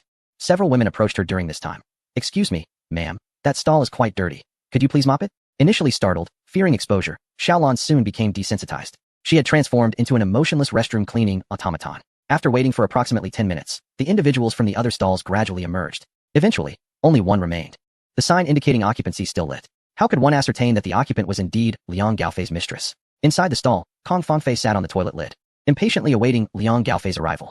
Were it not for the promise of a 3 million yuan reward upon giving birth, she would have terminated the pregnancy long ago, thus avoiding this clandestine suffering. Pregnancy was already troublesome. Each prenatal checkup necessitated her hiding in the restroom, enduring further discomfort. Previously, at a private hospital, the fewer patients allowed for a more tolerable restroom environment. However, after transferring to a public hospital, while the medical standards had improved, the restroom conditions had deteriorated. How vexing.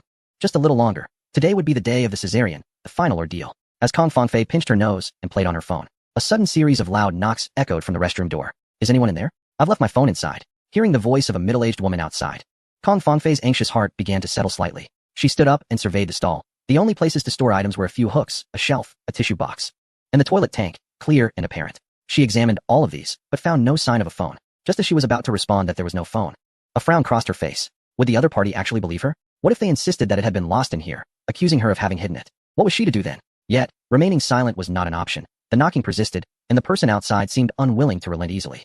If the delay stretched on and aroused suspicion, leading to a phone call to the authorities, it would jeopardize her plans even further. With this in mind, Kong Fangfei reluctantly spoke. "There's no phone here. You should search elsewhere." "I don't believe you. Open the door and let me see." Indeed, Kong Fangfei felt overwhelmed in that moment. The public hospital was crowded, and where there were many people, complications inevitably arose. How infuriating. With no other choice, she opened the door, saying, "See for yourself. I told you there's nothing." Outside stood a woman clad in cleaning attire, Xiaolan, disguised as a janitor. She had cleverly maneuvered the situation to coax the woman inside to open the door. Feigning urgency, Xiaolan stepped in, searching frantically. "How could there be nothing? I distinctly remember placing it here. Have you hidden it away?" As she spoke, Xiaolan reached for the bag hanging on the hook. Kong Fangfei, agitated, quickly retorted, "Let go. Don't touch my bag. It's filthy. What could a mere toilet cleaner possess that would compel me to steal your phone worth 1,000 yuan? I wouldn't even want to glance at it." Xiaolan, feigning indignation, trembled with fury. "How can you speak to me like that? Enough of your nonsense. Get out of my way. I didn't take your phone. If you bother me further, I'll lodge a complaint with the hospital and have you fired. Just go." Xiaolan, appearing dejected, left reluctantly. Yet, in that fleeting moment as she turned away, a smile crept onto her lips. Her objective had been successfully accomplished. He had just kept his phone discreetly in his pocket throughout, quietly recording the woman's voice and the sound of her shoes. Seizing the opportunity, he had also tossed a listening device into her bag and briefly scanned its contents. In the rush, he managed to discern that her bag contained several articles of clothing. He promptly sent the gathered information and the recording to Ouyangyu, requesting him to verify whether she was indeed Liang Gaofei's mistress. Within half a minute, Ouyangyu excitedly replied, "It's her. Kong Fangfei, how did you obtain this footage? Where are you now? Who helped you film in the restroom?"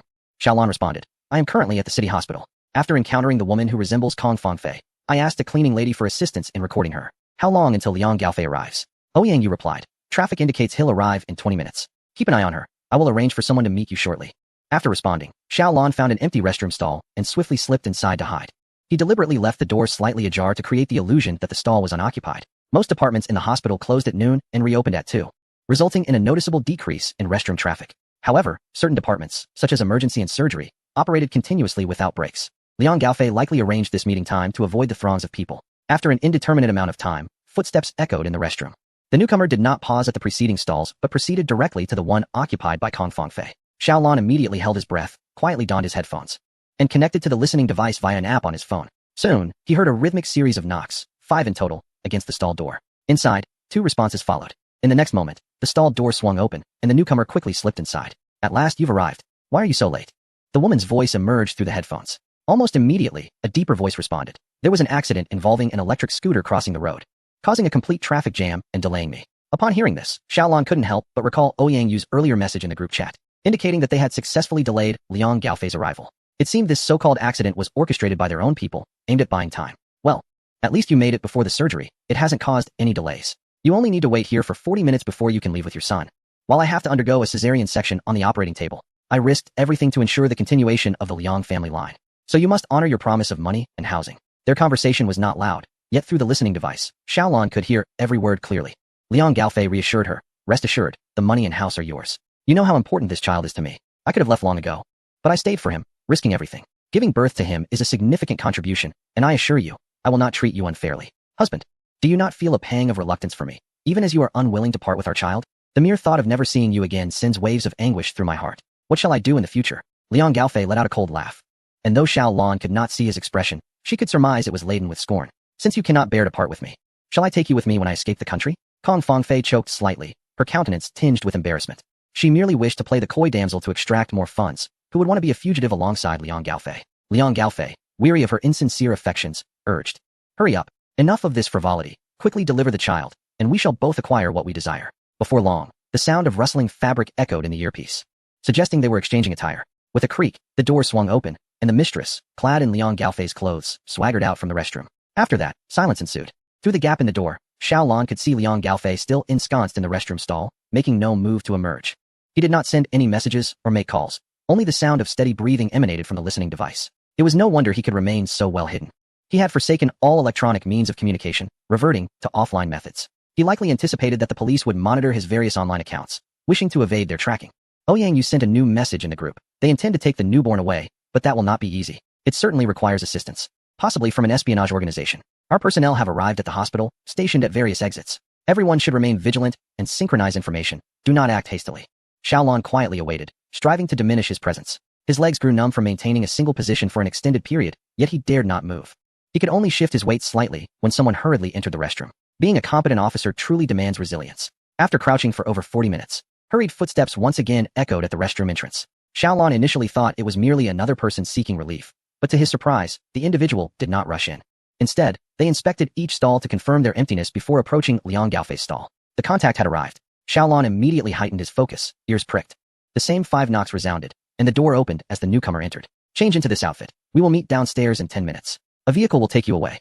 The visitor was a woman, masked, her speech succinct and to the point, and after delivering her message, she prepared to leave. Liang Gaofei, anxious, grasped her arm and inquired, wait, has my son been born? What is his condition? Can you ensure his health during transport? She brushed his hand away, responding, rest assured. Medical personnel will accompany the vehicle. 10 minutes, and then I shall not wait. With that, the woman departed, her footsteps swift. Xiaolan, having preemptively activated the recording, could capture only a fleeting silhouette. Nevertheless, he sent the video to the group. With the police's technology, they should be able to extract frame-by-frame images to obtain a clear photograph of the woman. They were preparing to leave with the child. The vehicle awaited them downstairs, reportedly accompanied by medical personnel. Xiaolan was engrossed in typing when he noticed the door of Liang Gaofei's compartment move. He swiftly sent his message, then activated the camera, directing it towards the door. In the next moment, the door swung open, and Liang Gaofei emerged, dressed in what appeared to be a uniform. It took Xiaolan a moment to comprehend that it resembled the attire of emergency medical personnel. Could it be that they intended to depart via an ambulance? This made sense. The ambulance was equipped with various instruments capable of ensuring the health and safety of a premature infant. Yet, the fact that they could mobilize a public hospital's ambulance spoke volumes about the extensive connections of this spy organization. As Xiaolan uploaded the video, suddenly, the door before him was yanked open. Upon raising his gaze, he locked eyes with the suspect. Chapter 143. Why is this person so easily subdued? Liang Gaofei, being a spy, exhibited a heightened sense of vigilance, managing to detect someone hiding in this compartment. However, upon seeing that the occupant was a plain-looking cleaning lady in uniform, the fierceness in his eyes transformed into hesitation. Xiaolan, on the other hand, reacted differently. In his panic, he instinctively threw a punch. The force of his blow was tremendous, rendering the man unconscious in an instant. Xiaolan was taken aback. Why was this person so vulnerable to being struck? Moreover, how did he discover Xiaolan's hiding place in the restroom? All these questions remained unanswered, as Liang Gaofei had already been knocked out. The police were waiting to follow Liang Gaofei to catch a bigger fish, but with him incapacitated, what would happen to their plans? There were only 6 minutes left. Hesitation was not an option. If they missed this opportunity, another one would be hard to come by. Casting a glance at Liang Gaofei's face, Xiaolan made a silent decision. 5 minutes later, Liang Gaofei, now masked, successfully reached the ground floor. No sooner had he descended than a figure in medical attire approached him, exclaiming, "Why are you so slow? We almost couldn't wait for you. Hurry up. Assisting you entails considerable risk." As they spoke, they pulled him into the vehicle. Meanwhile, the police received orders to head to the women's restroom in the obstetrics and gynecology department to retrieve an unconscious man. This was not a challenging task for them. They simply placed a temporarily closed for cleaning sign and swiftly carried the man away. The unconscious man was none other than Liang Gaofei, who had been knocked out by Xiaolon. At this moment, the one who took Liang Gaofei's place in the ambulance was none other than Xiaolon himself. He had quickly reported the unexpected situation and his intended actions to Ouyang, unable to devise a better plan in such a short time. Ouyang advised him to proceed with caution and to keep his identity concealed. Xiaolon hastily coordinated with the police personnel who had arrived.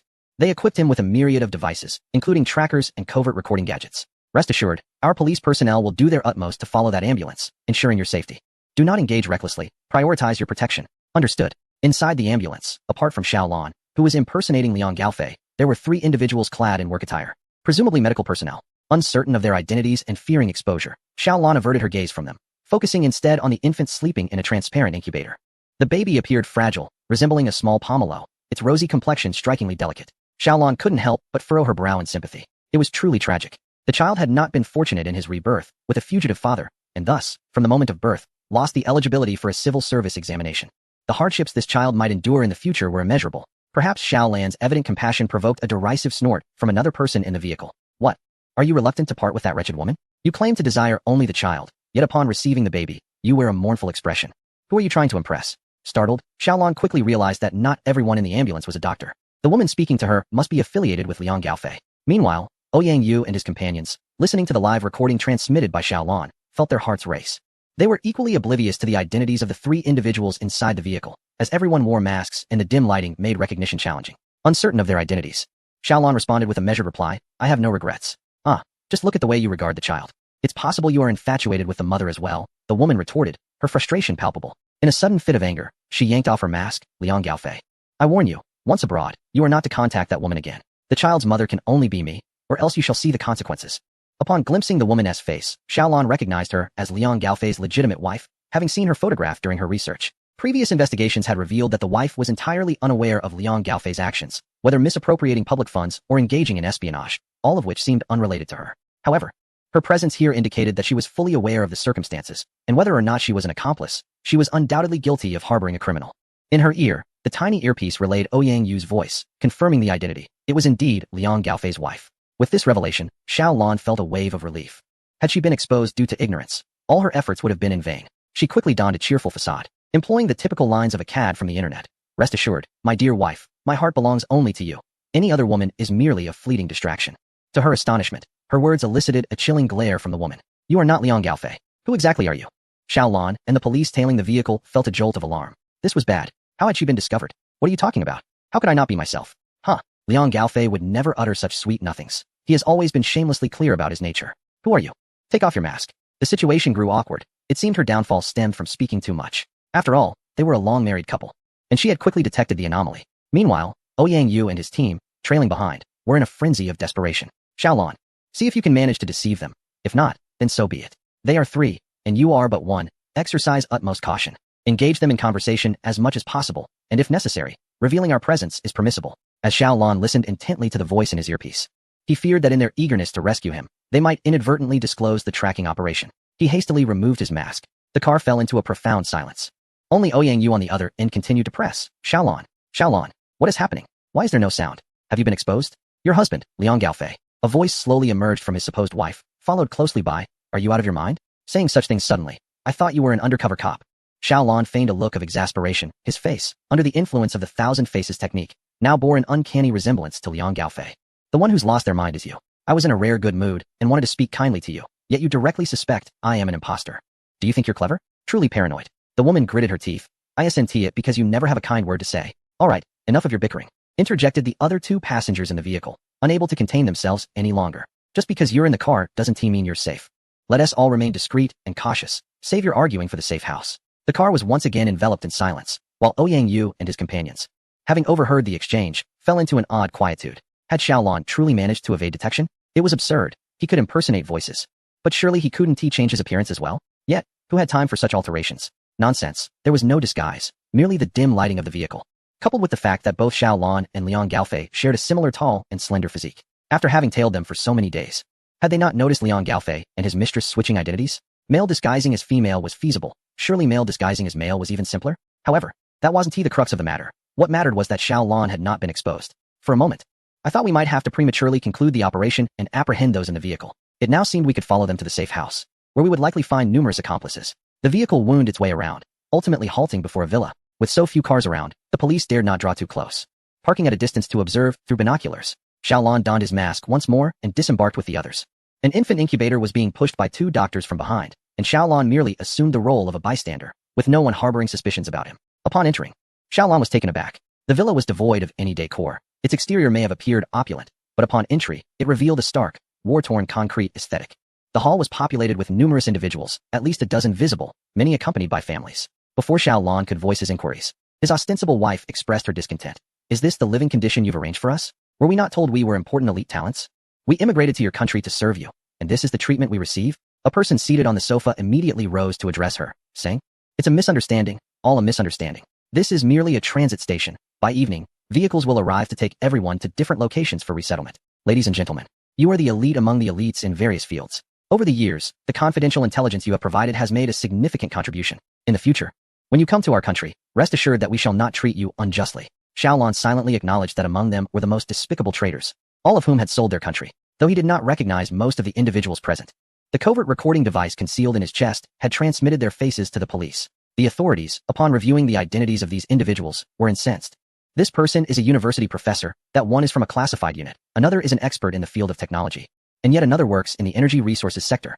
How infuriating. The nation has painstakingly nurtured them, yet their insatiable greed has turned them into traitors for profit. To be fair, these individuals belong to the high-income group within the country. While they may not rival the capitalists who easily earn substantial fortunes, earning several hundred thousand or even millions annually is certainly within their grasp. They enjoy both reputation and respect in society, and their living conditions are far from poor. However, their greed has expanded without bounds as they have tasted the sweetness of unearned gains. The prospect of selling a piece of confidential information for tens of thousands or even hundreds of thousands has made diligent work seem unappealing. Having experienced the pleasures of moral decay, their once orderly lives have become a torment. In essence, they are no longer satisfied with merely being part of the elite. They aspire to ascend to a privileged class. These individuals await the cover of night, hoping for a spy organization to facilitate their escape abroad. Xiaolon, too, anticipates the darkness, waiting for the police to assemble and announce the operation's commencement. As he casually strolls, he captures images of everyone present, ensuring that none will evade capture. Finally, as night envelopes the villa, the police, hidden in the shadows, confirm that no new arrivals have come and begin to issue the command to close in.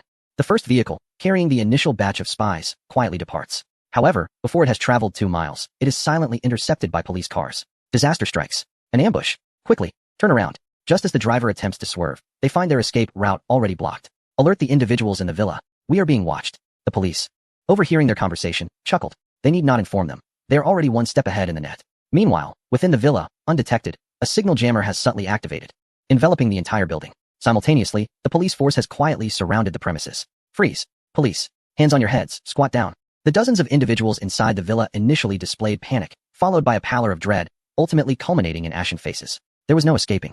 The officers storming in outnumbered them significantly. Moreover, those attempting to flee through the windows were swiftly apprehended at the front door. How could this be? A group of them slumped back, realizing that their days of ease had come to an end. A thought of paradise, a thought of hell. Yet, in their hearts lingered a flicker of hope. Perhaps the police did not possess sufficient evidence against them. They could still feign ignorance, stubbornly insisting that they were merely invited to a gathering. However, as the evidence collected by the police at the scene continued to mount, their encrypted chat records on the internal network were also uncovered. At this point, it was utterly over. But how exactly were they exposed? Among the crowd, Xiaolon silently cradled her head, crouching against the wall, before discreetly dispelling the effects of her disguise. That night, the police station worked through the night, meticulously unraveling the threads, and the operatives behind the spy organization were drawn out like radishes from the mud.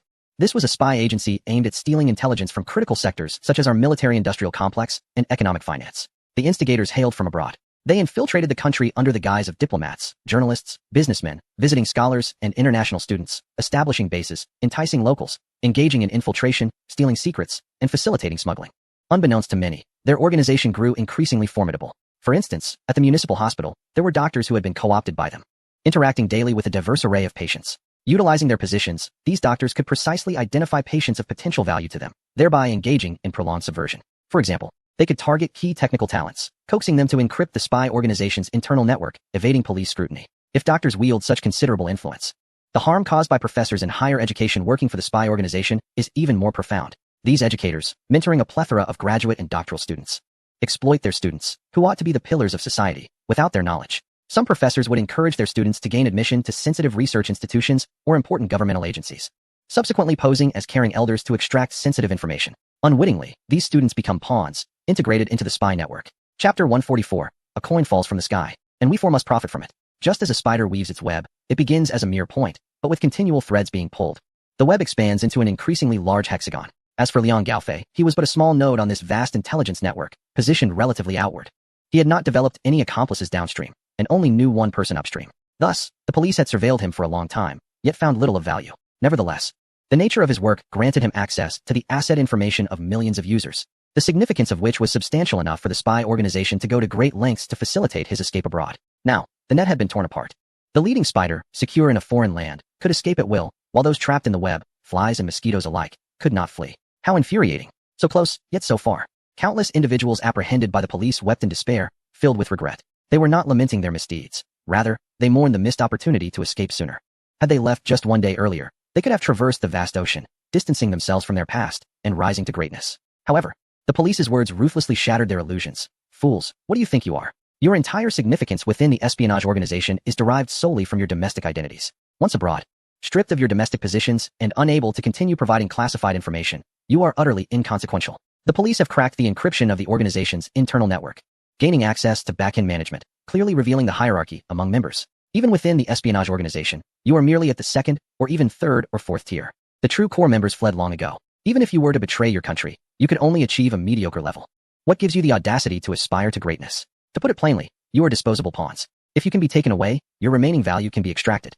If not, then so be it. The police delivered a devastating blow, leaving everyone defenseless with just a few words. Thus, it is best for you to divulge everything you know. No one will come to your rescue. It is presumed that your knowledge is limited. If you do not speak up soon, others will, and the opportunity for leniency will be granted to them instead. At this point, there is no choice but to accept reality. The previously defiant individuals shed their bravado, eagerly offering up the intelligence they possessed, accompanied by the criminals' confessions and admissions of guilt. Shaolan's system began to enthusiastically tally the results. Ding. Statistics complete. A total of 43 criminals apprehended. This includes 15 D-level criminals, rewarded with 750,000 yuan and 750 points. 25 C-level criminals, rewarded with 500,000 yuan and 5,000 points. 2 B-level criminals, rewarded with 100,000 yuan and 1,000 points. And 1 A-level criminal, rewarded with 100,000 yuan and 1,000 points. Keep up the good work. Xiaolan raised an eyebrow. This meant a total of 75 million yuan in cash rewards and 750 points. This task system rewards, compared to Xiaolan's previous mission, were not particularly generous. Furthermore, Xiaolan exerted more effort in this task than the last, yet the rewards seemed less substantial, giving the impression of a loss. However, the system's judgment is not the ultimate standard for measuring merit. Although the crimes committed by those apprehended may not qualify as B or C level, each one is a talent that the nation has invested significantly in training. Allowing them to roam free would result in far greater havoc than the petty thieves in Fomen district. Among them are a substantial number of graduate students and doctoral candidates. Not to mention that their 9 years of compulsory education were entirely free. The funding for their university education was also subsidized by the state. Otherwise, where in the city could one find accommodation and meals as affordable as those at university? Not to mention that the tuition for graduate studies is nearly fully covered by scholarships. If they successfully graduate with a doctorate, exorbitant relocation and talent subsidy fees are offered across the nation. It can be said that as long as one can persevere in their studies, financial concerns will be alleviated, as the state will take care of it. The cost incurred by the nation to cultivate this group of elites is incalculable. To permit them to depart abroad and contribute to foreign nations is indeed a significant loss. Even a dilapidated vessel has its 3,000 nails. These individuals, even if confined within prison walls to operate sewing machines and print examination papers, would be preferable to allowing them to become daggers aimed at us in the hands of other countries. From this perspective, the sense of fulfillment and honor that Xiaolan derived from this mission transcends monetary value. He thwarted the escape of this group of elite individuals from various professions, preventing further leaks of sensitive information. At last, he felt a sense of pride in being a competent officer. The affirming gazes of his teammates swelled his chest with pride. Remarkable, Xiaolan. This mission relied entirely on your cleverness. Otherwise, we would have been on the verge of failure. Initially, he intended to invite you to assist in identifying gaps as a secondary line of defense, yet you boldly charged to the front lines single-handedly. A personal second-class merit award is surely within reach. As for a first-class honor, well, we can certainly anticipate that. It appears that to achieve merit, one must possess both luck and capability. Xiaolan, you truly are fortunate to bear a resemblance to Liang Gaofei. Otherwise, his wife would never have mistaken you for him. Had you two not shared such similarities, the consequences are too daunting to contemplate. During the ambulance ride, we were all quite anxious for you, fearing your identity might be exposed, leading to dire outcomes. Fortunately, they are a couple driven by mutual interests, and it seemed there was little affection involved. At such close proximity, the genuine wife could not even recognize her husband's impersonator. Faced with the accolades from his colleagues at the South City branch, Xiaolan could only smile politely, refraining from engaging further. In truth, Liang Gaofei and his wife do share some affection. However, Xiaolan had utilized a system tool to entirely transform into Liang Gaofei's likeness. He directly mirrored Liang Gaofei's face, creating an identical replica in his mind, leaving no room for suspicion. Even if Xiaolan were to perform acrobatic feats in the ambulance, his wife would steadfastly believe him to be Liang Gaofei. For such miraculous disguise techniques do not exist in reality. While receiving praise from so many colleagues, Xiaolan felt both joy and trepidation. It seems that this thousand faces konjac should not be employed too frequently. Otherwise, should his fellow officers discover his ability to instantaneously alter his appearance, he could find himself subjected to governmental scrutiny for research, which would be troublesome indeed. With the mission concluded, yet Xiaolan's rental period for the stall remains unexpired. The situation has resolved itself far earlier than he anticipated, and much sooner than Director N had predicted. He has yet to recover from the poisoning incident, and is still hospitalized when Xiaolan informs him that the case has been solved. Director, what should I do next? Should I return to the precinct to stand by, or? Director N, recalling Xiaolan's previous promise of claypot rice, pondered whether, should the mission conclude early, he would still have the chance to savor it. Of course, his concern extends beyond merely the claypot rice. It fundamentally pertains to the larger picture. Ahem. Regarding the rental fees for the stall, the South City branch has indeed incurred significant expenses. If you can endure a few more days, you could recoup the costs and minimize waste of public resources, while also earning your team some deserved compensation. Xiaolan nodded with a newfound understanding. I see. I will continue until the end of the month. It conveniently allows me to prepare meals for you as well. Director N immediately coughed uncontrollably. Ahem. That is not quite it. I didn't mean to imply that you should keep selling just for the sake of having your meals. Whether I eat or not is of no consequence. Ahem. It's more about not wanting to waste the rental fees, you understand? While Xiaolan showcased her prowess in apprehending a spy organization, Hulai and his companions found themselves in a predicament at the claypot rice stall. They were unaware of Xiaolan's actions. All they knew was that she had mentioned visiting a patient at the hospital and subsequently vanished for an entire day. Thankfully, their rigorous training had equipped them to manage the lunch crowd, albeit with a flurry of chaos. They felt a sense of pride, believing they had graduated to independence. Lu Dong exclaimed, it turns out that in Xiaolan's absence, we can still whip up such delicious dishes. Incredible. Hulai responded by rounding it off.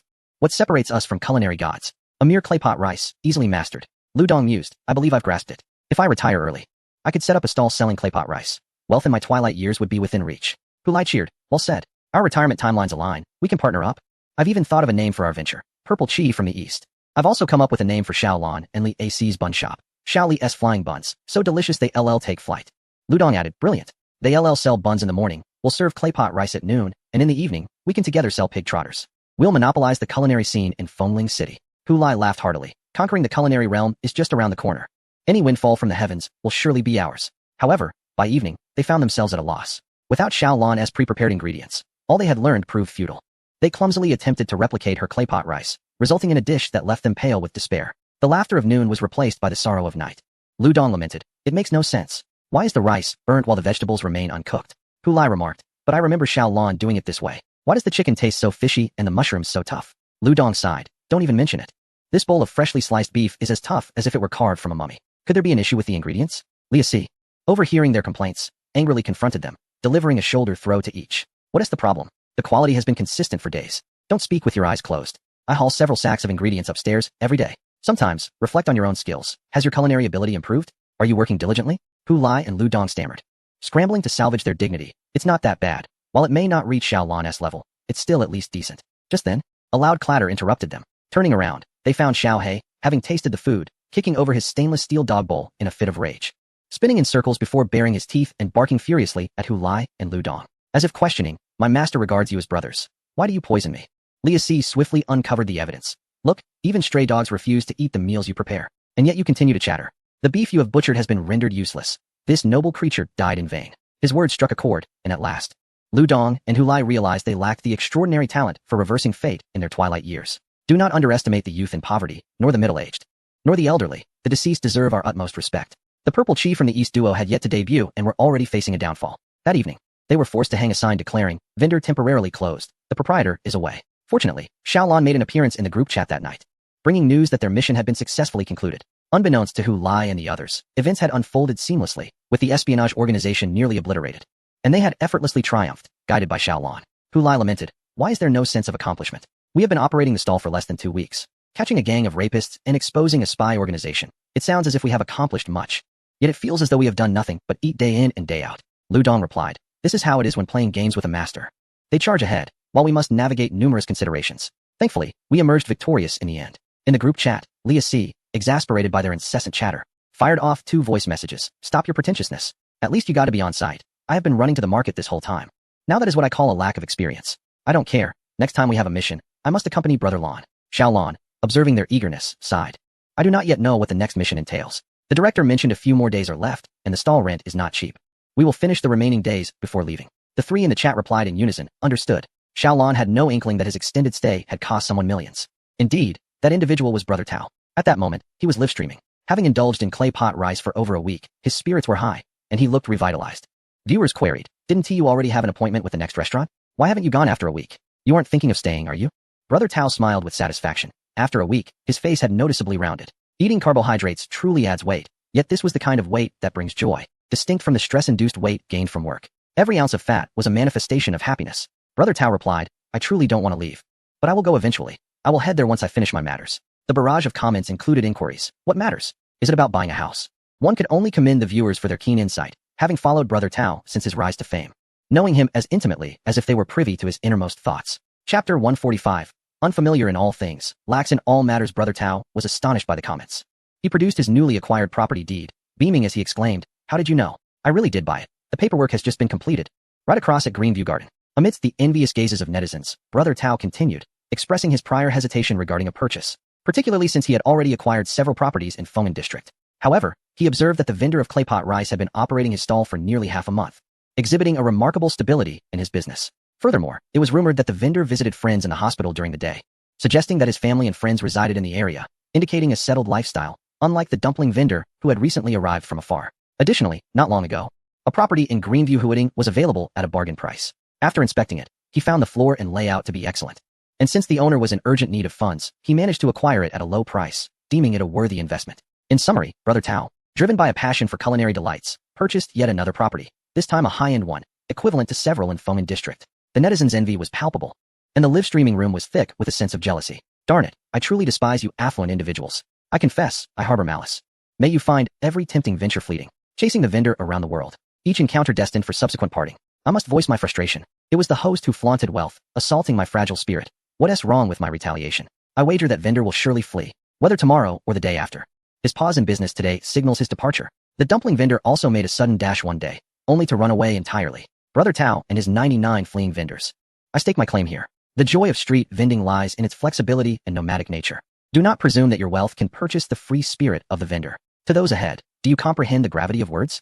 In response to the sour remarks from the viewers, Brother Tao merely smiled, exuding tranquility. He was confident that the vendor would not depart. The previous vendor's situation was merely an exception. Those in business must always consider maximizing their profits. He foresaw the future business plans of the claypot rice vendor. Nearby was a shopping center, bustling with greater foot traffic. He speculated that the vendor's next move would be to relocate his stall to the entrance of the shopping center, thereby entering the core commercial district.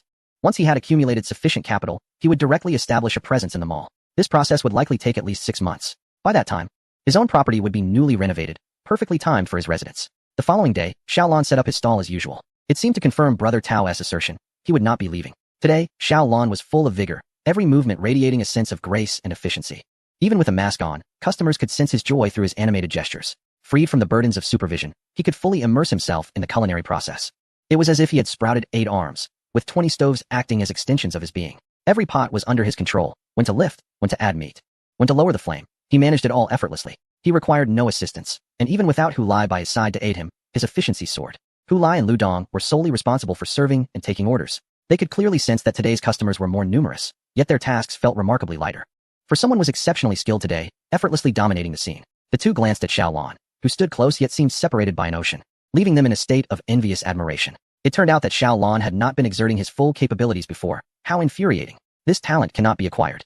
Truly cannot be learned. His hands moved so swiftly that they left traces in the air. Those in the know recognized he was cooking, while others might have mistaken him for a DJ mixing tracks. I had thought that only my eyes had mastered the art while my hands had not. It turns out my eyes had never truly learned it all. Xiao Lon was engrossed in showcasing his culinary skills when, suddenly, his fluid motions paused. The interruption came not from any distraction, but rather from someone critiquing his cooking. Boss, that's not quite right. You added the salt too early. It should be added just before serving, otherwise, it will oxidize. I understand this is a detail, but details define attitude. And attitude determines the heights of one's life. You fail to pay attention to the details. Hence, despite the online praise elevating your humble stall, you remain unable to transcend the chasm between a street vendor and a Michelin-starred establishment. Upon hearing the voice, Xiao Lon looked up to see a young man and woman standing before him. Both appeared to be in their 20s, with the man doing the talking. The woman wore black-framed glasses and donned an outfit heavily inspired by anime, adorned with lace and casual in style. Whether it truly embodied the essence of anime culture, Xiaolan could not discern, but it radiated a strong aura of otaku charm. She seemed somewhat socially anxious, occasionally biting her lip, clearly uncomfortable in a crowded space. In contrast, the young man exuded confidence and charisma, animatedly conversing with her. After critiquing Xiaolan's culinary methods, he proceeded to impress the girl with his knowledge and experiences. For clay pot rice, one must use high-quality clay pots. The finest clay pots originate from Suzhou, known as the capital of ceramics. The man, much like a peacock displaying its feathers, emanated charm with a familiar air. He spoke with authority about the clay pots and the preparation of clay pot rice. Xiaolan felt a surge of gratitude for his mask. Without it, his face would have betrayed his amusement. What a mismatch this was. The young man was articulate and persuasive, yet every word he uttered was incorrect. The capital of ceramics is not Suzhou, but Yixing. Moreover, salt should be added just before serving soup, not due to oxidation, but to prevent the iodine in the salt from volatilizing and to avoid premature coagulation of proteins, which results in nutrient loss. This young man embodied a curious blend of ignorance and superficiality. However, when it comes to impressing a crush, Xiaolan could still empathize with him. Observing the tentative atmosphere between the two, it was apparent that the young man was exerting himself excessively, perhaps due to his unfulfilled romantic aspirations. Forget it. I am merely a non-playable character in their narrative, unworthy of concern, merely a passing whim of his. Thus, Xiaolan refrained from voicing any rebuttal, silently stifling laughter while feigning to be a mere cage. However, in a fleeting moment of looking down, Xiaolan's gaze inadvertently caught sight of the red light on the snack cart. The red light signified the presence of a nefarious individual among the patrons. Such a glaring red, indicating at least a B-grade threat, swiftly escalating towards an A-grade. Action must be taken. Xiaolan's expression suddenly turned grave. He lifted his gaze once more, scrutinizing the man and woman standing before him, his eyes sharpening with intensity. The wrongdoer lay nestled between them, and Xiaolan instinctively suspected that the man was the culprit. After all, what malevolent intentions could one expect from the realm of two dimensions? In the next heartbeat, he absorbed the system's notification of a criminal record. Weiwei, creation and dissemination of obscene materials, including explicit publications and images, with over 10,000 victims. Yet no profit was gained. Xiaolan was momentarily taken aback, pondering within. What? Wait, no profit? How is this different from a living bodhisattva? Halt. This line of thought is unacceptable. Do not forget your identity. Even without profit, it constitutes a crime. This is unlawful. It must be condemned with seriousness. Yet, could this truly warrant the snack cart's light glowing with such intensity? Wait, Weiwei surely is not the name of this man, is it? Could it be that the one engaged in such indecency is this seemingly socially anxious girl? Xiaolan found himself bewildered, his thoughts in disarray. Just then, a new criminal record appeared, albeit belatedly. Luo Yong, attempted murder. Xiaolan had scarcely finished reading before shock washed over him. It appeared that both individuals harbored hidden, undisclosed secrets. Are you both a modern-day Smith couple? The pair, named Luo Yong and Weiwei, after acquiring their clay pot rice, chose not to take it away but rather to dine in situ. Xiaolan made a point to eavesdrop on their conversation. In such a public setting, it was reasonable to deduce they would not divulge any unsavory secrets, discussing instead topics suitable for polite company. From their dialogue, Xiaolan gathered that they were online acquaintances meeting for the first time. They had conversed extensively online. Yet the reality of their meeting did not unfold as they had envisioned. The girl scarcely spoke throughout, embodying her socially anxious demeanor. Her head nearly buried in the clay pot, sinking lower with each moment. The man, however, was loquacious, chattering exuberantly. Even the delectable clay pot rice could not silence him. While chewing the crispy rice, he exclaimed, "This clay pot rice, chew, chew, chew, is quite good, but not the best I've ever had. Back in the day, chew, chew, chew, when I worked at the First People's Hospital in Los Angeles, a girl who had a crush on me, chew, chew, chew, once made me clay pot rice. And the flavor was simply exquisite. Unfortunately, puffing cheeks, tongue-cleaning teeth. Alas, that girl succumbed to late-stage prostate cancer, and she is no more. In my sorrow, I resigned from my position at the First People's Hospital in Los Angeles and returned home. Abandoning medicine for literature, I transformed into a poet, traversing the vast landscapes of my homeland. Amidst the breathtaking scenery, my heartache was finally healed. Alas, spitting out remnants of food. Then I encountered you, and you pondered whether this was fate.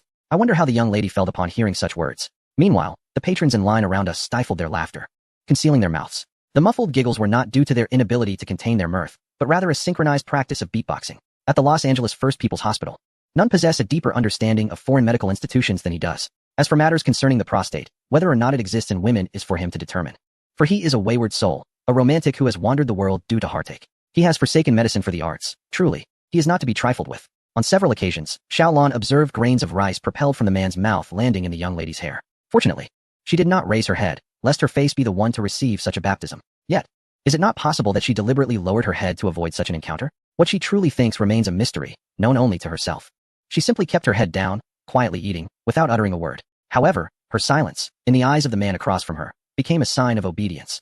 Her lowered gaze, a gesture of submissiveness, her bitter smile, an indication of goodwill. Perhaps this delicate demeanor instilled a sense of overconfidence in Luo Yong, as if he were certain of winning her affection. Consequently, he began to stretch his limbs, casually crossing his legs, nearly toppling the folding table. The young lady hastily reached out to steady the hot pot, only to scald her fingers, tears welling in her eyes from the pain. Thankfully, the pot was encased in a woven heat-resistant cover, or her entire hand would have been burned. Unbeknownst to him, the man continued to prattle on, wiping grease from his mouth. I've heard your family is quite affluent, yet you are remarkably frugal, adorned in none but non-branded attire. How splendid. Thriftiness is a virtue. Wearing clothes from street vendors is still wearing clothes. If you ask me, one should seek a partner like you. Though your looks are modest, you lack flair.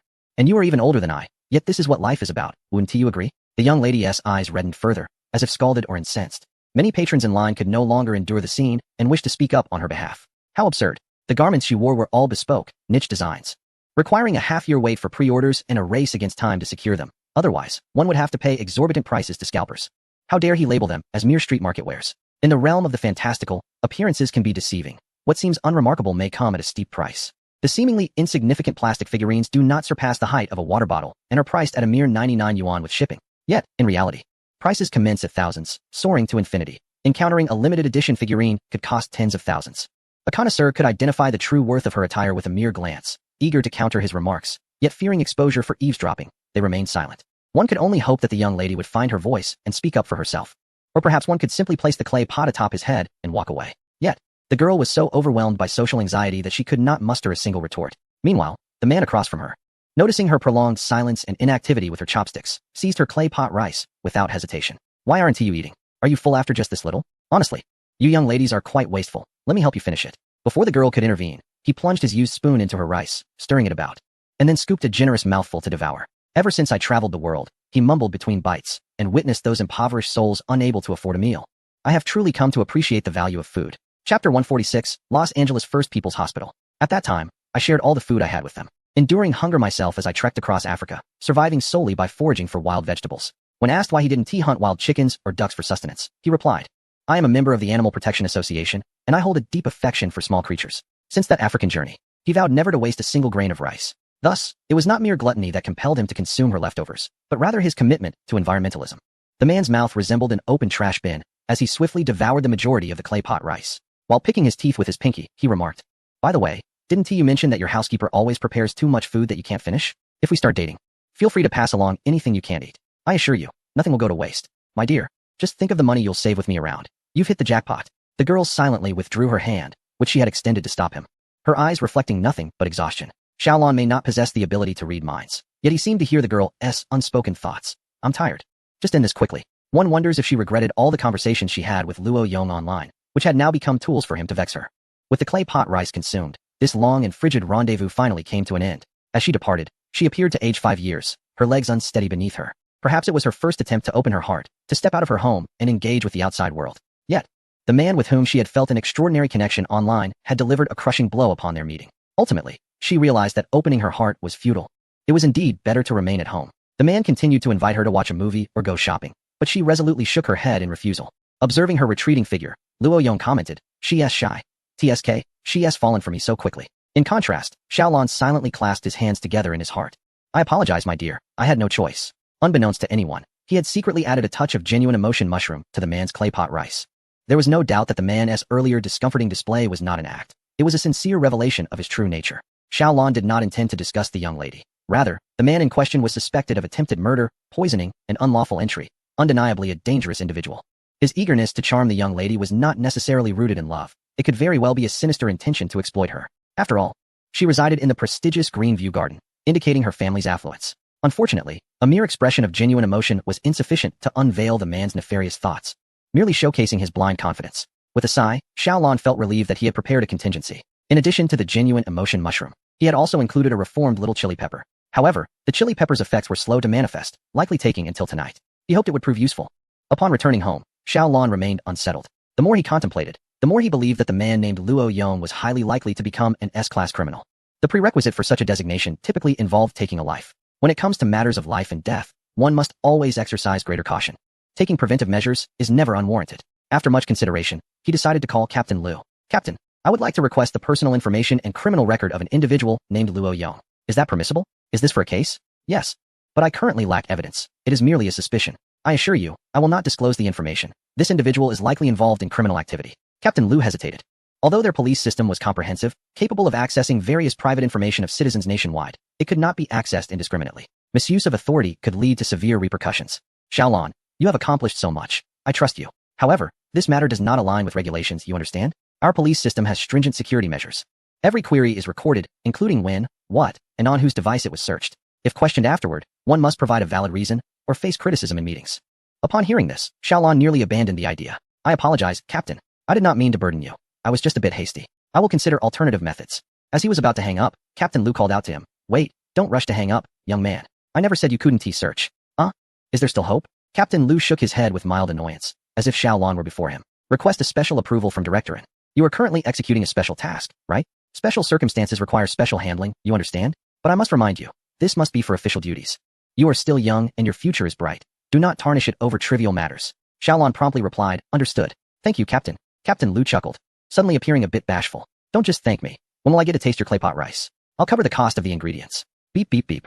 The response to Captain Liu was the busy tone of a disconnected call. Old Liu, in a fit of exasperation, forced a smile and remarked on the urgency of the situation. The following noon, when Xiaolon delivered a meal for the ailing Director In, he casually broached a particular request. The director refrained from giving an immediate response, instead sharing a cautionary tale. A young police officer from the city, in a fit of rage over his girlfriend's infidelity, had impulsively accessed her entire hotel stay records and exposed them online. The repercussions were severe. He was not only dismissed from the police force, but also faced legal consequences for misconduct. Upon hearing this, Xiaolon promptly raised 3 fingers in a solemn vow. I swear, I am only executing my official duties. It is not an emotional impulse. And I do not even have a girlfriend. The director, maintaining a facade of professionalism, patted his shoulder and replied, I certainly trust you. However, he shifted the conversation by recounting another incident. A deputy officer, in dire financial straits, had downloaded numerous personal records and sold them online, facing stringent penalties upon discovery. Xiaolon again raised 3 fingers. I swear, I am not in need of money. I assure you, I have no unhealthy habits. My earnings suffice for my needs. The director nodded, his expression suggesting that no further explanation was necessary, but he continued with yet another example. A female officer, in pursuit of a celebrity online, had engaged in a dispute with rival fans and subsequently accessed their personal information to threaten them. Xiaolon had become adept at raising his hand. But before he could articulate his oath, the director interjected, I have already asked Old Liu to assist you in obtaining the information. He clarified that these examples were merely spontaneous critiques, devoid of distrust or admonishment. Xiaolon almost believed him. Had it not been for Old Deng discreetly raising his hand nearby, it was likely that Director In had many more similar cases to share. Regardless, the information had been secured. Before long, Old Liu transmitted Luo Yang's personal information. Xiaolon perused it casually, discovering it to be alarmingly detailed, which explained the police's cautious approach to such data. With this confidential dossier, Xiaolon could, if he wished, appear at Luo Yang's bedside that very night, whispering the phone numbers of his distant relatives. However, he had no intention of doing so. The rightful use of this information was to enable the police to arrive swiftly at the side of citizens, as if sent by divine intervention to rescue them from peril. It served as a shield for law-abiding citizens and a death knell for criminals. Through his examination of the documents, Xiaolon had come to know Luo Yong more intimately than even his own mother. The records indicated that Luo Yong grew up in a single-parent household, with only his mother present. After graduating from middle school, he had worked for a few years but, unable to endure the hardships of labor, ceased working altogether. He had become reliant on his family, with no legitimate employment history at the so-called First People's Hospital of Los Angeles. Of course, there was no First People's Hospital in Los Angeles. The grandiose tales he had spun were likely cobbled together from hastily researched online information, incomplete and muddled. Akin to someone who had skimmed through the 4 great classical novels without truly comprehending them, ultimately misremembering details. However, his reliance on his family was not the most deeply concealed aspect of his character. The most perplexing aspect of his life is that at the tender age of 22, he remains unmarried, yet he is already the father of a 4-year-old child. He met the child's mother during their laborious endeavors, both of them under the legal marriage age, and even welcomed a child into the world while they were still merely adolescents. It seems that upon reaching adulthood, the woman's mental faculties waned, akin to amniotic fluid dissipating, leading her to the realization that a future with this man held no promise. She abandoned the child and fled. While it is indeed tragic for the child to be deprived of a mother, fortune favored her in this instance, for she escaped quickly. This Luo Yong, however, is a criminal in the making, currently classified as a B-grade offender, with prospects of escalation looming ahead. To Xiaolan's dismay, after thoroughly reviewing all of Luo Yong's records, he found no prior criminal history. This suggests that Luo Yong's life over the past 22 years has been relatively uneventful, even if disturbances arose. They did not culminate in incarceration. Xiaolan found himself in a quandary. Without a criminal record, he faced difficulties in having his colleagues summon Luo Yong to the police station for questioning. Although the food truck had unequivocally documented Luo Yong's criminal behavior, there was no evidence to substantiate the charges of attempted murder or poisoning. Without evidence, apprehension was impossible, and the existence of the food truck must remain concealed. Just yesterday, I had given him a chance for redemption, hoping that the little firecracker would take action. Xiaolan silently wished for him to surrender voluntarily. He then perused Luo Yang's report records. Only one entry existed, filed at the stroke of 1 o'clock last night, which, according to local protocol, had been redirected to the Southern District Precinct. This was promising. Excitedly, Xiaolan reached out to Ouyang Yu at the Southern District. He requested assistance in investigating the handling of the report. Surely this was feasible. Ouyang Yu responded promptly. You mean the Luo Yang who reported last night? Yes, indeed.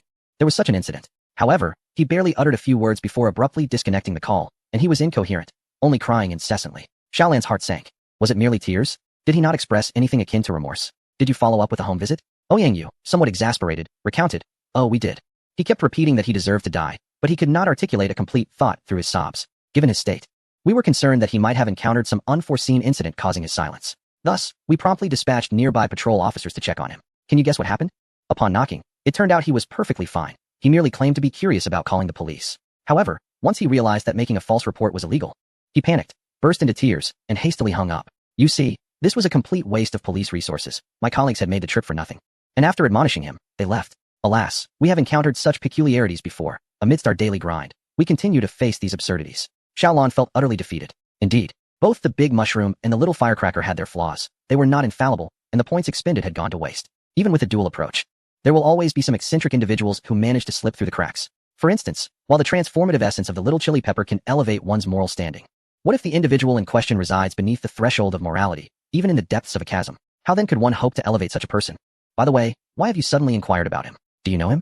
Ouyang Yu abruptly recalled his curiosity. Xiaolan, preoccupied with other matters, offered a hasty response before terminating the call. This predicament proved to be quite troublesome. Lacking evidence, it would be unjust to detain Luo Yang for questioning. The System tools had been summoned twice, yet none could compel him to confess to attempted murder, poisoning, or trespassing. That young woman might very well suffer under his persecution. However, whether her persecution was imminent remained uncertain. Given Xiaolan's position, to carelessly alert the young woman could lead to her perceiving him as a malicious intruder. But what if he sent colleagues from the precinct to speak with her? It seemed plausible, yet what rationale could he provide to persuade them to visit her? Reporting her for engaging in lewd activities? This notion fleetingly crossed Xiaolan's mind before he promptly dismissed it. After all, to ensure her safety from potential harm by sending her to the station for protection seemed rather peculiar. Moreover, she had not profited from her minor transgressions, which did not constitute a grave offense. It was merely a slight indiscretion, hardly warranting incarceration. Typically, a gentle reprimand sufficed. Human desires are natural. When one is hungry, they seek food, and when satiated, they may indulge in other pleasures. This is a commonality of human nature, and the law tends to overlook such behaviors as long as they do not provoke significant societal unrest. Otherwise, enforcement would be unmanageable. Chapter 147. A living bodhisattva in the Grand Temple. But I digress. How should this matter be approached? Xiaolan experienced, for the first time, the helplessness that accompanies even the most advantageous circumstances. His position demanded adherence not only to outcomes of justice, but also to procedural justice. Given another opportunity, he would unhesitatingly administer a triple, no, quintuple dose of the little chili pepper, determined to subdue Luo Yang. Yet the concern remained. In a couple of days, his stall would vanish, and whether Luo Yang would return for another meal was uncertain. Faced with continual setbacks, Xiaolan placed his hopes in the points redemption marketplace. He tirelessly refreshed the list, hoping to discover a useful new tool that could turn the tide. It was not until the final day of his stall that a turning point emerged. Among the queue of customers, he spotted a familiar figure clad in anime-inspired attire. It was the socially anxious girl, Wei Wei. She had come alone to buy food, dressed in a subtle black outfit, though styled like a magical cloak. It was impossible not to notice her. Amidst the crowd, Wei Wei, wearing a mask, endeavored to diminish her presence. Typically, those with social anxiety fear everyone. Yet in this moment, she wished for a multitude, enough to envelop her, thus preventing her from being seen by a certain bothersome individual. Indeed, it was Luo Yang, the very person who had splattered her with remnants of food and seized her clay pot rice. It is difficult to fathom that merely 2 days prior, she regarded Luo Yang as a confidant with whom she shared everything. Yet, following a single meeting, she found herself astounded, relegating him to the status of the most detestable person in her life, without exception. While she equally despised all discourteous individuals, others did not persistently harass her. But Luo Yang did. Perhaps he perceived Wei Wei's timid demeanor as a sign of weakness, believing that with enough persistence, he could eventually win her over. Even fierce women fear clingy suitors, and in his eyes, Wei Wei was not a fierce woman, but rather a delicate flower, sheltered and fragile. However, Wei Wei suffered from social anxiety, not a lack of intelligence. Her childish attire did not indicate immaturity of thought. She had simply lived alone for too long, lacking practice in verbal communication, not because her mind was dull. Luo Yang's intentions were almost written plainly on his face, and his pretentious quotations, riddled with errors, were enough to elicit 1,000 internal critiques from Wei Wei. What irked her most was that he even had the audacity to snatch her claypot rice. Both servings of claypot rice had been purchased with her own money. Of course, it was not merely a matter of finances. The dish was exquisitely delicious. In her entire life, She had never tasted anything so delightful. It was for the sake of this delectable claypot rice that she endured his lewd demeanor and buried herself in her meal. Yet, when she merely ate at a slower pace, he took it upon himself to claim her food under the pretext of, if you're not eating, I'll help you with it. This infuriated her to the point of murderous thoughts. If only she had a keyboard at hand. She could unleash a torrent of insults upon Luo Yong, leaving him utterly humiliated and contemplating deleting his account and starting anew. But alas, she had none on her. If one assumes she is a timid presence in reality, yet a fierce keyboard warrior online, they underestimate her. In real life, she is not submissive. She simply struggles with verbal expression, dictated by her professional circumstances. Since graduating from university, she has worked from home for 5 years, rarely engaging in conversation. Primarily communicating through her keyboard. The keyboard has become an extension of her being, her second mouth. Her primary occupation is that of a freelance illustrator, one with a respectable reputation in the industry. Although her earnings do not rival the top-tier artists who sell illustrations for hundreds of thousands, she can command several tens of thousands for her work. With diligence, producing 4 or 5 pieces monthly could yield an income of around 100,000. Even if she were to be lazy and create only 1 or 2, it would suffice to cover her monthly expenses. Many who do not know Wei Wei mistakenly assume she is a reclusive otaku, doing nothing all day while living off a substantial inheritance left by her parents. However, the reality is far different. Just before her graduation, Wei Wei's parents tragically perished in a car accident. They left her a fully paid apartment in Greenview Garden and a considerable sum of money. Yet, that money quickly dwindled as her grandmother suffered a stroke upon hearing the news of her parents' demise. Medical fees, caregiver expenses, and rehabilitation costs poured out like a flood. Many relatives, upon witnessing her rapid expenditure, advised her to give up. Your grandmother is elderly. She has lived enough. Everyone encounters such trials in old age. Rather than living a life devoid of dignity due to complete paralysis, it would be more prudent to ease the burden of care and allow her to find release sooner. It would also be wise to reserve some funds for one's own future. The relatives, while seemingly indifferent, are not entirely malicious. At least they do not attempt to seize Wei Wei's inheritance, opting instead for a hands-off approach to avoid complications. Their coldness starkly contrasts with the realization that, after losing her parents, her grandmother remains the sole person in this world who genuinely cares for and loves her. Thus, Wei Wei vowed that as long as her grandmother draws breath, she would provide her with the utmost care. Consequently, Wei Wei resolutely brought her grandmother into her home, assuming sole responsibility for her care. 5 years have swiftly passed. Her grandmother continues to thrive, well cared for, and in good health. With regular cleaning of bedding, frequent massages, and routine health checkups, her grandmother has avoided bed sores and other complications, and she emits no unpleasant odors. She lives with dignity. To alleviate her grandmother's boredom, Wei Wei often engages her in conversation. Her grandmother retains some mobility in her eyes, allowing for simple communication through blinking, which enables them to select her preferred television programs together. Wei Wei has enlisted the finest family doctor and the most attentive caregivers, employing various high-tech products to monitor her health and emotional well-being continuously. Under the generous flow of financial support, her grandmother has transformed from a frail patient into a vibrant tree. Although immobile, she remains healthy and full of life. One can perceive her vitality through her lush green leaves, sturdy trunk, and budding shoots. Wei Wei, akin to a lark that frequently visits the tree to play, brings joy and warmth whenever she flits about. Each visit causes the leaves to shimmer as if kissed by sunlight, exuding a golden halo of happiness. As long as Wei Wei is willing and able to spend, she can continually nourish the tree and provide her grandmother with the finest living conditions.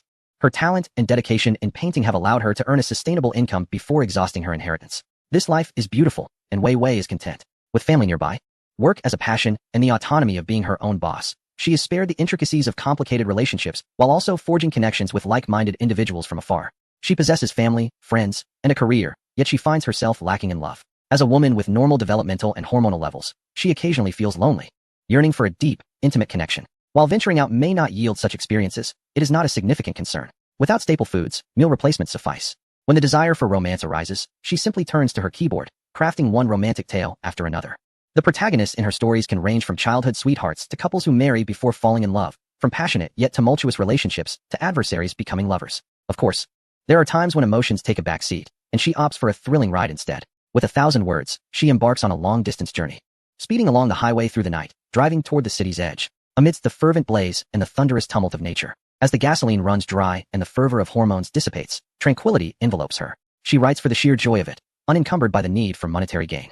Once her heart is lightened, she shares her musings online, inviting kindred spirits to partake in her elation. Occasionally, in a burst of generosity, she pens a piece and, feeling inspired, sketches a few illustrations to accompany her narratives. With her adept artistry, her simple drafts rival the quality of imperial provisions during times of disaster relief.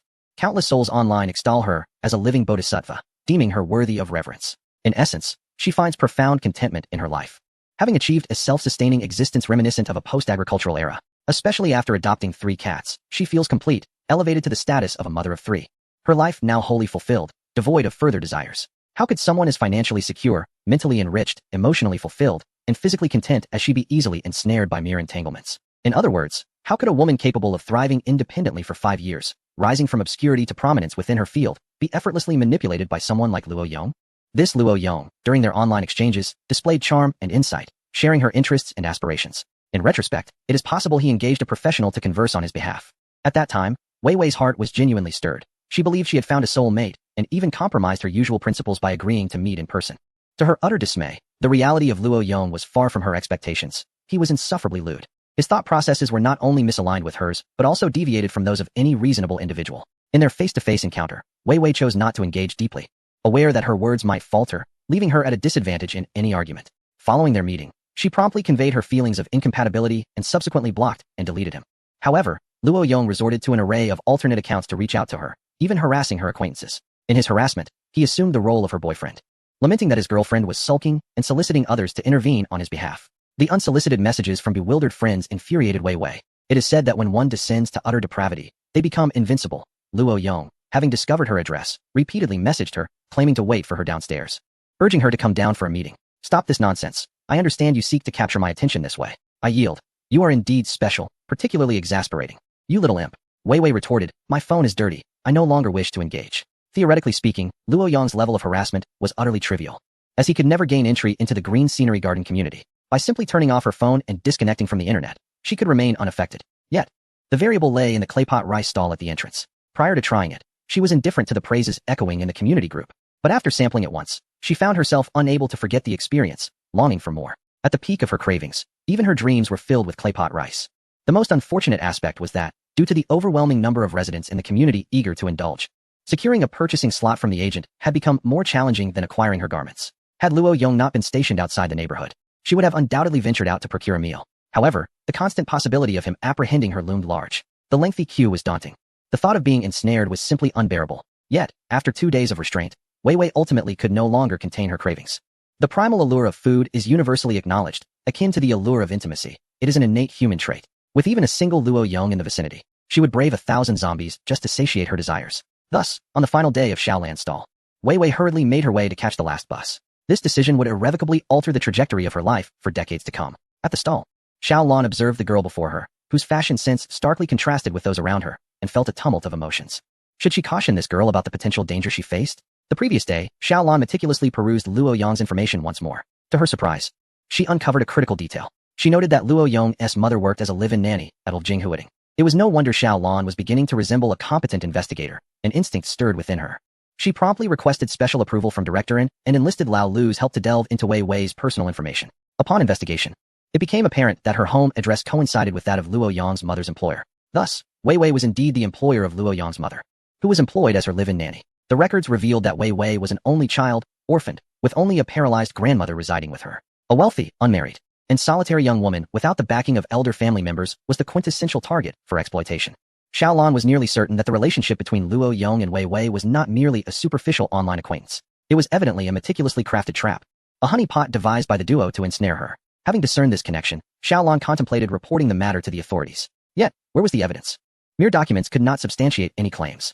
Even if it could be shown that the mother and son duo were indeed conspiring against her, it would merely be a moral issue, subject to criticism but not actionable under law. Her police colleagues would not recklessly approach individuals based solely on Xiaolan's analysis, as it would violate protocol. Unless it could be proven that they had engaged in illegal activities to achieve their nefarious ends, Xiaolan was at an impasse. She could not confront Wei Wei directly with the information, laying bare the dangers posed by Luo Yong. Such an approach would likely result in Wei Wei turning the tables and alerting the authorities against her. After all, compared to Luo Yong, who had yet to inflict tangible harm, Xiaolan's possession of detailed information about Wei Wei rendered her a more formidable and suspicious figure. Chapter 148. The Unstoppable Fortunate Double Yoke. Last night, Xiaolan attempted to contact Wei Wei anonymously through a secondary account, but with her fanbase exceeding 1 million, her message was swiftly lost in the vast sea of attention. Truly, she felt utterly powerless. Fortunately, the system remained supportive. After countless refreshes, the Points Redemption Mall has finally revealed some desirable items. The Invincible Lucky Double Yoke Egg description states, double the yoke, double the fortune. Receive a lucky aura for 1 week. Aura effect. Transform misfortune into good fortune, avert danger, encounter auspiciousness, turn crises into safety. Side effects. 1 egg, double yolks. 1 fart, double sounds. Simultaneously gain a double sound fart aura for 1 month. It remains a somewhat dubious system item. However, considering its ability to safeguard one's life for a week, the side effects seem trivial. After all, it's merely a matter of letting out double farts. one can simply stay indoors. The cost, however, is rather steep at 5,000 points. Nonetheless, life is invaluable, so the expense is justifiable. The guaranteed bullet magnet macadamia nut is being sold for 3,000 points, making the lucky double yolk egg seem far more reliable. As he prepared the egg, Xiao Lan felt a pang of regret, yet he feigned nonchalance, exclaiming, "Wow, it's actually a double yolk. You're incredibly lucky." He had heard that consuming a double yolk egg would bring good fortune, urging Wei Wei to eat this one first. All right, Wei Wei nodded, purchasing 2 servings of clay pot rice, both for herself, knowing it didn't matter which she consumed first. As for her grandmother's meals, adhering to the nutritionist's prescribed diet was paramount, so it was best not to offer her anything else. Carrying the 2 servings of clay pot rice, Wei Wei felt fortunate to have avoided encountering Luo Yong.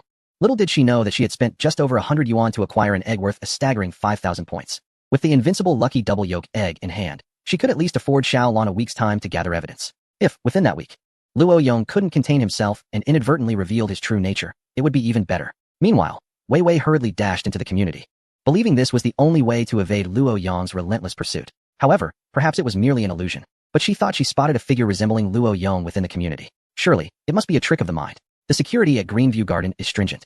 One can only enter or exit through facial recognition or an exclusive access card. Surely, Luo Yong would not be able to gain entry. Shaking her head, she let out a bitter smile. What an extroverted experience that had resulted in a lifetime of introversion. After being entangled for 4 days, it had nearly morphed into a nightmare. Upon returning home, Wei Wei discovered the door ajar, eliciting a sharp gasp from her. She rushed inside, disregarding her shoes, immediately searching for her 3 cats. Big Me, Air Me, Xiao Me, where are you? The home was spacious, comprising 4 rooms and 2 living areas. As she called out the names of her cats, during her search, she noticed a door suddenly move. She hurried over and turned the doorknob. The door opened, pushed from the inside. The housekeeper, Zhang Ma, emerged with a nervous expression. Ignoring her unusual demeanor, Wei Wei, both anxious and angry, exclaimed, "Zhang Ma, why didn't you close the door properly again? Last time, because you left it open, Big Me ran away and was only returned by someone from the community. Oh dear.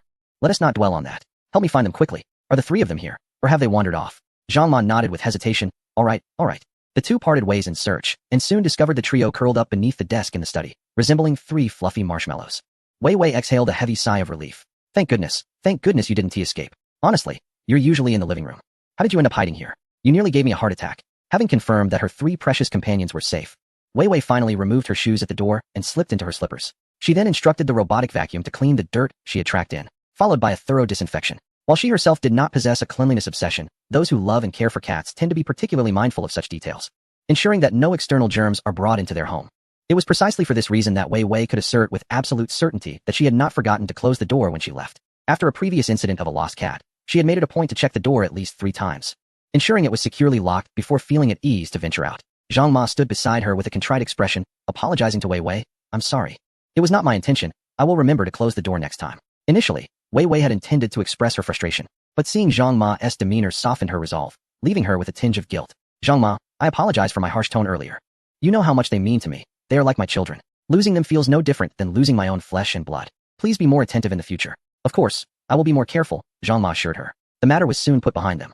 Although Wei Wei still harbored some displeasure, she refrained from voicing any further harsh words, fearing it might upset Zhang Ma. After all, Zhang Ma was the most satisfactory live-in maid she had ever hired, having worked in her household for 3 years. When a maid reaches a certain level of excellence, even the employer must tread lightly, concerned that she might resign one day. The primary responsibility of the live-in maid was to care for Wei Wei's paralyzed grandmother, providing massages, hygiene assistance, and monitoring her health. As for other household chores, the live-in maid was not obligated to perform them.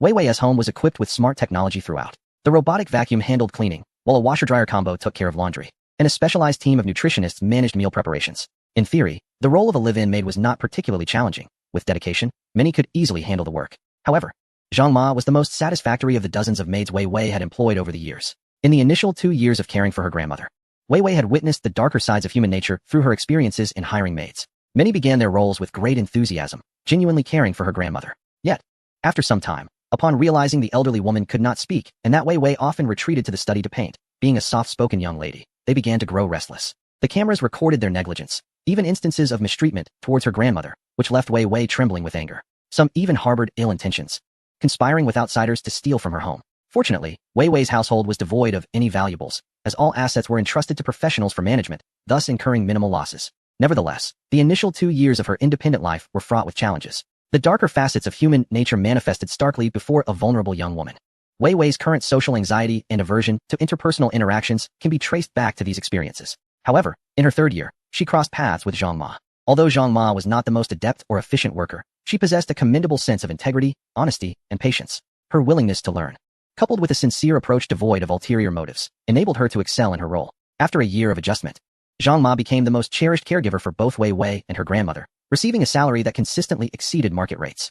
The rapport between Wei Wei and Zhang Ma was harmonious. Despite Wei Wei's reserved nature, she greeted Zhang Ma with a smile, treating her almost as a friend. What distinguished Zhang Ma was her unwavering adherence to professional boundaries, remaining diligent and humble, even in the warmth of their relationship. Over the years, their interactions had been largely devoid of conflict. However, recently, Zhang Ma committed a couple of actions that mildly displeased Wei Wei. 3 incidents, counting today's occurrence. The first was a light-hearted jest from Zhang Ma about introducing her son to Wei Wei as a potential suitor. Upon Wei Wei expressing her disinterest in dating, Zhang Ma promptly ceased the conversation, leaving Wei Wei merely feeling discomfort rather than anger. The second incident involved Zhang Ma forgetting to close the door, resulting in the loss of one of Wei Wei's cats. For Wei Wei, her cats were not mere pets. They were the embodiment of her emotional sustenance. In the event of her grandmother's passing, these cats would be her last remaining family. Consequently, when the cat went missing, Wei Wei was overwhelmed with anxiety and could not restrain her ire towards Zhang Ma. Fortunately, the cat was discovered by a kind-hearted individual and returned unharmed. Given that many residents in the neighborhood owned dogs, had the cat encountered one, the outcome could have been devastating. With the cat safely returned, the incident was put behind them, especially since Zhang Ma had consistently performed well in caring for Wei Wei's grandmother. As such, Wei Wei had never contemplated assigning blame or terminating her employment. The third incident, which occurred just now, involved Zhang Ma forgetting to close the door once more. Thankfully, it did not lead to any significant mishap. Wei Wei felt a sense of helplessness. To express anger over such a trivial matter seemed excessive, akin to being overly meticulous. Yet, withholding her frustration was equally unsettling, given the potential ramifications of such seemingly minor oversights. Those indifferent to the emotions surrounding pets might struggle to comprehend Wei Wei's heightened concern. However, when viewed through a financial lens, the sentiment becomes clearer. The least expensive of her 3 cats was acquired for 30,000 yuan, and the grooming products she used for them were priced at over 1,000 yuan per bottle. 3 daily meals consist of a melange of raw bones from beef, lamb, goose, and venison, accompanied by periodic health checkups costing several thousand yuan. She truly nurtures her cat as if it were her own child, demonstrating a level of meticulous care that surpasses that of many parents. After years of such devoted upbringing, the cat's value has escalated far beyond its initial purchase price, soaring in worth with each passing moment. Presently, each feline companion is valued at no less than 100,000 yuan. Losing one equates to a significant financial loss.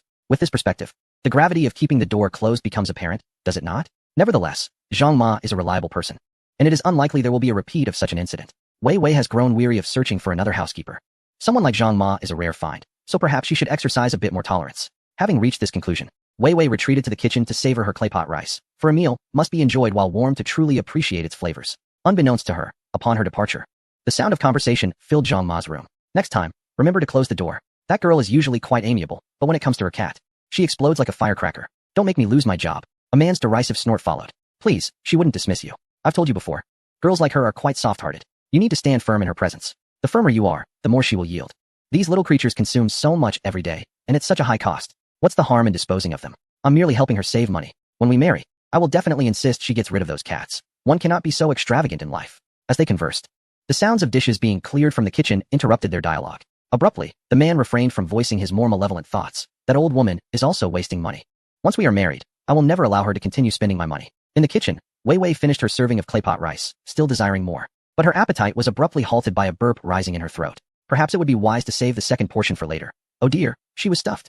After placing the remaining dish into the refrigerator, Wei Wei returned to her study. While it is referred to as a study, it would be more aptly named a computer room. This is her workspace where she conducts her professional duties and indulges in entertainment. She spends the majority of her time here, followed by her bedroom for sleep, and then her grandmother's room. At this hour, her grandmother was taking her afternoon rest. So Wei Wei chose not to disturb her and reclined in her ergonomic chair to engage with her computer. Since amassing a considerable following on both her main and secondary accounts, she seldom checks her direct messages, as they often overflow with 999 notifications daily. Curiously, however, after her claypot rice, she felt a sudden urge to peruse her messages. Selecting a few fortunate fans to reply to, she stumbled upon a rather peculiar message. Rather than expressing admiration, it read, "Beware of your housekeeper and her son, Luo Yong." Initially bewildered, Wei Wei soon found herself gripped by an unsettling sense of dread. The study was suffused with warmth, the floor radiating heat, yet in that fleeting moment, she felt an icy chill pierce through her. She could distinctly sense the hairs on the back of her neck rising one by one. Was Luo Yong the son of the housekeeper? There was no time to ponder who had sent her the private message or why they knew about the relationship between the housekeeper and Luo Yong. Her mind raced, rapidly revisiting fragments from the past few months, disjointed yet peculiar memories that she had previously overlooked. Like pieces of a jigsaw puzzle, these irregular images began to coalesce into a coherent narrative. The housekeeper had jokingly attempted to introduce her son to her, but she had declined. Subsequently, she had met Luo Yong online, a kindred spirit whose interests and passions mirrored her own. He seemed to intuitively grasp her likes and dislikes, often articulating thoughts that made her feel as though she had found a soulmate. This allure prompted her to take the initiative to add him as a friend and seek a connection. In Chapter 149, the darker aspects of human nature were starkly revealed. At times, she felt as though she had encountered another version of herself, as if they were twin souls bound by an unspoken understanding. Now, reflecting upon it, was it possible that he had been meticulously crafted as a persona modeled entirely after her? The only person capable of knowing her so intimately was the ever-present housekeeper, Zhang Ma. Upon further contemplation, were there truly no signs within her life? Their cat had been acting strangely of late, seemingly spooked and often hiding in corners. After undergoing a comprehensive health examination, no physical ailments were discovered. Even her grandmother appeared to be in a melancholic state, sometimes exhibiting a sorrowful or even terrified gaze. Yet they could not communicate effectively. Medical consultations deemed it merely a normal emotional fluctuation. Was it genuinely just that? Indeed, Wei Wei's home was equipped with surveillance cameras, multiple in number. Aside from the bathroom, nearly every room had been under scrutiny. However, due to Zhang Ma's diligent care over the past 3 years, there had been little cause for concern, rendering the cameras almost superfluous. Who among the prudent would routinely check the footage without reason? Moreover, considering Zhang Ma frequently assisted her grandmother with personal care, bathing, changing diapers, and dressing, respect for privacy necessitated that the cameras be turned off during those times. Occasionally, they would be forgotten, left off when no one was monitoring, fading from memory. Later, she stumbled upon news reports revealing how certain perverts could hack into home surveillance systems, and unscrupulous vendors would sell users cloud monitoring accounts. Sometimes, even when users turned off the cameras, hackers could remotely reactivate them, surreptitiously recording private moments. In a household predominantly comprised of women, there were instances of less stringent decorum, like emerging wrapped in a towel after a shower, inadvertently exposing oneself. They believed drawing the curtains would suffice, yet perhaps on the other side of the lens lurked a voyeur reveling in the spectacle. It was entirely conceivable that a live stream had been set up, allowing thousands of deviants to watch, comment, and fantasize, which sent a shiver down her spine. The most prudent course of action is to simply unplug the device. Thus, the hacker can exert no control. However, once unplugged, it becomes all the more likely to be forgotten and left disconnected. Consequently, when Wei Wei encountered peculiar occurrences and sought to review the surveillance footage, she discovered that the cameras were covered in dust, entirely devoid of power. Upon re-establishing the connection, she would occasionally remember to check, only to find the cameras unplugged once more. When she inquired with Zhang Ma, the latter always provided plausible justifications. She had unplugged it while cleaning. Or perhaps she had disconnected it to charge her phone. Sometimes, she simply felt too lazy to change clothes in the bathroom, opting instead to turn off the surveillance to do so. Keeping it plugged in wastes electricity, especially when no one is watching, she would assert. Such explanations, accompanied by Zhang Ma's earnest and unassuming demeanor, elicited no suspicion whatsoever. Moreover, in this era of digital wallets, cash is virtually non-existent in households. Young people no longer collect antiques, and investing can be done through digital gold, negating the need for physical gold bars. With no valuable possessions at home, the surveillance seemed superfluous. Ultimately, the crux of the matter is that Wei Wei had been negligent. Her trust in Zhang Ma was so profound that she overlooked a fundamental truth: people are not immutable. Not to mention, even in employment, relationships can falter over financial matters. As the poet lamented, if only life were as it was at first sight, why lament the autumn wind that mourns the painted fan? 3 years prior, Zhang Ma was indeed a diligent and honest woman, devoted to sustaining her well-paying job for the sake of her family. However, over these years, her financial situation had improved. Her status had solidified, and she had witnessed the true nature of wealth and abundance. Could she truly remain devoid of greed? Before she introduced her son to Wei Wei, she must have envisioned countless moments wherein she could claim this house and all of Wei Wei's assets as her own. In that eventuality, the roles would be reversed. She would no longer be a mere maid, but rather a mother-in-law, presiding over her daughter-in-law. She and her son would not just be entering a wealthy household, but at the very least, stepping into the middle class, achieving a remarkable turnaround in their lives. Wei Wei should have been alerted at that time and dismissed her immediately, rather than allowing her presence to foster Zhang Ma's avarice, permitting her to continually test Wei Wei's limits and tolerance. Unbeknownst to her, Wei Wei found herself seated before her computer for half an hour, lost in thought. Finally, her gaze hardened with resolve. Regardless of the veracity of the contents of that private message, Zhang Ma could no longer remain in her employ. The relationship must revert to its most fundamental form, one party providing payment, the other offering labor. I shall not indulge in your fantasies, nor will you manipulate me. That is the most fitting arrangement. Having reached this conclusion, Wei Wei contacted the domestic service agency once more, requesting assistance in locating a new live-in maid, to arrive no later than the following day, even offering additional compensation. Subsequently, she meticulously composed her words on the keyboard, rehearsing them silently several times before summoning Zhang Ma. Alas, one who is not eloquent must prepare their speech in advance. Zhang Ma, I sincerely appreciate your dedicated care of my grandmother over these years. As Zhang Ma merely revealed a smile and had yet to respond, Wei Wei continued with her discourse. However, I have resolved to accept fewer assignments in the future and personally attend to my grandmother, thus you need not trouble yourself with her care any longer. Here is your salary for this month. I have included an extra day to complete the full month's pay. Furthermore, due to your commendable performance over the years, I have also provided you with an additional 3 months' wages. I trust this sum will facilitate a smooth transition to your next employment. Wei Wei, despite her resolute demeanor, exhibited a hint of compassion. Her relationship with the caregiver was one of employment, not labor, necessitating only the settlement of wages, without any obligation for compensation. Moreover, Zhang Ma had long since shed the initial hardships of her employment. Over the years, she had received a generous salary, residing and dining within Wei Wei's household. Her earnings, unspent, surely amassed some savings, ensuring she would not find herself destitute upon departure. Periodically, she would bring home uneaten steaks, lobsters, bird's nest soup, and imported fruits from Wei Wei's table, a practice Wei Wei tacitly endorsed. It could be said that throughout these years, Wei Wei had treated her well, even excessively so. Yet, she still offered an additional 3 months of compensation, essentially settling accounts for the diligent and earnest Zhang Ma of the past, as well as for the modest bond they had formed. I have arranged for a car for you, once you gather your belongings. You may return to your son's home. Please ensure you do not leave behind any clothing or luggage, and hand me your access card before you depart. Should anything be forgotten, I will have no choice but to send it to you via courier. Wei Wei endeavored to convey her words with a veneer of cold detachment. Yet her gentle tone rendered them far less formidable. Until she had concluded her entire speech, Zhang Ma maintained an air of calmness, seemingly convinced that a simple plea or display of sorrow would inevitably restore her position. However, who could have anticipated that regardless of what Zhang Ma uttered, Wei Wei would respond with an expression of genuine emotion, only to resolutely shake her head? As the refusals mounted, Zhang Ma began to panic. She gradually perceived that Wei Wei was not merely testing her resolve or whimsically sulking. She was truly determined. Wei Wei's emotions were sincere, yet her refusals were equally so. Once she set a goal, she would pursue it relentlessly. She understood that the journey would involve moments of doubt and hesitation, yet she would strive to overcome such uncertainties. Thus, at this juncture, Zhang Ma's words held no weight. Even if she were to move Wei Wei to tears, ultimately, Wei Wei would dry her eyes and urge her to hasten her packing, for the car was on its way. In the end, Zhang Ma succumbed, wiping her tears and turning to gather her possessions. In that fleeting moment of turning away, her previously honest visage contorted into one of twisted hatred and madness. Not every honest person is a paragon of virtue. Often, individuals are bound by their circumstances and limitations, compelled to adhere to a life of rectitude and restraint. Yet, once such individuals catch a whiff of an opportunity for dishonesty, their hearts awaken, and their greed, accompanied by ambition, begins to swell. There is a saying that once a man acquires wealth, he becomes corrupted. The statement is not entirely accurate, nor is it entirely incorrect. A woman, once endowed with wealth, may also succumb to moral degradation. It is true that anyone, upon acquiring riches, may reveal their true nature and become morally corrupt. Wealth inevitably brings forth countless temptations.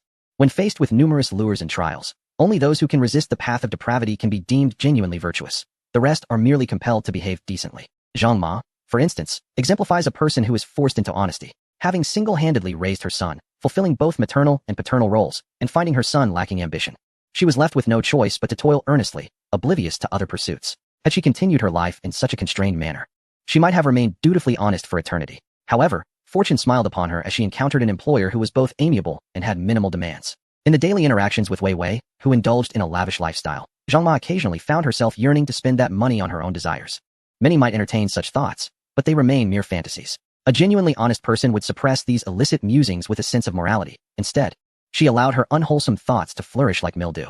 With newfound affluence, she hired a nanny to care for her son and grandson. In this reversal of roles within the employment dynamic, she experienced the exhilarating sensation of superiority. Gradually, she began to feel elevated, believing that the young woman was too gentle and that the elderly, being incapacitated, were beyond her management. Thus, she felt she had the authority in Wei Wei's household. The more she observed the spacious, desolate house, the more appealing the idea became to have her son and grandson reside there with her, bringing a lively atmosphere. It became unclear whether this notion originated with her or her son. Regardless, their thoughts aligned perfectly. The young woman had no parents, no boyfriend, and no children. She possessed nothing but wealth. You could play her mother, I could be her husband, and our child could be her child, her son proposed. Zhang Ma found this increasingly plausible. It made sense. If she did not mind the woman's age, then the woman should not disdain his poverty. At 25, she is practically an old maid, still enamored with childish whims. Perhaps her intellect is lacking, squandering money without a care. Seeing her slender frame, it's likely she would struggle with motherhood. While you have a ready-made child, and being young and handsome, you would be more than a suitable match for her. The mystery unraveled. It was no wonder Luo Yong exuded such confidence, as he had a mother who genuinely admired him. Thus commenced a bold and ambitious scheme to secure a future with Wei Wei. With the support of his mother, Luo Yong successfully lured Wei Wei online. Yet, despite his mother's insights into Wei Wei's preferences, he still found himself at a disadvantage. Even while engaging in conversation and searching for information, he encountered numerous unfamiliar terms. Consequently, he sought an alternative route, spending money to hire a companion well-versed in the nuances of the virtual world, to assist him in conversing with Wei Wei. After all, women understand women best. Indeed, once the female companion intervened, the bond between them quickly intensified. On a lonely evening, after an impassioned conversation, Wei Wei consented to meet in person. Luo Yong, wearing a lewd grin, deliberately perused their complete chat history. He had already removed his trousers and prepared tissues, only to discover that their discussions revolved around cats, dogs, family backgrounds, future aspirations, anime, the travails of life, and even topics like zombies and mechas, yet there was no mention of anything salacious. Disheartened, Luo Yong donned his trousers and angrily sought out the female companion for a reprimand. Did I not instruct you to send her my majestic eagle image? Why did you not do so? A woman of her age, lonely enough to secretly draw lewd pictures at night, would have been easily swayed by a bird-watching excursion. There was no need for such trivial chatter, not a single word of use. After a tirade of complaints, the true source of his ire was finally revealed in his last remark. How am I to go directly to a hotel after meeting her if you discuss these topics? The female companion responded with a long string of question marks indicating her confusion, followed by an avalanche of exclamation marks expressing her shock. After a pause, she finally typed back, weren't you previously into abstract art? Where are the birds? I thought that the image you sent yesterday was a caterpillar meant to frighten the girl. It was rather disgusting, so I didn't even click on the animated image. Perhaps recalling that the final payment had yet to be settled, he retracted the previous message 3 seconds after sending it. The companion then typed again, wait, didn't you say you were her best friend? Seeking someone to chat with her and cheer her up? You two are not acquainted? Never met before? Upon realizing that his scheme was unraveling, Luo Yong, concerned that this companion might jeopardize his plans, hastily sent the final payment. This is none of your business. Why ask so many questions? He then changed the password to the chat account, preventing the companion from logging in again. Subsequently, he blacklisted her, deleted her, and left a negative review. Considering the matter resolved, he would now await their meeting, transitioning from online strategies to offline tactics.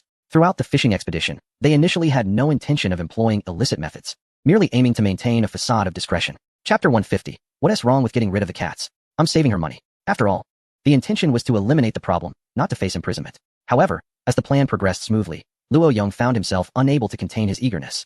Wishing to visit Wei Wei's home early to inspect their future marital abode, Zhang Ma, being cautious, initially refused, deeming such actions too risky. Yet, Luo Yong persistently pressed his request, and eventually, she acquiesced. Wei Wei worked long hours, often sequestered in her study, providing little cause for concern over her emergence.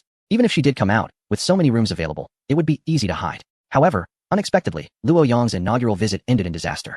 In his negligence to close the door behind him, he startled the household cat, resulting in the loss of one of the felines. Whether his actions were accidental or intentional is open to interpretation. He harbored no fondness for the 3 cats, as his mother had mentioned that they consumed more than the average person, incurring significant monthly expenses. In his mind, that expenditure was already a shared asset between him and Wei Wei. Without the cat, it is akin to the absence of a 4-legged golden beast, resulting in considerable savings. However, on that particular occasion, Wei Wei, who typically possesses a gentle temperament, erupted in an unprecedented fury. I had never witnessed her so incensed before. The prospect of the cat remaining lost led Zhang Ma to even speculate that Wei Wei might be enraged enough to dismiss her. This incident did not instill a sense of crisis in the two of them, compelling them to behave with humility. Instead, it illuminated the realization that their employment was not as stable as it had seemed. The employer-employee relationship was inherently fragile. To avoid reverting to their previous state, it became imperative to secure her through the bond of marriage. Luo Yong, audacious and reckless, conceived a more radical plan. From experience, the most effective way to win over a woman is to seize the moment when she is vulnerable. What constitutes vulnerability? Clearly, it is during times of solitude and sorrow. His previous wife had left home due to a conflict with her family as preference for sons, seeking work elsewhere. In her most destitute and helpless state, Luo Yong had managed to win her over with a few barbecues, employing both charm and deceit. Thus, he resolved that before their formal meeting, he must eliminate Wei Wei's grandmother. Following this encounter, Wei Wei would be devastated by the loss of her only remaining family member, rendering her incapable of scrutinizing Luo Yong's demeanor and qualities, instead relying on him as a pillar of support. Causing the demise of a paralyzed individual who could neither speak nor move was as effortless as plucking a blade of grass. Greed ignited malevolent thoughts. During his second visit, Luo Yong pressed a pillow against the elderly man's terrified face, covering it for an extended duration. Given the man's paralysis, there was no struggle. Yet Luo Yong could not ascertain whether he had succumbed. It was only when Zhang Ma entered and gasped at his actions that the commotion reached Wei Wei, who was working, prompting her to set down her brush and investigate, forcing Luo Yong to hide in the wardrobe. He had believed he had succeeded this time. Yet he was unaware that the pillow on the old man's bed was not an ordinary cotton pillow, but rather a hollow latex one. The outer layer was merely a pillowcase, while the inner core was riddled with large holes, allowing air to circulate freely. To suffocate someone with such a pillow would require an interminable duration. Fortunately, the grandmother could neither speak nor write. Otherwise, he would undoubtedly be condemned for deliberate murder. Following this reckless endeavor, he refrained from repeating the same method. His mother chastised him for his impulsiveness. The room was filled with surveillance cameras, although typically turned off. That young lady occasionally activated them. Should the cameras be operational today, it would spell disaster. Moreover, it seemed that Wei Wei had sensed something amiss in her grandmother's gaze and had indeed checked the surveillance footage, failing to uncover anything. She was reluctantly forced to cease her inquiry, yet the seeds of suspicion had been sown. Son, let us proceed with caution and patience.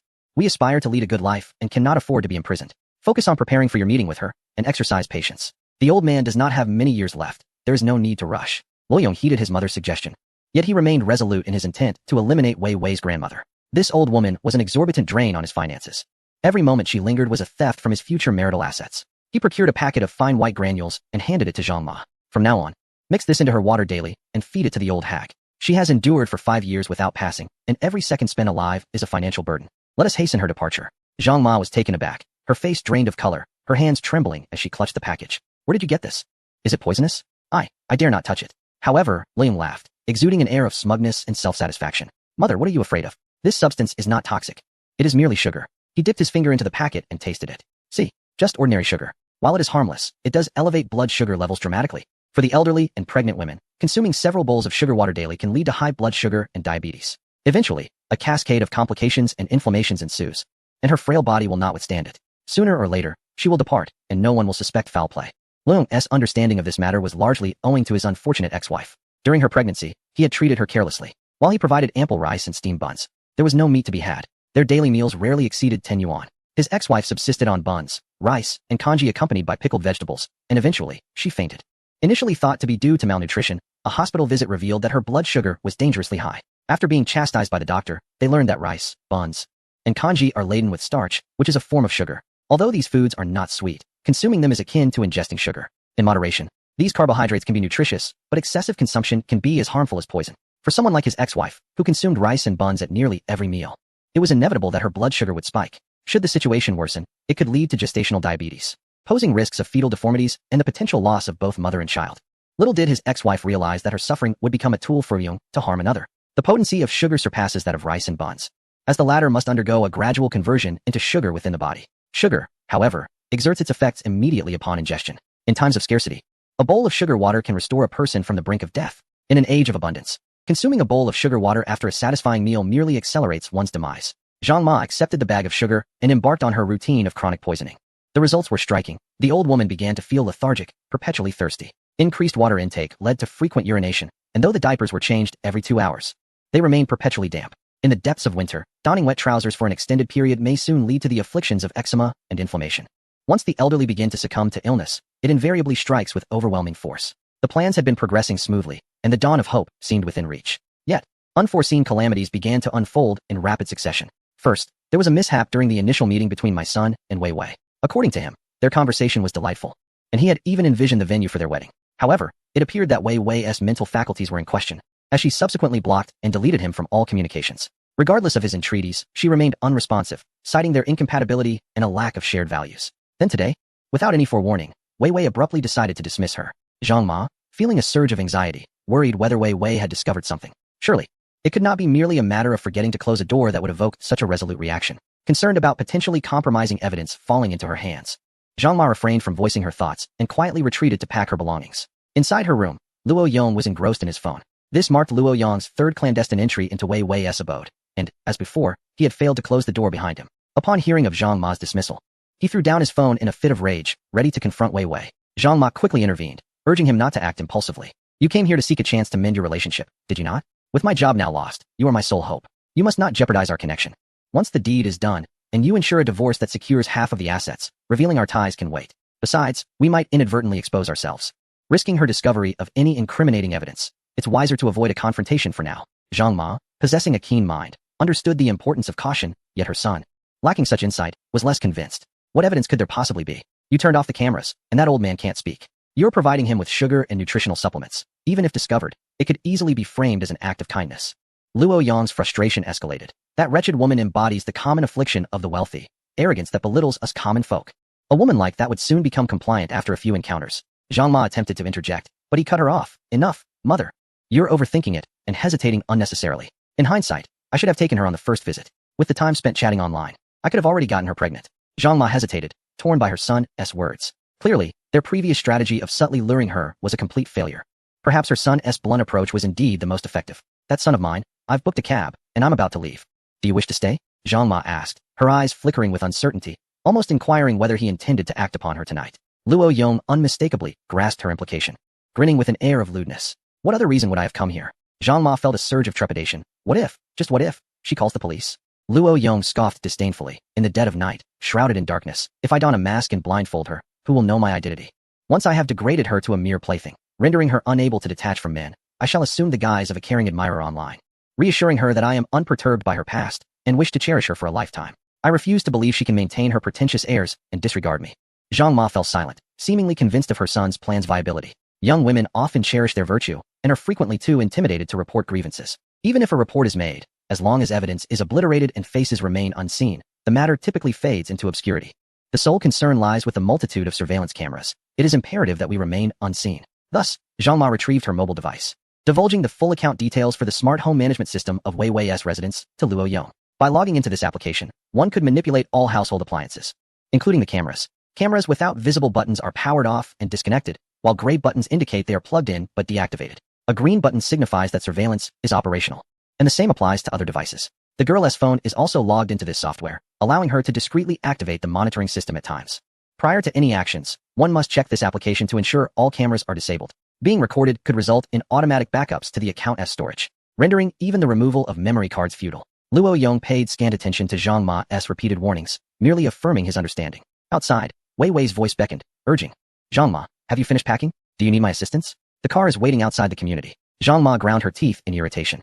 "That little wretch is hurrying me. Son, quickly hide away and be careful not to reveal yourself." With that, Zhang Ma resumed her facade of pitiable innocence, responding outwardly.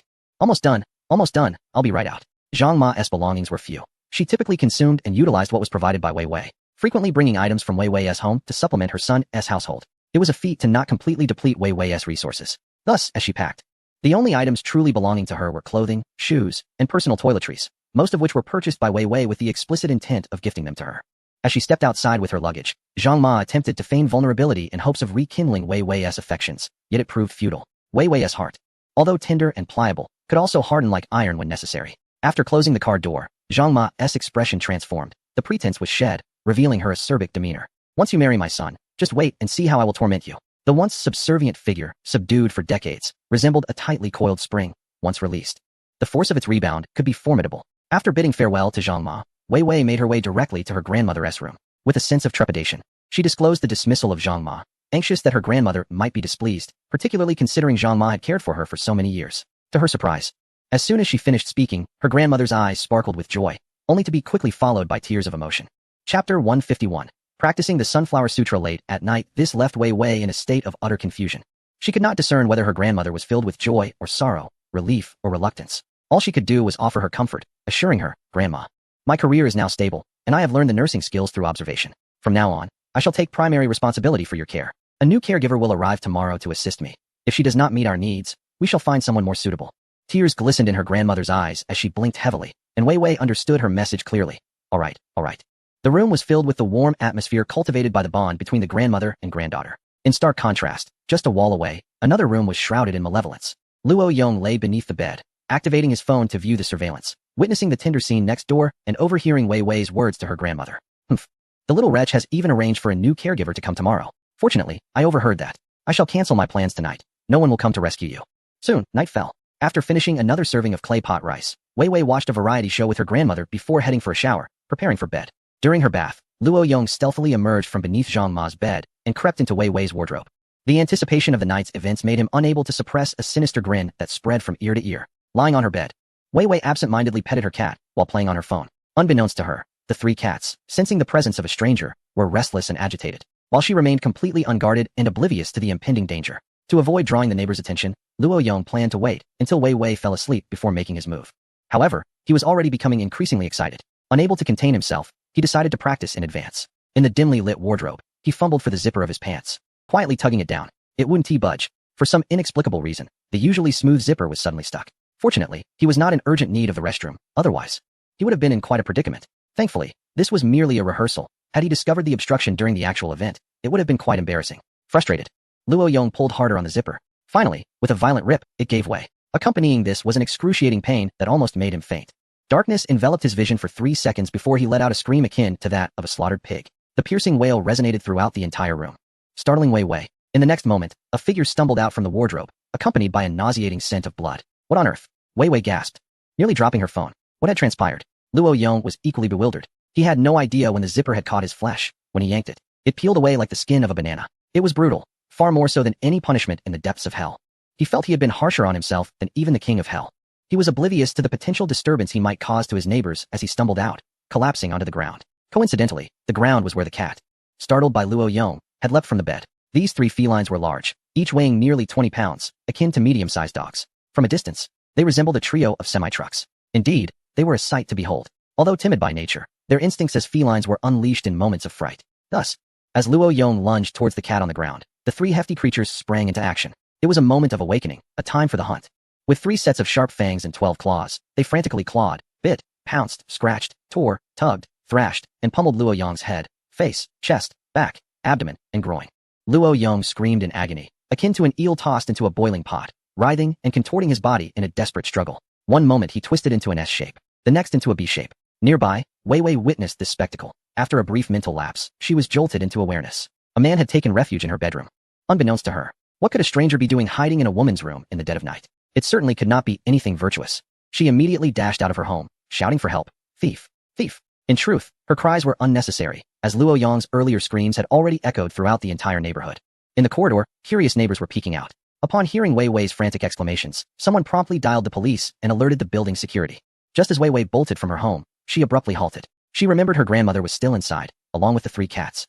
While the cats could find their own hiding spots, her grandmother was immobile. Moreover, in order to care for her grandmother, the door to her room had been left ajar. If that villain were to storm into the room and harm her grandmother, it would be disastrous. Gathering her courage, Wei Wei turned around and sprinted back toward her grandmother's room. As she passed her own doorway, she dared to glance inside. To her astonishment, she witnessed the 3 cats simultaneously delivering powerful kicks to the intruder, sending him soaring. Each kick fortuitously landed in a rather sensitive area. Just as the villain attempted to retaliate, he was incapacitated by the trio of lethal strikes, sapping him of all strength and means.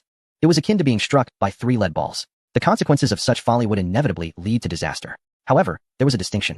At least lead balls were not barbed. As the cats struck, their claws extended, inevitably tearing at flesh. The once unblemished skin was now akin to a caramelized dessert. Wei Wei had initially charged in with a determination to fight for her life, but now she sensed that the threat posed by the intruder had diminished. In fact, it seemed he might require her assistance in calling for an ambulance. Nevertheless, she was indifferent to his plight. Her primary concern was that the cats, frightened, might flee out the door and become lost again. Swiftly, she grasped the doorknob with one hand while beckoning the 3 cats with the other. Big me, second me, little me, come here, quickly. Her voice not only captured the attention of the skittish cats, but also prompted Luo Yong, who lay on the ground wailing, to glance up at her. In that fleeting moment, their eyes locked, both filled with rage. It's you. Wei Wei recognized him, and upon seeing Luo Yong's blood-soaked trousers, she was struck with a mixture of shock and revulsion. How could he possibly be here? It was evident now. The anonymous informant was correct. Luo Yong was indeed Zhang Mai's son, and only she could have surreptitiously brought him into the house. Although the specifics of how he had inflicted such injuries upon himself eluded her, it was clear he harbored malicious intent, ultimately harming himself in the process. Luo Yong felt his teeth itch with hatred at Wei Wei's disdainful gaze. This night should have been his moment of joy, a pivotal opportunity to alter his fate.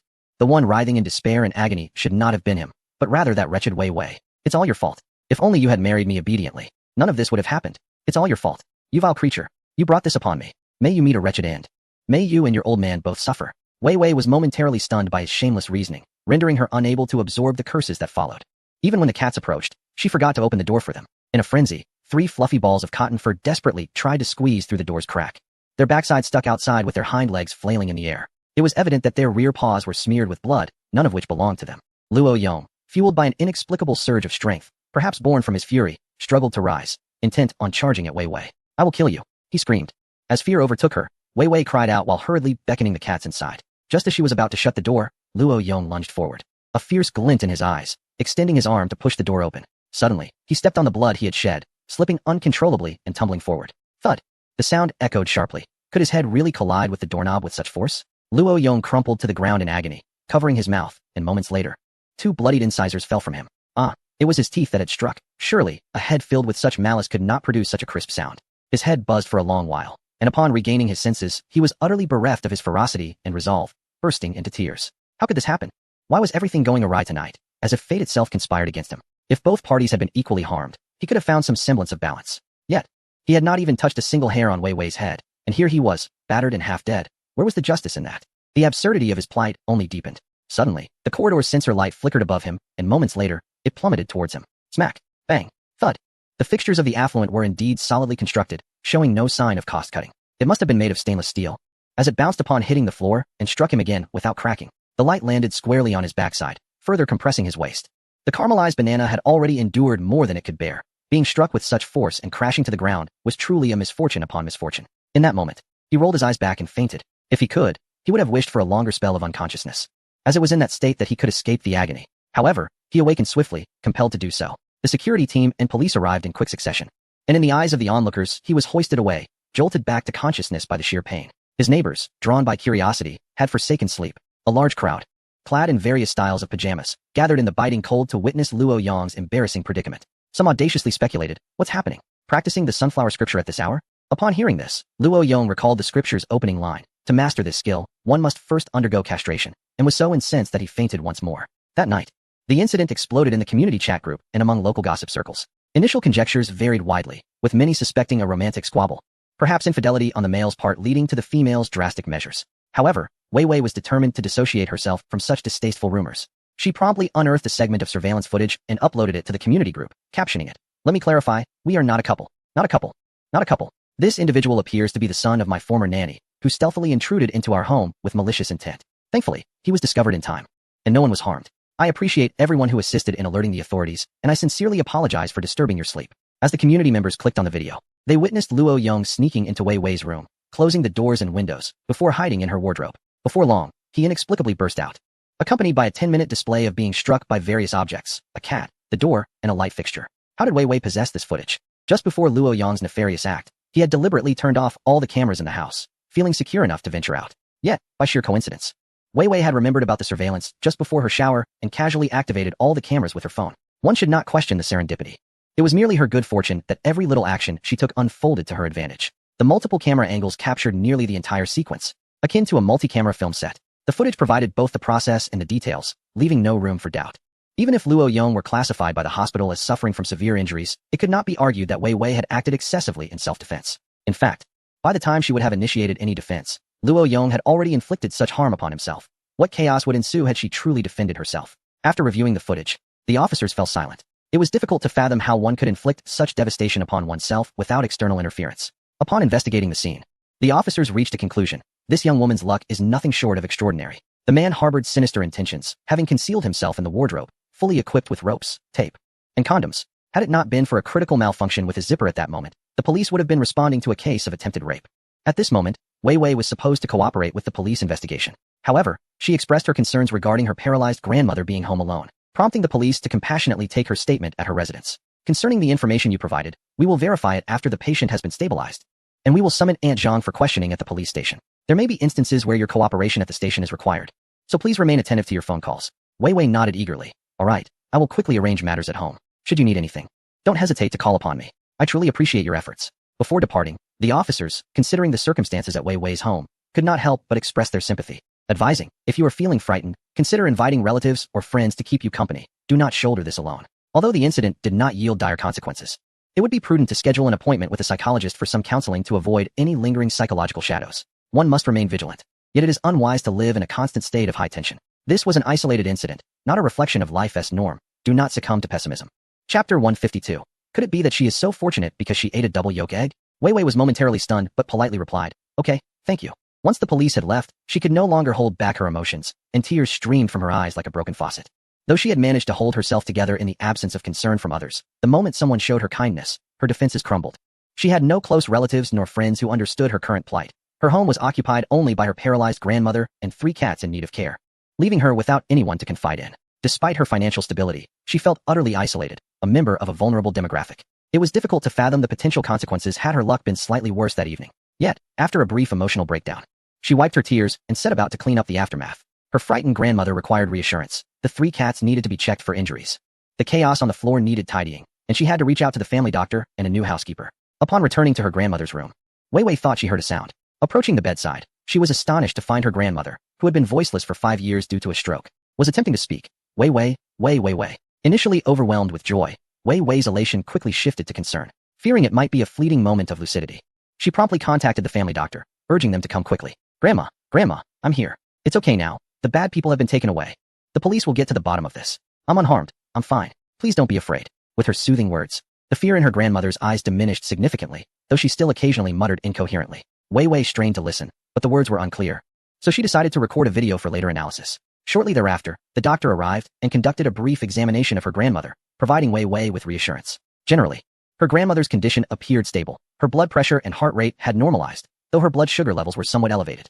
The sudden ability to vocalize may stem from an overwhelming concern for you, triggering a response that restored a fragment of her linguistic capabilities. Generally speaking, if aphasia resulting from a stroke does not improve within a year, regaining language function poses considerable challenges. Should she indeed experience a revival of her speech, it would be nothing short of miraculous, a serendipitous turn of events. Tomorrow, our team will escort her to the hospital for a comprehensive examination, and we shall monitor her throughout the night, so rest assured. Upon hearing the phrase a blessing in disguise from the doctor, Wei Wei felt momentarily disoriented. It seemed her fortune tonight transcended mere luck, surpassing the notion of a fortunate star shining upon her. This celestial guardian appeared to have transformed into her personal bodyguard, attending solely to her needs. Could it be that her parents, in their afterlife, had secured a divine position, enlisting a celestial colleague to watch over Wei Wei?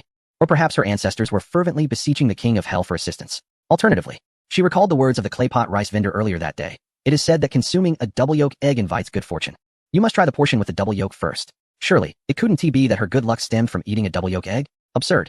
The thought elicited an involuntary smile from Wei Wei, dispelling some of her earlier panic and allowing her to find her composure. Having settled everything, she reopened her phone and noticed numerous messages in the group chat, where many had tagged her to offer their consolation. Several residents, unable to sleep, were vocally criticizing the property management and security for their negligence. Within a fortnight, 2 incidents of burglary had occurred at Greenview Garden. The first, involving a rather comical thief who was caught before he could act, did not garner much serious attention. The second incident, however, nearly resulted in grave consequences.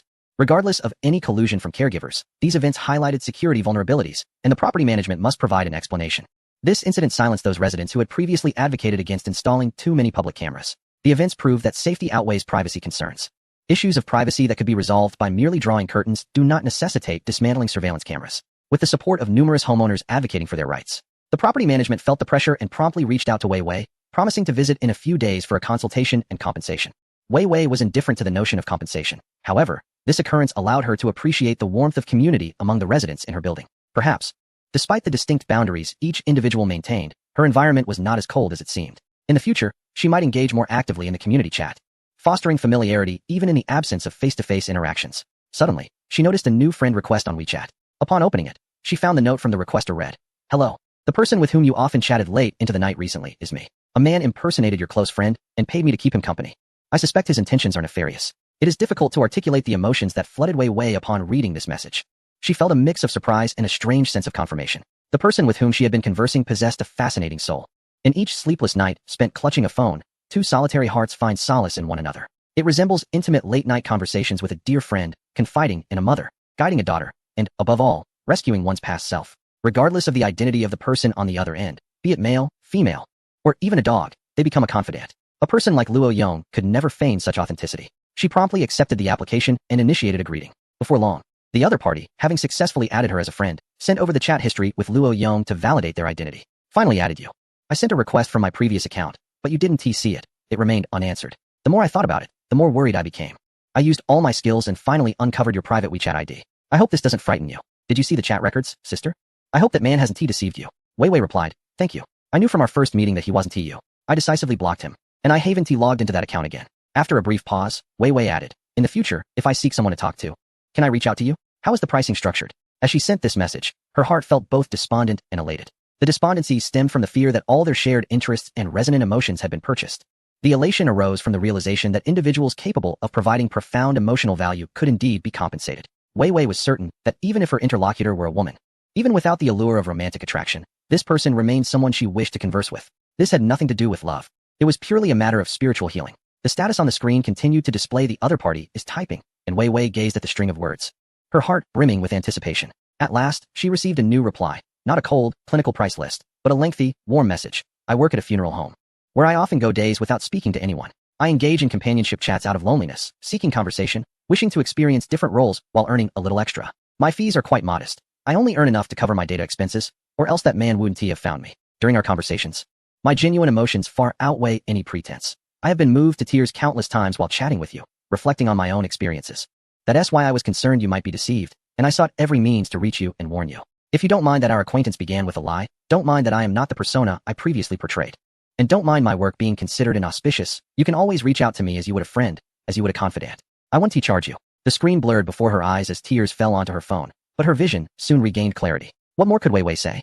She felt as though she had stumbled upon a windfall. Just when she felt the absence of a close friend, here one was. Good fortune seemed to cascade upon her. and she truly believed herself to be extraordinarily lucky, as if she had been bestowed with the privileges of a protagonist in a delightful narrative.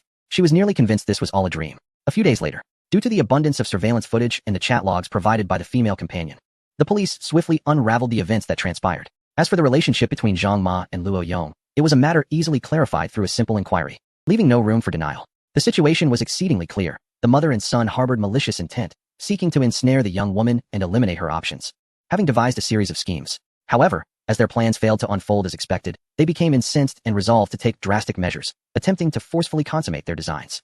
Yet, as fate would have it, their nefarious efforts backfired. Neither did they succeed in their monetary pursuits, nor did they evade incarceration. This case of breaking and entering with intent to commit rape transformed into a public prosecution. Just as the police were concluding their investigation and summoning Wei Wei to confirm the details, she unexpectedly arrived at the station bearing new evidence, leading to charges of attempted murder against the mother and son. The evidence stemmed from the direct accusations of her grandmother. After escorting her grandmother to the hospital for a comprehensive examination, Wei Wei was pleasantly surprised to discover that her grandmother's speech abilities were gradually recovering. With increasing clarity in her articulation, her grandmother unveiled a shocking revelation. Luo Yong had previously attempted to smother her with a pillow, nearly succeeding. It was revealed that Zhang Ma had been complicit in this malice, feeding her grandmother a daily concoction of half a packet of sugar diluted in water, intending to induce diabetes. No wonder, during one instance, Wei Wei had witnessed her grandmother's terrified expression, realizing that the would-be murderer was lurking in the adjacent wardrobe. It became clear why her grandmother's previously stable blood sugar levels had suddenly skyrocketed, despite multiple dietary adjustments by nutritionists proving futile. The gravity of the case escalated significantly. Should the charges be substantiated, a minimum sentence of 10 years could be imposed, with no upper limit in sight. Zhang Ma, currently detained at the police station, initially hoped to negotiate with Wei Wei, seeking to exchange compensation for a letter of leniency that might mitigate her son's sentence. Now, however, not only had she failed to extricate her son, but she would also face incarceration alongside him. The police promptly initiated further investigations and interrogations, with Wei Wei accompanying several officers to search for evidence at their residence. Upon learning that Wei Wei had arrived by taxi, one officer instructed, "Miss Wei, please wait by the entrance. We will fetch the police vehicle and bring along our forensic colleagues to assist you." "All right," Wei Wei replied. Stepping out of the police station, she spotted a tall man standing at the entrance. She casually glanced up and gasped in surprise. "It's you." The man paused, looking down at Wei Wei, recognizing her. A mix of surprise, embarrassment, and feigned composure washed over his face. "What are you doing here?" he inquired. Wei Wei responded, "I came to the police station to report a case." "Why are you here? Are you filing a report as well?" Having conversed frequently with healthcare professionals and her grandmother over the past few days, her conversational skills had notably improved. Moreover, this man was an old acquaintance from her anime conventions, making her feel at ease rather than socially anxious. Before her old acquaintance could respond, Wei Wei suddenly took note of his attire from head to toe. From behind, it appeared to be an ordinary black winter coat. However, from the front, it boldly displayed the words police in glaring letters, complete with shoulder epaulets and arm badges, resembling an authentic police uniform down to the last detail. Wei Wei was instantly taken aback, emitting a sharp exclamation. "Good heavens! How dare you!" Mid-sentence, she quickly covered her mouth, as if to avoid drawing attention from others. She then seized her old acquaintance's arm, pulling him aside and lowering her voice in a warning. "How could you dare to engage in cosplay in front of the police station, especially as a police officer? Are you out of your mind? This style is identical to real police uniforms. You must be crazy. You could at least wear a foreign police uniform." Ouyang awkwardly licked his chapped lips, stammering, "Actually, Before he could finish, Wei Wei noticed a police car approaching. It was the officers who were supposed to accompany her home to gather evidence against Luo Yong. In a flurry, she darted about like a frantic bee. "Oh no. They're here. Quickly, take off the uniform. This is illegal. If you get caught and make the news, people will say we in the otaku community lack common sense." As she spoke, the police car had already pulled up beside them. The window rolled down, and a stranger in the passenger seat leaned out. "Brother you, what's the matter? Does this young lady need assistance?" The officer addressed Wei Wei. "Hello, miss. If you're here to report something, just go inside. Someone will attend to you. We have a duty to attend to." Wei Wei abruptly released her grip on Ouyang Yu's sleeve. It dawned on her that it was not her old acquaintance who was lacking in sense, but rather herself. Meanwhile, another police car approached, revealing a familiar face. "Miss Wei. Officer Ouyang is from the Economic Investigation Division, primarily dealing with economic crimes, and not your case. He won't be coming with us. You should get in the car." How careless. Who would have thought that someone who attended every comic convention, donned the most abstract cosplay, would secretly be a police officer? She mistakenly believed he was merely indulging in abstract expression by wearing a uniform in front of the police station, not realizing he was simply going about his regular work. Wei Wei felt an immense sense of embarrassment, and Ouyang Yu shared her discomfort. His colleagues were unaware that he secretly indulged in cosplay at conventions. Being recognized by an acquaintance from the convention in front of all his colleagues felt akin to having one's childhood diary read aloud in public. The two of them, like two timid quails, shrank their heads and boarded different police cars. Chapter 153. Help. Catch the thief. Travel the world. Even as the vehicle entered the neighborhood, the warmth on Wei Wei's face had yet to dissipate. All she knew was that he went by the name Ouyang in the community, a rather juvenile moniker. They had met 5 years ago, both attending a comic convention for the first time, eager to engage in cosplay, yet plagued by social anxiety, unable to display their enthusiasm openly. Thus, they both unwittingly donned full-body inflatable dinosaur costumes, from head to toe, to participate in the convention. At that time, few had ventured into such creative expressions. Most attendees were focused on faithfully recreating the handsome and beautiful characters from anime. Two uniquely styled dinosaurs stood amidst a sea of people, gazing at each other from a distance. With their enormous mouths agape and their short, stubby arms extended, they appeared exceedingly thrilled, reminiscent of long-lost relatives joyfully reuniting. This elation stirred the crowd into a frenzy, with jubilant cheers and applause ushering the two from opposite corners of the convention floor to the very center, allowing for a heartfelt reunion. Amidst a chorus of goodwill, the clumsy, short-armed dinosaurs embraced, fulfilling the much-anticipated reunion that delighted onlookers, despite having never met before. Afterward, they exchanged contact information, a practice referred to as expanding connections within their circle. That day, they connected with many others, and upon returning home, they found themselves merely lying quietly in each other's contact lists without further communication. Time passed, and a year later, they found themselves at yet another convention. Once again cosplaying characters entirely wrapped from head to toe, and once again, they caught sight of each other from afar. Social anxiety held them in its grip. Individuals like them could not fully immerse themselves in the fantastical realm of the second dimension, nor entirely integrate into the realities of the third dimension. Thus they existed in a realm somewhere between the two. While others boldly displayed their toned physiques and glamorous looks, they felt compelled to conceal themselves, only shedding their disguises when enveloped in their thick costumes. Sharing a mutual understanding, they took the initiative to exchange contact details, only to discover that they had been friends for a year already. In the following years, similar scenarios unfolded repeatedly. Their routine remained unchanged. Each time, one would attend alone, donning a costume so unrecognizable that even a mother would fail to identify her child. Their relationship persisted in this manner, only meeting at conventions, exchanging greetings, and engaging in light conversation. Once the event concluded, they refrained from private communication or inquiring into each other's lives outside the convention. This encounter was entirely serendipitous. In a fleeting moment, the realms of the second and third dimensions converged, leading them to a shared space within the 25th dimension. A minor misunderstanding shattered the fragile layer of ice between them, disrupting their unspoken agreement to avoid initiating conversation. "So, your name is really Oyang, Officer Oyang?" Wei Wei tentatively messaged before bed. The response came almost instantaneously. "Just don't call me Officer Oyang. My surname is Oyang, but my given name is Yangyu. People often mistakenly refer to me as Oyang." Taking that first step, their subsequent conversation flowed as effortlessly as their meetings at the convention. Old acquaintances reconnected after 5 years. And once the floodgates opened, they found it difficult to cease their chatter. Yangyu inquired, "How is your case progressing? Have you found any evidence?" Wei Wei countered, "You're a police officer. Shouldn't you know more than I do?" Yangyu replied, "Your case does not fall within my jurisdiction. As for the colleagues responsible for the investigation, they are quite tight-lipped. However, your situation has stirred significant concern within our circle, and your close friends have been quite anxious about the case's progress. I, too, am concerned, which is why I asked. If you'd prefer I refrain from inquiring, I shall do so." Wei Wei, "So it turns out you were inquiring as a friend. Alright, let me share this with you. Your colleague is remarkably skilled. Even after such a long time, they were able to detect evidence on the pillow. In short, there is every hope that Luo Yong will serve a lengthy prison sentence.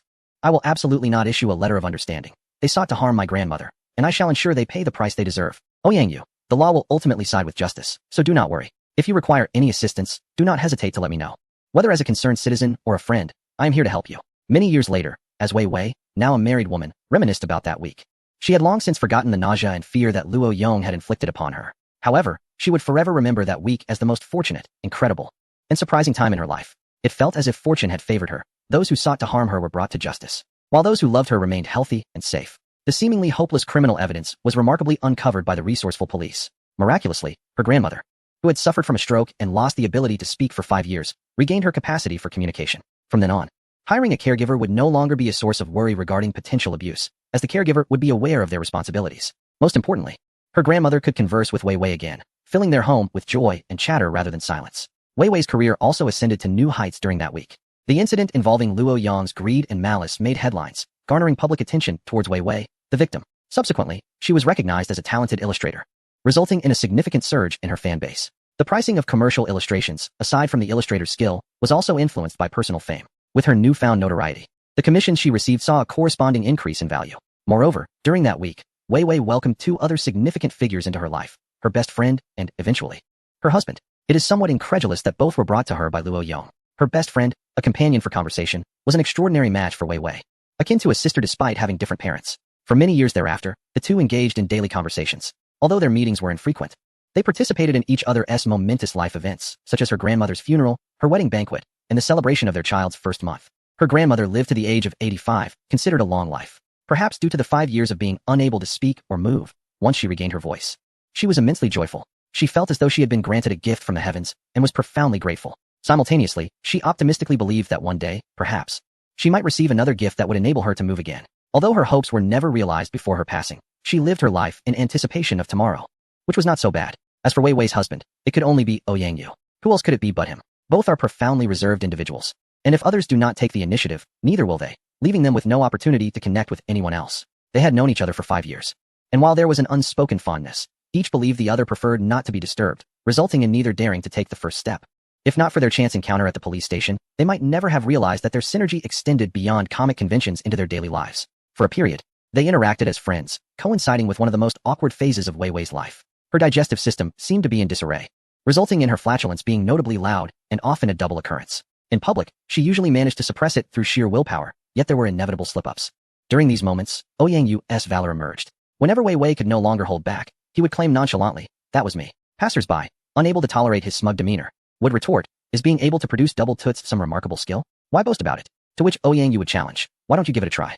The onlookers would often depart, exasperated. Despite Yang's attempts to deflect attention, this could not continue indefinitely. Wei Wei consulted doctors numerous times, yet each one declared her gastrointestinal health to be excellent. "Your digestive system is remarkably healthy," was a common refrain. Perhaps it was overly healthy.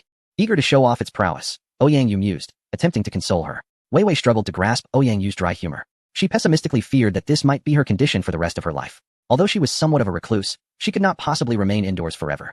At the very least, she had to attend the comic conventions. Thus, she contemplated the idea of binding herself to Yang as her convention companion. The most effective way to solidify such a bond, it seemed, was through marriage. The day they confirmed their romantic relationship was unremarkable, lacking any special significance. However, within a niche online community, it sparked a considerable upheaval. A particularly talented writer unexpectedly announced their withdrawal from the online realm, ceasing to engage in risque content. Countless followers, unwilling to accept this reality, bombarded her with inquiries. "Why? Have you been caught by the hat, uncle?" The writer cryptically responded, something like that. Having walked along the riverbank, one cannot avoid wet shoes. Thus, she decided to make a hasty exit before getting soaked. Furthermore, why engage in unlicensed driving online when one could legally operate a vehicle in reality? Although she was unsure of the reason, shortly after entering a relationship, her ability to produce double toots inexplicably vanished. Yang even questioned her, "Why don't you do it anymore? Is it that you don't want to?" "Oh, I knew you were deliberately showcasing your talent before me to make me think you were uniquely special. Now that I'm yours, you no longer wish to display it." It was said that a person's charm diminishes over time. Thus, one could argue that she had previously been exuding an aura of charisma. "No wonder you are my wife. Your charm surpasses that of others. Don't worry. Take it lightly. Consider it a unique signature."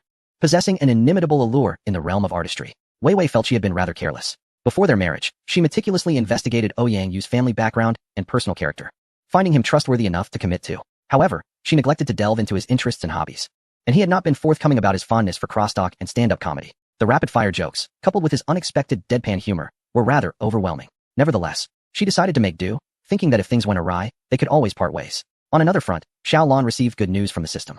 Luo Yong and Zhang Ma, faced with irrefutable evidence, could no longer feign innocence. After formally confessing their crimes, Xiao Lan was greeted with a notification from the system. Ding. 1 B-level criminal has been apprehended. Capture effective. Reward, 50,000 yuan and 500 points. Keep up the good work. Ding. 1 C-level criminal has been apprehended. Capture effective. Reward, 20,000 yuan and 200 points. Keep up the good work. Having captured only 1 B and 1 C criminal, she had yet to recoup even a third of the cost of the invincible lucky double yellow egg, marking it as a clear loss. Yet, this was the most gratifying loss Xiao Lan had ever incurred in her endeavors. The lack of an upgrade in the crime registration indicated that the victims had not suffered severely, which was indeed a positive outcome. Later, Xiao Lan perused a detailed police report online. Given Wei Wei's stature as a somewhat renowned illustrator, the case sparked considerable public discourse, necessitating an official statement. In the report, Xiao Lan confirmed that the rescued girl was indeed Wei Wei, which brought her a sense of relief. With her final worries dissipated, the third task could now reach a satisfactory conclusion. On the last day of the month, at 11:58 p.m., a shadowy figure stealthily approached a clay pot rice stall across from the green view garden. Glancing around to ensure the coast was clear, he swiftly kicked away the wedges stuck under the wheels, then leapt onto the front of the food cart, speeding off. With the wedges removed, the wheels finally fulfilled their purpose, restoring the cart's dignity as a vehicle. For a full fortnight, the food cart had been immobilized, and it was eager to be free. Starting tomorrow, it aspired to be a joyful cart, feeding people, catching thieves, and traveling the world. Meanwhile, Xiao Lan sat at the front of the cart, observing through the rearview mirror as the former stall stood desolate. "Farewell, dear customers," she thought, only to correct herself immediately. "No, I shall never see you again, dear customers. My disguise is quite the challenge." She hoped the next mission would proceed smoothly, without encountering any old patrons, especially that glutton, whom she fervently wished would not return. In Xiao Lan's mind, The glutton had become her primary point of vigilance during her tasks. Other regulars would fade into the background, but the glutton was relentless, capable of pursuing her to the ends of the earth. But she dismissed such thoughts, realizing she was overthinking.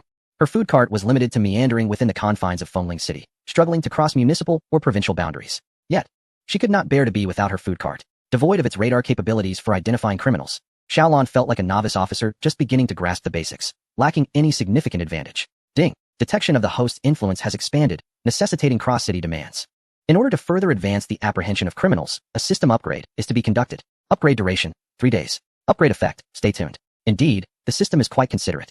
A pillow awaits the weary. Thus, let us rest for a mere 3 days, awaiting the system's splendid return. On the following day, countless passers-by traversed in front of Greenview Garden. This familiar path felt inexplicably amiss today, though the specifics eluded them. Oddly, the road appeared particularly vacant and unusually spacious.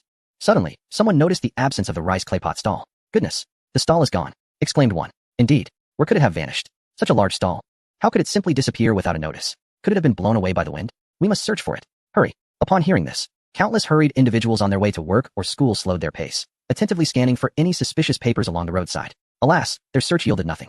With such strong winds, if it had been there, it would have been swept away long ago. Even if it hadn't been blown away, the sanitation workers would have cleared it. At this moment, someone had a thought, their eyes suddenly filled with hope. Surely the stall owner has created a fan group? What has the owner said to those who joined? However, this glimmer of hope was swiftly extinguished. The owner has said nothing because there is no group. Chapter 154. Entering the realm of deduction. The alluring aroma of braised meat incident, the sudden disappearance of the rice claypot stall sparked a wave of panic in numerous group chats. On the first day of the month, everyone had lost their motivation to work. Many expressed their concerns. Oh no. Could it be that the owner has decided to open a store elsewhere? What will I do if I can no longer enjoy it? I've heard the ingredients the owner uses are of exceptional quality, and the costs are high. Although the prices are steep, it's likely there isn't much profit. Perhaps they have gone out of business. Oh no, I had always complained about the long queues and never went. I thought I would try it once people grew tired of it. Now, the stall is gone before anyone has lost interest. Do not panic, everyone.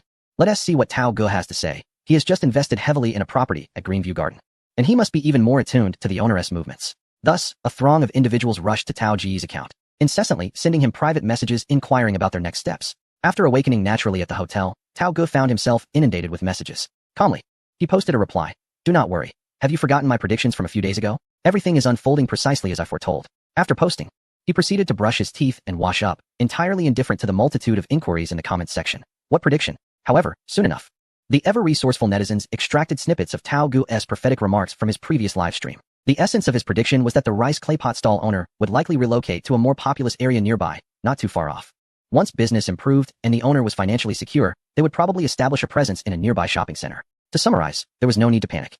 They would not be going far. This video clip has been disseminated across countless group chats, serving as a response to those who have been following this matter.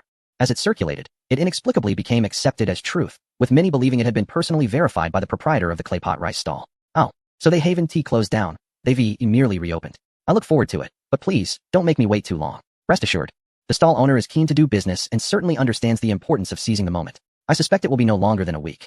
Some of the longtime fans of the food stall felt an uncanny sense of déjà vu. Who remembers when everyone speculated that the handmade bun vendor would return swiftly? It has now been half a month since he vanished, without a trace. I understand what you're implying. You mean to say that the food stall owner's investment has gone to waste, correct? Isn't that the truth? So, what is the much-anticipated Xiaolon doing at this moment? He is at the cafeteria of the East City branch, reluctantly attending a ceremony for the donation of a traditional marinated dish. The situation unfolded as follows. After much contemplation, Xiaolon ultimately resolved to donate the pot of marinated delicacies to the unit's cafeteria before the old vendor was discharged from the hospital. First and foremost, the pot requires daily maintenance. Given that Xiaolon has recently shouldered significant responsibilities and demonstrated his capabilities, the tasks assigned to him will inevitably become increasingly complex. In the event of a cross-city situation, it would be impractical for him to make a daily trip home to tend to the pot. Imagine being in the midst of surveilling criminals only to be interrupted with, task suspended, return home to tend to the marinated meat. The thought is almost too idyllic to contemplate. Secondly, as long as the pot of marinated delicacies remains, the old vendor's restless spirit will not be quelled. This time it was marinated green beans that landed him in the hospital. Who knows what the next incident will entail? The problem is, if he is reckless with himself, he also drags the director into the fray. He must be sent away, without a doubt. The most pressing reason, however, lies in the plight of the residents in their building, who have been tormented by the enticing aroma of the marinated meat to the brink of madness. For 24 hours a day, 3,600 seconds, that pot incessantly exudes its allure. The entire building's inhabitants have scrutinized every nearby restaurant. Yet none have suspected Xiaolon. But their time is running short. They are genuinely resolute, tirelessly seeking the source of the tantalizing scent. Recently, They established a group named into the study of coup, the aromatic incident of marinated meat. The group has clearly defined roles, assigning a designated leader for each nearby restaurant and food stall. Each leader is responsible for investigating at mealtime to ascertain whether the alluring aroma originates from that establishment. Upon completion of their investigations, they upload their findings to the group's online document. The guerrilla team has transformed into a regular army. How could they possibly fail? Through such united efforts, they swiftly eliminated all nearby suspicious restaurants through a process of elimination. Since all impossibilities have been ruled out, whatever remains, no matter how improbable, must be the truth. There is but one truth. They now cast their keen gazes toward the inner precincts of the community. The traitor undoubtedly resides within this community. One only needs to commence the investigation from room 101, methodically proceeding to each subsequent unit. It is only a matter of time before the culprit is unveiled. The one so unscrupulous as to disturb their nights with choking on their own saliva. When Xiaolan perused the details of the plan in the group chat, they had already reached the 5th floor. Should this continue, the scrutiny would inevitably fall upon him, necessitating the swift destruction of evidence. For various reasons, Xiaolan opted to donate the pot of old braised meat to the precinct's cafeteria without any compensation. After all, this is his home. His colleagues at the police station are akin to family, and if he does not take care of them, who will? His initial intention was to discreetly hand over the old braised meat to the head chef of the cafeteria. However, to his surprise, the head chef was exceptionally discerning. After tasting the old braised meat, he recognized its value and excitedly insisted on organizing a donation ceremony to warmly welcome its arrival. He solemnly summoned all staff members, arranging them in 2 lines. Somehow, he procured red flowers, red satin, and red cloth, adorning the thermos containing the braised meat with great care. Thus, the donation ceremony commenced, with the thermos draped in vibrant red cloth, adorned with flowers and ribbons. Had it not been for the setting of the police station, which made it inconvenient to disrupt the normal operations of the front office, they would have undoubtedly celebrated with jubilant music and clashing utensils. Given the limited circumstances, a simple celebration sufficed, with applause and photographs to commemorate the occasion. Xiaolan wore an awkward yet dignified smile as he posed for a photograph with the chef, whose joy was evident in his beaming grin. However, they were not the center of attention. The thermos firmly occupied the focal point of the picture, covered in red cloth. One might mistakenly assume it was a bride, albeit a rather plump one. The head chef was beside himself with excitement, even shedding a few tears.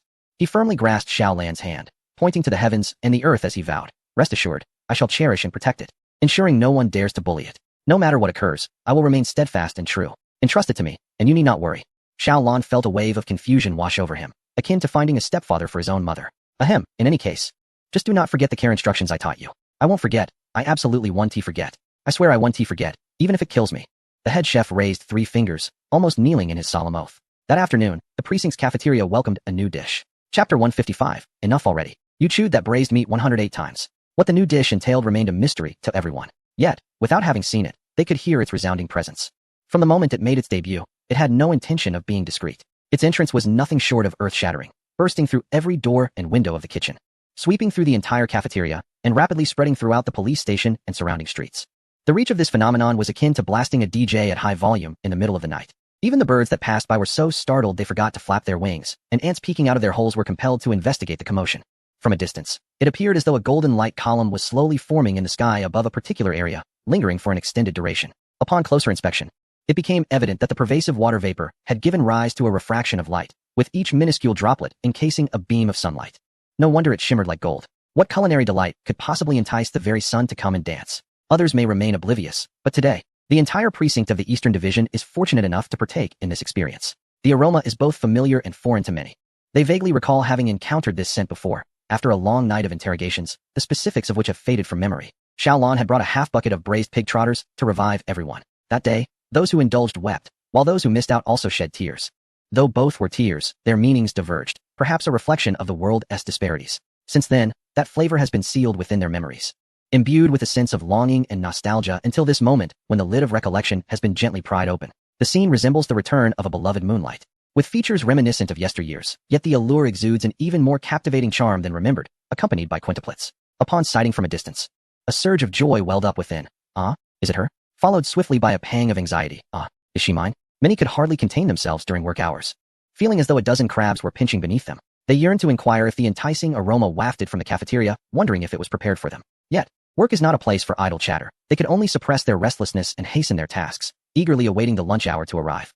For those ensnared by their duties, unable to leave on time, it was the first realization of their fragility. To make matters worse, oblivious members of the public approached them with questions. Officer, do you not smell that delicious fragrance? Could it possibly be emanating from your precinct's cafeteria?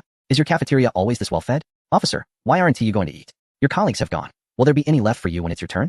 Surely, you're not weary of it? The officers, caught in a conundrum, could scarcely distinguish between the tears of longing and the salivation in their mouths. Please, no more salt on the wound. Inside the cafeteria, the benefits of their rigorous training over 50 meters became vividly apparent, as the swift-footed had already feasted. Those who arrived later could only stand in line, watching colleagues strut proudly with their meals in hand, akin to triumphant roosters. Although it was frustrating, their ostentation afforded those arriving later a glimpse of the new dish. In the upper left corner of everyone's plates sat a generous scoop of braised meat. It was unmistakably the new offering. The meat had been cubed, showcasing a balance of fat and lean, likely pork belly, or perhaps a cut from the pig's elbow. Given the higher cost of trotters and the limited budget of the cafeteria, it was impractical to procure solely that. Pork belly and elbow cuts were far more economical. Yet, whether due to the quality of the meat or the chef's skill, this scoop of braised meat was visually unappealing, appearing somewhat dark and lackluster. It bore no resemblance to the beautifully caramelized amber hue of the braised pig trotters crafted by Xiaolon. This pot seemed to exude only char without the sweetness. Nevertheless, imperfections do not overshadow the brilliance. Though the eyes may discern flaws, the nose finds itself utterly enchanted by the succulent braised meat. Some individuals, clutching their trays, hastily find seats and dive into their meals, oblivious to the queue behind them, where others gaze longingly, mouths watering in anticipation. Is it truly delectable? Yet, the engrossed diners pay no heed, lost in their chewing. With eyes closed or open, they continue to savor each bite, sighing in ecstasy before burying their heads back into their meals, offering no response for an eternity. The waiting patrons, unable to contain their impatience, feel an overwhelming urge to deliver a few well-placed punches. Enough already. You've chewed that morsel of meat 108 times. Even a celebrity on a diet wouldn't be this exaggerated. Are you consuming meat or merely your own saliva? At last, the diner makes a swallowing motion, tilting his neck as if to prolong the act indefinitely, as if the aroma has overwhelmed him entirely. How does it taste, truly? The braised meat boasts an incredibly tender texture, infused with a rich meaty fragrance and aromatic spices that tantalize the palate, filling the mouth and nasal passages with a profound savor. The listeners can no longer endure it. One exclaims, slapping the diner on the head, "Speak plainly." "Oh, it's simply divine. I can hardly bear to swallow it. Will this braised meat be available daily, or is it a rare delight just for today?" The diner, cradling his tray, hesitates to take a second bite, while nearby, those who initially clamored to go out to eat are now dripping with grease. As they devour, they extol, "Who said the cafeteria food is unpalatable? This is utterly delicious. My goodness, this braised meat is extraordinary." Some, after savoring a piece of the meat, sigh nostalgically. "This flavor, it reminds me of Xiaolon." He remains blissfully unaware of the double entendre in his words. Nor does he notice the startled expressions of those behind him, nearly provoking them to call the authorities. But wait, everyone here is part of the police force. What need is there to report anything? Amidst the collective sighs of satisfaction, the voice of a female officer emerges, torn between indulgence and restraint. "Just one more piece. Then I'll stop. Oh, it's so good. Just one more piece. Then I'll stop. Oh, I might just gain weight. The final piece. I truly might gain weight. I swear I won't eat anymore." Nearby, someone takes her words seriously. "Sister, if you're not going to eat, can I have those last two pieces?" "Absolutely not." Ah, the words of a woman are but deceits. Half an hour later, nearly everyone in the cafeteria has indulged in their desired delicacies. The sounds of chewing, gasps of delight, murmurs of satisfaction, and playful banter fill the air. The head chef observes this scene, a satisfied smile spreading across his face. As a cook, his proudest moment is witnessing the joy his food brings to others. Alas, he has yet to master the nuances of this pot of old braise, and today's offering lacks a certain finesse. Given more time, he will unleash the full potential of this time-honored recipe. But wait, why does it sound as though dogs are barking? The chef steps outside, perplexed. Surely, this braised meat cannot be so exceptional as to provoke a metamorphosis in those who consume it? Chapter 156. I feel my culinary skills have reached an astonishing level.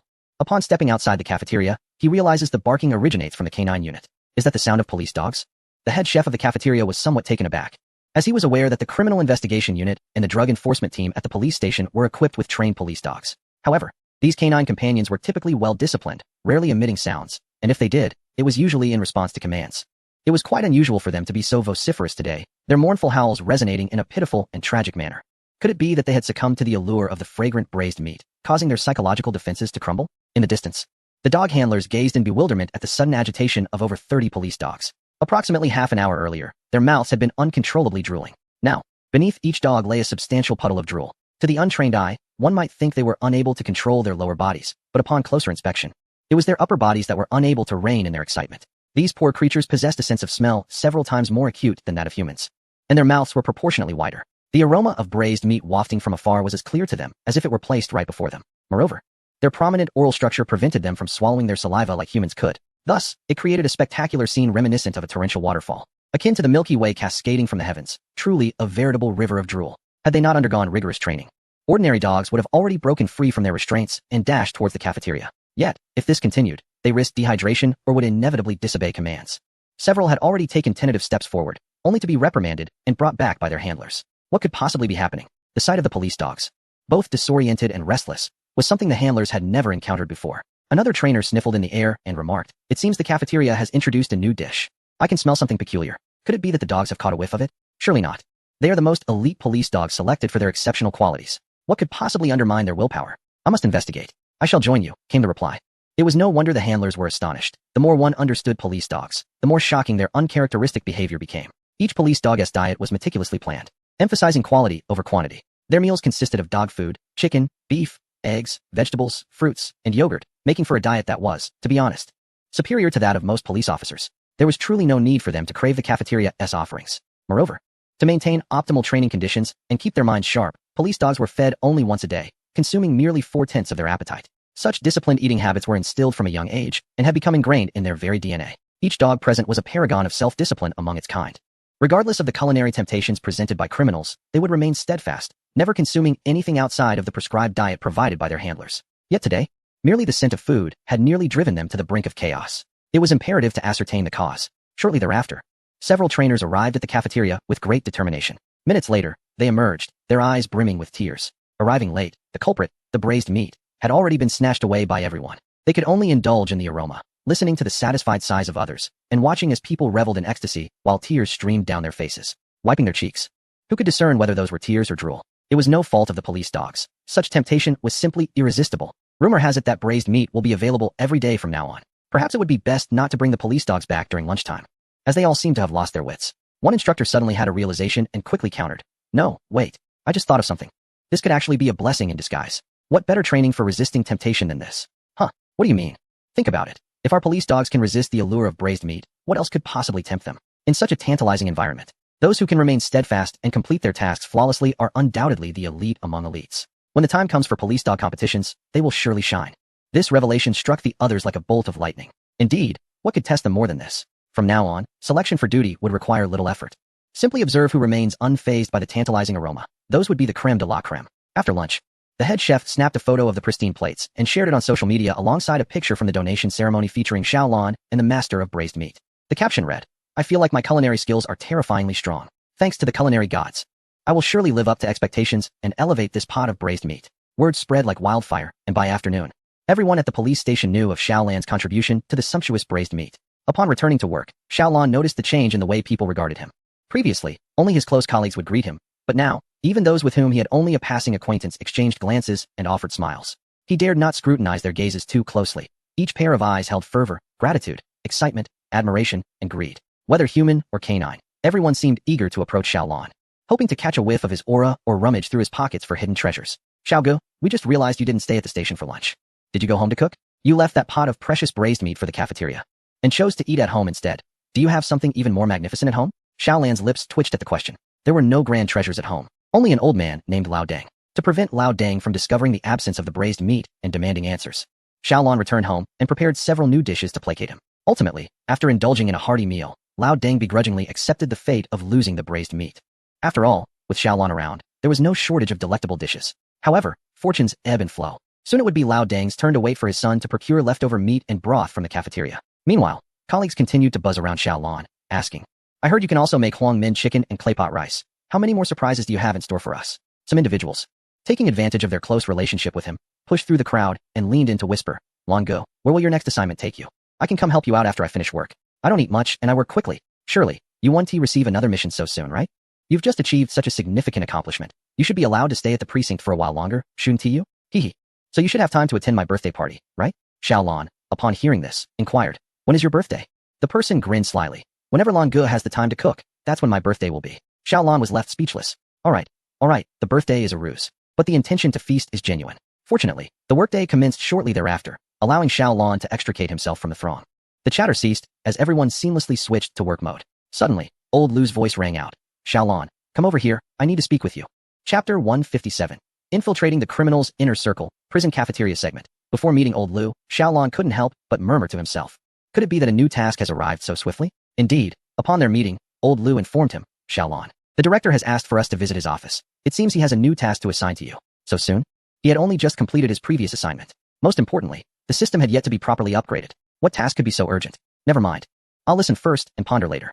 Upon entering the office, director gestured for them to close the door and promptly got to the point. "Xiaolon, The reason for your summons is that there exists a particularly special assignment. Old Lu, you should listen as well, so you can provide guidance to Xiaolon in the future. Old Lu, still savoring the taste of his lunch, couldn't he help but advocate for Xiaolon. Director, is Xiaolon still the main force for this task? He just returned from a mission and is immediately being assigned another. Isn't this scheduling a bit too tight? The aroma of the braised meat from lunch lingered in Director N's office. He certainly did not wish to overextend Xiaolon, but the circumstances were unavoidable, alas. This task coincidentally arose at this moment. Looking at the entire police department, indeed the entire law enforcement community, Xiaolon stands as the most suitable candidate for this mission. Assigning it to someone else would greatly diminish its effectiveness. Such praise elevated Xiaolan's standing, even piquing Old Lu's curiosity about the matter at hand. Pray tell, what case is this? Xiaolon could not resist asking. Director N suddenly placed his phone before Xiaolon, the screen illuminated, displaying a news report from earlier this year regarding the explosion at the Chuanyang Detention Center. Before Xiaolon could examine it closely, Director N began to explain. It is as follows. Although this incident occurred in the neighboring city of Chuanyang and you were not yet employed at the time, you may have heard about this news. Earlier this year, this explosion caused quite a stir online. The cause of the explosion was utterly shocking. It turned out that inmates had been fermenting alcohol in the detention center, which led to a gas explosion during the fermentation process, injuring other inmates in the same cell. According to management regulations, inmates are strictly prohibited from consuming alcohol during their incarceration, let alone brewing it clandestinely. This incident later prompted a specialized investigation, leading to the punishment of numerous inmates and supervisory personnel. However, we are all aware that such occurrences are far from isolated. Prior to the explosion, there must have been early indications. As Xiaolon listened, he nodded in acknowledgement, signaling his understanding of the matter. Although the explosion was not directly related to his daily work, he still came across it while surfing the internet. This incident severely undermined the police's credibility, as it was astonishing that inmates could act with such impunity right under their noses, bringing disgrace to their comrades and eliciting ridicule from the public. Director, is my current mission related to this incident? Director N nodded solemnly. Indeed. The higher-ups have instructed us to learn from the lessons of neighboring cities, to self-examine and rectify our management shortcomings. In recent months, I have intensified control measures at the detention center to prevent such situations from arising. However, based on feedback from our team, I have come to realize that while I may possess a clever strategy, they may have their own means of circumventing it. To effectively eliminate the weeds, we cannot solely rely on manual removal. We must employ other methods, such as developing herbicides to eradicate the seeds in the soil before they can sprout. To create an effective herbicide, one must understand the growth patterns of the weeds. Therefore, Xiaolon, I hope you can infiltrate the inmate population as one of them, uncovering their true thoughts and some undisclosed opportunistic activities to identify the actual management flaws. Xiaolon was taken aback for a moment before he stammered. I have only one question. Does infiltrating the inmate population mean I am to engage in criminal activities? Or does it mean I am to serve time? Director N seemed to perceive the images flashing through Xiaolan's mind and chuckled. Of course. It means you will be serving time directly.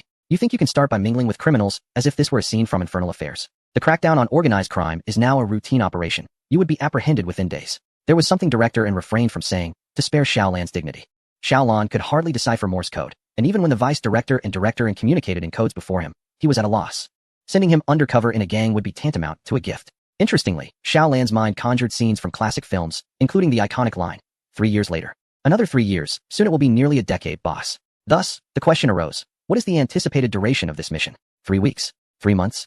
Director N blurted out, you wish. There is no time for a vacation. Other tasks await you outside. You must complete it in 1 week, at most 2, no longer. What? Xiaolon exclaimed, bewildered. What vacation? Isn't this about serving time? How is serving time considered a vacation? Without Xiaolon needing to ask, the older Lu chimed in to clarify. The director meant that for those inmates who flout the rules and thrive in chaos, serving time is a painful punishment. However, for an individual who inherently possesses self-discipline and adheres to regulations, this constitutes a normal existence. The daily routine within a prison bears a striking resemblance to that of a military camp or police academy, with the arrangements often being even more relaxed. Entering such an environment is akin to reliving one's university days. For us officers, the challenges of this task seem almost akin to a vacation.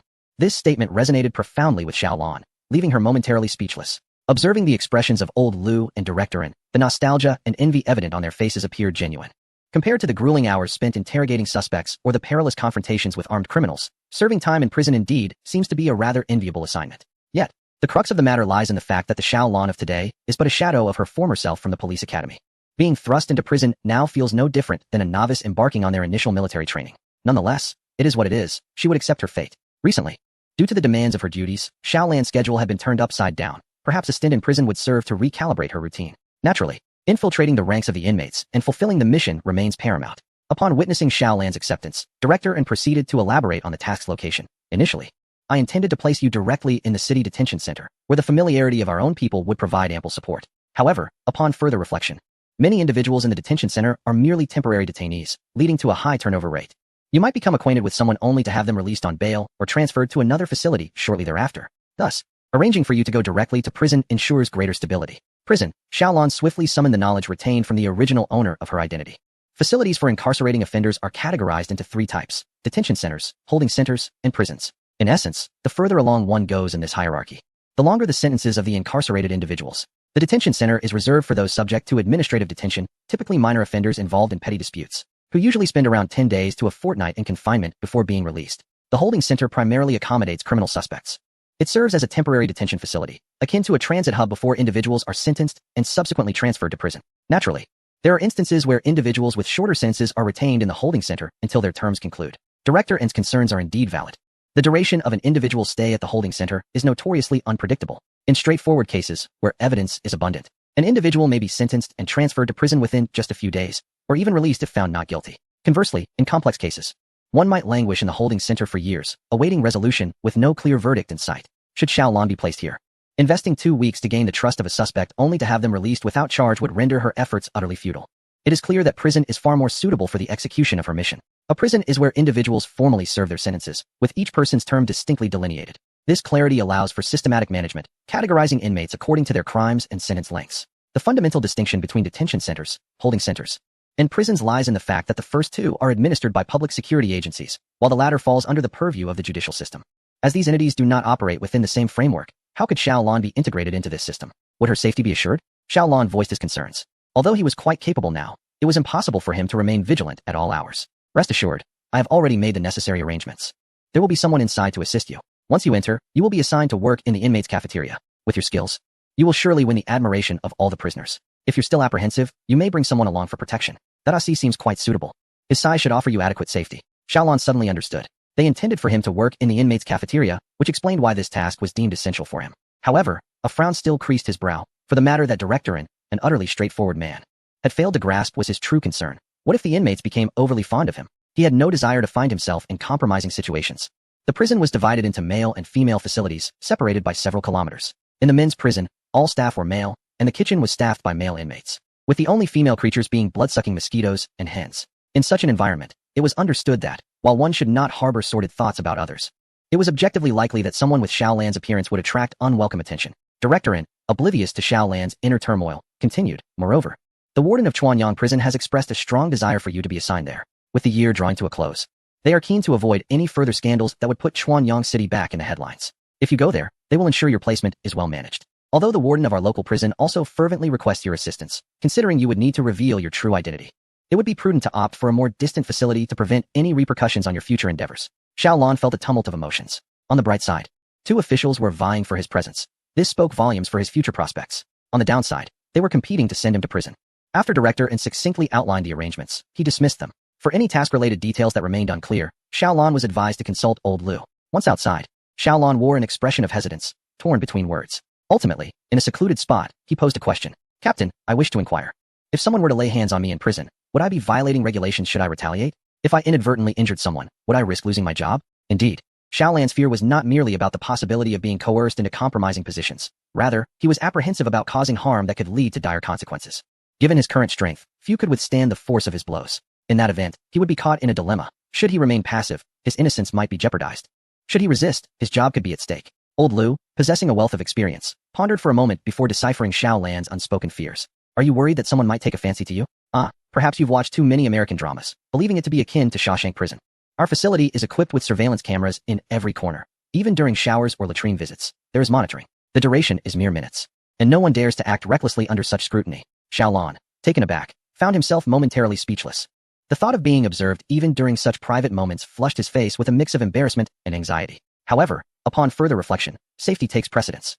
It is indeed preferable to be under the watchful gaze of colleagues across the camera than to be left alone behind closed doors, vulnerable to unknown perils. I have braved open-air latrines and public baths before. With a bit of fortitude, one can adapt. Old Lu patted his shoulder, continuing to reassure him. Rest assured. The schedule inside is quite rigorous. Even if someone desires companionship, they will strive to find a mutual connection, as it takes cooperation from both parties to carve out time for each other. There will be no coercion. Unless you consent, no one can compel you. All right, I understand. I shall seek out Lia Si immediately. Chapter 158. I am a minister of the dragon, far surpassing the achievements of the dragon itself. As soon as the new task was mentioned, before it could be elaborated upon, Lia Si eagerly agreed. as if fearful of losing the opportunity. Let us go? We must go. Thank you, Lan Ge, for considering me. Xiaolon paused momentarily. I haven't even revealed what the new task is, and you have already agreed to participate? Li Si beamed with delight, resembling a proud peacock, raising his chin in front of the envious Hu Lai and Lu Dong. Regardless of the task, any opportunity to be alongside Lan Ge is a splendid one. Hu Lai, frustrated, ground his teeth. What is there to be proud of? Lan Ge hasn't stated he would take only you. Lu Dong chimed in defiantly. Exactly, the logistics still depend on the two of us. Xiaolon promptly intervened, separating the three squabbling like chickens, and announced a harsh decision. This mission only required 2 individuals. The entire team was unnecessary. Instantly, laughter and cries erupted simultaneously. Ha ha ha. Whoa whoa whoa. Li Si laughed heartily, his joy reminiscent of the day he learned of his acceptance into the police force. See, with me, Lan Ge has all he needs. In comparison, on the day of the entry physical examination, you two were already at a disadvantage. You placed 4th and 3rd to our 2nd and 1st. How could you possibly compete with my bond with Lan Ge? I am a minister of the dragon, far surpassing the accomplishments of the dragon itself. From the very start, you two were merely bonuses for recharging credits. What do you have to compare with me? Ha ha ha. Hu Lai and Lu Dong found themselves at a loss for a retort, each clinging to Xiaolan's leg, lamenting, Lan Ge, do not heed the slanders of the petty. We have both merit and toil. It's all because I performed exceptionally well on the day of the physical examination, otherwise, I would never have dared to surpass. And I would have ensured you claim the second to last position. I am the only one who deserves to be next to you, Lan Ge. Xiaolon, unable to tolerate their theatrical antics any longer, seized each by the collar and lifted them off the ground. Enough. This mission requires crossing the city and entails undercover work. The fewer who are recognizable, the better. Next time, I will certainly bring you both along. Moreover, I'm leaving a pot of old stew in the cafeteria. You two focus on your work. When you have time, help me take care of Xiaohei and check on old Deng. As long as they don't cause me trouble, that is far more valuable than anything else. Upon my return, I'll prepare delicious meals for you. Their exaggerated performances were merely a means to secure Xiaolan's final promise. With the commitment now in hand, they immediately declared, we shall devote ourselves wholeheartedly to support the crown prince and safeguard the supreme emperor, ensuring that Lan Ge need not concern himself with domestic matters during his ventures. No mention of any prince or emperor. These two simply could not suppress their penchant for dramatics. Xiaohei is the prince, so what is Xiaolan? The dog emperor? At times, Xiaolan genuinely considers calling the authorities. In ancient times, both would undoubtedly be deemed treacherous ministers. Fortunately, they were born in modernity, relegated to mere sycophants. The official departure for their mission to the neighboring city is scheduled in 2 days. Seizing the opportunity during this brief interlude, Xiaolon and Li Si made some preparations. For instance, they fervently consumed protein powder and engaged in weightlifting. Their intention was to intimidate any ill-intentioned criminals with their muscular physiques, thereby minimizing direct conflict.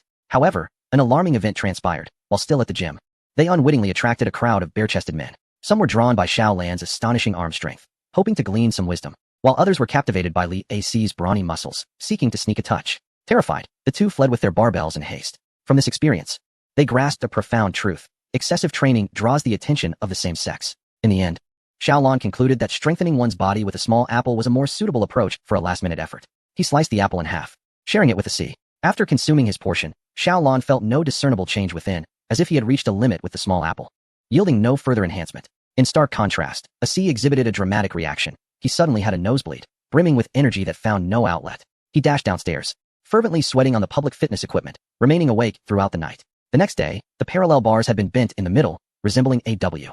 The pull-up bar transformed into a V, the treadmill morphed into a plowing machine, and the waist-twisting disc turned into a flying disc. The severe damage to the public equipment was such that, had it not been recorded by surveillance cameras documenting his industrious night, one might suspect deliberate vandalism. Although this damage could be tenuously classified as normal wear and tear, exempting them from compensation, Li Si still contacted the management, voluntarily offering 3,000 yuan in restitution. How peculiar, he mused. How did I suddenly find myself brimming with inexhaustible vigor last night, feeling as if I could till the entire neighborhood's lawn? Li Si muttered to himself, while Xiaolon maintained a composed demeanor, observing with focused attention, pretending the matter did not concern him. Silently, he withdrew the money and preemptively provided the compensation to Li Si. Thank you, Lan Ge, you are truly kind.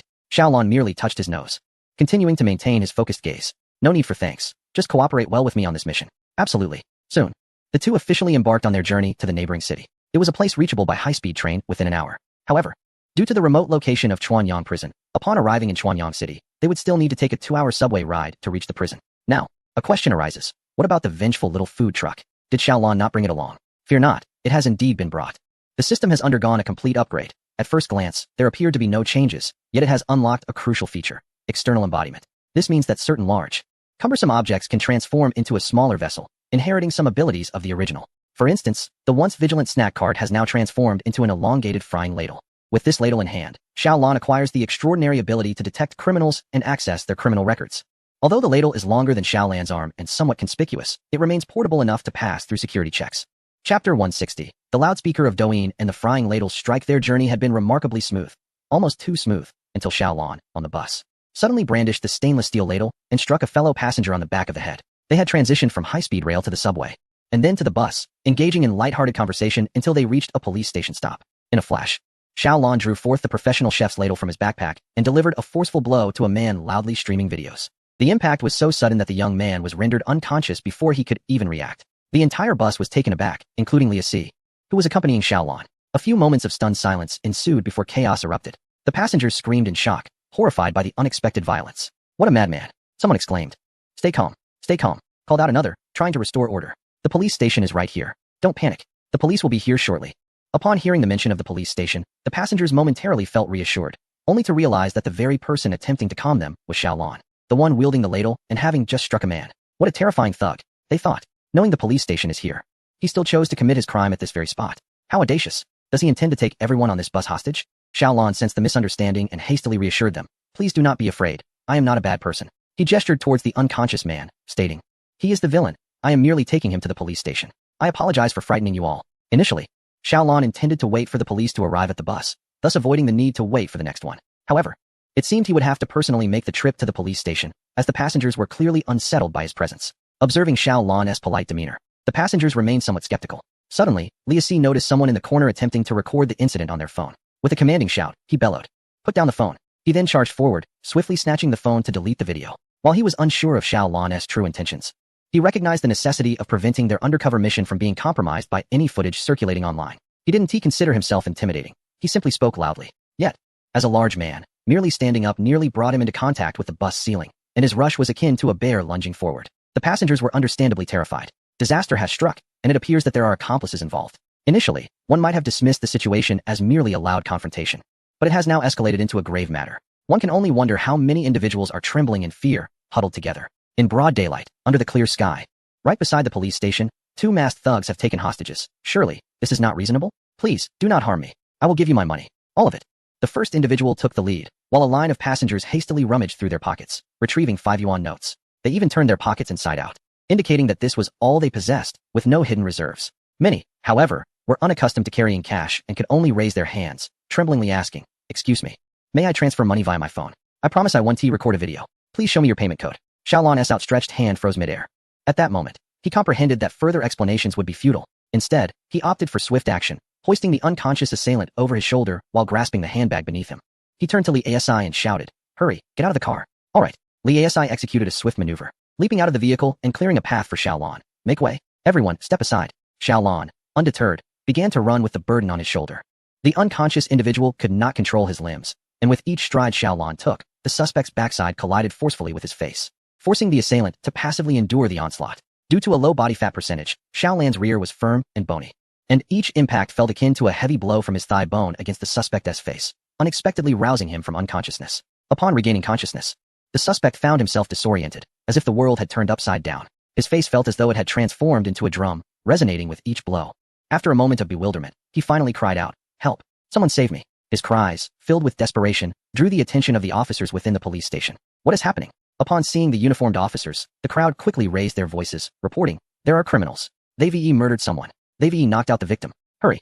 Don't let them escape." The officers exchanged serious glances, their resolve firm. "Block the route. Protect the civilians." As they dispersed, Xiaolan and Li Asi charged straight into the police station, carrying the assailant. The officers, who had already assumed defensive positions, exchanged puzzled glances. They had anticipated various chaotic escape routes from the criminals, but had not expected their unhesitant advance toward the police station. Pursue them. Once inside the security office of the police station, matters became considerably simpler. Xiaolan unceremoniously dropped the individual onto the ground and addressed the approaching officers. This man was acting suspiciously with a bag that appeared to contain drugs, and he was armed when he boarded the bus. I feared for the passenger's safety, so I subdued him and brought him here. The bus surveillance footage can confirm the details. The officers who had arrived shortly thereafter were taken aback by Xiaolan's account. For safety's sake, they quickly approached and restrained all 3 individuals, Xiaolan, Li Asi, and the assailant. Xiaolan did not resist. He simply allowed them to examine the contents of the suspect's handbag. The police officer, harboring doubts, cautiously opened the package. Inside, he discovered an assortment of vegetables, pork, and garlic, seemingly just purchased from the market. Accompanying these items was a kitchen knife, its handle protruding from a sheath made of sturdy cardboard. Although it is against regulations to carry a knife on public transport, This one appeared to be newly acquired. Some citizens, in a moment of casualness, might place a newly bought knife into their shopping basket while riding the bus home. As long as it remains undrawn, it cannot be assumed that they harbor ill intentions. The officer began to form a tentative hypothesis, feeling a mixture of amusement and exasperation at the absurdity of the situation. To incapacitate someone merely on the suspicion of drug trafficking seemed an extreme form of justice, bordering on madness. If no narcotics were discovered, the reckless zeal of this self-proclaimed guardian would surely warrant admonishment. There remained one final item in the shopping basket yet to be examined, wrapped in a black plastic bag.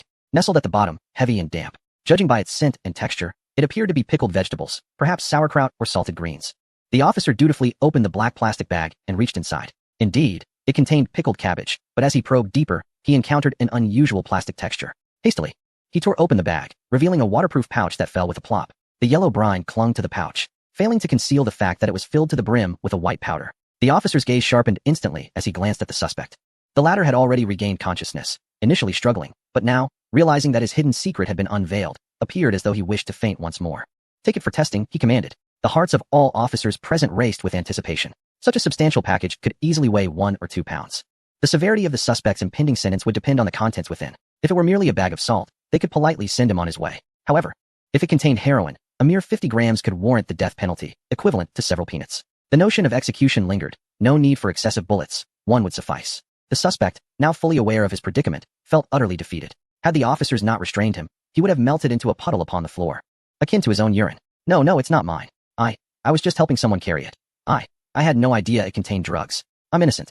Whether he was truly innocent would be verified later. Hand over your phone. The officers tightened their grip, while, conversely, the scrutiny of Xiaolon and Leah C. was relaxed. Although the nature of the white powder remained unconfirmed, the suspect's words heavily implied its illicit nature. With the right person apprehended, the use of force could be overlooked. After all, drug dealers, to put it bluntly, deserve no mercy. Such a large quantity of narcotics, regardless of its exact classification, would likely result in a sentence of 10 years or more, with the maximum penalty being death. This was indeed a significant case, prompting the station chief to emerge in alarm. Sir, please have a seat and enjoy a cup of tea. The officer's demeanor toward Xiaolon softened, their faces breaking into smiles. Please hold on for a moment. Verifying the items requires some time. Xiaolon leaned closer to the director, subtly lifting half of her mask before presenting her police badge, lowering her voice to say, I apologize, but we are here on a special mission that demands urgency. We may not be able to wait for long. The director, upon seeing the holographic anti-counterfeiting seal, recognized the authenticity of the credentials, his face lighting up with understanding. I see. Special circumstances warrant special treatment. You two may proceed. Just leave your police numbers, and we shall discuss the subsequent matters later. Realizing they were fellow officers, the director surmised that the likelihood of drug-related involvement had increased, and everything began to make sense. Years of experience in law enforcement had honed an instinct. Upon encountering a criminal, an alarm would resonate in the mind. This notion may seem mystical, yet countless instances have substantiated it. No wonder Xiaolon possessed such discerning insight, acting decisively. After all, one could hardly expect ordinary individuals to exhibit such resolve. Amidst the puzzled gazes of other officers, the director graciously bid farewell to Xiaolon and her companion. Director, you simply let them go? What if we apprehended the wrong individuals? Then there would be negotiations for compensation for damages. The director leisurely sipped his tea, a knowing smile gracing his face. No need to rush. The results will reveal themselves in due time. Outside, Leah C. felt a twinge of anxiety. Brother-Lon, are we truly just leaving? What if they are merely carrying salt? Wouldn't we be mistaking the wrong person? Xiaolon, with her head bowed, checked the arrival time of the next bus on her phone, not lifting her gaze as she replied, There's no mistake. I can tell at a glance that he is no good. After all, he was equipped with a large frying spoon capable of detecting criminals. As soon as a suspect approached its range, the handle would illuminate with a crimson glow. Simultaneously, a criminal record surfaced in Xiaolan's mind. Offense: illegal possession of a substantial quantity of etomidate, weighing 100 grams. Entering public transport with a weapon, in violation of public security management laws. Upon reading the first charge, Xiaolon realized that this was likely to result in a sentence exceeding 10 years. Although she was unfamiliar with etomidate, the weight of 100 grams, over 2 pounds, was more than one would dare purchase in a single transaction of pork. Upon reading the second charge, Xiaolon resolved to incapacitate the individual before them. With the suspect wielding a knife, she knew it was imperative to deny him any opportunity to retaliate. Prior to taking action, Xiaolon conducted a quick search on her phone to ascertain the nature of this drug. Etomidate is not a traditional narcotic. Its legitimate use primarily pertains to clinical anesthesia. However, in recent years, due to stringent crackdowns on conventional drugs in our country, certain unscrupulous individuals, wary of taking risks, have resorted to alternative substances, stimulants, sedatives, and anesthetics, though legitimate, transformed into substitutes for traditional narcotics when misused by nefarious individuals. Not only did these wrongdoers indulge in the substances themselves, but they also insidiously mixed these alternatives into e-cigarettes, deceiving the youth into inhaling them. When the craving struck, young individuals often could not discern whether they were experiencing a nicotine addiction or a drug dependency. Fortunately, our legal system has been swift to adapt. Upon recognizing this situation, etomidate was promptly added to the list of controlled substances. It was merely an update from the end of last year. No wonder Xiaolon failed to recognize him. Fortunately, the food cart provided a reminder. Otherwise, Xiaolon would have found it difficult to believe that the individual was a criminal. Perhaps even the criminal himself was uncertain of his own guilt. Not everyone pays close attention to the updates in legal statutes. This individual, Chao, might have fancied himself a rogue above the law, casually wielding a plastic bag and toting a hand basket as he brazenly roamed the streets. As for whether the contraband was his own or merely retrieved for another, let the police station investigate that matter. Meanwhile, within the precinct, through an examination of the suspect's text messages and call logs, the police had uncovered the truth. The bag of illicit items was indeed something the suspect had acquired for a friend. He was not a drug dealer nor involved in the trade. However, Chao was far from innocent. He had accepted 500 yuan to assist someone in this endeavor, and this was not his first time. He had been compensated several times, each payment ranging in the hundreds. To claim ignorance would be laughable. One need only use common sense to realize that no such windfall exists without consequence. If the items were legitimate, why not pay a mere 10 yuan for a runner instead of expending 10 or 20 times that amount to enlist Chao's aid? Are there truly so many fools with money to squander? Most are merely criminals feigning ignorance while fully aware of their actions, akin to those who lend their bank cards to strangers for receiving payments. Each transaction could net them hundreds or thousands in fees, only to be later deemed complicit in money laundering, all while crying foul for their supposed innocence. Is there truly such injustice? Claiming ignorance is a facade, while the act of feigning confusion is genuine. Observe how, since his capture, Chao has been reduced to a state of utter despair, having soiled himself twice in fear. He repeatedly implores, "I've earned barely 1,000 yuan. I want to be left with a criminal record, will I?" The officers regard him with a mixture of incredulity and disdain, devoid of any sympathy. Now he seeks our counsel. Why did he not inquire sooner? Was his phone not connected to the internet? Did he not know how to search for information? To wish to escape a criminal record is audacious. If he can keep his life, that alone would be a stroke of luck. Chao's tears flowed uncontrollably, akin to a torrent. I had no idea what was inside. I confess, please let me go, officer. The police officer, incensed, slammed his hand upon the table. You dare assist in transporting drugs without knowing their contents? Consider yourself fortunate that this 2 kilograms of white powder hasn't led to a death sentence. Had it been heroin, ice, or cocaine, you would deserve 20 executions. If it were morphine, 10. And for K2. Yet your life can only withstand 1 execution. Truly, you are recklessly courting death. A 10-year sentence would be lenient. Upon hearing the prospect of 10 years, the suspect collapsed into a chair, resembling a dog with a broken spine, weeping uncontrollably. Why must I endure such a severe punishment for merely running an errand and earning a bit of money? It's unfair. It's unjust. I have committed no other crimes. Can't you let me off this time? I promise never to seek petty gains again. I'll return the 1,000 yuan to you. Please, spare me. The interrogating officers regarded him silently, coldly, without uttering a word. Such individuals can at least lament the injustices they face. Yet there are those who have tragically lost their lives at a tender age. The late drug enforcement officer, a comrade of his, was one who dedicated himself from a young age, diligently studying for over a decade while remaining resolutely committed to physical training. In their early 20s, at the pinnacle of their youth, they finally achieved their dream of becoming a police officer, enduring long hours and perilous situations, only to meet an untimely end at the hands of a deranged drug dealer on an unfortunate day. Is this fair to them? Have they committed any wrongdoing? Would the drug traffickers show mercy simply because of their plight? Let us go. Apprehend the accomplices who facilitated his drug trafficking. Spare none. As Xiaolon arrived at the gates of Chuanyang prison, the sound of a system reward notification echoed in his mind. Ding. 1 B-class criminal has been apprehended. Capture effective. Reward, 50,000 yuan and 500 points. Keep up the good work. Ding. 1 A-class criminal has been apprehended. Capture effective. Reward, 100,000 yuan and 1,000 points. Keep up the good work. What a promising start. Upon his arrival in Chuanyang City, he had already captured an A-class criminal and a B-class criminal. It seemed that this city was eagerly welcoming Xiaolon, presenting him with a grand greeting gift. Tremble, criminals. Your nemesis has arrived. Excited, Xiaolon took a step forward, when suddenly, Lia Si grasped his arm from behind. What is the matter? Lia Si, feeling somewhat embarrassed, cast a glance at Xiaolon and stammered, Brother Lon, there is something I've wanted to tell you for a long time.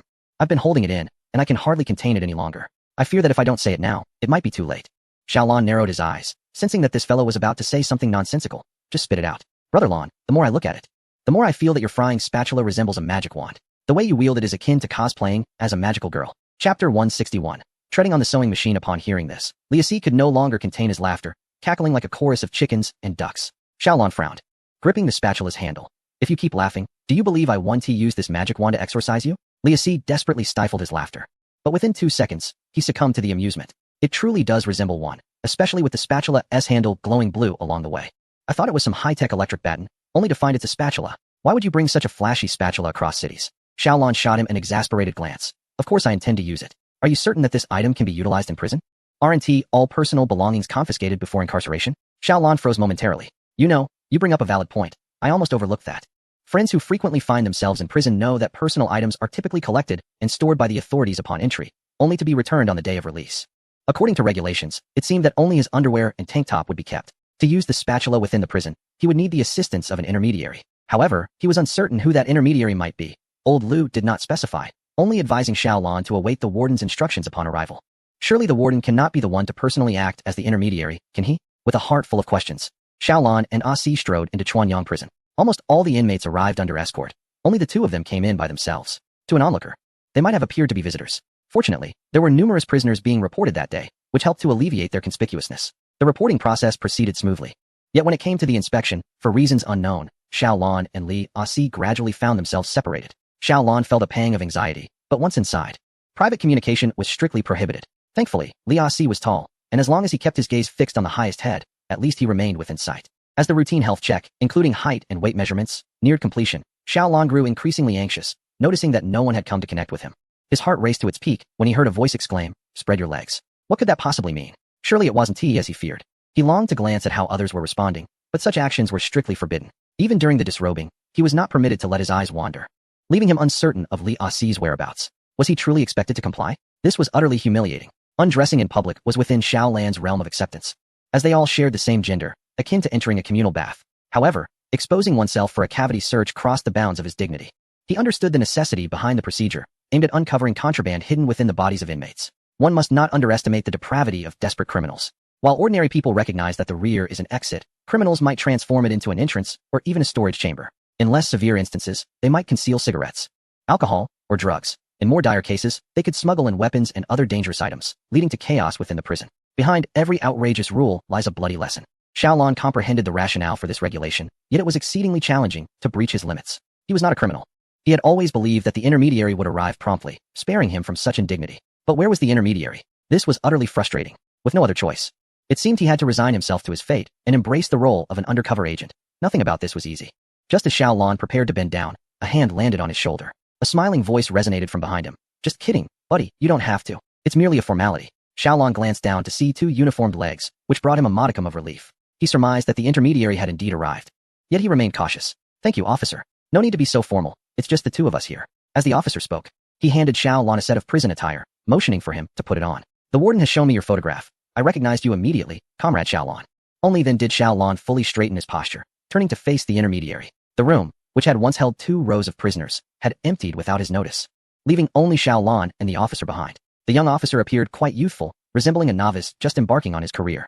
He possessed a cherubic face and a slightly rounded physique, with 2 deep dimples revealed when he smiled. Once Xiaolan donned her clothing, he extended his hand towards her and introduced himself, saying, "Hello, my name is Baogua, and I am the chief of the sub-district you are assigned to, as well as the contact person for your undercover mission. You may call me Baozi or Brother Bao in private. I understand I may not seem particularly reliable at first glance, but I assure you, I am merely youthful in appearance. I am 5 years your senior. So calling me brother is not unwarranted. Haha. I was just sharing a light-hearted jest. I hope you don't mind. We typically confront various types of inmates and must remain exceedingly vigilant. Encountering a colleague on a special mission, I couldn't resist teasing you a bit." Xiaolan finally released the breath she had been holding. She momentarily set aside her earlier embarrassment, relieved to have found her contact person. Grasping Baozi's hand firmly, she exclaimed, "You finally arrived. I thought you had forgotten about me." Bao Guo winced in pain, quickly covering his mouth to avoid attracting attention from outside. He whispered softly, "Ouch. Ouch." Suddenly recalling her own strength, which she had exerted while eating a small apple, Xiaolan hastily released his hand. "Goodness, your grip. No wonder you were assigned to this task. You certainly won struggle in prison with those capabilities." Bao Guo's hand was so sore that he could barely open it, only able to give it a gentle shake. "My apologies, I got a bit too excited." At that moment, Xiaolan remembered Li Ah-Si and quickly inquired, "What about the colleague who came with me? Is he alright?" She nearly blurted out a concern about his safety, but quickly rephrased. Bao Guo grimaced in pain for a moment before resuming his cheerful demeanor. "Yes, fine. I'll have someone bring him over to meet me shortly. I intentionally separated you two to discuss how you plan to arrange your cell. Would you prefer to be roommates or live separately?" His laughter was infectious, leaving one to wonder how he managed to perform a job that required such solemnity. "Let us be roommates. It would be good to have each other's support." "Very well. Allow me to briefly outline the prison conditions. The rehabilitation of inmates follows a 5-1-1 model. 5 days of labor, 1 day of study, and 1 day of rest. The typical workday lasts around 8 hours, and the tasks generally involve operating sewing machines, crafting umbrellas, folding packaging boxes, or printing examination papers, simple tasks that depend on the orders received. Occasionally, should there be a high volume of orders, overtime may be required. But the total working hours will not exceed 48 per week, ensuring some level of protection. Upon hearing this, Xiaolin thought to herself how understandable it was that Lao Lu and the others wished to enter. Sometimes, during busy periods, Lao Lu could accumulate 48 hours of work in just 2 days. The situation in the security bureau was even more hectic, akin to a spinning top. However, they had ideals, freedom, and financial compensation for their labor. In contrast, in prison, the first things stripped away are privacy and freedom.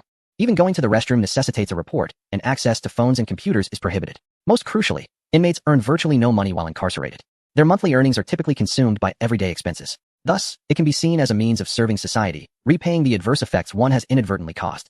By the way, I heard you aspire to work in the inmates' cafeteria, which is indeed a coveted position. If you are directly assigned there, you may encounter jealousy and subtle exclusion. Such occurrences are inevitable. In Chapter 162, every profession has its quirks. Xiaolin did not anticipate that working in the inmates' cafeteria could lead to being targeted. He soon realized something. Is the treatment for those working in the cafeteria favorable?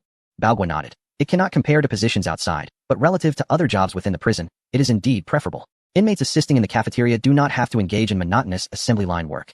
Compared to the latter, the cafeteria offers more rest periods and flexibility. Moreover, if one performs well, there is a chance for a reduced sentence. Many inmates strive to be transferred to the cafeteria by demonstrating exemplary behavior, excelling in evaluations, and maintaining physical fitness through daily exercise, as the cafeteria is responsible for preparing meals for over 2,000 inmates. Strength and health are imperative. As for you, while you may possess considerable strength, your physique does not project an imposing presence, and your sudden arrival may make it challenging to earn their respect initially. However, rest assured, no matter how much they may ostracize you, they would not dare to resort to violence, as such actions would jeopardize their employment. Xiaolin quietly noted this. All right.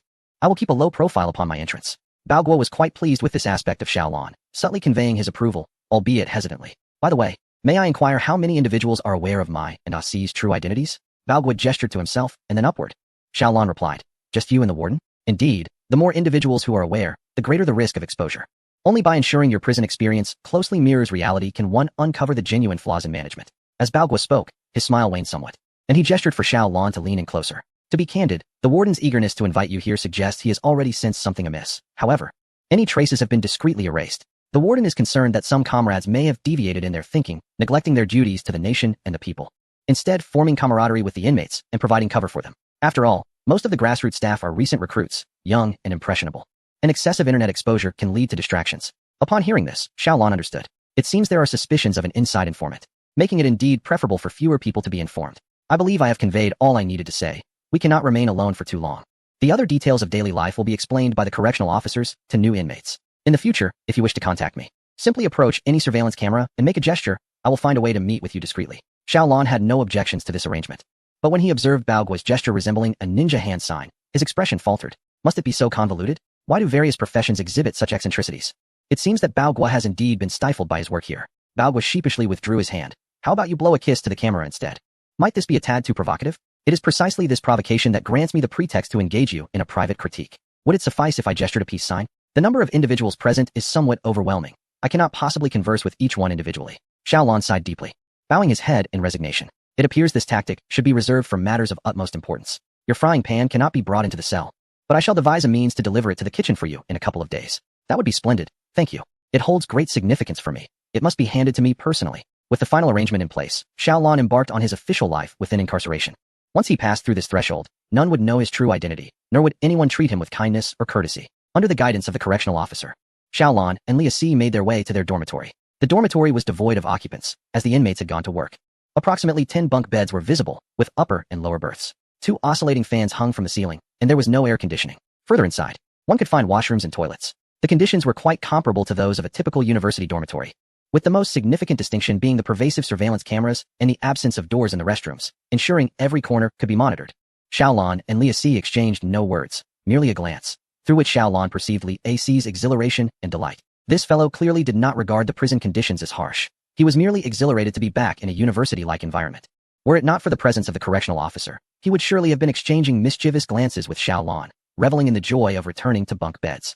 However, his mirth soon faded as the correctional officer began to outline the dormitory rules. Lights must remain on during the night, with the main lights turning off at 10 o'clock, leaving only the small lights on until dawn. Wake-up time was set for 6 o'clock, with roll call commencing at 6:20. When sleeping, heads must face outward, no burying oneself in the blankets, nor whispering to one another. Nighttime bowel movements were strictly prohibited. Only urination was allowed. Inmates were to take turns on night watch, ensuring that others could sleep without incident.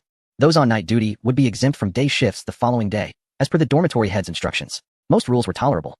Yet the prohibition against nighttime bowel movements was particularly daunting. For those with delicate stomachs, it could prove catastrophic. Nevertheless, every seemingly absurd regulation held its rationale. The restroom lacked doors, and during the frigid winter, the windows were sealed. For safety reasons, inmates were forbidden to cover their heads with blankets. Should someone attempt to relieve themselves, the entire dormitory would be rendered unconscious by the stench. Leah C., who had been chuckling moments ago, was now sobered by the gravity of the situation. After a brief tidying of their quarters, the correctional officer escorted them to the cafeteria for work. Rest was out of the question. Inmates were prohibited from lying on their beds during non-sleep hours. If life were too comfortable, could it still be deemed imprisonment? It would merely resemble a vacation. After a short walk, Xiaolan and Leah C. stood at the entrance of the inmates' cafeteria. The prison cafeteria was divided into two sections, one for the staff, catering to the prison guards, and the other for the inmates serving their sentences. The staff cafeteria was outsourced to various catering companies, offering higher standards of food quality and taste. In the prison cafeteria, the incarcerated individuals are directly responsible for meal preparation, a role they refer to as the kitchen brigade. The team in charge of the kitchen consists of approximately 35 inmates, some of whom possess culinary certificates. While the majority have never been exposed to the culinary field before receiving brief training, the primary requirement for this role is physical strength, as cooking in large pots demands considerable arm strength, with minimal emphasis placed on the taste and quality of the dishes. Additionally, a positive attitude towards rehabilitation is essential. Any malicious intent is strictly prohibited. After all, the meals prepared are consumed by the inmates themselves, and should an unscrupulous individual, perhaps a former journalist, decide to taint the food, countless others would suffer the consequences. Upon his arrival, Xiaolan found the cafeteria bustling with preparations for dinner. As he stepped inside, he was greeted by an overpowering scent of oil that made him frown. This aroma was not a remnant of poor hygiene, but rather a thick, greasy odor resulting from an excessive amount of oil used in cooking. Looking around, he saw a row of large cooking pots, with 7 or 8 kitchen staff laboriously wielding oversized spatulas, struggling to stir the contents within. The acrid smell of smoke wafted from the pots, and he found it difficult to discern what they were cooking. The surface of the pots was coated with a thick layer of oil, appearing yellow and green, likely from the vegetables, yet there was no hint of any fragrant aroma, only the overpowering scent of grease. The present-day prison kitchen starkly contrasts with those of the last century, where meals were devoid of oil and served with meager rations. In contemporary times, oil is no longer considered a luxury, and the prison does not impose strict limitations on its usage, especially since inmates work 8-hour shifts daily. With insufficient culinary skills, they compensate with oil and salt. As long as there is enough oil in the dishes, it can mask other deficiencies, allowing the inmates to work with vigor and without complaints regarding the lack of grease. Perhaps it is this mindset that has led the kitchen brigade to use more oil than water in their cooking. Just a whiff was enough for Xiaolan to recognize that the meals were excessively oily, to the point of inducing nausea. "Old son, come here for a moment," called the supervising officer to a short, stout man in the kitchen, who promptly jogged over. These two were new additions to the kitchen team, possessing prior experience as assistants. Observe and assign them tasks accordingly. Understood, officer. Chapter 163. They sure know how to pass the buck. As soon as the officer departed, Xiaolan witnessed what could only be described as a dramatic transformation reminiscent of the theatrical art of Sichuan opera. The previously meek old son adopted an air of arrogance, exuding the demeanor of someone in charge. Among the kitchen staff, old son was the most seasoned, having worked there for 3 years. Prior to his incarceration, he held both a culinary certificate and experience in cafeteria operations, which led to him being entrusted with significant responsibilities upon his arrival.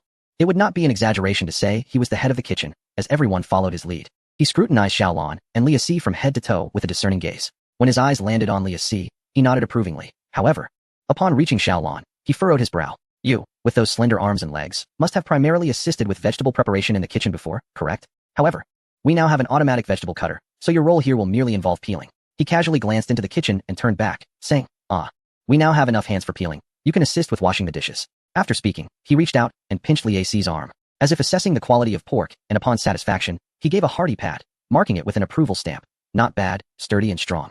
You should be able to handle the large pot. Go ahead and cook." Although automatic cooking machines were now available, human effort was still necessary for efficiency. With just a few words, he assigned tasks to the two. Xiaolan, the professional chef, was relegated to washing dishes, while Leah C, a novice, was thrust into a core position.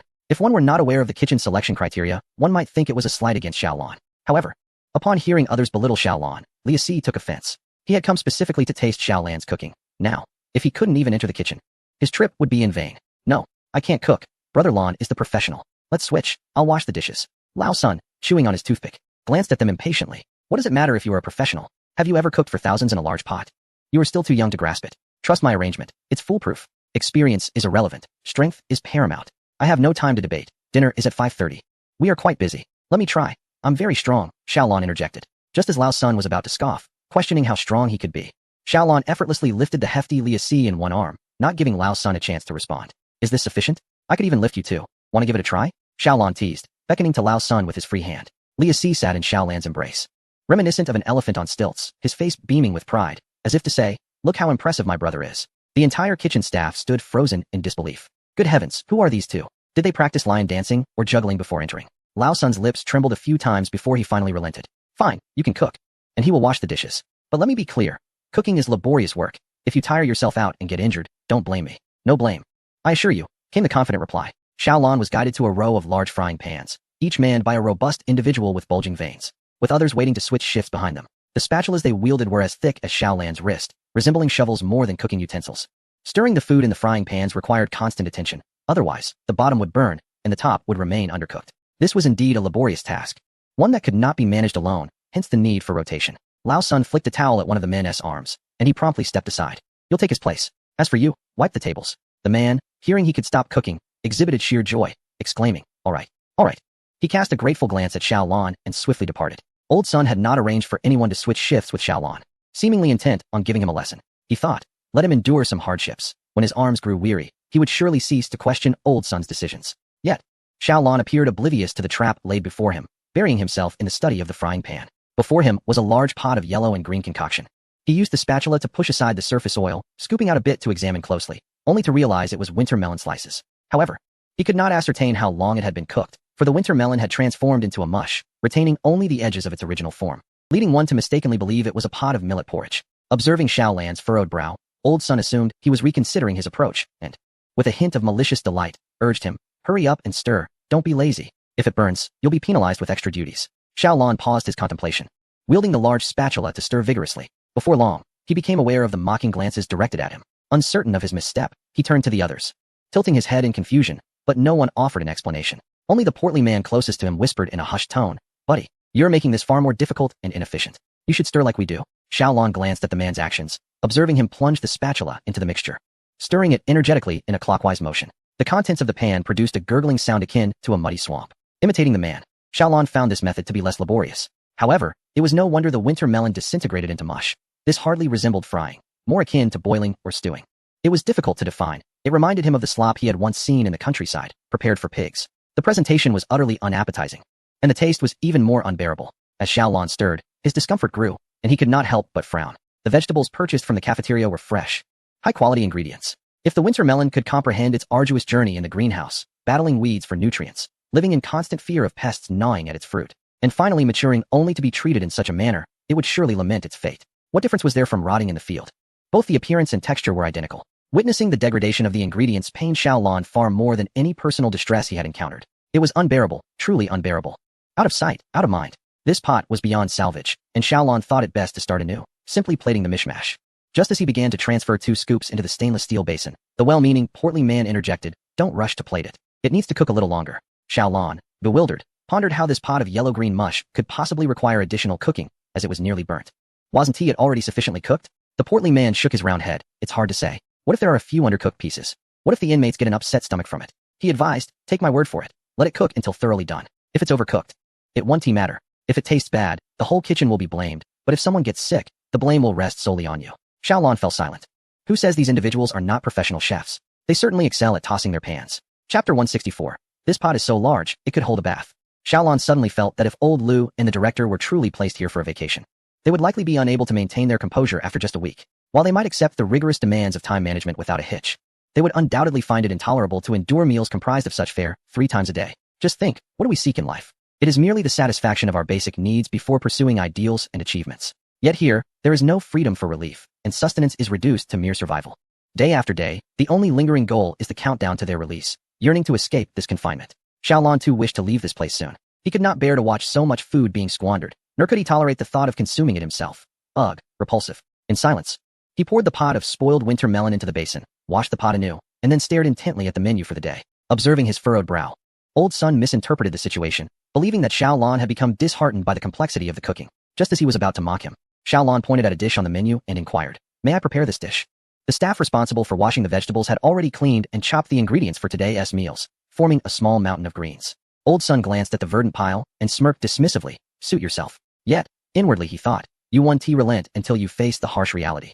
You think switching to leafy greens will be any less laborious? Let us see how you fare."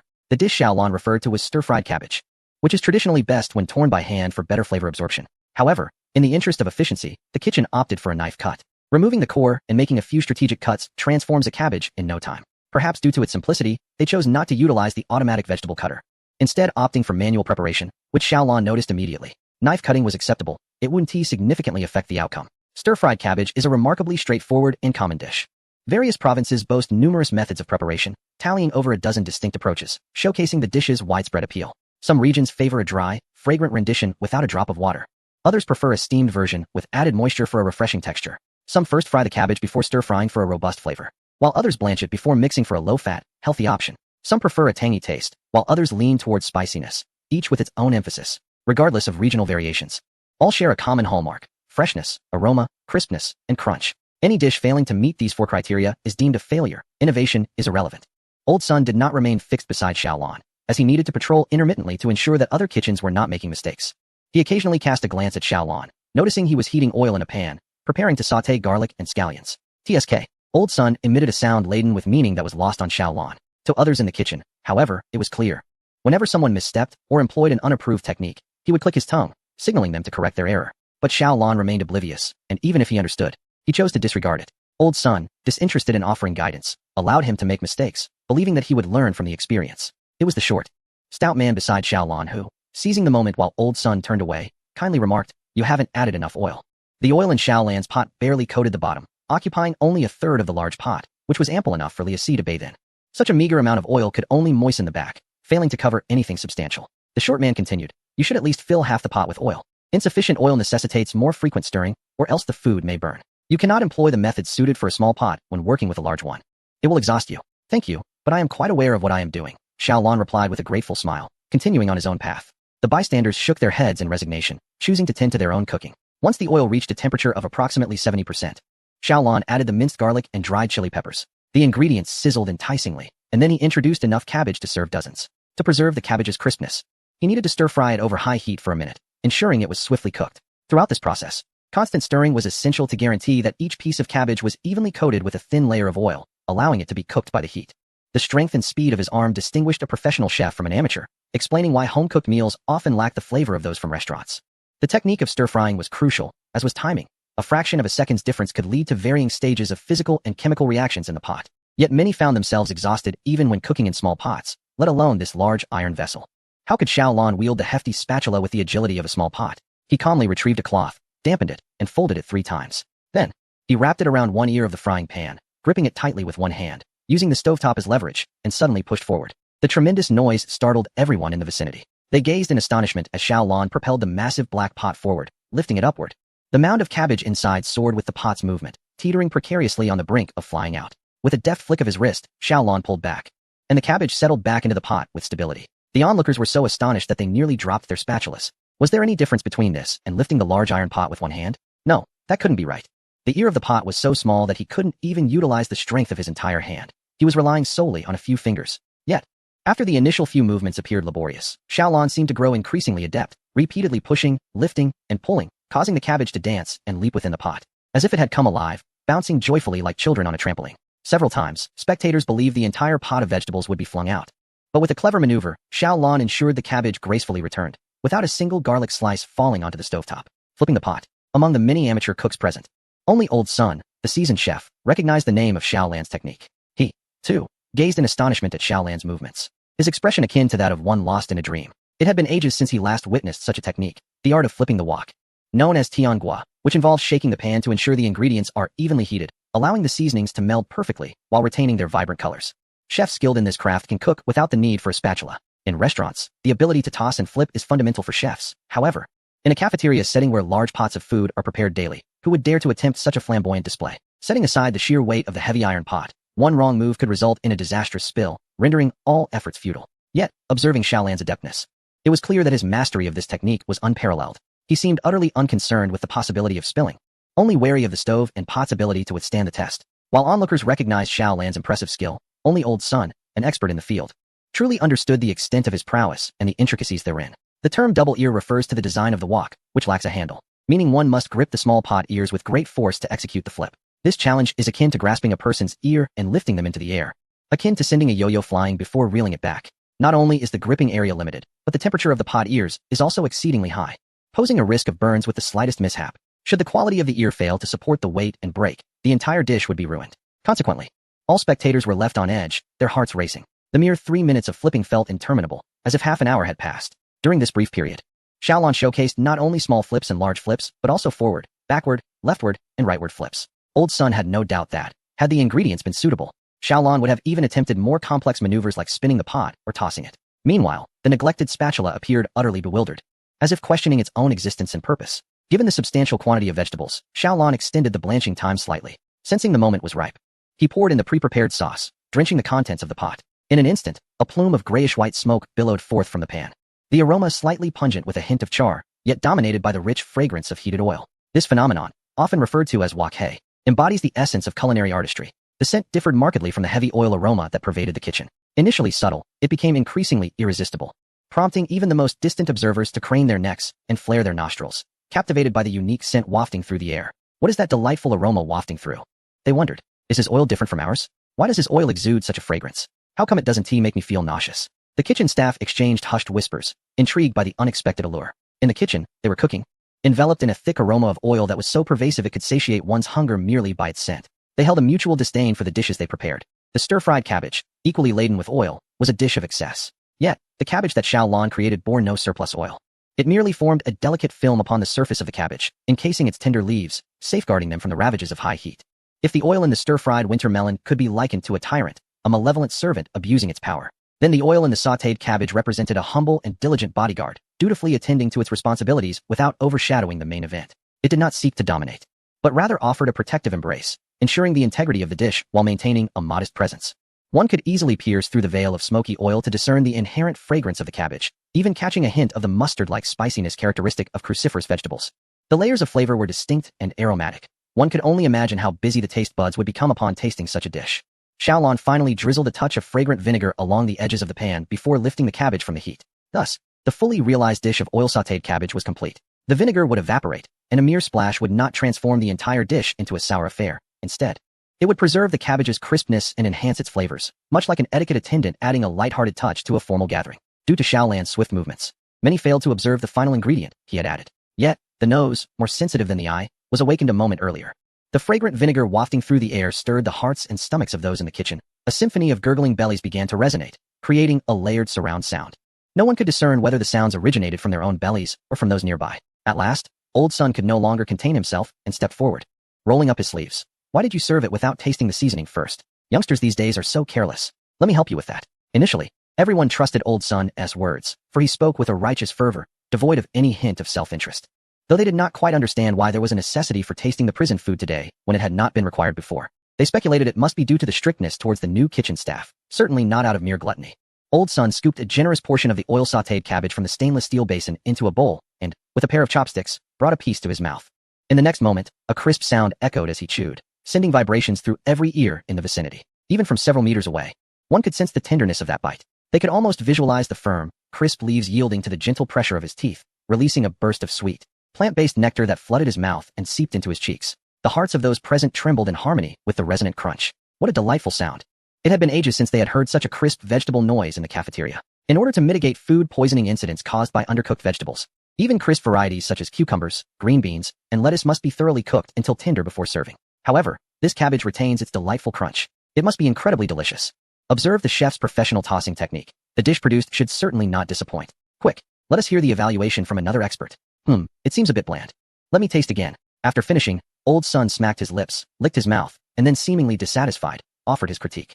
The others were taken aback, despite the vigorous tossing.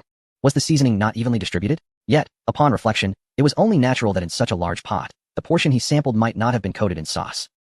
This bite seems a tad salty. Let me try again. This one appears just right, though perhaps not entirely. I shall sample further. Here, Why can't I taste anything? Old Sun murmured to himself, expressing disdain with every mouthful, yet he continued to eat, his pace quickening. Observers' expressions transformed from confusion and astonishment to growing disdain and contempt. Still unable to discern the flavor? It was evident to everyone. Having nearly consumed a third of it, continuing would surely lead to a full stomach. Let us not make ourselves ill. As the head of the cafeteria, Old Sun commanded respect, yet the second in command was less forgiving. You old fool. If your mouth lacks flavor, go lick the iron railings, shouted the second in command, rushing forward. You can't handle the finer things. Let me have a taste. While Old Sun typically oversaw operations, he spoke more than he worked. In contrast, the second-in-command, though lacking culinary expertise, labored diligently, often leading by example, thus earning great respect. With the second-in-command taking the lead, several nearby rushed over excitedly, exclaiming, "Let me try! Let me try!" Those further away grew agitated as well, turning off the fire and abandoning their utensils to dash forward. "Save some for me! Save some for me!" Only a few, slower to react, remained puzzled, asking, "What is happening? What are we fighting over? Why must tasting the dish become a competition?" Typically, they would push and shove, unwilling to yield. Having already eaten his fill, Old Sun compassionately regarded the speaker, shaking his head and inwardly lamenting, at this pace, they wouldn't even catch the warm food if it were served hot. After this reflection, he felt a pang of pride for his quick reflexes. In the first second after tasting, amidst a flash of insight, he suppressed the upward curve of his lips and the relaxation of his brow, forcing every quivering muscle in his face to revert to a hesitant expression. Thanks to his remarkable acting skills and the seamless integration of dialogue into life, he managed to consume mouthful after mouthful. Were it not for his swift reactions, he would have lost his dignity and authority. If he revealed even a hint of his true feelings, he would find himself scrambling with the crowd, frantically waving his chopsticks like a wild man dancing around a bonfire, simultaneously chewing, clamoring for more, exclaiming how delicious it was, and being scalded in the process. Everyone was preoccupied with the competition, except for Old Sun, who found himself with the leisure to pay attention to Xiaolan. It seemed that Xiaolan had anticipated such a scramble and was remarkably composed as he prepared to stir-fry another batch. Was this the confidence and tranquility of a strong individual? Instantly, Old Sun stood at attention, no longer daring to underestimate this seemingly slender and unassuming young man. It was no wonder that their supervisor had directly assigned him without prior notice. It turned out the lad possessed considerable strength. Just moments ago, Old Sun had felt a hint of displeasure at the lack of introduction. Although he was a convict, he had worked diligently for several years, managing the kitchen with remarkable efficiency. Consequently, the logistics captain would consult him on personnel arrangements, seeking his opinions, allowing Old Sun to earn a modicum of respect beyond his status as a prisoner. In the prison, labor bore no remuneration, whether one slacked off or toiled diligently. The day counted the same. Regardless of the effort expended, the monthly compensation barely amounted to 100 yuan. In the absence of monetary incentives, it was this shred of respect that motivated him to perform well. Although Xiaolan's unannounced arrival had initially felt like an affront, the young man's deft handling of the wok quickly conquered him. What a talent! A simple stir-fried cabbage, which would cost a fortune outside, was now being prepared here. Though Old Sun was unaware of the current inflation rates outside, by his pre-incarceration standards, such a dish could only be found in an upscale restaurant. With someone of this caliber in the prison kitchen, the others were bound to enjoy a treat. However, what if this impressive young man eventually took the lead? Old Sun stood there, gazing at Xiaolan's silhouette, alternating between a grin and a furrowed brow, as though he had just consumed not cabbage, but mushrooms.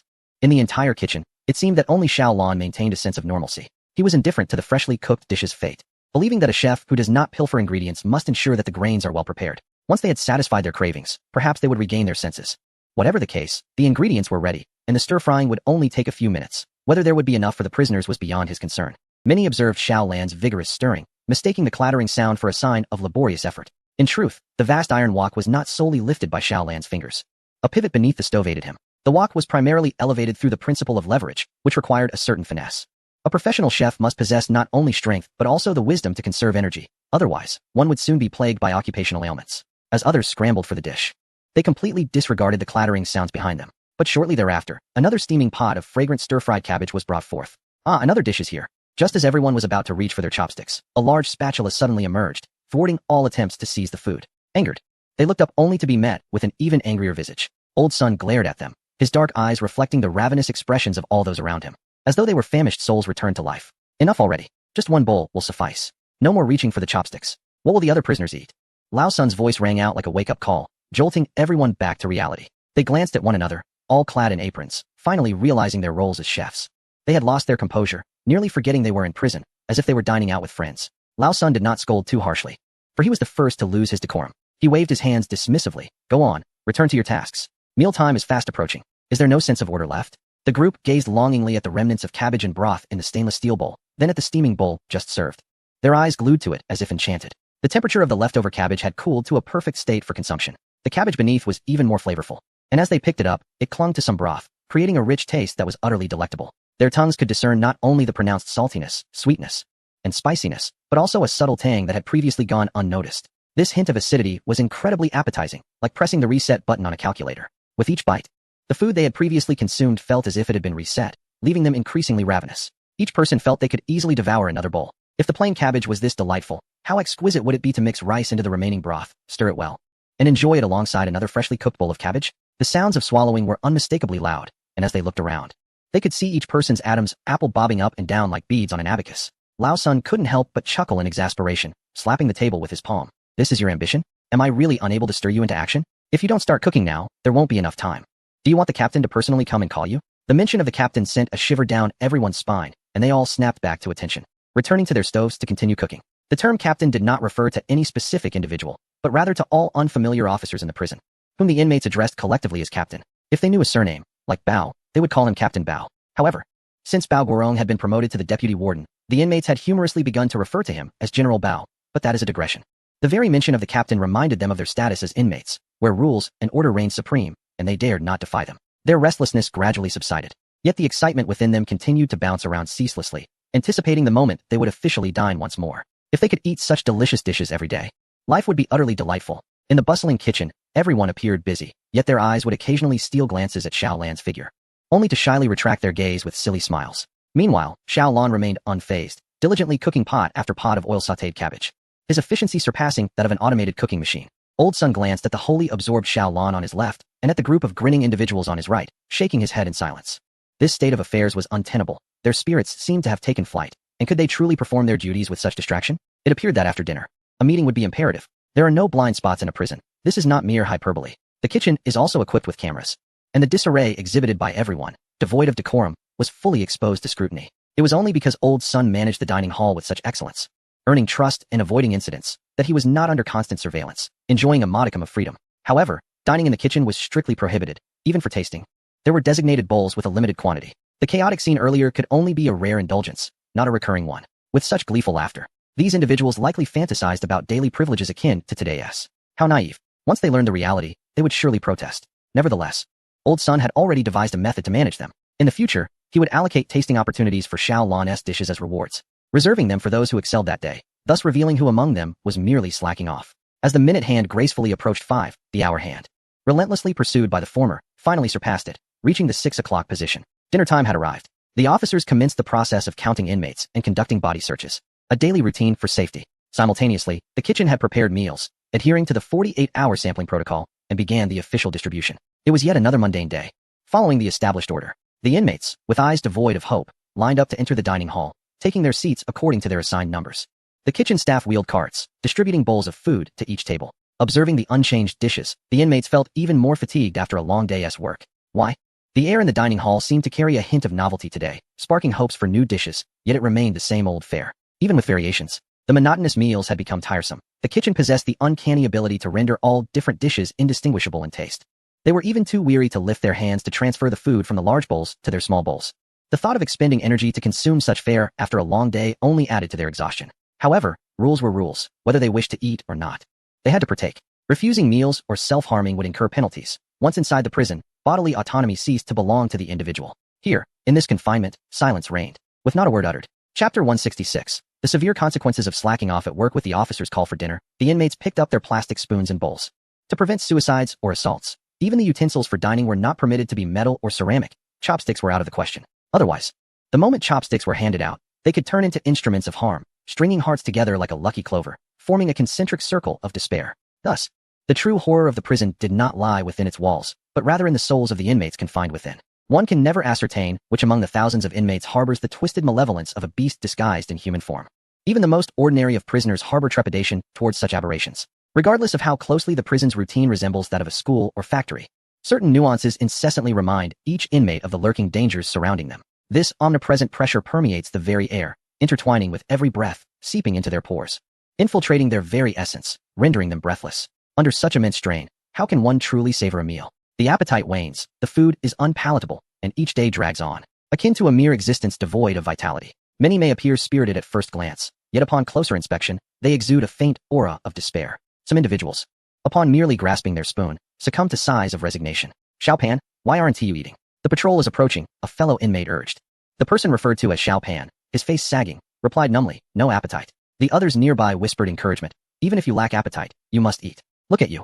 You're so emaciated that your skin is sagging. Hurry, pretend to eat a few bites. Upon catching sight of the patrolling officer, Xiao Pan hastily bent down to shovel a few mouthfuls of rice. As he ate, he noticed a hint of saltiness, and upon further inspection, a trace of bitterness. It was tears mingling with his rice. No matter how bitter the tears, they could not compare to the anguish within his heart. Before his incarceration, he was a robust individual, often referred to as the chubby one since elementary school. In merely 6 months, he had shed 60 pounds due to the rapid weight loss. His skin sagged from this swift transformation, and the other inmates no longer called him the fat one, but rather the Shar-Pei. He recognized that this was a breed of wrinkled dog, yet his ears often misheard it as something far more derogatory. Regardless of the interpretation, the insult stung deeply. When his family visited him in prison and beheld his drastic weight loss, they mistakenly assumed he had endured inhumane treatment and was deprived of food and warmth. In truth, there was no maltreatment. It was solely the overwhelming psychological pressure coupled with unappetizing food that led to his unintentional decline in health. This predicament even led to several mandated psychological counseling sessions, yet he remained unable to overcome the emotional hurdle. He felt an undeniable sense of injustice regarding his imprisonment. A bewildering circumstance indeed. He had merely taken a summer job, introduced by his uncle, who claimed it was a legitimate debt collection agency. Those years coincided with the rampant proliferation of online loans. The demand for loans was high, leaving the collectors significantly understaffed.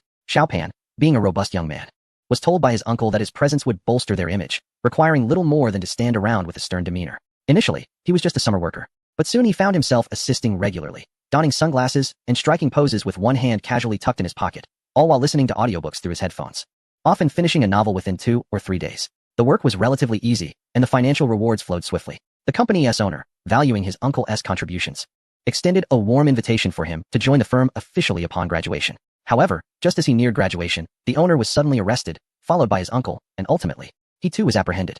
It was only upon his sentencing that he realized he had been deceived by his uncle. What had been presented as a legitimate debt collection agency was, in fact, an illegal and violent extortion ring.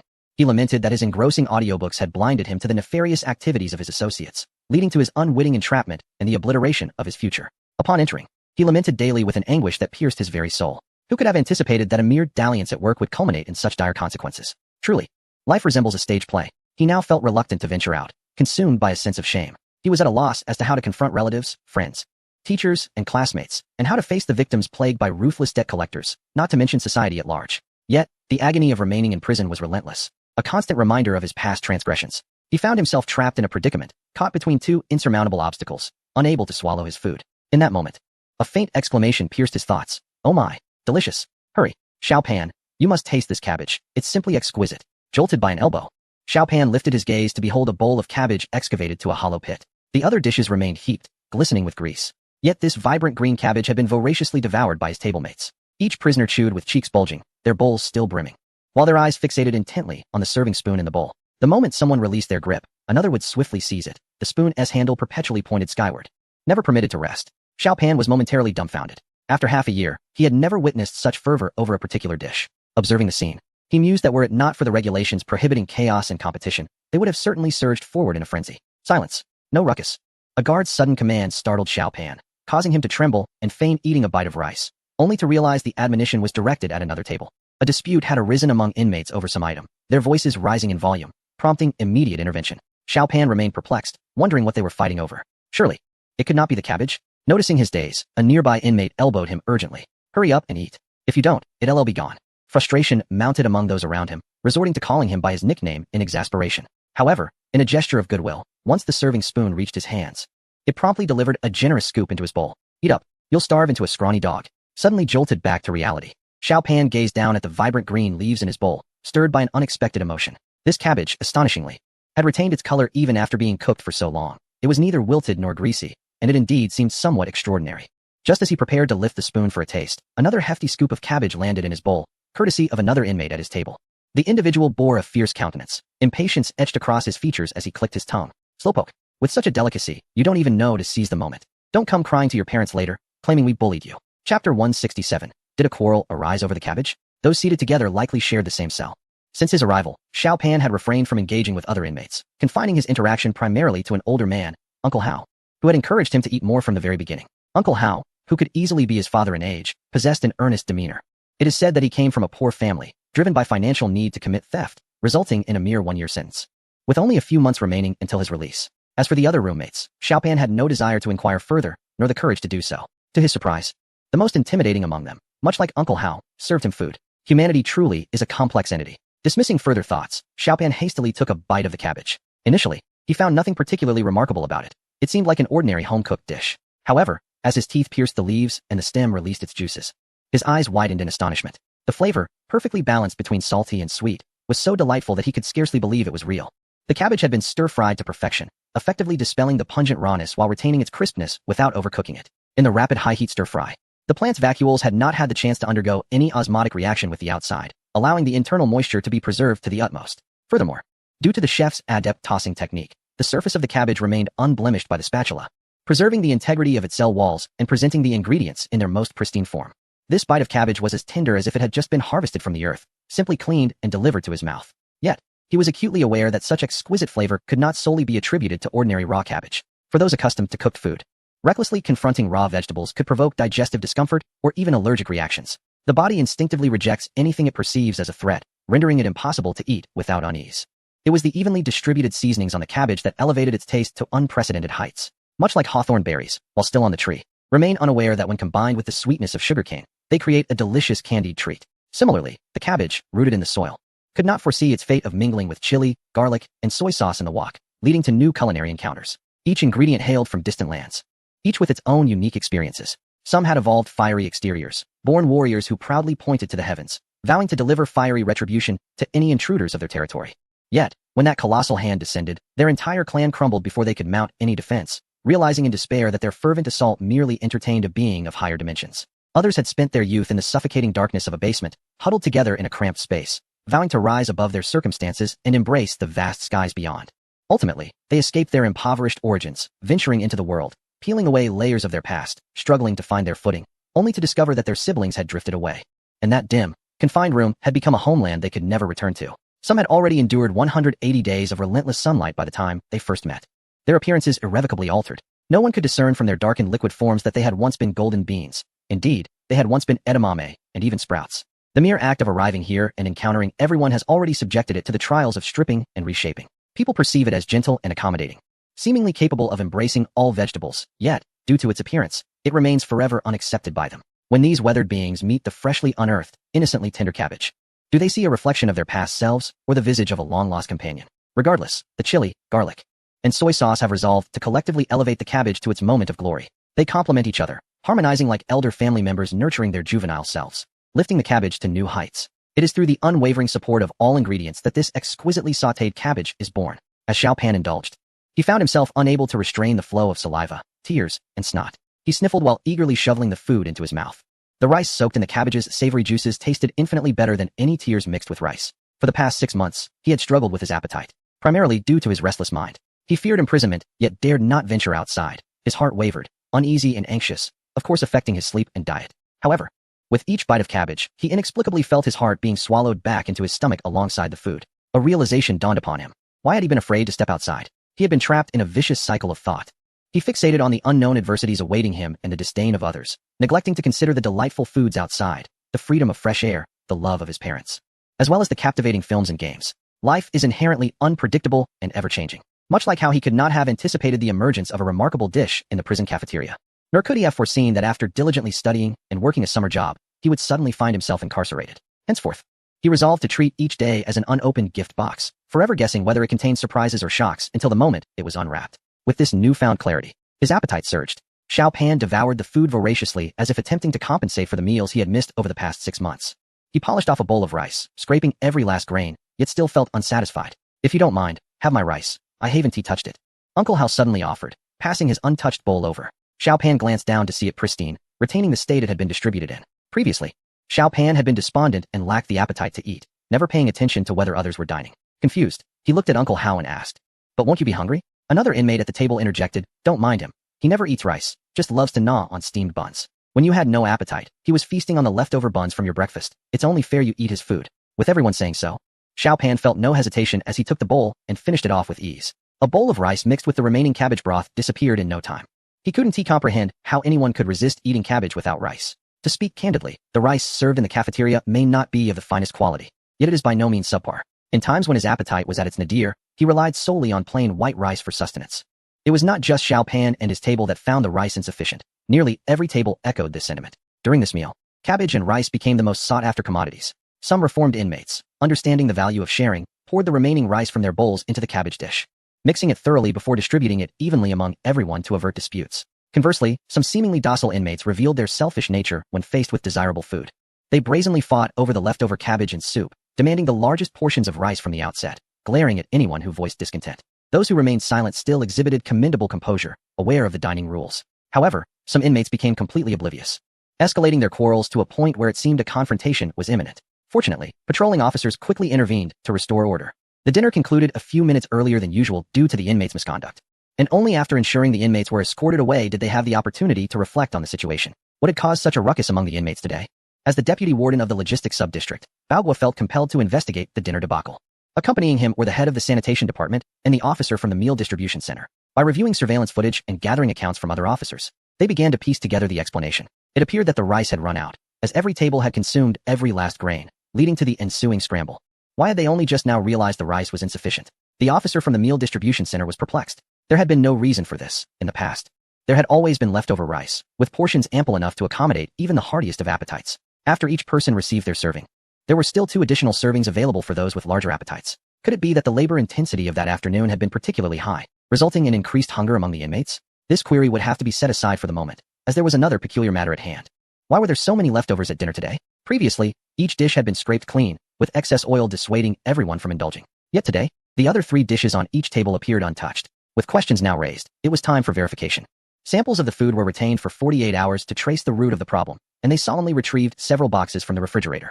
Each box bore labels indicating the dish name, retention date, and time, supported by continuous surveillance footage, leaving no room for deceit. In the past, samples were only tested when issues arose, but to enhance oversight, a tasting system was implemented. This meant that the 3 of them would take turns, ensuring that at least one of them would sample the inmates' meals daily, rather than neglecting their duties to indulge in the staff cafeteria. Although the food in the inmates' cafeteria could not compare to that of the staff, if it was palatable enough for all 3 to consume, it could not be too poor in quality. Today, the designated taster was Balgua, who scooped a portion from each sample box, including both rice and vegetables. Before heating it in the microwave, the first dish served was stir-fried carrots with meat, a dish that had once enjoyed immense popularity, yet today it seemed rather uninspiring. I took a piece, savored it, and after a few chews, I concluded that it was quite satisfactory, reminiscent of its former self. The texture was consistently soft and oily, which was acceptable. The softness ensured safety, while the oiliness appeared excessive. However, once plated, the broth would seep to the bottom, rendering the top layer less greasy. Many inmates, having tasted the broth below, often ceased further consumption, and I found that this wastefulness was tolerable. Next, I indulged in the stir-fried winter melon. Upon tasting, I was met with a familiar texture and consistency. The quality of the stir-fried winter melon had not diminished. It remained at the standard expected from the kitchen. It was commendable that Old Sun could cultivate such skills among a group of inexperienced novices, and one could not demand more. Furthermore, the staff cafeteria employed professional chefs, and the flavors were not particularly exceptional. It seemed that the limitations of communal meals dictated such results. With these thoughts in mind, I ladled out a rather unremarkable dish of stir-fried cabbage. This was the only entirely vegetarian offering. The stir-fried winter melon had contained some minced meat,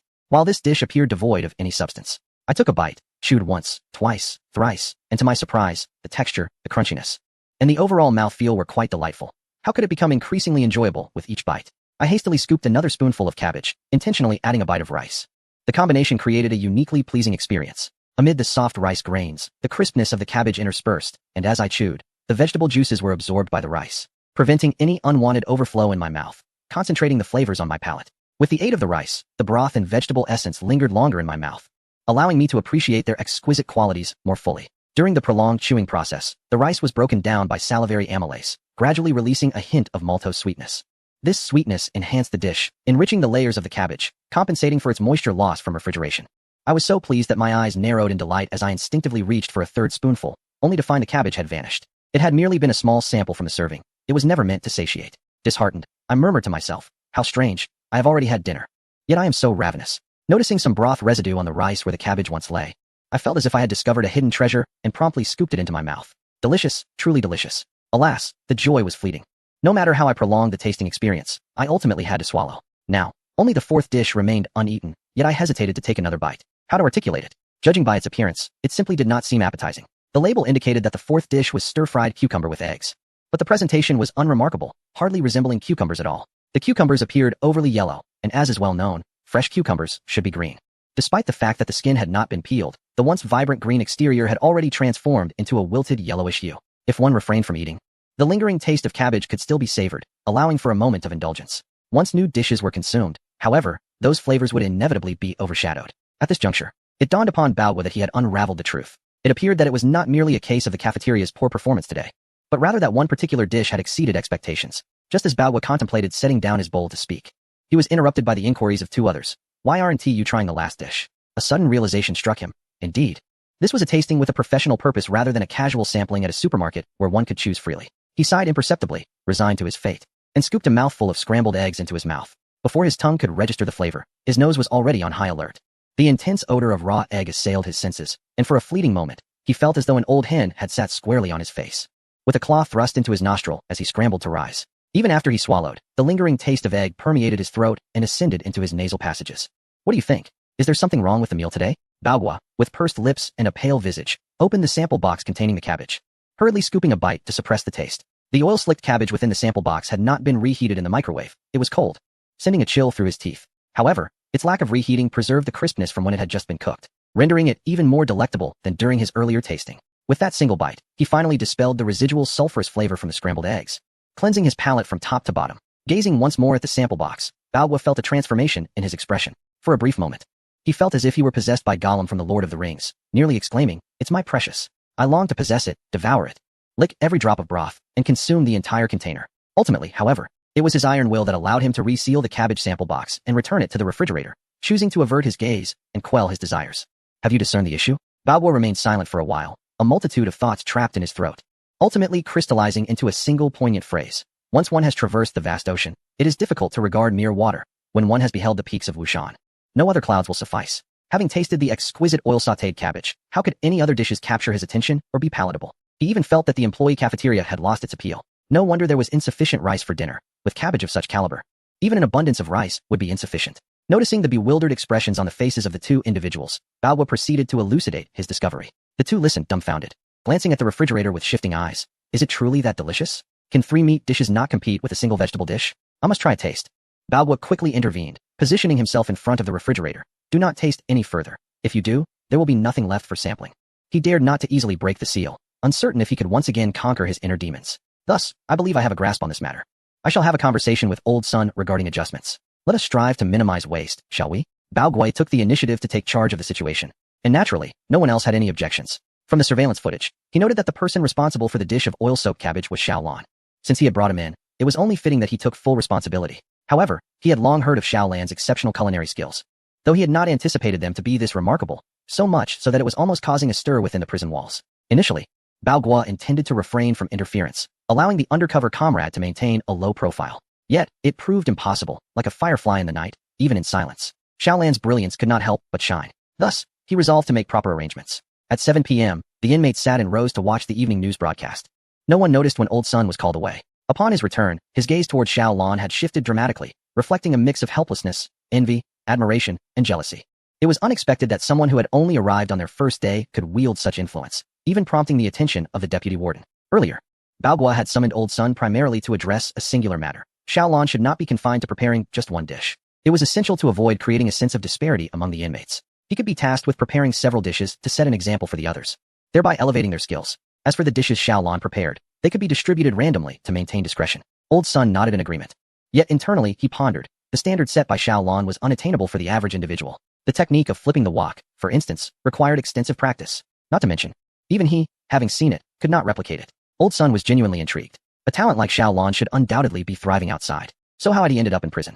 Upon returning to the dormitory, he found that the others had not ventured out for leisure, but were instead gathered around Xiaolan. At first glance, it appeared as though they were engaging in group bullying, but upon closer inspection, it became clear they were posing similar inquiries. Your culinary skills are exceptional. You must be a renowned chef outside. How did you end up here? The inmates present had all worked in the kitchen that day and had tasted Xiaolan's dishes, utterly captivated by his craftsmanship. Thus they had no inclination to intimidate him. Xiaolan's hands were akin to the willow branches of Guanin's pure vessel. Whether they would feast on meager rations or sumptuous delicacies depended solely on Xiaolan's willingness to sprinkle a little sweet dew, transforming the mundane into the extraordinary. Consequently, everyone was filled with curiosity and enthusiasm, surrounding him with questions. Xiaolan and Lia Si exchanged a discreet glance, having undoubtedly prearranged their responses.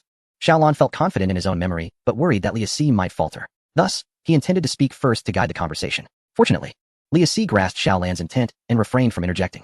Xiaolan began. It was a matter of a brawl. Some thugs were harassing my girlfriend. After a few drinks, I confronted him. As you know, being a chef means wielding heavy iron pans daily, so when I am intoxicated, I lose track of my strength and unintentionally cause some serious harm, which led to my imprisonment. Everyone wore expressions of realization. To be enraged for a beloved is quite reasonable, they mused, especially after indulging in a bit of cat urine. Today, the earth-shattering clamor caused by Xiaolan had already conveyed everything. His strength was beyond ordinary. Perhaps he had lifted the thug by the ear and swung him like a yo-yo. Ultimately, the victor found himself imprisoned, while the defeated ended up in the hospital. And what about you? All eyes turned to Lia C. In a fluster, he suddenly recalled that the two seemed to have only one reason in mind. With everyone staring at him, he could only stammer, "Ah, me too."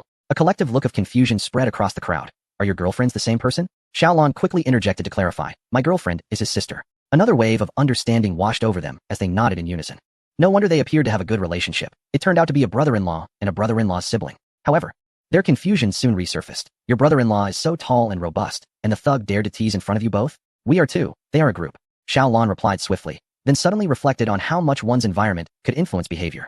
On his very first day in prison, he had already mastered the art of lying without a hint of embarrassment.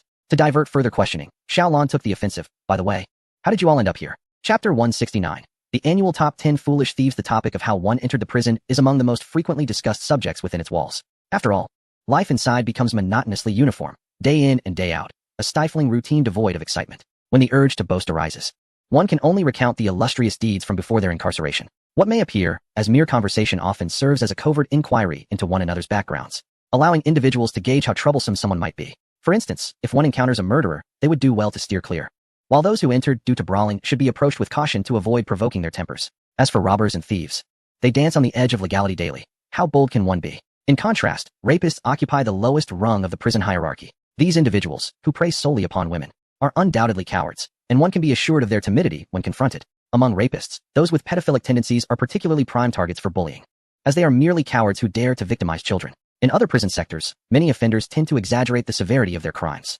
Killing a dog can be spun into a tale of slaughtering an entire family, as they strive to craft a fearsome persona. However, in the logistics sector, particularly among those in the kitchen, the narrative is quite different. These individuals are generally well-reformed criminals, chosen as exemplary representatives from various prison units. While ordinary inmates are forbidden from even touching chopsticks, those in the kitchen are entrusted with knives and spatulas, a clear indication of the trust they have earned.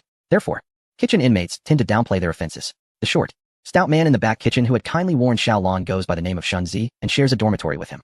He is widely recognized as the most affable individual in the entire cell, possessing an air of sincerity that sets him apart. He is congenial with everyone and exhibits a heart full of warmth. However, when the topic of his incarceration arises, while others maintain a relatively calm demeanor, his face flushes crimson, reminiscent of a monkey's behind. The others turn their gazes towards him, stifling their laughter as they teasingly urge, "Shunzi, do share your illustrious tale once more." A bashful expression washes over Shunzi's face. After several playful nudges, he hesitantly begins, I merely picked up a piece of rope, thinking no one would want it." Both Xiaolon and Li Aci raise their eyebrows in bewilderment. To face imprisonment, one must be sentenced to at least a year. What sort of rope could warrant such a severe penalty? Was it made of gold? They ponder. No. It was just an ordinary nylon rope. The other inmates can no longer contain themselves, bursting into laughter as they chide him. "Shunzi, you still aren't telling the whole truth. What was that rope connected to? Why don't you enlighten us?" "Connected to what?" Xiaolon inquires with curiosity. Shunzi, resigned, grits his teeth and replies, "A dog. You stole a dog." Li Aci leans in closer. Stealing a dog shouldn't result in such a harsh sentence. Was it an expensive one? Shunzi scratches his head, then his face, and finally his knee. "I don't know how much the dog was worth.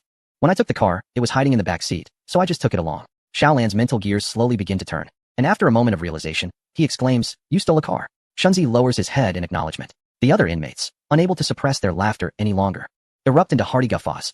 "Ha! You made a minor incident into a grand affair. It's absurd that you merely picked up a piece of rope. Every newcomer almost fell for your ruse. With that innocent face of yours, you are the least innocent of all. I almost got hoodwinked by you myself. Your absurdity is truly unparalleled." Through the animated chatter of the other inmates, Xiaolon learns the true story of Shunzi. Shunzi is generally a good-natured individual, but he harbors a troublesome habit of being light-fingered. One day, while walking home after work, he encountered a driver who had stopped halfway to relieve himself. Noticing that the car door was ajar and the keys were still in the ignition, his impulsive nature took over, and he dashed inside to drive off. However, he had barely covered a few meters before halting abruptly, for a dog was seated in the back seat. Through the rearview mirror, he could see an Alaskan Malamute, whose head was 3 times the size of his own, slowly rising and glaring at him. The dog's leash was tangled around the handbrake. By releasing the handbrake upon entering the car, he had inadvertently awakened the dog. Thus, Shunzi's brief foray into driving resulted in a costly exchange. A mere few meters of driving experience earned him 5 rabies vaccinations and a 5-year prison sentence. The other inmates find endless amusement in recounting this tale, often jesting, "If you love driving so much, why not just work as a taxi driver? You could have made a profit." Haha, how could you possibly think stealing a car was as simple as swiping a bicycle? In this day and age, cars are equipped with anti-theft devices, dash cams, GPS tracking, and surveillance cameras on every major road. There are virtually no blind spots. Only a fool would dare to steal a car. With a dismissive sound, he noted that even the most ordinary vehicle starts at a price of 50,000. The threshold for car theft stands at a mere 1,000 to initiate a case, yet the sums involved are staggering. Who would dare to engage in such acts? Fortunately, Shunzi was unsuccessful. Being a first-time offender with a contrite demeanor, he might have faced a minimum sentence of 10 years had he succeeded. Xiaolan, upon hearing this, was left utterly bewildered. He began to question whether Shunzi had intentionally sought imprisonment to secure sustenance. However, Shunzi's demeanor was one of deep shame, as if he wished to bury his head in his trousers, far from an act. Xiaolan longed to inquire further, but refrained from adding salt to his wounds. Meanwhile, Li Si could not contain himself, exclaiming, "I can't help but feel you've become a notorious figure. Weren't you featured in the annual list of the most foolish thieves? I cannot comprehend your actions. Were you possessed at that moment?" A proper thief would meticulously map out a comprehensive disposal network before attempting a heist, working in concert with a group. How could you dare to steal without any plan?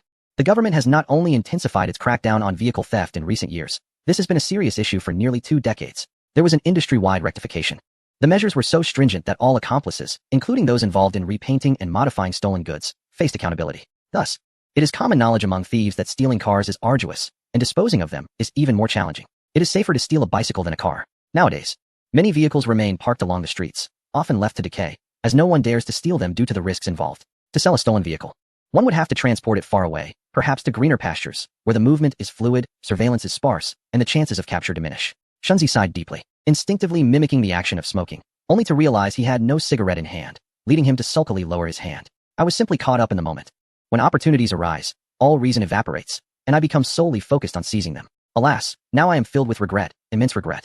In truth, during his first year in prison, Shunzi found it impossible to break the habit of stealing. The items he pilfered held little value: plastic spoons from the cafeteria and fabric used for making umbrellas from the workshop, which he frequently absconded with. Consequently, he faced several stints in solitary confinement. When asked why he stole, he could not articulate a coherent reason. It was as if his hand operated on autopilot whenever an opportunity presented itself. His guards found him particularly exasperating, for Shunzi was typically a model inmate, cooperative with rehabilitation efforts and eager to assist others. Even after his incarceration, his former employer and colleagues often visited him, caring for his family and even loading money onto shopping carts for him, a testament to his amiable nature.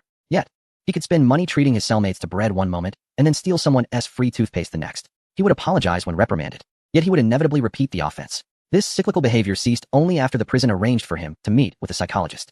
Under the gentle guidance of the counselor, Shunzi began to recollect when he first encountered the notion of theft. As a child, while his parents worked away from home, he lived with his grandparents in a village.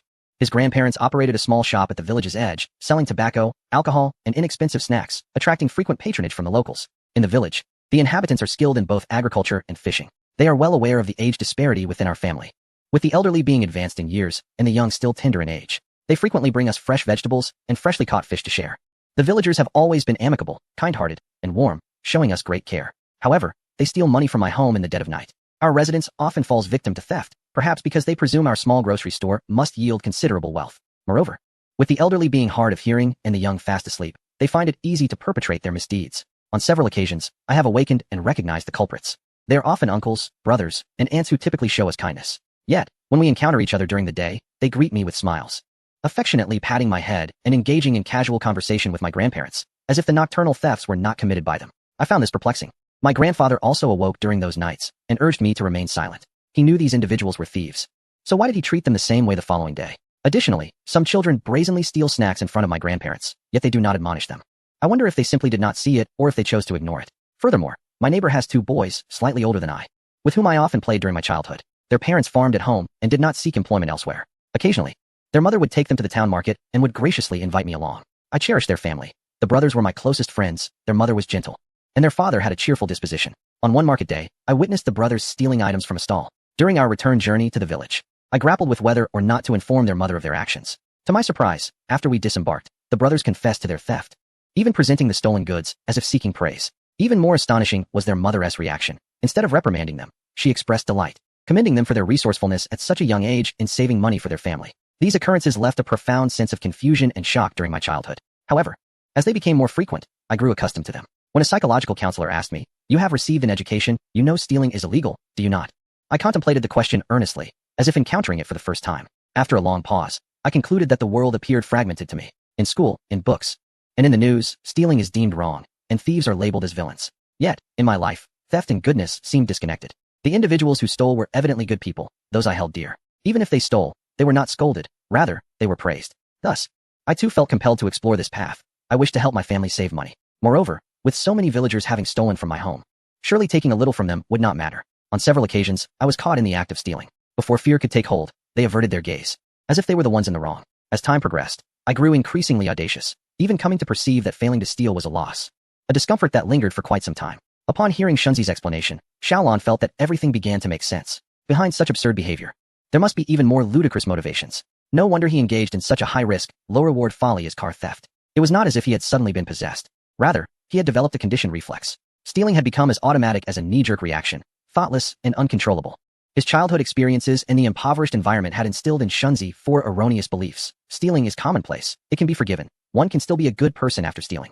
And theft could alleviate the burden on his family, bringing joy to his parents. In most matters, Shunzi possessed a normal moral compass, but in the realm of theft, he did not perceive it as wrongdoing. To challenge this belief would mean denying his past and the decades of his life, a painful process indeed. Yet, if his understanding did not change, he would remain a frequent visitor to prison. Fortunately, thanks to the insight of a psychologist who identified the root cause and provided targeted intervention, Shunzi began to genuinely contemplate change. To date, he still instinctively reaches for opportunities to steal. However, after doing so, he now heeds the psychologist's counsel, pausing to reflect before deciding whether to act. Though it cannot be deemed a complete cure, the results are certainly significant. Sometimes, studying a criminal's past and analyzing their psyche is not aimed at absolving them. Rather, it seeks to uncover the patterns that lead to criminal behavior, thereby preventing other young individuals from following in their footsteps. This world contains not just one left-behind child or one underdeveloped village. We must find ways to prevent more individuals like Shunzi from becoming who they are. In the prison, others often treated Shunzi's reasons for incarceration as mere anecdotes, laughing without delving deeper. Had it not been for Li Ac's boldness today, Shunzi might not have shared his conversations with the psychologist with the group. After hearing him, a solemn silence fell over everyone. No one is born aspiring to become a criminal. Such extreme antisocial personalities are exceedingly rare. Most are shaped by a multitude of factors: family, school, society, or personal issues, leading to a cascade of missteps. Thus, prisons exist to re-educate and rehabilitate them. Finally, someone cleared their throat and, in a mocking tone, remarked, so you genuinely feel that stealing cars and ending up in prison is shameful, which is why you're not being so explicit. I thought you were just trying to amuse us." With this, the atmosphere returned to normal, and others joined in the conversation. "Well, it's not too late for you to understand that stealing is wrong. In a couple of years, you'll be out, with your good behavior. You might even receive a reduced sentence." Another chimed in. "Indeed, you were young and reckless before, but knowing how to amend your ways now is what truly matters. Thankfully, you were only sentenced to 5 years. You'll still be a young man when you get out. Unlike myself, who, alas, was not prudent and suffered the consequences of my ignorance, attempting to gain a trifling sum of money only to receive a sentence of 10 years in prison." The individual who uttered this statement evidently possesses a far graver history. Indeed, he proceeded to recount the circumstances of his incarceration. "I, too, was once accustomed to petty theft, believing it to be inconsequential, a shared indulgence among peers. Despite having a respectable occupation, I mingled with dubious characters, occasionally engaging in illicit ventures for a bit of extra cash. I reasoned that we were not bank robbers or reckless criminals. Our escapades merely involved pilfering minor items, such as fruits, yielding modest earnings, and I thought that, should we be apprehended, we would merely endure a beating before being released. Eventually, we ventured to steal railway tracks to sell as scrap metal, aiming for a meager profit. To our astonishment, the scrap yard refused to accept our haul. Not only did we earn nothing, but our actions also caused a freight train to derail, leading to a 10-year sentence. Fortunately, no lives were lost. Otherwise, a life sentence would have awaited us." This revelation left Xiaolan astounded, her chin resting in disbelief. Such profound ignorance and folly. One could hardly conceive of a greater level of stupidity. To pilfer railway tracks for the sake of paltry earnings. Was this even a rational human endeavor? What could possibly be the worth of scrap metal at a recycling station? Certainly not even a yuan per pound. To jeopardize national railway infrastructure for a meager gain is an audacious folly indeed. Surely, they did not think that the theft would be excusable as long as the value did not exceed 1,000 yuan. Their audacity was staggering. Xiaolan's heart raced in terror. This was not merely theft. It compounded into the crime of damaging public transportation infrastructure, inviting severe penalties. Setting aside the specifics of legal statutes, the mere contemplation of the situation is terrifying. What if it had been a passenger train rather than a freight one? An incident of that nature would undoubtedly send shockwaves across the nation. Alas, we had indulged in a bit of alcohol that night. Liquid courage led us to foolishness. And upon sobering, we were filled with dread, leading us to turn ourselves in. We never anticipated that even a few stolen tracks could result in such dire consequences. Li C, equally stunned, struggled to find his voice, finally regaining it only after a significant pause. "Isn't it evident that you lack basic knowledge? Even the loosening of a single bolt on the tracks could lead to catastrophe. Otherwise, maintenance would not be conducted in segments. How could you dare to dismantle them?" The only response from the man was a deep, resigned sigh. There was no remedy for the situation. The cost of ignorance was 10 years in prison. Before their misdeed, they were entirely unaware that even decommissioned railway tracks were subject to state-controlled recycling.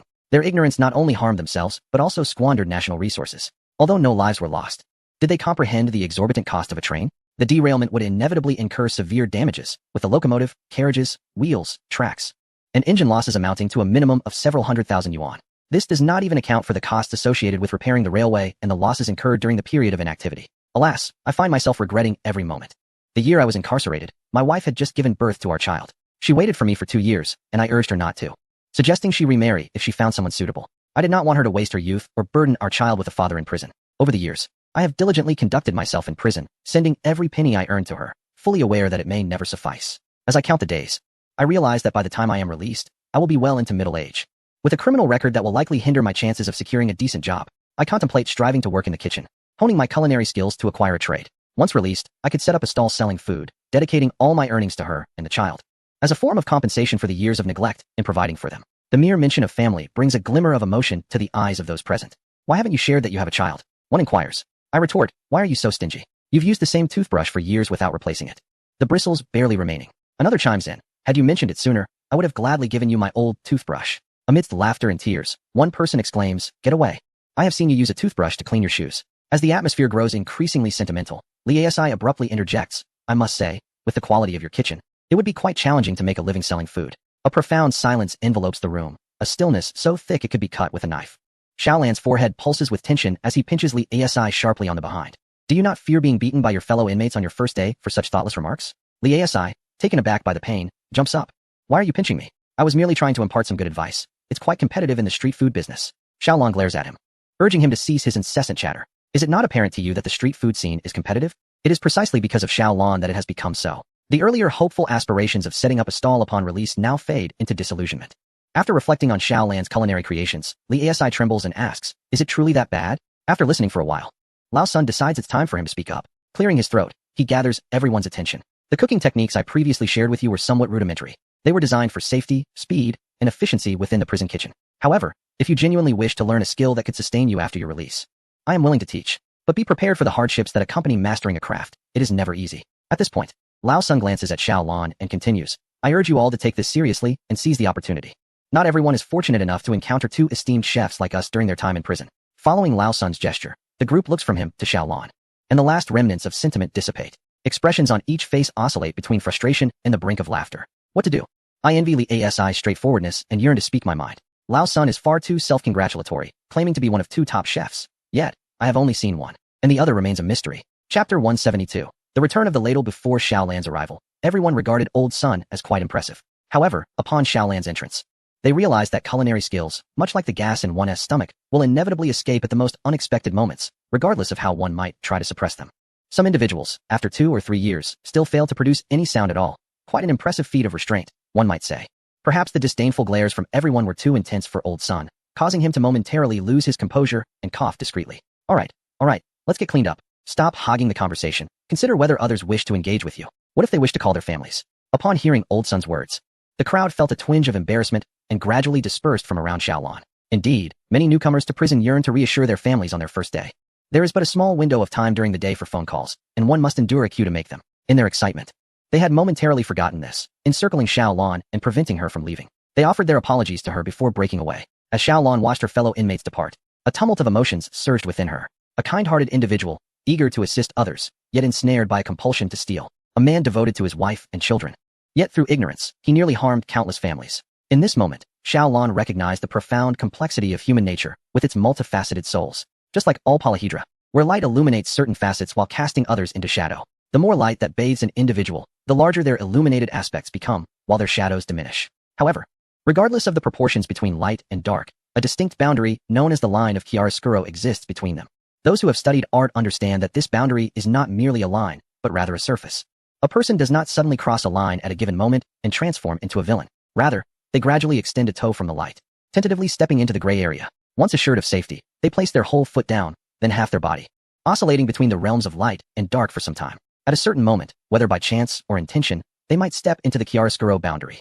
When one stands in the depths of darkness and looks back, deep gray appears less foreboding, while light gray nearly resembles white. The originally white areas become so glaring that they are difficult to behold. At this juncture, turning back requires immense courage. Many choose to forge ahead, seeking to traverse a path into the abyss. Yet, not all shadows are devoid of light. Light never abandons any corner. It finds its way in myriad forms, reflecting through other objects, illuminating the shadows. As long as one can seize a glimmer of that light and follow its direction, they will eventually find their way back to brightness. The gravest error lies in stagnation, lacking the courage to depart from darkness, or in the repetitive cycle of taking a few steps forward only to revert to old habits. Before every inmate steps out of the prison gates, the officers offer a phrase of similar sentiment: move forward, do not look back, and do not return. Yet how many can genuinely heed this earnest admonition and truly refrain from returning? Xiaolon gazed at the individuals within the dormitory, sincerely wishing them a prosperous future. After all, even a food cart, known for its disdain towards wickedness, refrained from presenting a red light to those who had been sentenced. This indicated that, in the eyes of the food cart, a criminal, upon receiving the due punishment from the law, could indeed be afforded the chance to reclaim their humanity. This understanding dawned upon Xiaolon the following day when he received the food cart's external manifestation, the cooking ladle. This item was personally handed to him by Baogua, who, in a bid to avoid drawing attention, also brought along several other ladles of the same size, feigning an upgrade of kitchen utensils. This particular size of cooking ladle was ill-suited for preparing large quantities of food, serving instead to dish out meals for the inmates. Consequently, Baogua casually mentioned an adjustment in meal portions. Due to an excess of leftovers from the previous day, lunch was to be reduced by a quarter, with the consumption observed before any further adjustments for dinner. Lao Sun, please arrange for the 2 new inmates to take on part of the meal distribution duties. The kitchen can prepare less. Understood. The 2 newcomers referred to were Xiaolon and Lia Si, with the latter merely filling a quota, as he could be placed anywhere. After imparting these instructions, Baogua cast a significant glance at Xiaolon before departing. As Xiaolon held the ladle in his hand, he noticed the blue light at the end of the handle gradually fading as Baogua left. When confronted by the other inmates, the ladle's tail light showed no response, neither glowing blue nor red. Only in Xiaolan's mind did the criminal records and sentences of the others materialize. The food cart was rather intelligent, treating inmates during their sentence as neither wholly good nor wholly bad. He had feared it would constantly emit a red light, rendering him unable to keep track. The small tail light of the ladle could easily be concealed within his palm, alleviating concerns of being discovered. However, he needed to find a place to set it down, as it was unnecessary for breakfast preparations. The typical breakfast in the prison primarily consisted of steamed buns, thin porridge, and pickled vegetables. Occasionally, if the pastry team was in high spirits, they would prepare deep-fried dough sticks and scallion pancakes to add variety, to prevent everyone from consuming porridge daily, which could spike blood sugar levels, and to mitigate excessive salt intake from the pickled vegetables. They would occasionally replace the porridge and pickles with rice noodles or regular noodles. The focus was not necessarily on palatability, but rather on achieving a balanced nutritional profile. Breakfast had to be served before 7 a.m., necessitating that the kitchen staff rise even earlier than the average inmates, typically 1 to 2 hours in advance to prepare the meals. While this was quite laborious, a notable advantage of working in the kitchen was the opportunity to bask in the sun and enjoy some fresh air after the hard work, with a more flexible schedule. This stood in stark contrast to inmates in other sections, who had to adhere strictly to work hours, with no leeway for breaks or restroom visits without prior approval. Failure to complete tasks would result in penalties, including extra duties for cleaning. Diligent workers would receive a small wage, which they could choose to send home or use to recharge their shopping carts. The prison had a small shop that sold everyday necessities such as toothpaste and toothbrushes, as well as some snacks. At times, the inmates grow weary of the monotonous fare offered in the cafeteria and indulge in the luxury of purchasing a bag of dry, crispy bread for 2 yuan, accompanied by a carton of milk. This constitutes a lavish breakfast. When it was announced that steamed buns would be prepared for breakfast, Li Asfor, boasting of his past experience selling buns at a market stall, eagerly offered to assist. However, upon arrival, he was taken aback to find the members of the dough team engaged in kneading and rolling the dough. Bewildered, Li Asfor turned to Xiaolon and whispered, "You never taught me how to knead this dough." Despite having honed his skills in crafting bun fillings, he found himself utterly unprepared for the task of making steamed buns. Xiaolon merely cast him a look of exasperation, silently conveying, "Did you truly expect otherwise? You never sought my guidance." In that moment, Li Asfor's heart shattered, and he retreated a few steps, murmuring, "I had always believed I was exceptionally skilled in the realm of bun making. It seems I am utterly inept." He felt akin to someone who had spent millions on an overseas education, only to return home and find that the most he could secure was a meager monthly salary of 3,000 yuan, lost and disillusioned. Xiaolon interrupted his self-pity and urged him toward the porridge cooking area. "Come, we are of no use here. Let us see if there are other tasks available." Perplexed, Li Asfor inquired, "Aren't you going to stay and make steamed buns? Isn't that your forte?" "I am of no use here," Xiaolon replied without hesitation.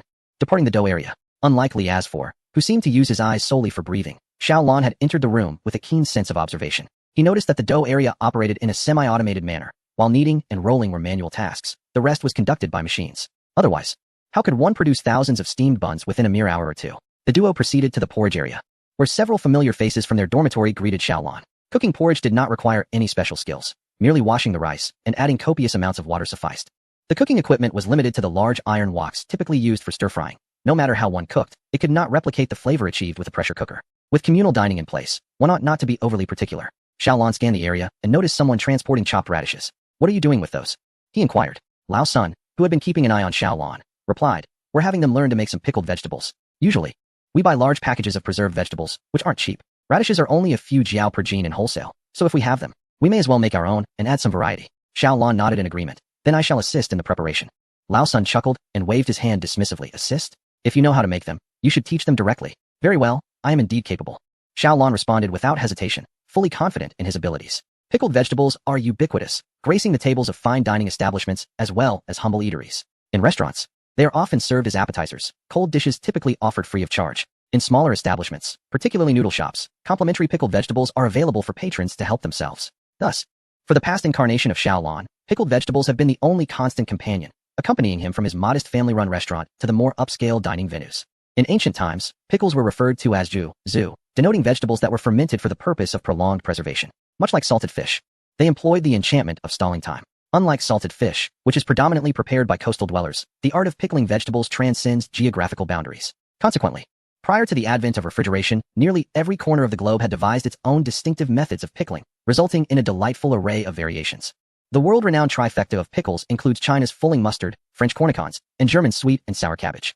This illustrates that pickles are a testament to humanity's collective ingenuity in daily life. Some, in their audacity, seek to claim exclusive rights to the title of pickle, fancifully asserting themselves as the origin of the cosmos, a personal digression here. In essence, pickling is a practice born out of necessity. With the invention of the refrigerator, the act of pickling transformed from a compulsion into a matter of personal preference for flavor. Upon hearing that Xiao Lan would teach them the art of pickling, anticipation gleamed in their eyes. It provided a perfect opportunity to compare her methods with those of old Sun, determining whether Xiao Lan was merely adept at stir-frying or a true culinary virtuoso. I am unaware of your previous knowledge or the techniques you have learned, so allow me to provide a brief overview.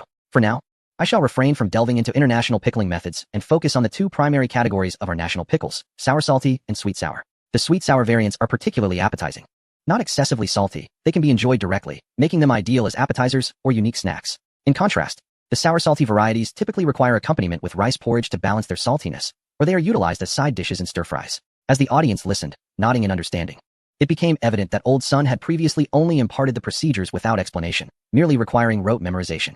Xiao Lan's approach evoked a sense of familiarity intertwined with novelty, as fragmented knowledge began to coalesce in their minds. Old Sun, meanwhile, felt a chill of apprehension wash over him. This was troublesome. She truly possessed the skill. Initially, Old Sun had hoped that Xiao Lan's remarkable performance the previous afternoon would jeopardize her standing, and he had intentionally arranged for a pickling session, anticipating that if she faltered, he could regain some semblance of dignity. However, it seemed that rather than demonstrating his prowess, he had inadvertently exposed his own shortcomings.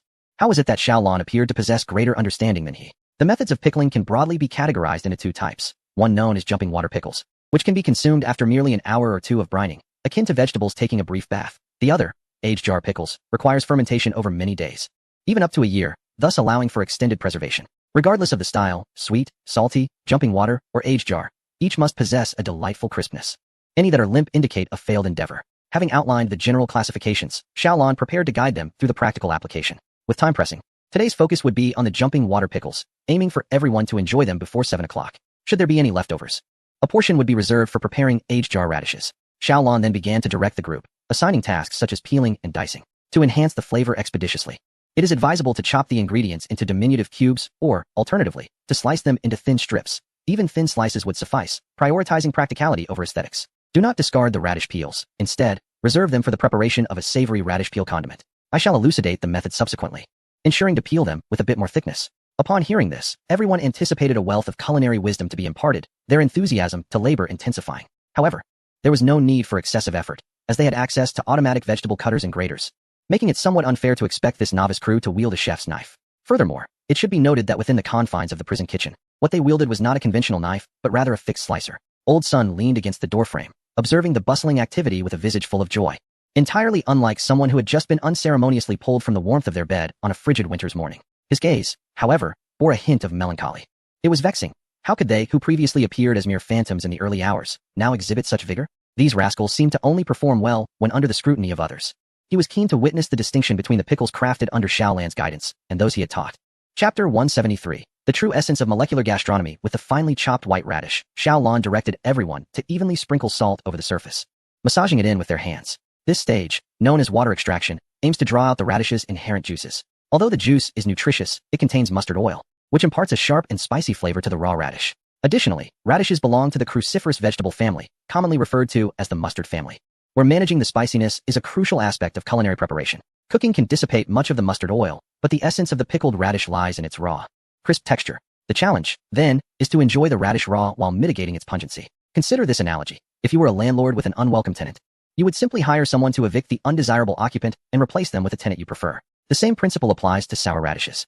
By leveraging the high osmotic potential of salt, the moisture residing within each radish cell is expelled, thereby creating space for the self-made marinade to permeate. For a more tangible comparison, consider a Michelin-starred dish priced at $800, known as Dragon's Roar corn. The preparation involves hollowing out corn kernels, leaving behind the shells, which are then filled with shrimp paste. This results in a dish that emanates the sweet aroma of corn while visually resembling the original kernels.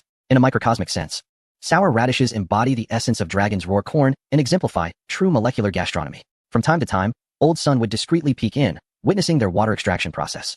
And he couldn't help but chuckle inwardly, recognizing this as a routine step. Thus, he comfortably retreated from sight. Little did he know that as soon as he turned away, Xiaolon issued a new directive. Add a bit of white sugar and massage it in alongside the salt. Many would utilize salt alone for extracting moisture from radishes due to its superior efficacy. However, they were unaware that employing a dual approach would yield compounded results, as salt mitigates spiciness and bitterness while sugar enhances fragrance. The distinction between exceptional students and their average counterparts lies in the minutiae of detail. It is akin to a moment in class when one lowers their head to retrieve a fallen pen, only to find that upon raising it again, the teacher's discourse has become incomprehensible. Unbeknownst to Old Son, he has missed a crucial segment. By the time he repositions himself, the radishes have completed their salting process and are now being rinsed with fresh water. This step, I am familiar with. Recognizing the familiar problem-solving method, he retreats with a sense of confidence reminiscent of a diligent student who drifts into slumber during lectures. Meanwhile, Xiaolon deftly picks up a strand of radish, bending it in front of the class.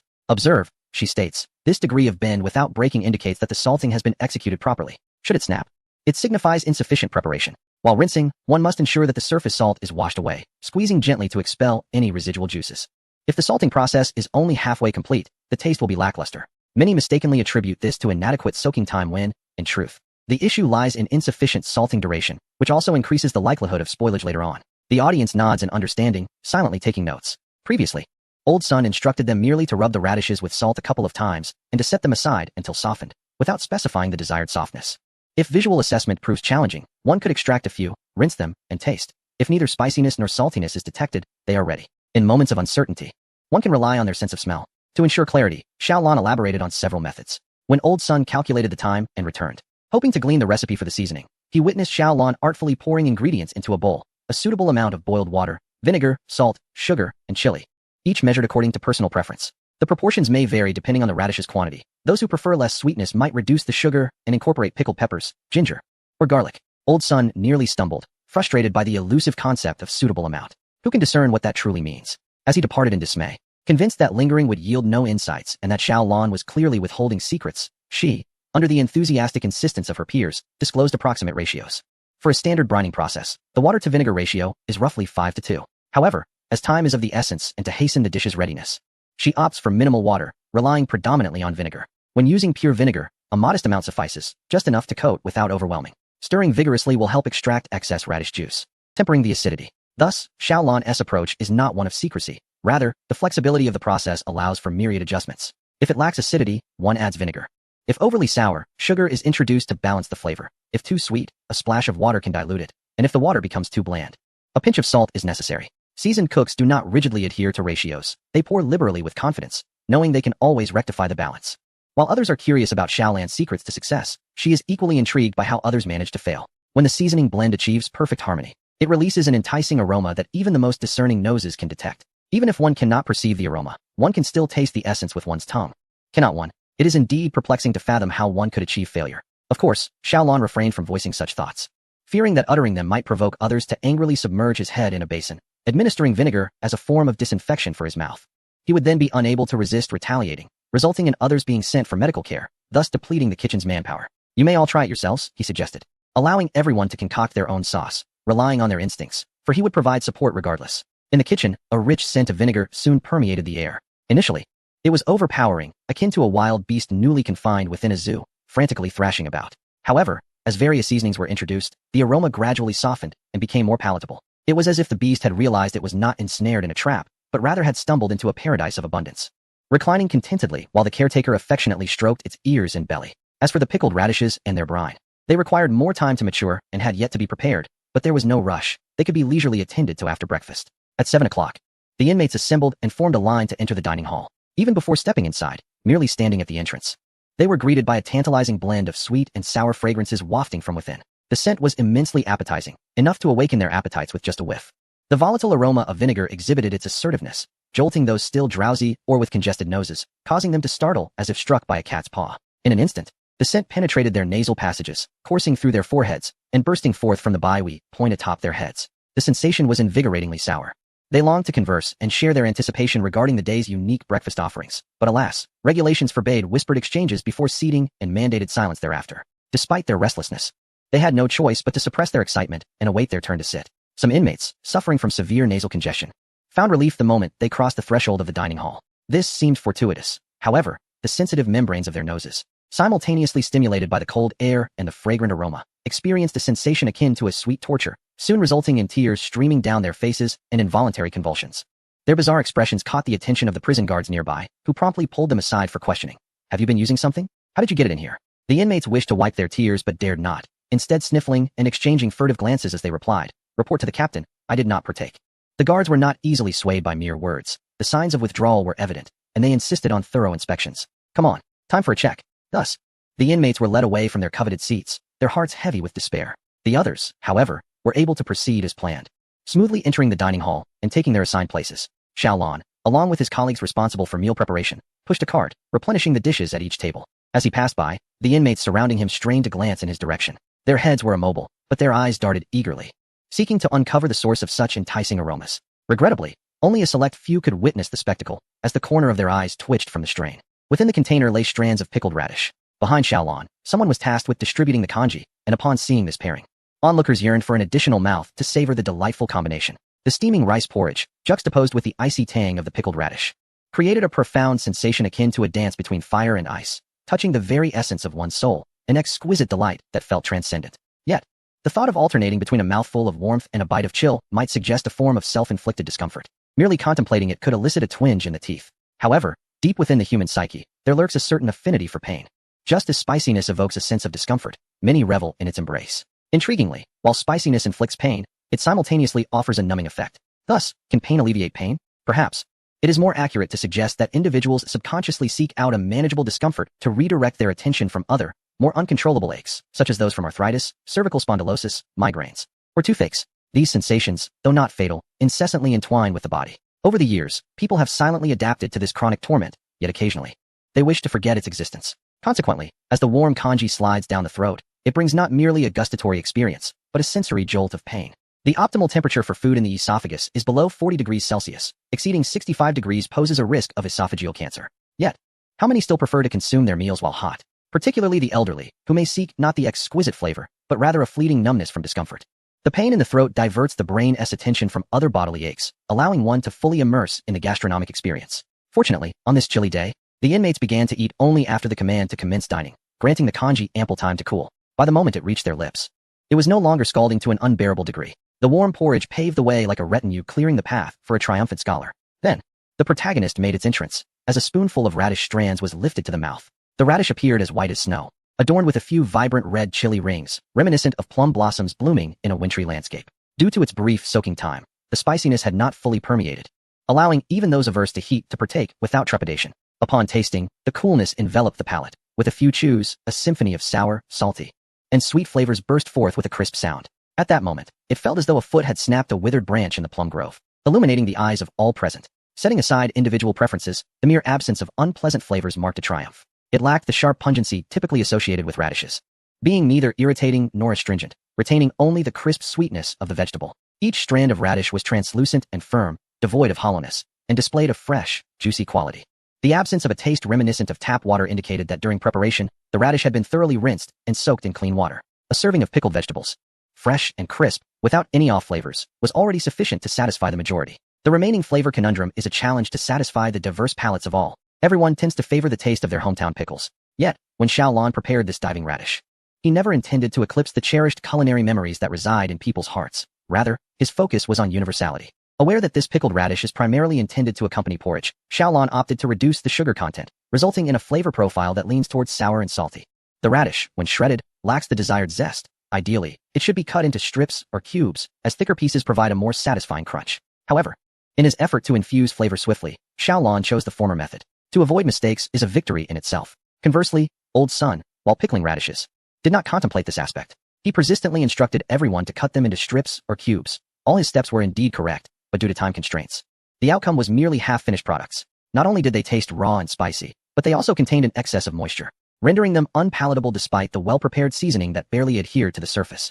Thus, the pickled radishes that Old Sun taught everyone to make required an excessive amount of salt, enough to allow the inmates to reluctantly swallow them alongside their porridge, lest they leave behind a considerable amount.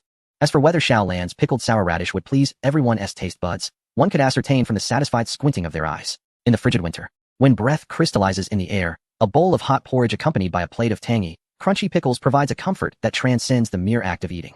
Every pore expands in delight, a thin sheen of sweat forms on the back, and even the cold, curled toes unknowingly stretch within their warm footwear, allowing people to momentarily forget the chill. The cafeteria is devoid of conversation. Mouths are far too occupied to engage in idle chatter. One moment, they are busy blowing on the hot porridge to cool it, and the next, they are slurping it down, occasionally emitting hisses of pain from the heat.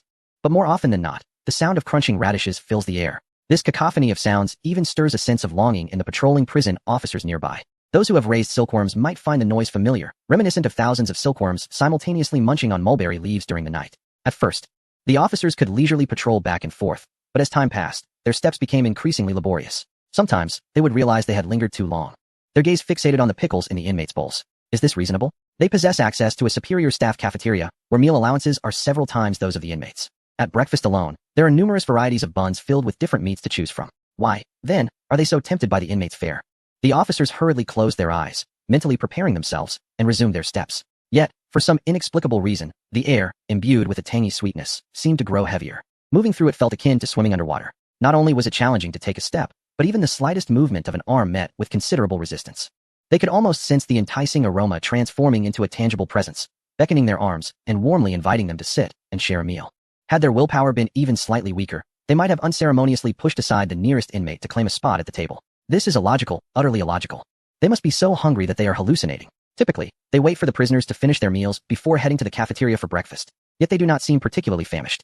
Fortunately, the prisoners' mealtime lasts only half an hour, so the wait is not excessively long. In fact, the radishes on each dining table hardly withstand the half-hour mark, as they are swiftly devoured. The porridge's quantity is of little concern, for there are 2 steamed buns to accompany it. Buns and radishes pair splendidly. Even if everything else were to vanish, consuming them directly would still be delightful, as today's radishes are tangy rather than overly salty, making for a truly enticing dish. What is more, some individuals, still unsatisfied after finishing the radishes, seize the opportunity to snatch the empty bowls and indulge in the remaining sauce within. This sauce has transcended mere seasoning. After soaking the radishes, it has absorbed all the residual radish juice. The rebellious mustard oil, upon encountering the fiercely pungent black vinegar, immediately curtails its audacity, transforming into a gentle and agreeable companion. Consequently, the leftover raw radish juice mingling with the sauce stirs no tumult, merely enhancing the flavor. Sipping this radish-infused broth is akin to savoring a few extra bites of radish. As one person leads by example, others follow suit. Upon witnessing this, they all mimic the action, lifting their bowls to drink. Some are left aghast at this audacious maneuver, while others react swiftly. Before anyone else can grasp a stainless steel bowl, they dive in head first, slurping with abandon and then licking the remnants clean. This incites fury among their table mates, who retaliate by pinching his thigh in protest of his monopolistic behavior. Others, displaying greater ingenuity, toss in a couple of buns without hesitation, scrubbing the bowl clean of its broth as if washing a pot. See such antics. Maintain decorum. Do not engage in hoarding. When the patrolling officer detects something amiss, this silent skirmish is nearing its conclusion. Most of the radish sauce has already been consumed, and only a few at the tables, who were slower to react, now find themselves too timid to act, gazing longingly at the sauce left in the bowl. A vague sense of loss envelopes them. How frustrating to have missed the cabbage broth with rice at dinner yesterday, and now to forfeit the radish sauce this morning. Those who were a beat slow find themselves unable to fully appreciate the meal, with such regrets weighing on them. They continue to replay the events in their minds even after leaving the cafeteria and entering the work area. As they reflect, they begin to feel an unsettling sense of strength.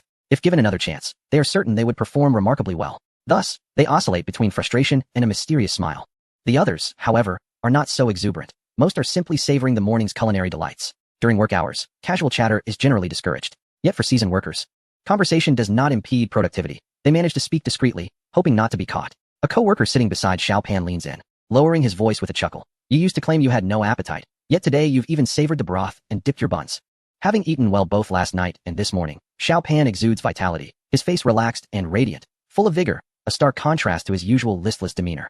Oh, I've simply had a sudden epiphany. Moreover, it seems that the culinary skills of the cafeteria have improved remarkably of late. Once one starts eating, it is nearly impossible to stop. A fellow worker nodded in agreement, stating, indeed, even Uncle Hao, who typically shuns rice, unexpectedly consumed half a bowl of rice porridge. Chapter 175. He took out a piece of talisman paper and affixed it to the refrigerator door. However, Uncle Hao appeared slightly more fatigued than usual. He had only consumed vegetables for dinner the previous night, and this morning, he had not had enough steamed buns to satisfy his hunger. For the past 6 months, he had been eating the leftover buns that Xiao Pan did not want, which were just sufficient for his appetite. Before Xiao Pan's arrival, there were always other inmates who also disliked buns and would trade porridge with him. However, in recent days, everyone's appetite has been remarkably good. The staple foods were consumed entirely, with hardly anything left over. Yet, no one in the prison is obligated to share with him. The portions are generous. And it is his own pickiness that he must blame. The inmates animatedly discussed the pickled radish they had enjoyed that morning, much as they had relished last night's conversation about the sautéed cabbage. Is there a new chef in the cafeteria, or have they suddenly found their culinary prowess? The recent dishes have been exquisite. Indeed, they have truly touched my heart. That radish was so crisp, it was simply delightful. I have never tasted such delectable pickled radish. Huh, that merely indicates you have eaten too little. In our village, every household makes it, and it is a staple at every feast. Based on my years of experience, today's pickled radish in the cafeteria was undoubtedly crafted by a seasoned hand. Surely, they have sought guidance from an expert. These hushed conversations caught the attention of those nearby. The work was exceedingly tedious, a monotonous assembly line, and they were reluctant to speak too freely. So they perked up their ears to listen. The one who claimed to be knowledgeable about pickles continued. Previously, I dreaded when the kitchen staff prepared pickles. They were soggy and underfermented. I would tell them that they hadn't allowed them to marinate long enough, but they would reply that time was limited, and this was the best they could do. If I spoke too much, they would become displeased, saying that while we complained, we still ate with relish. But how could we survive on plain porridge alone? It lacks flavor. Those who dared not speak nodded silently in agreement. It was true. Without a bit of salt in the morning, sitting idly for hours felt utterly draining, leaving a taste so bland it could make one feel faint. However, after compromising for salt, they became the kitchen staff's excuse for their discontent, maintaining the status quo. Reflecting on this, it was evident that newcomers had arrived. Otherwise, they would not have acknowledged any fault and would not have abandoned their old cooking habits. I wonder if there will be any further delights at noon. I am already feeling hungry. Me too, me too. Just the thought of that pickled radish from the morning makes my mouth water. And when I think about what to eat for lunch, my stomach starts to grumble incessantly. Those eavesdropping on the conversation were not just the inmates, but also the patrolling guards. They, too, had to refrain from casual conversation while overseeing the inmates. And they were equally bored. Occasionally, if the inmates chatted without impacting work efficiency, or if they became so engrossed in conversation that they lost track of time, the guards would not be so unkind as to interrupt them. There are times when one might discreetly perk up their ears, eavesdropping on the inmates' conversations to pass the time. The topics of discussion among the prisoners are typically diverse. Some speak of their families, others reminisce about past romances, while some delve into the content of the evening news broadcasts or the television programs they have watched. However, today, their chatter is remarkably uniform, regardless of where one wanders. The sole subject is food. Keywords inevitably revolve around radishes and cabbages. Last night, I dreamt exclusively of cabbage. I even fantasized about enjoying a tangy and spicy cabbage dish for breakfast. Yet, upon encountering radishes in the morning, I successfully forgot the taste of last night's cabbage. It was simply exquisite. Radishes are delightful. Radishes are wonderful. I hereby declare that radishes have supplanted cabbage as my #1 choice. But one must not speak too definitively, for it is entirely possible that today's lunch in the cafeteria may dethrone the radish. The officers, filled with curiosity, ponder the nature of this flavor that has been described with such reverence. Is it a result of the prisoners' limited experiences, or are the officers simply lacking in culinary fortune? Until they have tasted it themselves, skepticism remains. However, a fortunate individual is about to indulge in this culinary experience, the chief officer responsible for tasting the meal today. Although there were strong requests from the kitchen staff for him to sample the meal, he declined, sensing that something unusual lurked beneath the surface. Yet, as he opened the refrigerator to retrieve the sample food, confusion flickered in his eyes. Oddly enough, it appeared quite ordinary and unremarkable. Just plain congee, steamed buns, and a few side dishes, none of which could compare to the enticing offerings of the staff cafeteria, which boasted millet porridge, 8 treasure porridge, and pork and century egg congee, alongside pork buns, char siu buns, and pickled cabbage with beef. The chief officer had intentionally arrived with a full stomach, reasoning that tasting was merely a matter of savoring the flavors. He scooped a bit into the tasting bowl. The congee was palatable. The steamed bun, well, it tasted just like a steamed bun. As for the shredded radish, he picked up a few strands and placed them in his mouth. Disliking the flavor of radish, he merely crushed them with his incisors and lightly licked them with his tongue. Lick, pause, lick, pause. As someone who has never appreciated radishes, he has always struggled to comprehend why such a vegetable became a staple in household cooking. Whether stir-fried, stewed, or used in soups, he has consistently found radishes to possess an inexplicable peculiar taste. He has maintained a stance of respectful disbelief towards those who claim radishes are sweet. Until this moment, he truly grasped the essence of radish sweetness, experiencing firsthand the adage that winter radishes rival ginseng. A new world slowly unfurls before him as he gently closes his eyes, tilting his head back in rapture. It turns out that once the sharp, pungent flavor is removed, radishes possess a texture and aroma that are incredibly refreshing. No other vegetable combines such crispness with juiciness. It is akin to indulging in a succulent pear. One bite bursts with juice, filling the mouth with sweetness.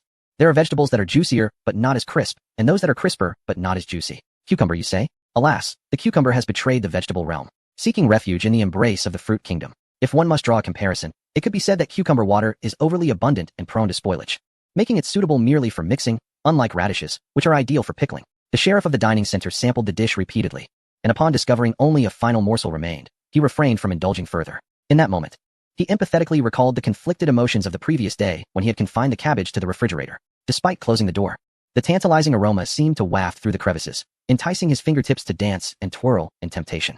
He wished he could produce an incantation to affix upon the refrigerator door to subdue this alluring spirit. No, no, no, one cannot entertain such supernatural notions post-reform. Merely replacing the refrigerator with a high-tech fingerprint lock would suffice. It is no wonder that the young lad, known for his industriousness, thrived within the culinary confines of the inmate's cafeteria. I must discover who possesses such culinary prowess. Chapter 176. The sour water is alive and must be tenderly cared for. The sheriff proceeded directly to the dining hall. At this hour, midday repast was still a considerable distance away, and many individuals opted to linger, feigning table-cleaning duties to engage in idle chatter. He turned a blind eye to this, as the kitchen staff rose early to commence their duties, often an hour or two ahead of the other inmates. Their labor was highly concentrated, with designated roles, allowing for a balance of diligence and respite, so long as it did not impede essential tasks. However, it was perplexing that the sheriff found no one in the hall. Where could they have vanished? Surely, they could not have already retreated to the kitchen to commence their labors? With a heart filled with skepticism, the sheriff peered into their usual haunts, ultimately deciding to venture back to the kitchen. Upon approaching, he was met with the sound of voices emanating from within. The radish skins and sticks had nearly released their water and were ready for pickling. The sheriff tread lightly, peeking inside, where he beheld a bustling crowd. Yet amidst the throng, silence reigned, with all ears attuned to a single, clear voice. We are currently pickling the chuntan radish. Once the sour water has matured, we can continuously add new ingredients, such as lettuce, tender ginger, knife beans, and green beans. Just a sprinkle of salt will suffice. However, it is prudent to avoid excessive or varied additions to prevent flavor mingling. So, it was merely a clandestine culinary endeavor, not a conspiracy to incite unrest.